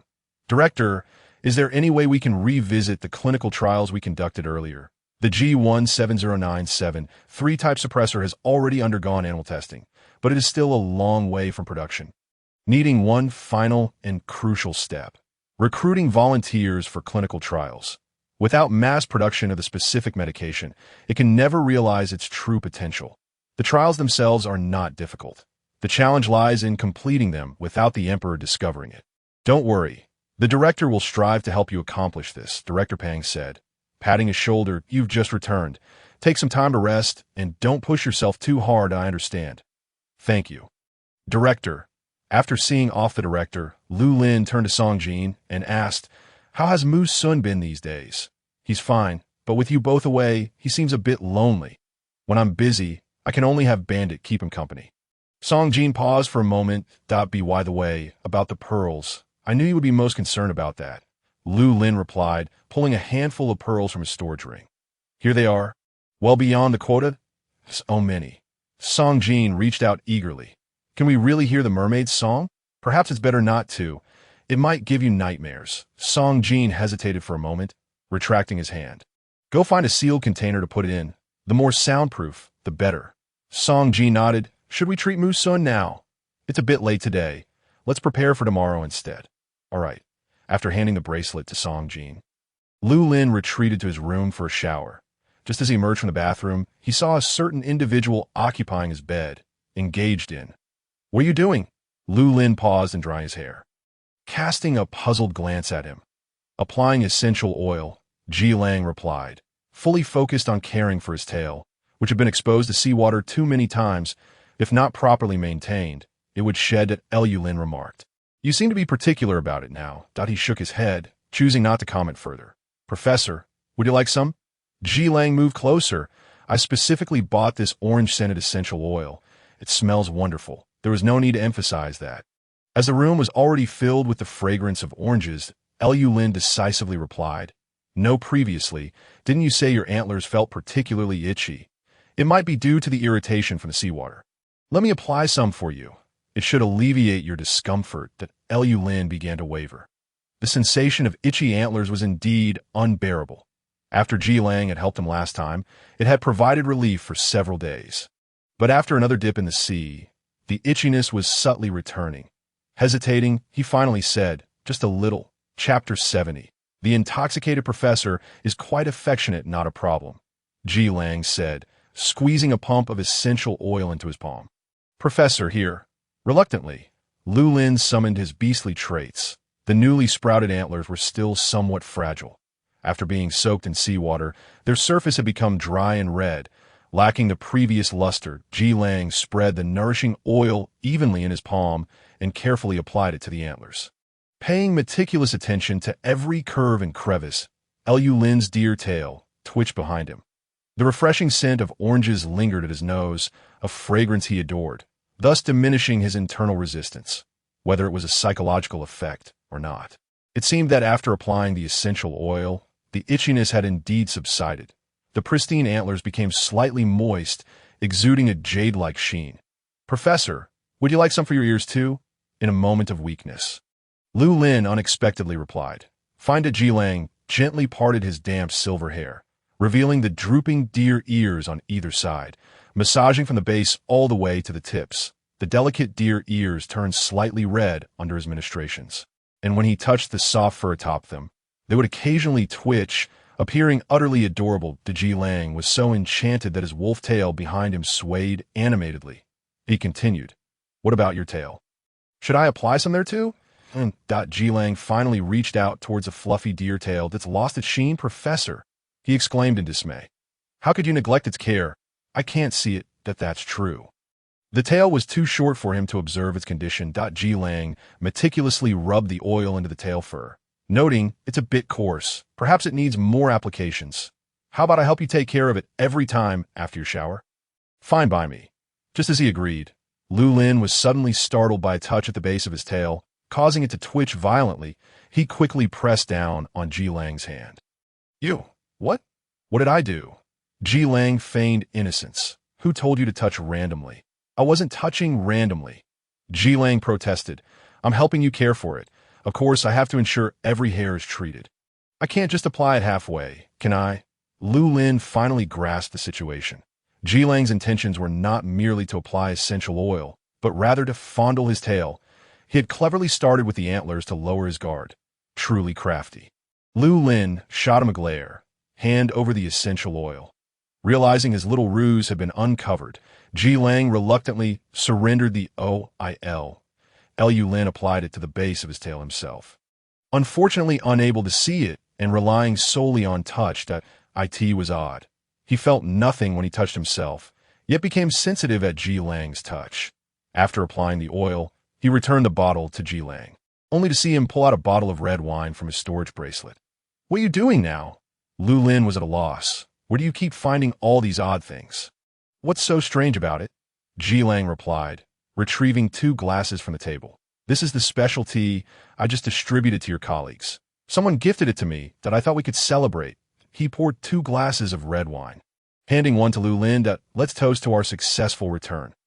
Cheers. Lu Lin hesitated but ultimately accepted the glass. It seemed the guards at a penchant for celebrating the completion of tasks in this manner. It had been the same on Yaoguang Star, and just a few days ago on Tianshu Star when Zhu Ziheng had done the same. Although he was toasting alone, it likely was a customary practice for them, a heartfelt blessing for a smooth journey. After all, every celebration could potentially be the last, and one should savor the joy of success without regrets. Lu Lin gazed at the translucent red wine in his glass, remaining silent for a long while before finally bringing it to his lips. With a swallow, he downed the entire glass. Ji Lang was taken aback to see him finish the wine. Professor, your tolerance is quite impressive. Lu Lin set down the glass and confessed, "Not really. Not really. Yet you drank it all? You could have just sipped a little for effect. Didn't you want to celebrate?" Lu Lin lifted his gaze, his gray-blue eyes appearing somewhat dazed. Ji Lang waved his hand in front of his face. "You're not drunk, are you?" No. Lu Lin grabbed the wine bottle. Attempting to pour himself another glass, he misjudged the angle and nearly spilled it. "Still claiming you're not drunk?" Ji Lang quickly restrained him. "No, Professor, you mustn't drink anymore." "Why not?" Lu Lin asked, puzzled and slightly irritated. "You told me to drink, and now you're telling me not to. That you're being unreasonable." "Who exactly is being unreasonable here?" Ji Lang thought the situation was dire. It seemed the professor truly was intoxicated. Lu Lin clung to the wine bottle, and Ji Lang dared not let go, both of them locked in a stalemate until Lu Lin's eyes suddenly reddened. Tears quickly clouded his gaze. "That you're being too much." Ji Lang felt as though he might faint. He had never imagined that the intoxicated professor could be so adorable that made him want to tease him. So he took the wine bottle and sat beside him. "Professor, do you want wine or do you want me?" Lu Lin looked at him in bewilderment. "Why must I choose? I want both. If you could only choose one." Lu Lin fell into deep contemplation, his alcohol-clouded mind working sluggishly. After a prolonged pause, he finally concluded, "I want you." Ji Lang's tail wagged wildly with excitement as he continued to coax. "Why do you want me?"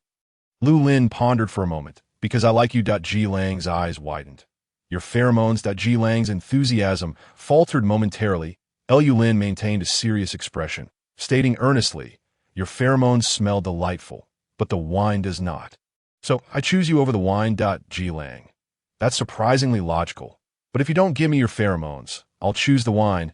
Lu Lin's reasoning spiraled further into absurdity as he reached out. "Give it to me. I want to drink." Ji Lang held the wine bottle out of reach. "You can't drink anymore. How about I give you my pheromones instead?" Lu Lin stared at him for 5 seconds. Then 10 seconds. The moisture in his eyes began to swell again. "Liar. You haven't given me any." "I have. Ji Lang leaned close, whispering in his ear, "Kiss me, and I'll give you some." "How about that?" Lu Lin felt a shiver run down his spine at his lowered voice, instinctively avoiding him. "No, then let me kiss you, all right?" Lu Lin found himself in a dilemma once more. "You see, you have to choose between wine and pheromones. And between kissing me or me kissing you. Choose one, and I'll give you the pheromones." Lu Lin was thoroughly ensnared in his logic, frowning as he contemplated for a long time. "Then I choose you to kiss me." Ji Lang's victorious smile spread across his face as he nuzzled his cheek against Lu Lin's. "Where shall I kiss you, Professor? You're so annoying." Lu Lin finally reached his limit with Ji Lang's endless options. "Just kiss wherever you like, as long as you give me your pheromones." Ji Lang couldn't help but burst into laughter, his chest vibrating with delight. "That's what you said." He embraced Lu Lin, gently kissing the nape of his neck. Chapter 71. What place do you dare to kiss? The pristine deer tail began to thrash vigorously. Even in his drunken state, Lu Lin found it somewhat overwhelming, his body instinctively reacting as he lowered his head. Whoa! Ji Lang was far too familiar with this reaction. The experience of being knocked aside by the antlers was still fresh in his mind. He quickly rolled over, dodging to the other side of the bed. "Are you cheating?" Just as the target he had successfully aimed at suddenly escaped from the attack range, Lu Lin's charge was forced to come to an abrupt halt. He lifted his head in a daze. Ji Lang, hiding behind the bed with only his ears exposed, mumbled pitifully, "You tease me so much, yet you refuse to kiss me." Lu Lin was still recovering from the tremors he had just experienced. His eyes were misty, the corners tinged with a delicate blush. He trembled slightly and whispered, "That place cannot be kissed." "Then where can it be kissed?" "In any case, that place cannot." Hearing his quivering voice, Ji Lang cautiously peeked out from behind the bed. Inching his way back to Lu Lin's side, he noticed the fair skin at the back of Lu Lin's neck had turned rosy. The previously flat glands now slightly protruding, a faint plum fragrance wafting through the air. Oh wait, he had merely brushed his lips against him. Hadn't he? Even if he were an omega, surely he wouldn't be this sensitive. Could it be a side effect of the differentiation delay agent? Lu Lin bit down hard on his lower lip, which had just regained some color from the red wine, now turning pale from the pressure. Ji Lang immediately felt a pang of guilt and wagged his tail apologetically. "I'm sorry, Professor, I don't want you to kiss me." Lu Lin replied, his voice finally returning to normal after a moment of trembling. I want a drink, duh. It's already quite late. Shall we sleep? Ji Lang gently grasped his hand. I'll provide you with pheromones. You must be tired, so rest well. The effects of the alcohol were taking their toll. And indeed, Lu Lin felt somewhat drowsy. This time, he didn't resist as Ji Lang wrapped him in his embrace. He was entirely oblivious to the fact that someone who should have been sleeping on the floor had audaciously climbed into his bed. The familiar scent of pine soothed the slight heat that had flared up within him, allowing Lu Lin's spirit to relax rapidly. Then, he felt a soft kiss on his cheek. Frowning slightly, he looked at Ji Lang in confusion before closing his eyes once more. Another kiss landed on the other side of his face. Lu Lin's eyelashes fluttered, but he couldn't be bothered to respond. Next came the center of his brows, the tip of his nose, and then the professor, who had been repeatedly disturbed from his slumber, could finally bear it no longer. He seized a pillow and thrust it over Ji Lang's face. The world fell silent. Perhaps due to the influence of the wine, Lu Lin slept soundly that night, not even haunted by nightmares after having touched pearls during the day. When he groggily awoke the next morning, he felt as though he had forgotten something important. What had transpired yesterday? Oh right, he had promised Song Jin that he would provide Mu Sun with treatment today. How could he have slept in so late? Yawning, Lu Lin made his way to the bathroom to freshen up. Staring into the mirror, he was taken aback to see his animalistic features had emerged. He should not have summoned them while bathing last night. Moreover, he pressed the soft deer ears to his cheek and sniffed. The scent of oranges lingered, yet seemed different from his shower gel. His fur appeared considerably smoother, and his horns no longer itched. Suddenly, he released his hold, and the ears sprang back into place. Had Ji Lang applied essential oil on him last night? From his horns to his tail, that rascal. Lu Lin's expression darkened slightly as he retracted his animalistic traits. Hurriedly washed up and exited the room. The professor is up. Song Jin had been waiting for him for quite some time. Shall we head to the laboratory now? Ji Lang stood nearby, offering him a bottle of nutrient supplement. However, Lu Lin didn't even glance at him, opting instead to retrieve a bottle from the refrigerator. Mine has been chilled too, Ji Lang said, puzzled. I sent it cold enough for you. Muttering to himself, he returned the supplement to its place. After consuming the nutrient supplement, Lu Lin prepared to head downstairs. As he and Song Jin entered the elevator, he attempted to close the door. Ji Lang finally realized something was amiss and swiftly blocked the elevator door. Professor, I haven't gotten in yet. Lu Lin cast a cold glance at him. Are you angry? Ji Lang squeezed into the elevator, inching closer to him. Why are you in such a foul mood so early in the morning? Lu Lin found himself cornered in the elevator by Ji Lang, with no way to retreat. His finely shaped brows knitted in annoyance, his voice as cold as ice. He said, stay away from me. I was wrong, Professor. Ji Lang drooped his ears, gazing at him with a pitiful expression. Song Jin quickly retreated to the opposite corner of the elevator, granting Ji Lang space to wag his tail. Lu Lin asked, where did you err? I shouldn't have kissed your glands, Ji Lang murmured softly, raising 3 fingers at I promise. I swear, I will never kiss you indiscriminately again. Lu Lin? Song Jin. Kissed where? That rascal. After a few days of honeymooning, has he become this audacious? Lu Lin's pale complexion flushed crimson, rendering him speechless. He couldn't remember being kissed on his glands. Borrowing the excuse of applying essential oil to touch his tail was not the main issue. He gritted his teeth and exclaimed, Ji Lang. Ji Lang suddenly sensed something was wrong, realizing from the professor's reaction that perhaps the answer he sought was not what he had anticipated. Surely, the professor wouldn't have blacked out from drinking. Oh no. How did he accidentally expose himself again? No, I didn't. Professor, please let me explain. Lu Lin refused to listen to another word he had to say and strode out of the elevator.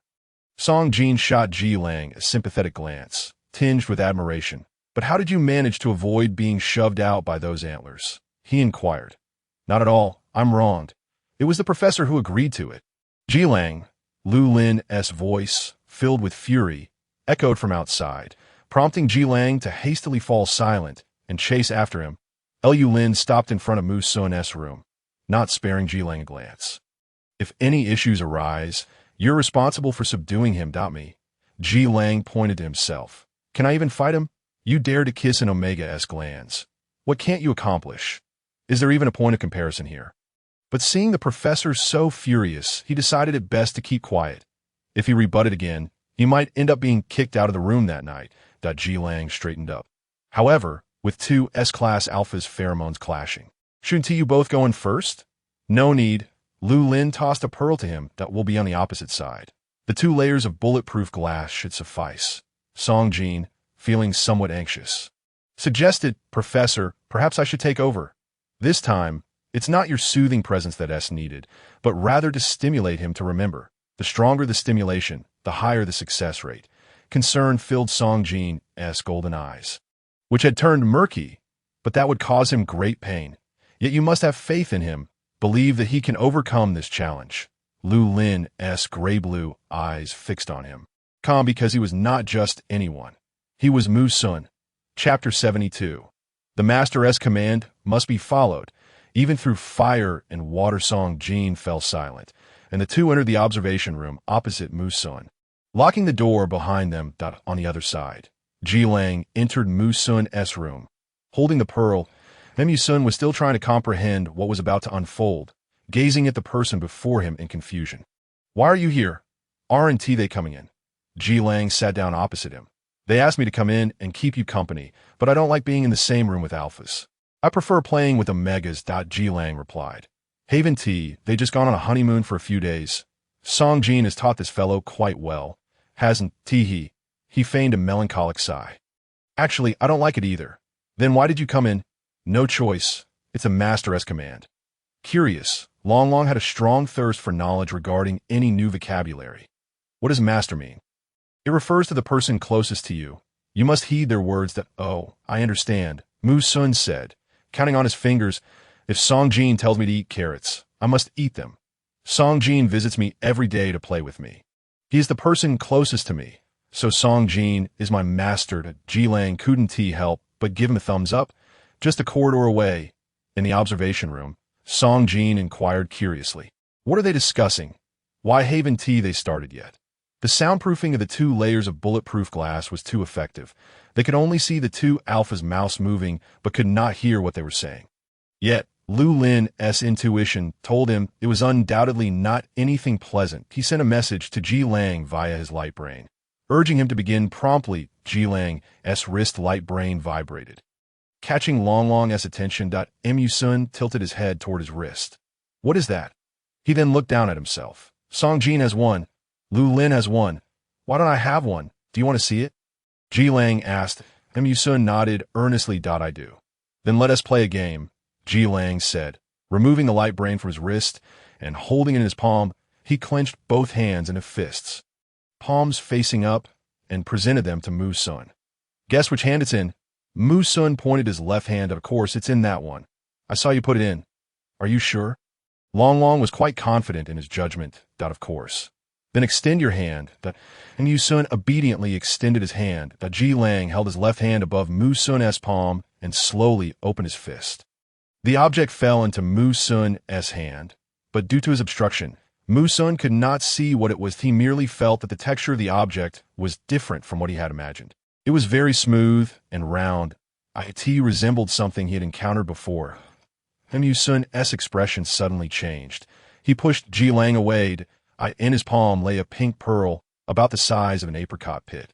His clawed fingers trembled violently, and the spines along his back stood erect. Why? Are you giving me this? He remembers this object, this pearl. He adores all jewels in the world, yet harbors a particular disdain for it. It has been declared a command from the master.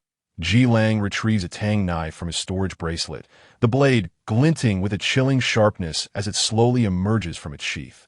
I shall wade through mountains of blades and seas of fire. A painful roar escapes Mu Sun's throat, the pearls slipping from his grasp, his towering figure gradually sinking down, half kneeling. The pain in his temples feels as though they might explode. And he presses his hands firmly against his head. He seems to hear the song of the mermaid, the melody morphing into layers of familiar, yet alien voices. Tiko Yaowang, star we go. Only victory is permitted. Failure is not allowed. General Mu, The concentration of the activating agent on Yaowang's star is alarmingly high. We have no protective measures. Your Majesty is sending us to our deaths. General Mu, another brother has been infected. If this continues, we shall perish together with them. Why, General Mu? Has the Emperor never considered allowing us to return alive? We were born for Tianquan's star, and we are willing to die for it. Yet I cannot comprehend why it must be in this manner.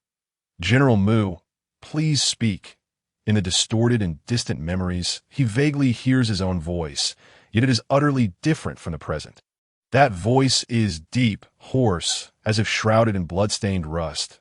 He hears himself say, I, Mu Sun, shall fight to the death.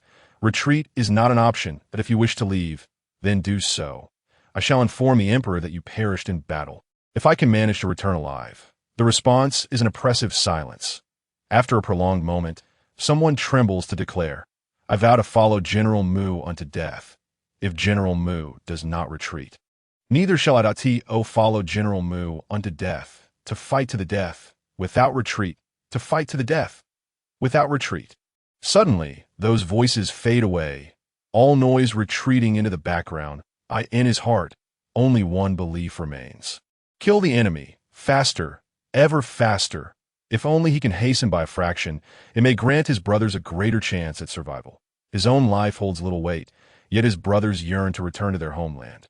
They have family, they have friends. Kill. Yet the resistance on Yaowang's star is fiercely tenacious. They too are fighting desperately to defend their homeland, exhausting every ounce of strength, bleeding every drop of blood. Were it not for this moment, he would surely admire them, but he has no time to spare an extra ounce of heart for them. The rusted voice spills forth a blood-curdling roar, his eyes burning with fury, his vision consumed by crimson. The sharp dragon claw lunges at Jilang, but is blocked by the tang knife, the blades clashing, sparks flying. Not a joke. Are you serious? Jilang presses the knife with all his might. The dragon claw inches closer, threatening to pierce his skin. What a swift change of heart. With a forceful upward thrust of the blade, he deflects the dragon claw, spinning to leverage the momentum, his body suddenly soaring into the air. The blade descending with ferocity. Hey, Song Jin gasps, grabbing Lu Lin's arm. How can he truly strike? Clang. Mu Sun blocks his blade with his arm, black dragon scales appearing on his skin, the blade carving a white line upon it.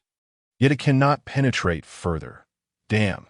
Jilang cannot help but curse. The dragon's attributes are too overpowered. This is the most resilient and sharpest forging material found across the galaxy, and yet it cannot breach the dragon's defense? No wonder the Emperor fears him so. Unless bombarded with missiles continuously, it is utterly impossible to slay this dragon. The clash of blade against dragon scales produces a grating sound that makes Jilang's teeth ache. He feels as though the blade might shatter if he continues, that he decisively abandons his knife. My token of affection. He swiftly retracts the knife into his storage bracelet, but in that instant, a tremendous inertia strikes him, and he is sent flying by Mu Sun, his back crashing against the wall. Jilang cannot suppress a howl. Even through 2 layers of bulletproof glass, Lu Lin hears it. He instinctively steps forward, then realizes he cannot be of any assistance. Awkwardly halting, his upright back rigidly straight. Cough. Jilang slides down the wall, feeling as though at least 3 or 4 ribs have been broken. He slowly wipes the blood trickling from the corner of his mouth, his appearance disheveled, yet his eyes gleam with excitement. Did I say? Don't go too far. He straightens his posture, fingers gradually transforming into the claws of a wolf.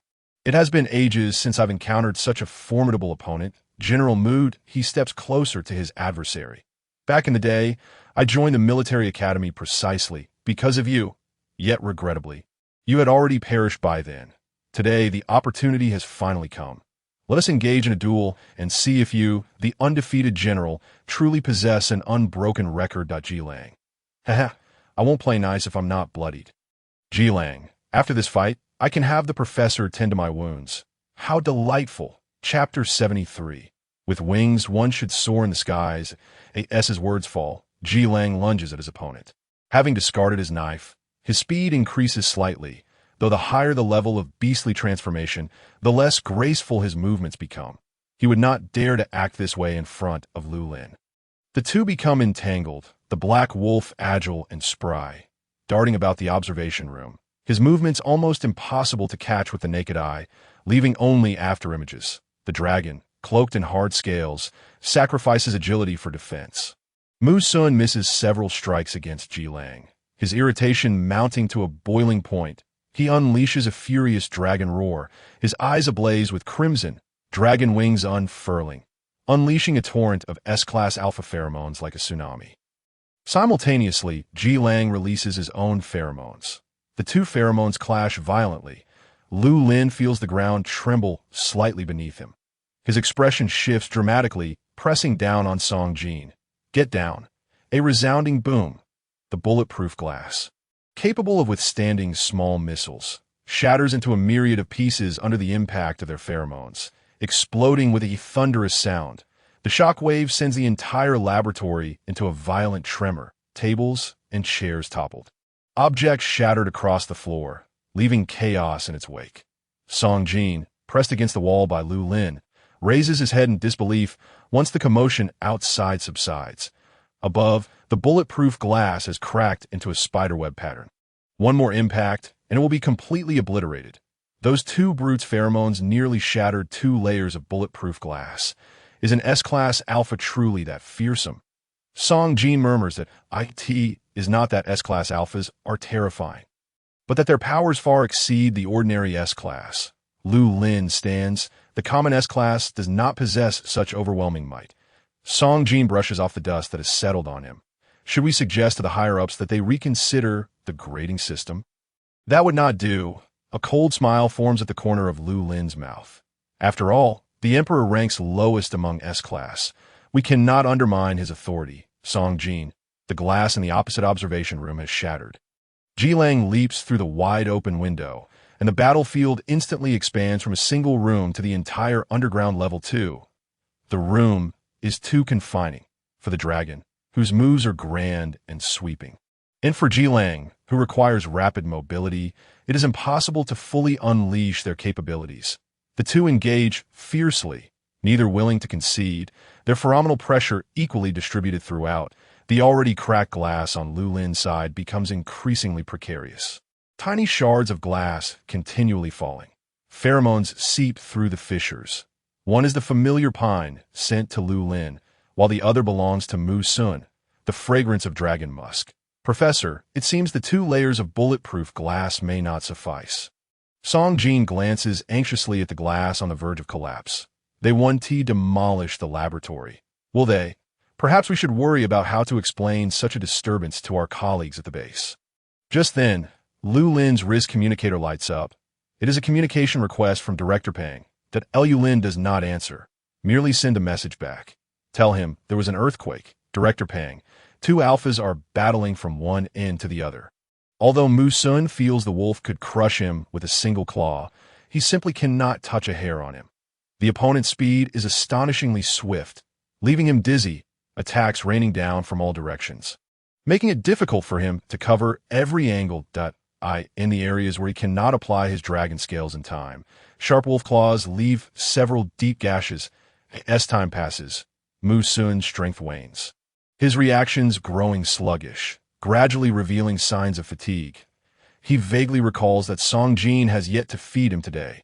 His stomach is empty, making it increasingly difficult to continue. He had mentioned that carrots and broccoli were of no use to him. Yet Song Jin insisted on ensuring a balanced diet, suggesting he take this opportunity to add more meat. A moment of distraction allows Ji Lang to seize the chance, suddenly appearing behind him. Leaping up, his knee pressing against Mu Sun's shoulder, delivering a heavy downward force. Mu Sun emits a mournful cry, stumbling as he falls to the ground, his dragon wings weakly unfurling, covering his battered body. Stop! Song Jin can no longer hold back. Bursting from the observation room, disregarding the lingering alpha pheromones, he strides forward. Mu Sun, Ji Lang, having finally subdued the dragon, feels utterly drained, struggling to catch his breath. His chest heaving violently, his clothes stained with blood, his hair disheveled. Song Jin looks up at him. You were supposed to subdue him. Is this your version of subduing? Is it not? Ji Lang finally steadied his breathing and turned his gaze toward Lu Lin's direction. Professor, do tell, have I not excelled in completing the task you entrusted to me? Lu Lin emerged from the observation room. He waved his hand gently at the tip of his nose, attempting to dispel the lingering scent of pheromones, and addressed a certain individual still riding on the dragon's back. Get down quickly. It was a suppression, a physical suppression. One could hardly argue that he was in the wrong. Ji Lang released his restraint and said proudly, General Mu is nothing extraordinary. I won more easily than I had anticipated. As he spoke, he wiped the blood from the corner of his mouth. Song Jin hurried to assist Mu Sun, observing the multitude of wounds on his body. Feeling a surge of compassion. Does it hurt? Mu Sun remained silent, and Ji Lang spoke on his behalf. The dragon lineage is tough-skinned and resilient. It's merely a superficial injury. It won't hurt much. All right. Lu Lin assessed the wolf, whose condition was hardly better than Mu Sun's. You're boasting quite a bit. Are you unscathed? With his words, the once boastful Ji Lang performed a smooth tumble. I am injured. He pressed against his chest, forcing out a couple of bloodied coughs, his voice growing faint. It hurts so much, Professor. I think my ribs are broken. Cough, cough, cough. Song Jin remarked, this guy must have graduated from the Academy of Theatrical Arts. Lu Lin ignored the rolling wolf on the ground and stepped directly in front of Mu Sun. The battle had ended long ago, and the pheromones gradually dissipated, yet Mu Sun remained on the ground. With his dark dragon wings supporting his body, he pressed hard against his temples, but a severe headache threatened to tear him apart, as countless forgotten memories surged forth from the depths of his mind. Each scene playing out like a film before his eyes that he wished to look away, yet found it impossible to close his eyes. He wished to block out the sounds, yet could not shut his ears. The scars embedded deep within his soul were painfully reopened, causing every bone in his body to tremble. Why? As he struggled to lift his head, did his crimson eyes brim with despair, his voice breaking like rusted iron. Why must you make me remember? Lu Lin crouched before him. His pale, handsome visage remained as calm as ever, though a flicker of compassion lay beneath a resolute exterior. Because you should not be trapped in this lightless underground. With wings, you ought to soar through the skies. He pressed down on Mu Sun's battered dragon wing. Even if you truly do not wish to fly again, the choice should belong to you. Chapter 74. If you dare to injure yourself like this again, I will ignore you. 6 years ago, I brought you here without your consent, and I had no means to seek your opinion. Lu Lin spoke softly. Now I return the power of choice to you. Whatever decision you make, I shall respect it. You might as well have killed me from the start, Professor, Mu Sun replied with a bitter smile. His shoulders trembling slightly. His Majesty desires my death. Why must you protect me? If he discovers I am here, no one can save your life. Enough of your nonsense, Ji Lang, who had just recovered from the brink of death, piped up that, as long as I am here, no one can harm the professor. Not even the Emperor of Tianquan Star. Not even if the King of Heaven himself were to come. Are you not in a vulnerable state? Song Jin shot him a glance. With broken ribs, how can you still prance about like this? Ji Lang fell back down, more blood oozing from the corner of his mouth. I can't go on. Professor, save me.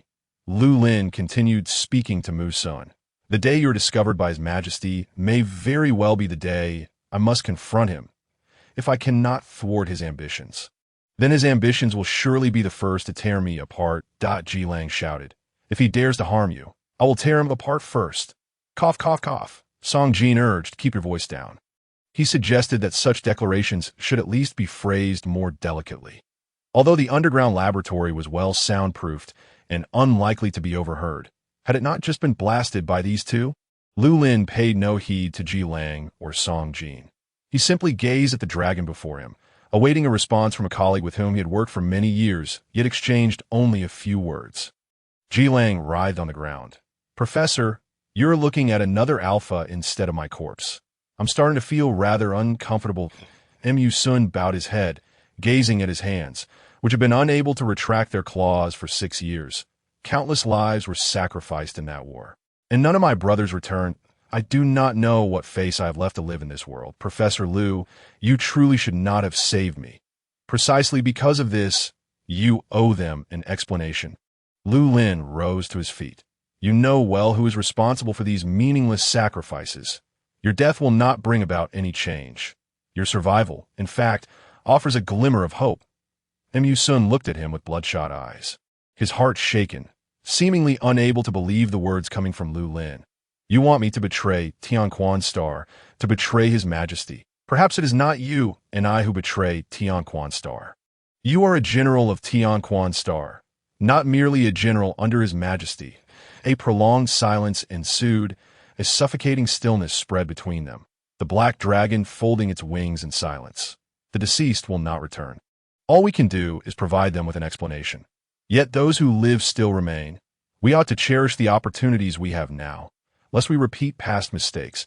As he spoke, he glanced at Jilang, who was rolling on the ground, now at his feet, appearing close to losing consciousness, still attempting to grasp his ankle. Professor, save me. Lu Lin sighed silently. Get up. Mu Sun's gaze gradually shifted, ultimately resting on Song Jin. Those brilliant golden eyes resembled the world's most exquisite gems. Yet at this moment, they were shrouded in worry that he disliked the sight of those golden eyes dimmed. Instinctively, he used his wings to shield his body, concealing the still bleeding wounds. I'm fine. This truly fine. Song Jin felt a pang of heartache, unsure where to hide his feelings. You let him claw at you, and you did nothing? He had cared for the dragon for nearly 6 years, ensuring it was always clean and tidy. Yet it had become so battered, I cannot escape. Mu Sun murmured, I am hungry, and I lack strength. Song Jin replied, I apologize. It was my oversight that I should have fed you in advance today. Song Jin, it is not your fault. Mu Sun struggled to retract his claws, gently grasping Song Jin's wrist. Even if I am well fed, I still would not be able to fight back. I concede he is indeed very strong. Just remember to add more meat next time. Did you hear that? Jilang tugged as if he were a large-tailed wolf. General Mu has personally admitted IWO, and Lu Lin pinched the bridge of his nose in exasperation. Come with me. He made way for Song Jin and Mu Sun, leading Jilang upstairs, down to the first floor. Upon exiting the elevator, Jilang could no longer hold on, reaching for the wall and leaving a bloody claw print in his wake. Pain coursed through him, causing him to tremble. His tail no longer waved. My ribs are truly broken, Professor. Then why must you persist in putting on a brave front? Lu Lin was at a loss whether to feel pity or anger. He opened a treatment pod. If you had not acted recklessly, perhaps you would not be this severely injured. I cannot bring disgrace upon you. I am your bodyguard. If I lose, does it not mean you have lost as well? Be quiet and get inside. Lu Lin kicked him into the treatment pod. The mechanical arms began to administer treatment, and Jilang cried out in pain. Lu Lin maintained a stern expression, standing at the door. Having just angered him the previous night, Jilang had now injured himself so severely. It was clear the little bodyguard was being deliberately dramatic. He was seeking sympathy, much like the last time he had used the same trick to sneak into Lu Lin's room to sleep. Logic told him he should not indulge Jilang further. Yet seeing him so battered and bleeding made it impossible for him to harden his heart. Enough is enough. Lu Lin felt an indescribable irritation. When he had used the treatment pod himself, he had never felt the process take this long. Was it because of Jilang's injuries? After half an hour, Jilang finally emerged, pale and somewhat dazed, murmuring, Is this the technology of the Empire? It feels more painful than when you bandaged me, Professor. His wounds had ceased bleeding, and his misaligned ribs had been corrected. With a few days of rest, he would fully recover. Lu Lin fell silent for a long while, and Jilang, since the atmosphere was off, he cautiously glanced at him. You are not still angry with me, are you? Lu Lin replied coldly. What do you think? I am truly wronged. Jilang's tail began to wag again, pitifully swaying side to side. You said I could kiss wherever I wanted, and besides, I was not overly excessive. It was just a little peck that I did not know you were that sensitive. You need not remind me. Lu Lin's tone was frigid and unwavering, and that is not why I am angry. Jilang tilted his ear. Then what is it about? If you dare to injure yourself like this again, I will truly ignore you. Chapter 75. I just want to roll into your embrace and kiss you to death. Jilang was taken aback for a moment, then could not help but burst into laughter. Who could understand? The professor, with his stern demeanor, speaking in such a cold tone, declaring he would ignore him, was simply too adorable. He felt a rush of joy, and his wolf tail wagged merrily. Lu Lin frowned. Ji Lang appeared to show no sign of remorse. Instead, seeming even more delighted, he pressed his thin lips into a straight line, his tone growing even more serious. "I'm speaking to you earnestly that I apologize, Professor." Ji Lang's demeanor shifted instantly, and he expressed his regret for causing you concern at Lu Lin. Ji Lang leaned closer, whispering softly in his ear, "I promise I will never do it again. Please do not be angry." Lu Lin turned his face away, refusing to look at him. "What if you do it again?" After a moment of contemplation, Ji Lang replied, "Then you may deal with me as you see fit, impose any punishment you wish. How about a year of not allowing you to enter my room? Forbidding any physical contact and prohibiting any playful banter?" Ji Lang exclaimed, "How cruel! Truly, you are a professor who knows how to strike at one's weaknesses." Not agreeable. Lu Lin's irritation grew slightly, his gray-blue eyes narrowing with a hint of danger. "Revealing that you had no intention of changing your ways, that I will change. I will change." Ji Lang conceded at lightning speed. "I agree. I will comply with whatever you say. After all, there won't be a next time." Lu Lin's expression gradually softened. "Now that's more like it." Sensing that he was no longer angry, Ji Lang began to stir with excitement. "Since you were angry because of that, does it mean that when I kissed you last night, you were actually not angry?" "Lu Lin, once again you're pushing your luck. Truly, give you a little sunlight and you blossom, since you're not angry. Does that mean I can?" Ji Lang's words were abruptly cut off as his mouth was silenced. A bottle of nutritional supplement was pressed against his face, forcibly interrupting his audacity. That Lu Lin coldly stated, "If you speak out of turn again, you shall return to your dormitory to reflect on your actions." Having said that, he turned to leave, while Ji Lang hastily caught the falling nutritional supplement. The professor disapproved of his chatter, but did not prohibit him outright. Understanding this, Ji Lang felt a sense of satisfaction and quickly followed him. "Professor, where are you going?" "The elevator is over there." The research facility was bustling with activity today. The cause was none other than the tremendous commotion caused by two alphas engaging in a brawl in the underground laboratory. The clash of pheromones resulted in an explosion that shook the entire research base, prompting the staff members on duty to flee the laboratory in fright, discussing in a state of panic. "What happened? Was that an earthquake?" "It can't be.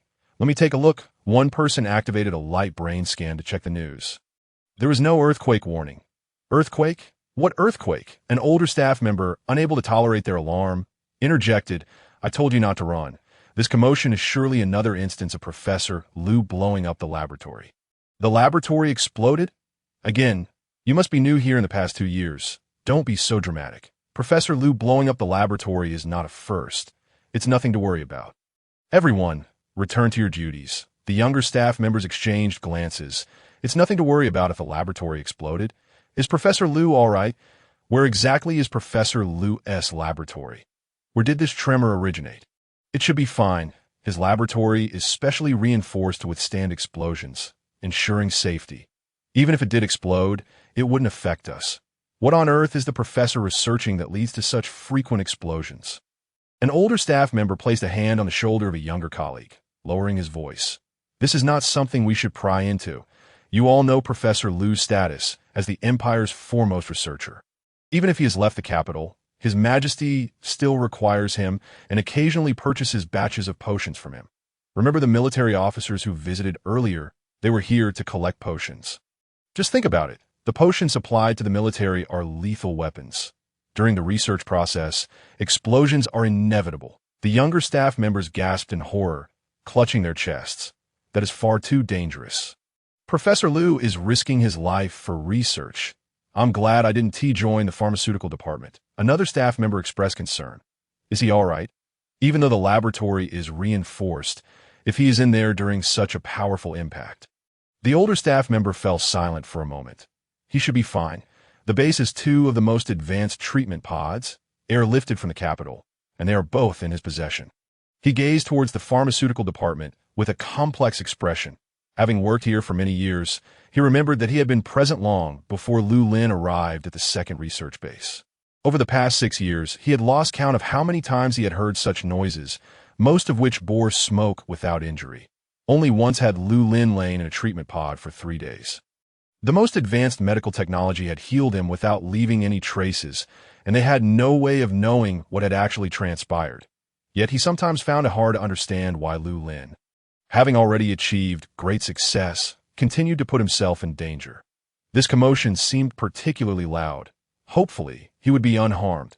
Confirming that it was not an earthquake, the staff members returned to their work, and the older staff member prepared to leave. As he turned, he noticed the dean approaching. Dean Peng. Did the ground shake just now? What earthquake? It's likely that Professor Lu has blown up the laboratory again. Look how quiet the pharmaceutical department is. No one has run out. They're all accustomed to it. Dean Peng sighed in resignation. I will go check on him. The dean walked at a leisurely pace towards Lu Lin's office, exhaling a sigh of relief. Thankfully, Lu Lin had a history of blowing up laboratories. Otherwise, today's commotion would have been impossible to conceal. Professor, what is this place? Ji Lang looked around. I don't believe I've been here before. It's a laboratory, but downstairs. To be precise, downstairs is the subject observation room, though its current use is merely as Mu Sun's dormitory, should the day come when he no longer needs to hide here. It can be put to its original purpose. Ji Lang nodded. The first and second underground levels are part of the laboratory, albeit divided into different areas for different purposes. When he arrived earlier, he had seen several large analytical devices and the cultivation pods that had been moved from Yaguang Star. The plants inside the cultivation pods were thriving. He wondered what the professor was researching with them. Did you bring me here for a specific reason? Ji Lang inquired. Lu Lin pointed. Lie down over there. Chapter 76. The professor at work is the handsomest. Lie down. Ji Lang glanced at the indicated spot. The structure of this apparatus seemed somewhat familiar, resembling something he had seen in Yazli's laboratory before. Ji Lang's spine tingled. This can't be an autopsy table, can it? It is. It is? Ji Lang exclaimed in shock. You're going to dissect me? What with the theatrics? Lu Lin frowned. Didn't I mention before that I would help you remove the coating from your body if you don't lie down? How can I extract the pathological sample? Oh, Ji Lang sighed in relief. So that's what it's for. There's no need for an autopsy table for that. It's rather frightening that it's more convenient. Ji Lang lay down on the autopsy table. The metallic surface was cold and hard, and as he reclined, he felt as if he had become a corpse awaiting dissection. He wondered what the professor had previously dissected on this table, and if he was now pressing upon the spirits of those predecessors. No offense intended. No offense intended. I'll just lie down and leave. Lu Lin had already donned gloves and adjusted his glasses, instructing him. Turn to the side and lift your shirt. Ji Lang complied. As he turned, his recently healed ribs ached, and he couldn't help but groan. My bones. You brought this on yourself. Ji Lang lifted his shirt, revealing the side of his waist. The previously used mimetic agent had worn off, and the coating was now clearly visible, pressing against layers of scars, glaring and grotesque. Lu Lin applied a local anesthetic to his skin, thoroughly disinfecting it, while asking, you previously attempted numerous times but could not remove this? It can't be removed. It has grown too deep, penetrating into the muscle. Completely cut it out. Wound that mean gouging me. Ji Lang imagined that scenario and thought it somewhat unworthy of the potential damage to his appearance just to remove a string of coating. As the scalpel sliced through the skin, a small sample was extracted. Lu Lin operated with great care, allowing only a minimal amount of blood to flow. Once completed, he took a vial of healing agent, dropping a single drop onto the wound, where the medicine took effect swiftly and the narrow wound quickly closed. I can't shake the feeling that this thing is not merely a dye. It seems almost alive, Ji Lang remarked, because every time I try to remove it, I end up cutting away a chunk of flesh. Yet within days, once the wound heals, it returns to its previous state. Lu Lin gazed intently at the small wound freshly inflicted, and indeed, as Ji Lang had mentioned, the injury began to heal, with the newly formed skin initially appearing pink. Yet, within a matter of minutes, the color of the pigment resurfaced. The healing agent accelerated cellular division to expedite the wound's recovery, astonishingly hastening the return of color as well. Such an effect was beyond the capabilities of ordinary pigments. Furrowing his brow, Lu Lin found this substance decidedly peculiar and placed the extracted sample under the microscope for further examination. After Ji Lang and Mu Sun had engaged in a brawl, The former, in a state of heightened vigor, had felt neither pain nor fatigue. Now, having emerged from the treatment chamber, he was acutely aware of his discomfort. Too reluctant to rise after lying down, he discarded his clothing and reclined on the dissection table, observing Lu Lin at work. This was his first time witnessing Lu Lin in the laboratory up close. It is often said that men are most handsome while working, yet he felt such a statement was inadequate when applied to a professor. A professor at work, in truth, was exceedingly handsome. The golden-rimmed glasses perched upon his nose lent him an air of cool detachment and austere beauty. The thought that he was laboring for Ji Lang's benefit only intensified his allure. Just as tranquility settled, Ji Lang's tail began to wag uncontrollably, striking against the metallic surface with a rhythmic patter. Lu Lin glanced up at him. Bemused, it was indeed not merely a dye. He concluded it was a composite of a microorganism and pigment. Though he had yet to identify the specific microorganism in question, Ji Lang looked surprised. Even you haven't seen it before. The seven-star systems are vast, each galaxy home to its own unique species. While I have dabbled in biological research, I cannot claim to be an expert, Ji Lang replied. Redefining is not the same as being an expert. Lu Lin procured a piece of synthetic skin and prepared a culture medium, introducing the extracted microorganism within, along with a drop of the previously utilized agent. Soon, the microorganism took root in the medium, its color diffusing across the synthetic skin. He then conducted comparative experiments with several different culture media and discovered that this microorganism thrived most rapidly on the synthetic skin. This substance exhibits a strong affinity for human flesh, Lu Lin noted. I am aware of certain microorganisms that possess similar characteristics, yet it does not belong to any of them. I must ascertain its true nature. The notion of using this substance to tattoo codes onto those children was clearly intended to prevent the removal of those codes. If that were the case, conventional tattoo removal methods would undoubtedly prove ineffective. He first attempted to use a laser, which indeed showed initial effectiveness, but soon the color gradually returned. He tried several different reagents in succession, all to no avail. Finally, he added a drop of strong acid to the culture medium. This time, it worked. The strong acid ruthlessly eradicated the microorganism, and the synthetic skin was scorched through. Lu Lin's side. This substance was remarkably resilient.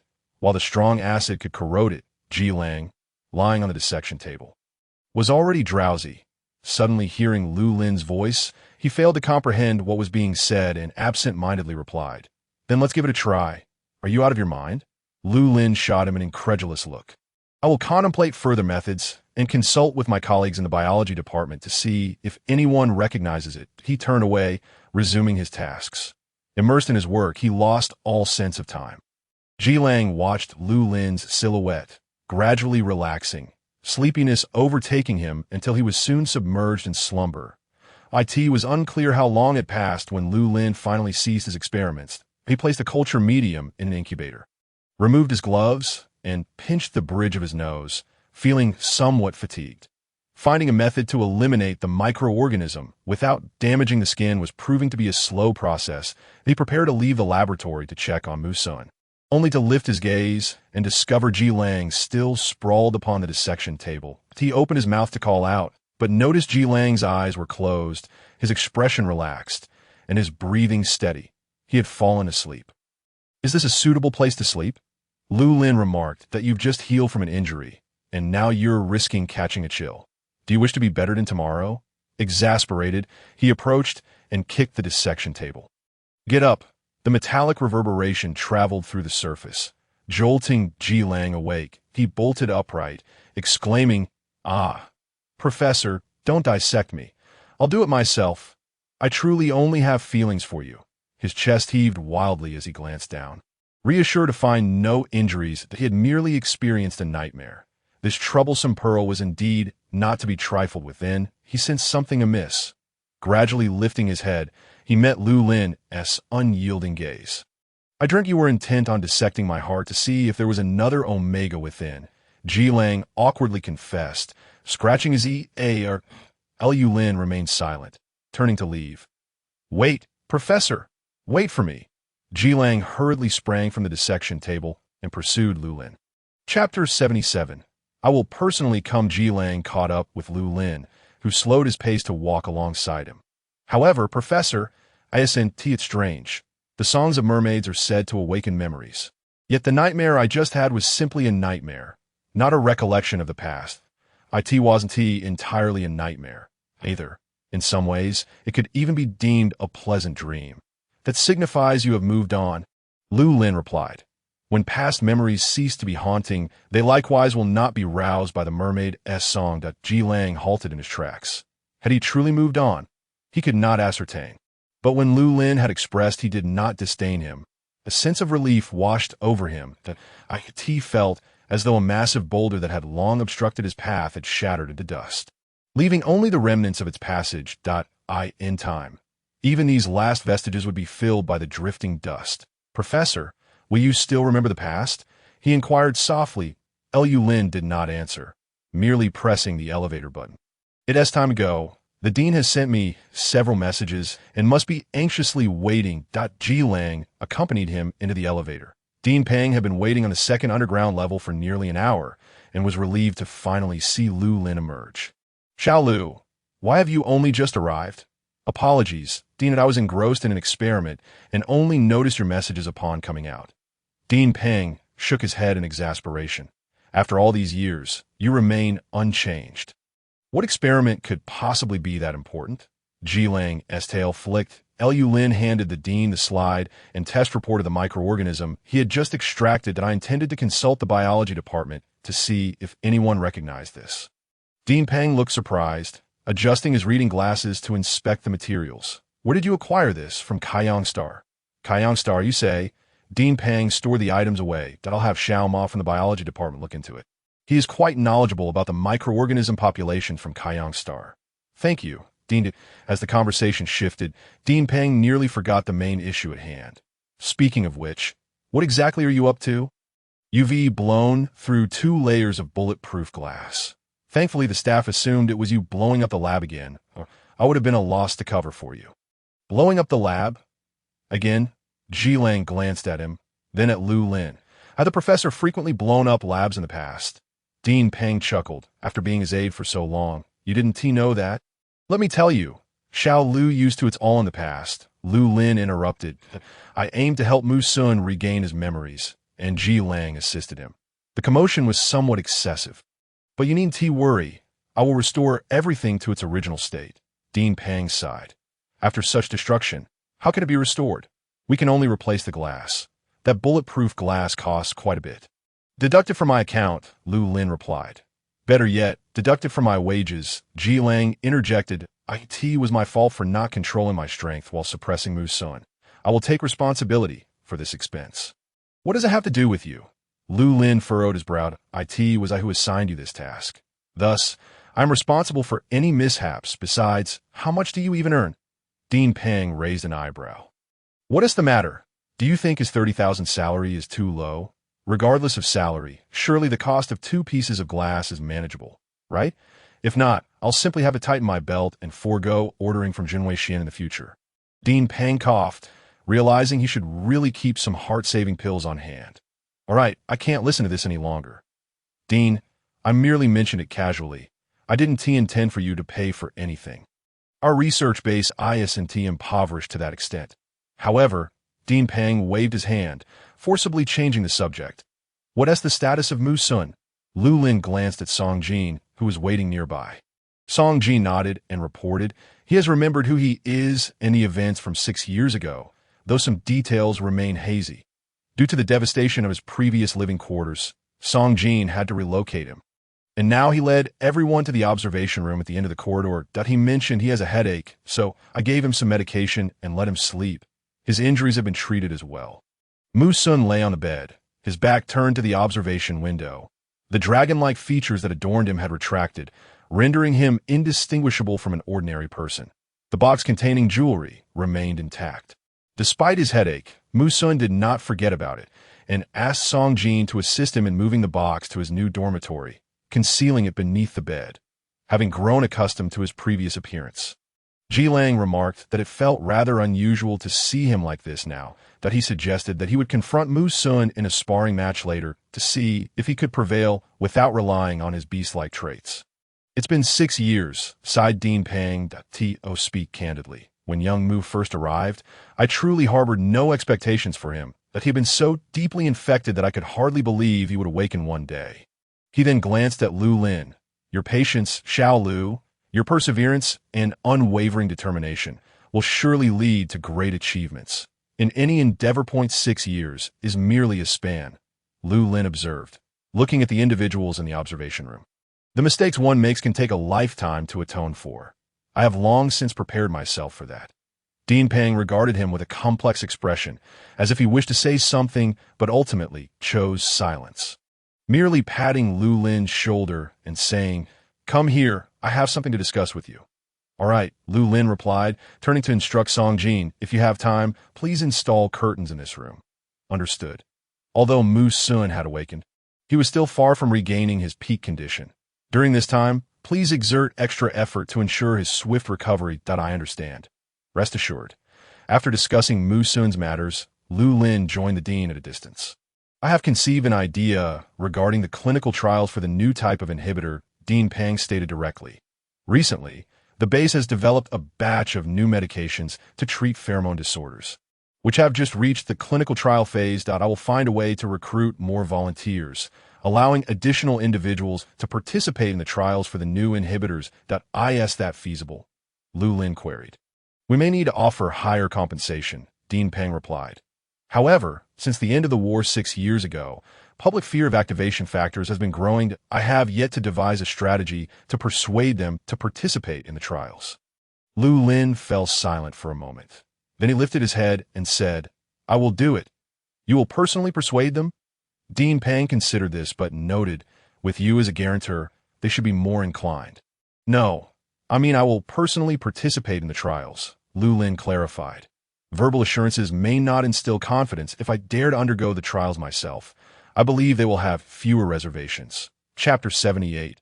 Every day from head to toe you will personally participate. Ji Lang, who had not followed them but had been eavesdropping from a distance, rushed over. "Professor, what did you just say?" "Participate in the trials." "Absolutely not. Who told you to eavesdrop?" "I wasn't eavesdropping. I was listening openly." Ji Lang crossed his arms. In any case, I disagree. Please consider alternative methods." Dean Pang raised his hand. "This time I side with Xiao Ji. I too am not in favor." "Dean, you too?" Lu Lin felt helpless. "This trial merely aims to validate the effectiveness and safety of the new inhibitors. The activation factors will be injected at the lowest concentration, posing no harm to the human body. What is there to disagree about?" "I do not doubt your expertise," Ji Lang replied. "However, you yourself have stated that your constitution is unique. What if something goes awry? With effective medication, what could possibly go wrong? Moreover, I have undergone the procedure before. The last time on Yaguang Star, we both received injections and suffered no adverse effects, did we? That was a different situation. It was unavoidable. Seeing that rational arguments were futile, Lu Lin decided to abandon that approach and turn directly to Dean Pang. "In any case, I have made my decision. No one can dissuade me. You may commence recruiting volunteers." Dean Pang sighed deeply. "Wait." Ji Lang interjected, becoming agitated. "I have already expressed my disapproval." "Why are you so obstinate? What does your disagreement matter? This is a research base. Your opinion carries no weight. Mine does." Upon uttering those words, Lu Lin realized he had spoken with a bit too much edge, for reasons unknown. He had been feeling inexplicably irritable these past few days. Struggling to control his emotions, he had been furious when he saw Ji Lang injure himself, and now his companion was stepping in to obstruct him, which was testing his patience. Ji Lang's demeanor shifted, his tail drooping. "I was too forward, and why opinions have always been inconsequential. I cannot interfere with Professor Lu's decisions. I am merely a guardian officer and have no right to dictate to my superior." Lu Lin responded, "Why so sarcastic? Then I shall take my leave, for your research base is quite secure, and you do not require my personal protection. Professor, take care of yourself." With that, Ji Lang exited via the elevator. Lu Lin watched his retreating figure. opening his mouth to speak, but ultimately saying nothing, that he lowered his gaze, his slender fingers clenching slightly. He had not meant it that way. Previously, on Tianshu Star, they had quarreled over similar matters, and he had thought there would be no second occurrence. Yet here they were, just days later. Dean Pang prompted him, "Aren't you going to chase after him and clarify?" Lu Lin remained still, contemplating for a long while before responding, "My thoughts are a bit muddled. I need some time alone." What would he even say if he caught up with him? He had indeed crossed the boundary of a guardian officer and could not afford to yield. Over the years, he had grown accustomed to this lifestyle, never finding anything amiss with personally testing the medication. Perhaps, in a sense, his work was not so different from that of a guardian officer. Both were willing to risk their lives for a common goal that he had previously been unable to understand Ji Lang's perspective, but now he did. Perhaps Ji Lang could not comprehend him either. Or perhaps he had always understood, yet understanding did not equate to acceptance. Such conflicts would always exist between them. The previous incident was merely the tip of the iceberg, as long as he remained a researcher and Ji Lang remained a guardian officer. There would be no chance for compromise that Lu Lin suddenly felt a wave of fatigue wash over him. As the elevator ascended, he returned to his office, to his own room. The silence felt so profound in Ji Lang's absence. He had always preferred tranquility, yet now he found it difficult to adjust. Unbeknownst to him, evening had fallen. Lu Lin lacked the motivation to engage in other activities, so he opted for a shower, preparing to retire early. Upon emerging from the bathroom, the room was empty. He gazed at the neatly made bed, momentarily taken aback. He didn't come over. Yesterday, that person had been all over him, touching his tail and kissing his gland. He ought to punish Ji Lang by forbidding him from entering his room again. Yet seeing that he had indeed stayed away brought him no joy, that a subtle sense of loss began to spread within him. It was not profound sadness, merely a feeling of solitude. After a long pause, he turned once more toward the bed, intending to retrieve the hairdryer from the bedside. However, suddenly, a pair of hands reached around his waist from behind, gently encircling him. Instinctively, Lu Lin attempted to struggle, but upon realizing who it was, he relaxed his grip on the arm that had restrained him. The familiar scent enveloped him from behind, the warmth pressing against his back. He felt a mix of helplessness and joy. The fog of disappointment in his heart was swept away by a breeze, and he let out a soft sigh. "What are you hiding behind the door for? Your presence was so discreet that I had not noticed at all. I strayed from my post, and you did not come to find me." Ji Lang's voice was muffled, close to his ear, sending a shiver down his spine. "You aren't scolding me. After all, it isn't the first time. Are you still dwelling on my earlier retreat? Are you intentionally punishing me by not seeking me out? I do not hold grudges." "You clearly do," Ji Lang replied, sounding aggrieved as he tightened his embrace. "Otherwise, how could you deliberately cause me heartache and torment me?" Lu Lin could only stare in disbelief. "How could I? I wanted to ask for some time now. Why is there a treatment pod in the research base? That is something only the military utilizes." Ji Lang bit Lu Lin's ear in frustration. "When Dean Pang mentioned you blew up the lab, I understood. It was for your own use, wasn't it? You are merely a researcher, yet you endure such risks daily. Oh, you truly think that's appropriate?" The delicate tip of Lu Lin's ear flushed crimson at the touch of Ji Lang's teeth. He turned his head away. "I haven't transformed into a deer. Stop gnawing at me. I just went in to experience it. It was so painful. The thought of you having undergone it before makes my heart ache. That I'm not as sensitive as you think, that's nonsense. You are incredibly sensitive. A mere kiss on the gland sends you into a frenzy." Lu Lin was utterly speechless, yearning to pry Ji Lang's hands away, but finding it impossible. That was a side effect of using the differentiation delay agent. "I wasn't like this before. You know your constitution is different now. What if something happens to you while using the treatment pod? Could you bear it? Where are you going? Only injuries require the treatment chamber. This is merely a test of the inhibitor, and it's not particularly dangerous." Mid-sentence, Lu Lin suddenly faltered. He decided against further explanations, feeling that this young man was intent on digging pitfalls with every word that Ji Lang scoffed. "You just asked me to promise not to get injured easily in the future. Yet you're the one taking risks. What double standards you have? Then let me assure you, this will be the last time, all right?" Lu Lin replied. "But what if you falter again?" Ji Lang pressed. "Then you may deal with me as you see fit." And what if I were to share a bed with you daily, shower you with kisses from head to toe, and cling to you so closely that I am never more than 3 steps away? Would you accept that? Chapter 79. Recklessness. Do not overstep your bounds. Are you seriously refusing? It seems you have no intention of changing, Ji Lang retorted, echoing Lu Lin's previous words back at him. You truly are deceiving me, Lu Lin said, a hint of disappointment in his voice, and why words hold no weight. Even your attempts to placate me seem merely perfunctory. If that is the case, I shall take my leave. He turned towards the door. The warmth enveloping him abruptly dissipated, leaving Lu Lin feeling somewhat disoriented. Instinctively, he called out, Wait, let us discuss this tomorrow. It's getting late, and you should rest, and I never said I would refuse. Ji Lang halted his hand just as it grasped the doorknob. So, you agree?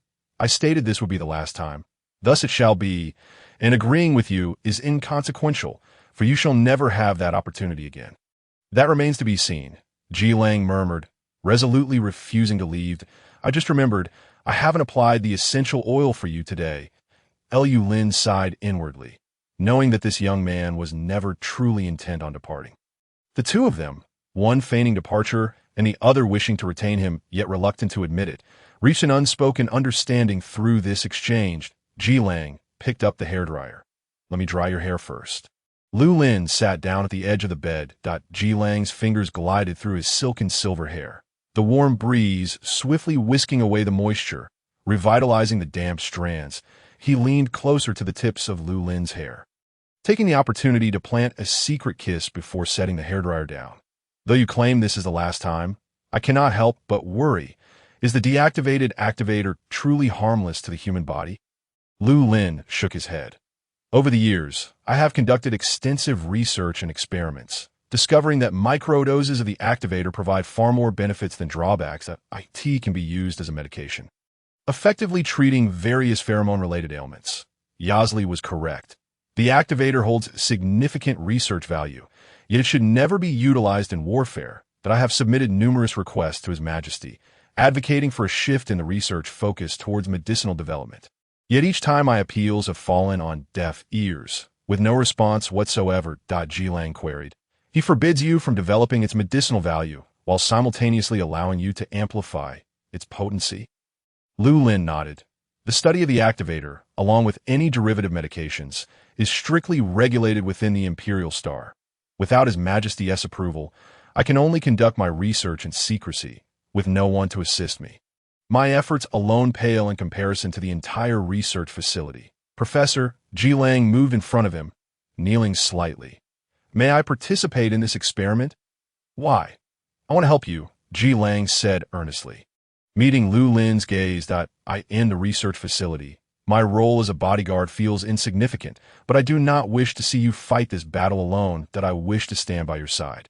Lu Lin hesitated, but I have already gathered your data samples. More samples are always better. ISNT, though what you said, we don't yet know how many volunteers will participate this time. Each additional person brings you one step closer to your goal. People tend to follow the crowd. The more participants, the fewer concerns. Lu Lin contemplated, recognizing the validity in Ji Lang's reasoning. Moreover, as a bodyguard, Ji Lang had undergone specialized endurance training, making his sample particularly valuable for research. He eventually nodded. However, Ji Lang's ears perked up. However, what? Lu Lin swiftly swallowed the cautionary words about the risks involved in the experiment. He nearly fell into the trap set by the young bodyguard. Pressing his lips together, he decisively rephrased. However, to minimize confounding factors, all meals during the experiment will be provided by the facility. You will have to abstain from ordering from Jinwei Xian for several days. Ji Lang exclaimed, Oh no! How quickly the professor has seen through my intentions and turned the tables. Lu Lin replied nonchalantly. What? Do you no longer wish to participate? You can back out now if you change your mind. Who would back out? Ji Lang averted his gaze, accepting the restrictions. If I can't order, so be it. At least I will save some money. Lu Lin nodded. That is settled then. However, I must inquire. When you say provided meals, you don't mean merely nutritional supplements, do you? Of course not. To ensure dietary variety, we will offer a range of different flavored supplements for participants to choose from. Ji Lang protested. But does that even make a difference? He collapsed dramatically, lamenting, "I am beginning to regret this, that I just offered you a chance to withdraw, and you let it slip by. Now it's too late." Lu Lin yawned that "I'm tired. Are we still applying the essential oil?" Ji Lang sprang up eagerly. "Let us do it." Lu Lin was already feeling quite drowsy.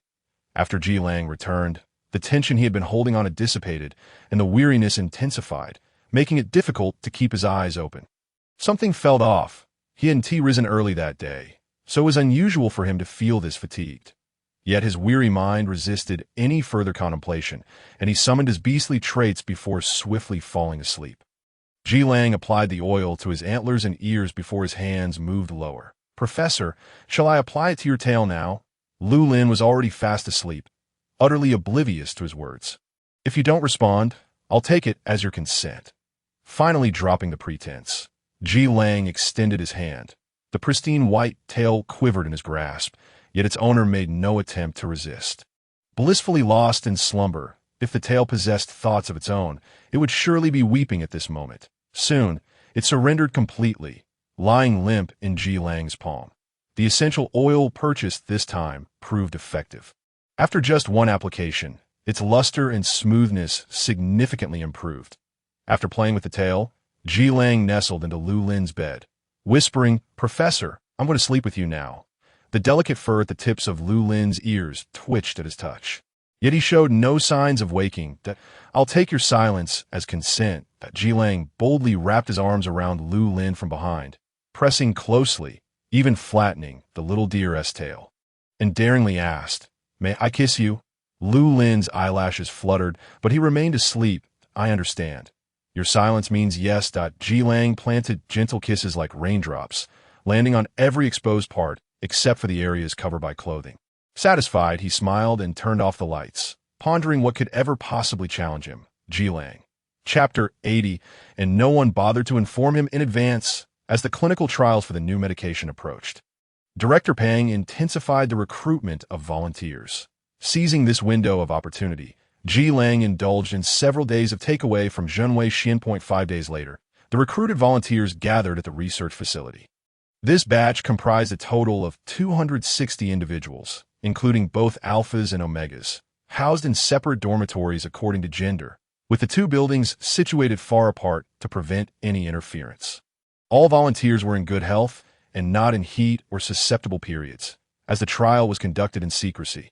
The director had previously reviewed each volunteer's social background and credit history, ensuring that no suspicious individuals were recruited to minimize the risk of leaks. Upon entering the facility, the first task was to sign a confidentiality agreement. Afterward, Director Pang began the mobilization. His voice resonated. The room erupted in a cacophony of confusion. "Wait, I don't understand. What does this mean?" One volunteer exclaimed, "We signed up to test that drug for pheromone disorder, but now it's about testing an inhibitor. I'm only interested in the double compensation. Is this for real? Is it really that good? What is good about it? More money means greater risk. Did you not hear him mention the activator injection? Oh heavens, I have dependents. How can I not participate? I just want to follow the procedures without taking this risk. Everyone, please, quiet down." Director Pang's aged voice echoed throughout the hall. "Participation in the inhibitor trial is voluntary. We will provide double compensation for those who choose to participate. That if you do not wish to join, we will proceed with the original plan. You may select only one of the two trials. If you wish to participate in the inhibitor trial, please step to my left." The crowd exchanged glances, and after half a minute, a few individuals finally made their way to Director Pang's left. The first alpha who stepped forward exclaimed, "Why aren't you all excited? Double compensation, come on. Brother, are you not afraid of dying? What is there to fear? I'm more afraid of not getting paid and starving. How is it that you, with all your limbs and an impressive appearance, have fallen to the depths of poverty that you must resort to participating in drug trials? Alas, my wife has extravagant tastes, and my meager salary scarcely suffices to satisfy her lavish spending. If I do not seek some extra income, I simply cannot sustain our household. Why, dear brother, do you not fear that after acquiring the money, you may find yourself unable to return home to your wife? What is there to fear? This is not my first time volunteering. I am still here, alive and well, am I not? Rest assured, this is the Empire's second research base. If they do not believe it, who else would? Indeed, his words seemed to resonate with someone, as a few individuals began to rally to his side. Yet, they remained far from the required numbers. The crowd had not budged for quite some time, and Director Pang began to grow anxious. Just then, a striking figure entered from outside, standing directly in the left-hand line. "Xiao Lu." Director Pang feigned surprise. "What brings you here?" Lu Lin replied. "The numbers are insufficient. I have come to contribute. Please add my name as well that I am in good health and not in a state of heat. Thus I meet the criteria for participation." The crowd turned their attention to them. "Xiao Lu? Which Lu? Could be the Lu I am thinking of. It couldn't possibly be Professor Lu Lin, could it? No way, it really is. I had heard that Professor Lu was at the second research base, but I had never seen him before. What a privilege it is to encounter him in person today. Since it is indeed Professor Lu, I have a question to pose." One individual suddenly interjected. "You are the developer of the activator. You're surely aware of its dangers. We have not forgotten the war from 6 years ago, yet now you expect us to test drugs using such a perilous substance. What are your true intentions?" Upon this utterance, an immediate silence enveloped the surroundings. Countless curious, scrutinizing, and bewildered gazes fell upon Lu Lin. He cast his eyes downward for a moment before stepping forward. He positioned himself beside Director Pang. Addressing the assembly below, in a voice both cool and detached, he proclaimed, "Precisely because I recognize its dangers, it is imperative to conduct inhibitor trials. The inhibitor being tested is the very remedy for activator infection. I wish to see no more individuals tormented by activator infection." He stated that "I do not know if any of you experienced that war firsthand or lost loved ones during it. I have witnessed their suffering. And it is precisely this understanding that drives my desire to prevent further tragedies." However, someone voiced their confusion. "Is it not the activator that has forged the present of Tian Quan's star? To profit from it, yet simultaneously renounce, it seems rather contradictory. Everything possesses duality. A T present. It seems the drawbacks of the activator far outweigh its benefits. Its developer. I cannot remain indifferent."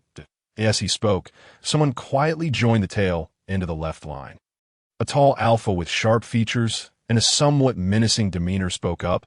"I once believed that possessing a powerful pheromone weapon would enhance our lives, until my brother in the military perished in that war. And I realized a weapon too potent can harm even its wielder. I once held prejudices against Professor Lu, but biases aside, I must unconditionally support the development of this remedy. Please count me in for the trial." Lu Lin clenched his fist slightly before relaxing it, responding, "Thank you." Another voice chimed in. "It is not that we do not trust Professor Lu. I too wish to support the development of the remedy. Yet I remain concerned about the dangers of injecting the activator. I have reduced the concentration to safe levels. It poses no harm to the human body." Lu Lin assured them that if you still harbor doubts. At that moment, a staff member who had been waiting brought forth a box of reagents and placed it on the table. "This is the activator to be used in this trial. Since I am also participating, I shall lead by example." As Lu Lin spoke, he opened the box, randomly selecting a vial, rolled up his sleeve, and without hesitation injected the substance into his arm. The crowd stood in stunned silence. All willing participants may receive their injections here, using the same substance as I. After injection, there will be 1 hour of observation, followed by the administration of the inhibitor. Furthermore, all volunteers participating in the inhibitor trial will receive an additional doubling of base subsidies. Threefold subsidies. The first alpha in line was instantly exhilarated, rolling up his sleeve. "Quick, hurry up and inject me. By the way, Professor, I have a few buddies who also need cash. I'll contact them to register immediately." "Brother, aren't you being a bit too greedy? You wish to have your cake and eat it too?" With Lu Lin himself as a guarantor, coupled with the increased subsidies, many more were swayed. As one person stepped forward, a cascade of others followed suit, forming a lengthy queue. Nurses were on hand to assist with the injections, while Lu Lin stepped aside, and he gazed at the alpha standing at the front of the line. "This is Lang, who is said to be extravagant. Is it him? Wasn't it just last time he offered 2 billion for a single pearl, which he ultimately did not spend? How is that extravagant?" Lang stood at the front, and before long, he had completed his injection, sidling up to Lu Lin and whispering, "So, Professor, how did I perform? Pretty good, right?" Lu Lin ignored him. directing a nearby staff member. Please take them to their dormitory to rest. Huh? Ji Lang had yet to comprehend. I know the way. You need not guide me. This is a unified dormitory arrangement for the subjects. The staff member explained. Alphas and Omegas are separated. You must accompany us to the Alpha dormitory. Ji Lang was left dumbfounded. He pointed at Lu Lin. What about him? Professor Lu is an Omega. Naturally, he will be going to the Omega dormitory. Ji Lang protested. Wait, no one informed him beforehand. Why must they be kept apart? Chapter 81. I'm a house pet, Ji Lang exclaimed in shock. Wait, this won't do. Unfortunately, his protest fell on deaf ears, and all of the injected alphas were enthusiastically escorted away by the eager staff. Lu Lin, however, remained, not departing immediately. Once the injections concluded and the statistics were compiled, he received the tally and glanced over it. At a total of 122 individuals had voluntarily participated in the inhibitor trial, 93 alphas and 29 omegas. This met his expectations. Combined with Song Jin and Mu Sun, there were a total of 124 samples, which should suffice. That Lu Lin let out a sigh of relief. Professor, this is for you. A staff member handed him a vital signs monitoring wristband. An identical wristband was distributed to each participant. Lu Lin nodded and donned it on his wrist. The observation period for the first batch of injected volunteers was nearing its end. He needed to check on their condition. He first went to the Omega dormitory. The staff had already arranged their rooms, but most individuals were not inside. Instead, they gathered in small groups, engaging in conversation. Lu Lin randomly approached one Omega. How do you feel? Any discomfort? The petite Omega, with an endearing appearance, blinked his large eyes. It's Professor Lu. I almost forgot to mention, I just want to collect my nutritional supplements. The research base offers so many flavors. I've never tried them before. The values on the monitoring wristband were all green. Within the normal range, Lu Lin glanced at the numerous supplements he was clutching and nodded. There are indeed many flavors to choose from. But do be careful not to overindulge. The little Omega bashfully scratched his head, his cheeks tinged with pink. How did you know I was full, but still wanted to try new flavors? Professor, would you like to have a bottle? No, thank you. I'm not hungry. The Omega bid him farewell and skipped away. Lu Lin continued to check on others. Most Omegas exhibited no reactions, save for one who felt faint from the injection. His condition not ideal, with a rapid heartbeat and pallor. Lu Lin engaged him in conversation to distract him, and once the values on his wristband returned to normal, he departed from the dormitory. Upon stepping outside, a staff member approached him. An hour has passed. Do you have any adverse reactions? Lu Lin shook his head. Then you may now receive the inhibitor injection. Lu Lin picked up a vial and administered the injection to himself. Their time should be nearly up as well. Go ahead and give them their injections. All right, with no significant issues among the Omegas, Lu Lin then headed to the Alpha dormitory as soon as he entered the building. A familiar figure swiftly rushed toward him, moving with such speed that it nearly left an afterimage. Professor, you must take me back. Lu Lin's silver hair was swept up by the wind created by the other's rush, and he replied coolly, Why should I take you back? You wouldn't really leave me here, would you? I helped you deal with that group of alphas. How could you repay me with such ingratitude? The method you employed to manage them was to fabricate a wife? Are you jealous? Ji Lang edged closer, his tail wagging. You must have heard. I was, of course, referring to you, ditto. So you genuinely believe I am extravagant? Ji Lang retorted, No way. The professor has learned to turn the tables on me. No, I merely spoke thoughtlessly. Even if you were to squander extravagantly, I would find every possible means to support you. Lu Lin surveyed the other person from head to toe, pondering who had instilled such confidence in them. He pressed the elevator button to ascend and inquired, Have you injected the suppressants? I just finished right before you arrived. Do you feel any discomfort? Not at all. Haven't we already tested it on Yawang Star? And you? I feel the same. The two made their way to the Alpha dormitory, where the first batch of volunteer drug testers was receiving their suppressor injections. Lu Lin called over the staff member in charge and inquired. The response indicated that the alphas had experienced no adverse reactions. This affirmed the high safety of the low-dose activator, a significant finding for future pharmaceutical developments. With his mind at ease, Lu Lin took another look around, preparing to leave. There were too many alphas here, and he preferred to avoid excessive interaction with them. As they proceeded along the corridor, someone suddenly rushed towards them from the opposite direction that Lu Lin sidestepped, yet was still brushed by the person's hand. That alpha, in a hurry and oblivious to their actions, shouted back, "Sorry." Ji Lang couldn't help but remark, "In such a rush to reincarnate, are we? The strawberry-flavored supplements are nearly gone. If you don't hurry, you'll miss out." Ji Lang, crazy. Why would a bunch of alphas be fighting over strawberry flavor? Turning around, he noticed Lu Lin quietly taking out a disinfectant wipe and meticulously cleaning his hands, not overlooking a single knuckle. Alphas, with their tough skin and sturdy bones, had left Lu Lin's hand back slightly reddened from the collision. Ji Lang noticed this and quickly took his hand, blowing gently on the back of it. "It doesn't hurt, does it?" Lu Lin, expressionless and with icy eyes, replied, "I just cleaned it."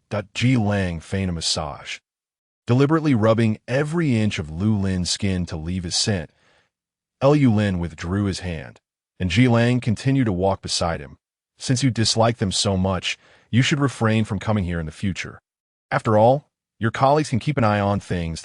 Lu Lin did not engage with his comment, merely stating, "Why are you still following me? I'm going back with you. Who permitted you to return? Your dormitory is over there. You should attend to your own matters." Ji Lang found it hard to believe that the professor could be so heartless. "Are you truly willing to leave me here, living next to those detestable alphas? Aren't you an alpha yourself?" "I am a domesticated one. They are wild." Lu Lin remained unmoved by Ji Lang's act of innocence and feigned helplessness. "It's only 5 days. Just endure it, or you can report to the dean." "My word doesn't hold sway here. If you say it doesn't, then who does?" "Professor." Watching him disappear into the elevator, Ji Lang felt despair wash over him. What had he done to provoke the professor? 5 days, a full 5 days. After those 5 days, he would be nothing but a homeless stray dog. Chapter 82. Why at this moment? Exiting the Alpha dormitory. A subtle smile played on Lu Lin's lips before he quickly suppressed it. How many times had this person incited his ire, even daring to take liberties while he slept, under the presumption that he was unaware? It was high time for some reflection on their part. Over the past few days, he had slept soundly, anticipating that someone would take advantage of his slumber, but he had failed to gather evidence until this morning, when he caught sight of 2 tiny bite marks on his shoulder in the mirror. Aside from Ji Lang's sharp canine teeth, no one else could have left such marks, although he had no idea where the other had nibbled while he slept. It was clear that he had been nibbled upon, and the punishment was justified. In the afternoon, with little to do, Lu Lin strolled over to the biology department to inquire about microorganisms. Xiaoma mentioned that he had made some progress, but needed further confirmation, urging him to remain patient. Since this matter was not urgent, Lu Lin thanked Xiaoma and returned to his office, then went to visit Mu Sun. After several days of recuperation, Mu Sun's condition had improved significantly. Yet the more he recalled, the fewer words he spoke, gradually resembling the Mu Sun Lu Lin once knew. During their years of collaboration, their infrequent meetings often left Mu General reticent, choosing to express himself in a single word rather than elaborate. As dusk approached, Lu Lin began to feel fatigued. After taking a bath, he prepared to rest. Upon emerging, he encountered a remarkably familiar sight. Ji Lang was sprawled across his bed, patting the spot beside him with his tail. Inviting him with great enthusiasm, "Professor, come sleep."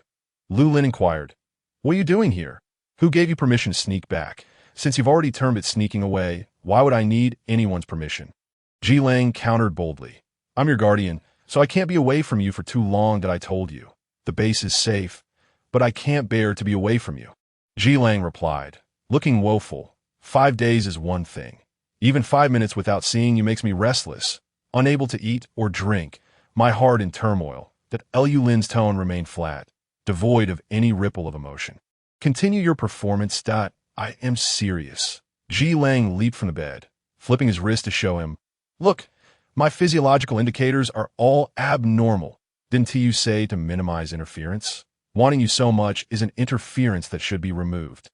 Lu Lin glanced at his wristband. The indicators were indeed elevated, but it was merely an accelerated heartbeat. This fellow was often experiencing an increased heart rate, unable to endure this theatrically inclined individual. Lu Lin shook his head and brushed past him. "Hurry back to your dormitory. I need to rest." Suddenly, Ji Lang sniffed the as he brushed past. A faint scent of cold plum blossoms wafted to his nose, which his keen sense of smell accurately detected. He glanced at the back of Lu Lin's neck. "Professor, have you removed the pheromone blocker?" Typically, Lu Lin would not wear the blocker at the research base. But due to the numerous alphas today, he had opted for caution and applied it before heading out. Having just bathed, he had removed it. "What about it?" Lu Lin turned back. "Nothing, just that the scent of pheromones seems rather strong."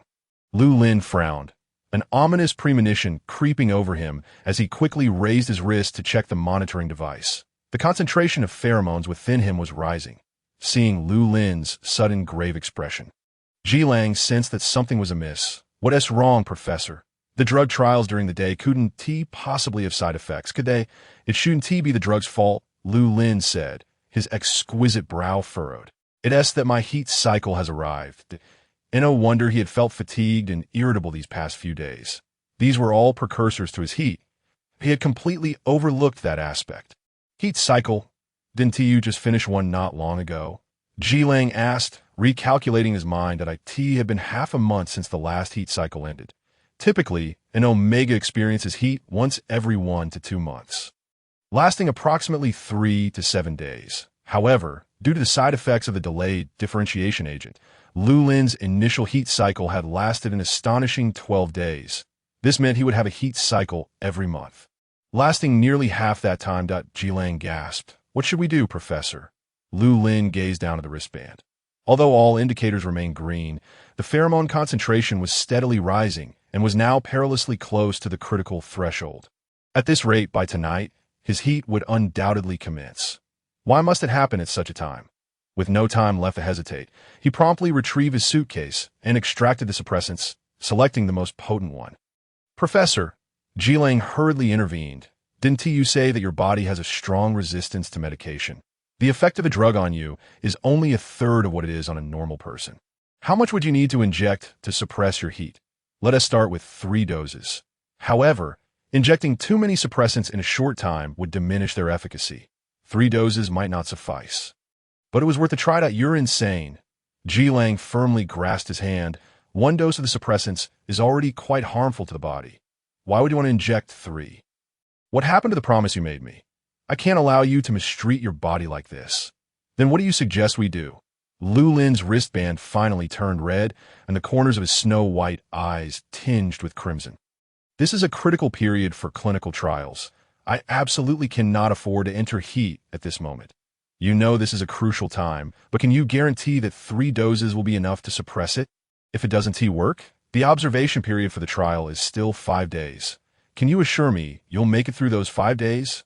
Lu Lin fell silent, that he could not provide such assurance. Due to the use of prohibited substances, he had lost control over his own body and could not guarantee which medications would be effective or which would not. Ji Lang continued. "There are nearly 200 alphas in the research base right now. If the suppressants don't work and you do enter heat, the pheromones of an S-class Omega spreading out. I cannot even imagine what might happen to Lu Lin closed his eyes. This was not even the most crucial aspect. The most significant concern was that if you were to enter heat during the drug trial, everyone would attribute it to the injection of the activator, although he was simply experiencing a natural estrous cycle. No one would believe that he had fought hard for this outcome. Professor, do you trust me? Ji Lang grasped his icy fingertips. If you believe in me, or rather, if you are willing, I can temporarily mark you. Lu Lin replied, so it has indeed come to this. Yet, there is truly no more secure plan than this. Once marked by an alpha, an omega would immediately cease to emit pheromones, with a little concealment. No one would detect that he had entered a state of estrus. If you are unwilling, then forget it, Ji Lang continued. Or perhaps we should leave the research base overnight. After all, you don't need to supervise during the observation period. We can find a secluded place, just like last time, and I'll use soothing pheromones to help you through it. The values on Lu Lin's wristband soared, and the scent of plum blossoms in the room became even more pronounced. Ji Lang, unable to hesitate any longer, handed him a barrier patch. Quickly apply this I'll find a flyer. We must leave swiftly, or it will be too late. Yet, Lu Lin remained motionless. Professor, taking a deep breath. He seemed to resolve something within himself. brushing aside his tousled hair to reveal the fair nape of his neck. Go ahead. Mark me.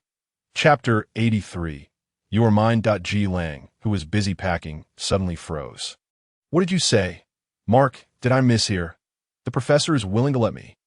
He instinctively held his breath, unable to believe his ears. The numbers on the wristband skyrocketed, and his already racing heart instantly reached new heights. He heard his own voice tremble slightly. Could you please repeat that? If you don't hurry, it will truly be too late. The scent of plum blossoms in the room intensified, elegant and chilling, with a deadly allure. The pheromones of an S-class Omega were enough to drive all alphas into a frenzy with just a trace. Had it not been for the specially trained guards present, the situation would have spiraled out of control. The chilling fragrance teased his nerves, the initial notes sharp and aloof, yet it only heightened the desire to reach out and pluck that frost-kissed plum blossom from the branch. The skin at the back of his neck was pale and delicate. Lu Lin lowered his head, his spine subtly protruding as he felt the pressure of fingers with calloused pads trailing down. His knees buckled, and he collapsed onto the bed that a soft, uncontrollable tremor escaped his throat. His gray-blue eyes quickly misting over. He clenched his jaw, unwilling to let any shameful sounds escape. Damn it, who gave him permission to touch me? He wanted to urge him on, but his trembling voice could not form coherent syllables. He wanted to struggle, but was firmly held down, immobile. Fiery breaths brushed against his ear, the searing warmth branding his back. He could feel the other's fierce heartbeat thumping against his spine, as if it would pierce through the barrier of bones and flesh. Crashing into his chest. Professor, I'm so happy. Ji Lang whispered in his ear, I'm so happy you trust me. Today, I am the happiest alpha in the world. He was about to commit an act defying the heavens. To seize the stars hanging high in the sky, to claim the bright moon as his own, to leave his mark upon his deity, to create a trace that belonged solely to him. His dark eyes were unfathomable. In a place unseen by Lu Lin, endless desire churned within. That essence was beyond the control of pheromones, transcending the confines of gender, born solely from one individual, unrelated to anything else. All the pheromones belonging to the alpha surged into him. Lu Lin. The familiar scent of pine did not waft to his nose, but invaded his mind through his nerves, as if countless pine needles were blossoming within his brain. Verdant and sharp, forceful and intense, he had never perceived Ji Lang's pheromones as so aggressive. He had often found solace in that pine scent, truly deceived by its facade, believing it to be refreshing and warm, gentle and soothing. Only today did he realize how painful it was to be pricked by a pine needle, enough to render his mind blank, ringing in his ears and blurring his vision, leaving him unable to hear anything. The veins on the back of his slender hands were prominent, fingers turning white at the knuckles. In a daze, he seemed to return to the day Ji Lang first reported for duty. The first encounter, the young guard, unaware of the consequences, had offended him with his frivolous behavior and unfiltered speech. This day, he still despised the touch from alphas, loathed the insatiable need for pheromones. Yet curiously, he could not bring himself to hate Ji Lang. Lu Lin tightly shut his eyes, the corners reddened with moisture. His entire being trembled violently, his beastly traits uncontrollably surfacing, droplets cascading from the corners of his eyes. His long lashes drenched. Why am I crying?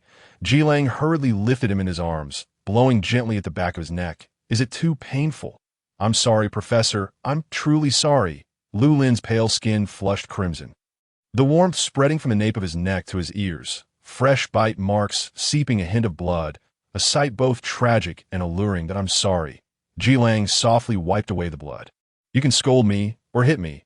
I made you hurt. I deserve it. Lu Lin felt utterly drained, his temples throbbing, the shock waves from the pheromones still lingering, leaving him weak. A kiss from me will ease your pain.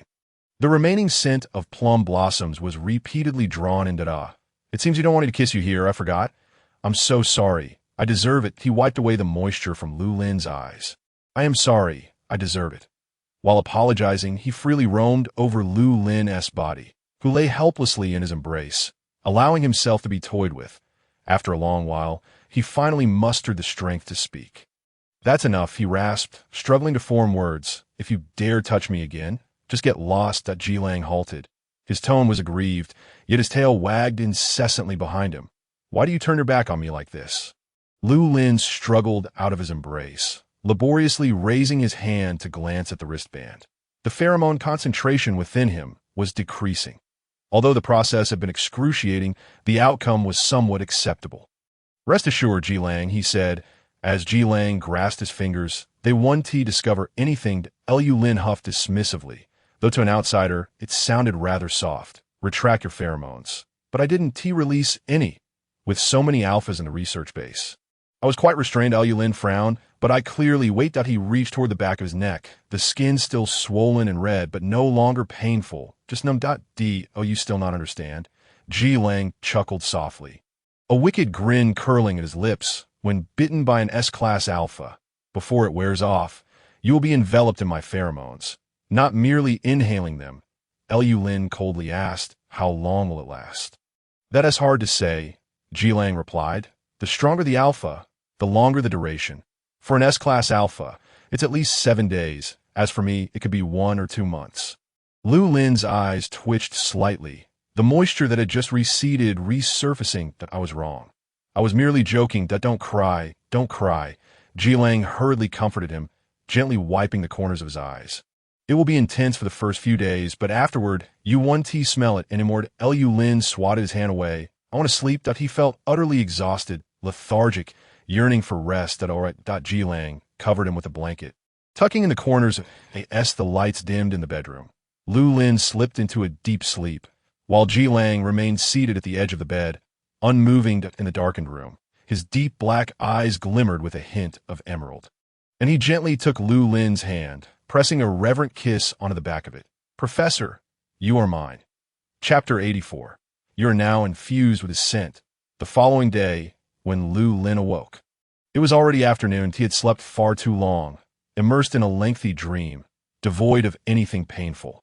Only an endless expanse of pine forests, woven through towering mountains. In his dream, he perhaps viewed the world as a human or merely as a small deer, freely wandering through the sea of pines, basking in the sunlight filtering through the leaves, savoring the sweet stream flowing by. He even plucked pine needles from the trees, tasting them. Prickly. Lu Lin opened his eyes, lazily sinking into the pillow. His soft deer ears had been pressed down all night, leaving them slightly numb. Yet he had no desire to move, his body radiating a sense of languor and satisfaction. The white tail behind him quivered slightly, emitting a faint struggle before quickly subsiding. The after effects of the temporary marking were overwhelming, and he found himself unable to recover swiftly. After a long while, he finally turned over, freeing his ears and flattening his tail. His gaze scanned the room, but did not find the person he expected to see. Where is Jilang? These damned alphas, indeed, are nothing but trouble. Once marked, he vanished without a trace, seemingly indifferent to any responsibility. Lu Lin. The moment this thought crossed his mind, he was taken aback by his own astonishment. What on earth was he thinking? Surely, the cursed pheromones had clouded his judgment, urging him to dismiss such base desires. He had resorted to this desperate measure solely to avoid disrupting the clinical trials. It was nothing more than that, unrelated to anything else. Convincing himself, Lu Lin sat upright. His light brain seemed to indicate unread messages, prompting him to glance at his wrist. Jilang. Professor, I've returned to the Alpha dormitory. I'll come back to sleep with you tonight. Lu Lin's gaze swept coldly over the text, lingering for 3 seconds on the little dog emoji at the end, before he indifferently typed. You need not return, Jilang promptly replied. How could that be? I would miss you. Jilang, I know you dislike the scent of these alphas. Before I return, I will ensure I smell delightful. Jilang. It's settled then. Lu Lin, who agreed to that. He decisively turned off his light brain and got up to wash up. Standing before the mirror, he gazed at his reflection, and suddenly his eyes froze. What had happened to the corner of his mouth? A small wound nestled among his lips, not large, yet strikingly noticeable, clearly the result of someone's gnawing. When had this occurred? No wonder he had such strange dreams involving pine needles piercing his mouth. The origin lay here. That Jilang. Lu Lin could not help but feel a surge of anger, his ears tinged with a faint blush, yet his expression remained colder than usual. after washing his face. He swiftly retrieved a healing ointment, dabbing a bit on his fingertip and applying it to the wound at the corner of his mouth. A sharp sting followed, and the wound quickly vanished. Lu Lin then touched the back of his neck. After a night and day, the glands had mostly returned to normal. Only 2 faint bite marks remained, barely discernible to touch. He applied the ointment to the bite marks, and soon the tiny scabs fell away, leaving no trace. Lu Lin's previously frozen demeanor gradually softened. He searched his body for any additional marks, and once satisfied there were none, he breathed a sigh of relief. After consuming a bottle of restorative supplements to regain his strength and concealing his beastly traits, he made his way to the underground laboratory. Sun was resting in his room, but Song Jin was absent. The observation room door stood ajar, and the Alpha's keen senses detected his presence. He lifted his head to look at Lu Lin. "You." The recently recovered General Mu displayed an intricate expression for the first time, the innocence of his past mental incompleteness fading from his eyes. He was no longer a dragon easily deceived by a cunning wolf. After much deliberation, he finally uttered, "You reek of him." Lu Lin, out of concern for his former colleague, Mu Sun inquired, "Were you compelled?" Feeling this still fell short of expressing his goodwill, he added, "If so, I can help you teach him a lesson." After a prolonged silence, Lu Lin finally replied, "No, then it was voluntary." Mu Sun's gaze grew increasingly complicated. It was hard to fathom that Professor Lu would willingly allow himself to be marked by an alpha. Though they had not interacted much before, it was well known that Lu Lin held a disdain for alphas.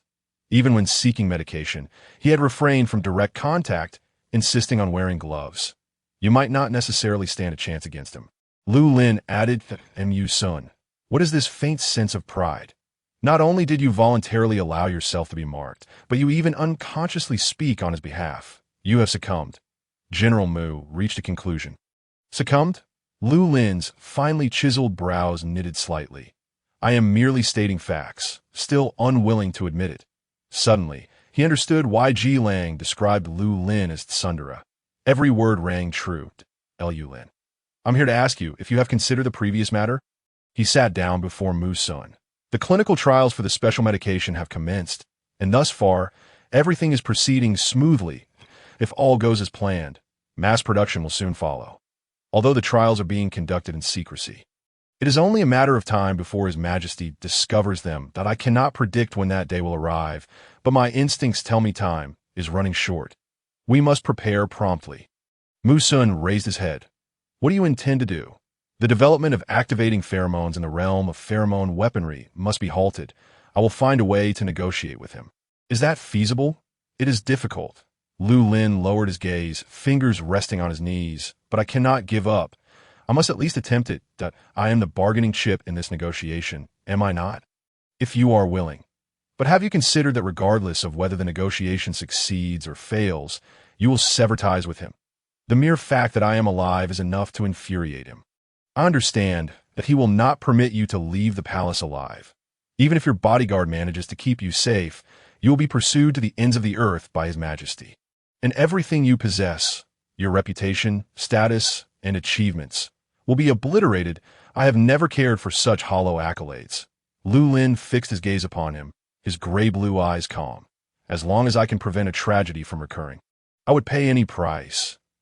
Mu Sun gazed into his eyes. He remembered this pair of eyes. No matter how many times they met, that untainted gray-blue would never harbor a speck of dust. Regardless of the years that passed, they remained as resolute and transparent as before. Through those eyes, one could see a person clearly. He had once glimpsed a vortex of desire in the eyes of His Majesty, murky currents swirling within. Yet in Lu Lin's eyes, there was never a trace of impurity. That moment, the balance within his heart tilted uncontrollably, and Mu Sun took a deep breath. "I am willing to assist you." "You are right. I am a general of Tianquan Star, not merely His Majesty's general. As long as it does not harm the people of Tianquan Star, I am ready to do anything for you." A faint smile graced Lu Lin's lips, and Mu Sun recognized it as genuine. "Thank you." However, Mu Sun pointed to the back of his neck, gesturing. "What about this? You are taking such risks." "Will he agree?" "He will support me. I have faith in him," Lu Lin replied softly. My bodyguard will stand by my side. Rest assured, the little wolf is far crazier than you. Chapter 85. Why hasn't T.G. Lang returned yet? Mu Sun felt that further inquiries would be impolite. Today's conversation had exhausted his conversational repertoire for the next 3 days.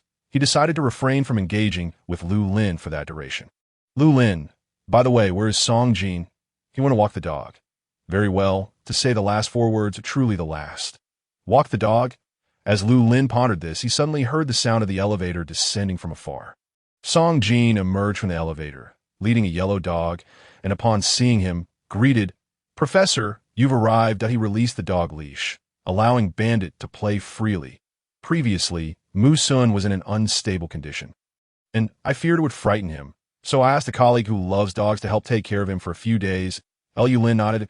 I could see it had been a while since he had seen Bandit, and he couldn't resist crouching down to pet the dog's head, only for the yellow dog to nimbly dodge back, avoiding his touch.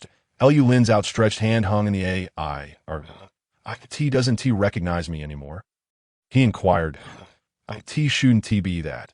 Song Jin replied, sensing the faint scent of pine on him, hesitating to finish his thought. If he could smell it, the alpha would certainly be even more aware. Moreover, it was a dog. Ultimately, that fellow had succeeded. He had followed the professor for nearly 6 years, never imagining he would be marked by any alpha. How long had G been acquainted with the professor? Perhaps 2 months? This guy must have saved an entire galaxy in a previous life to be blessed with such fortune. Song Jin sighed softly.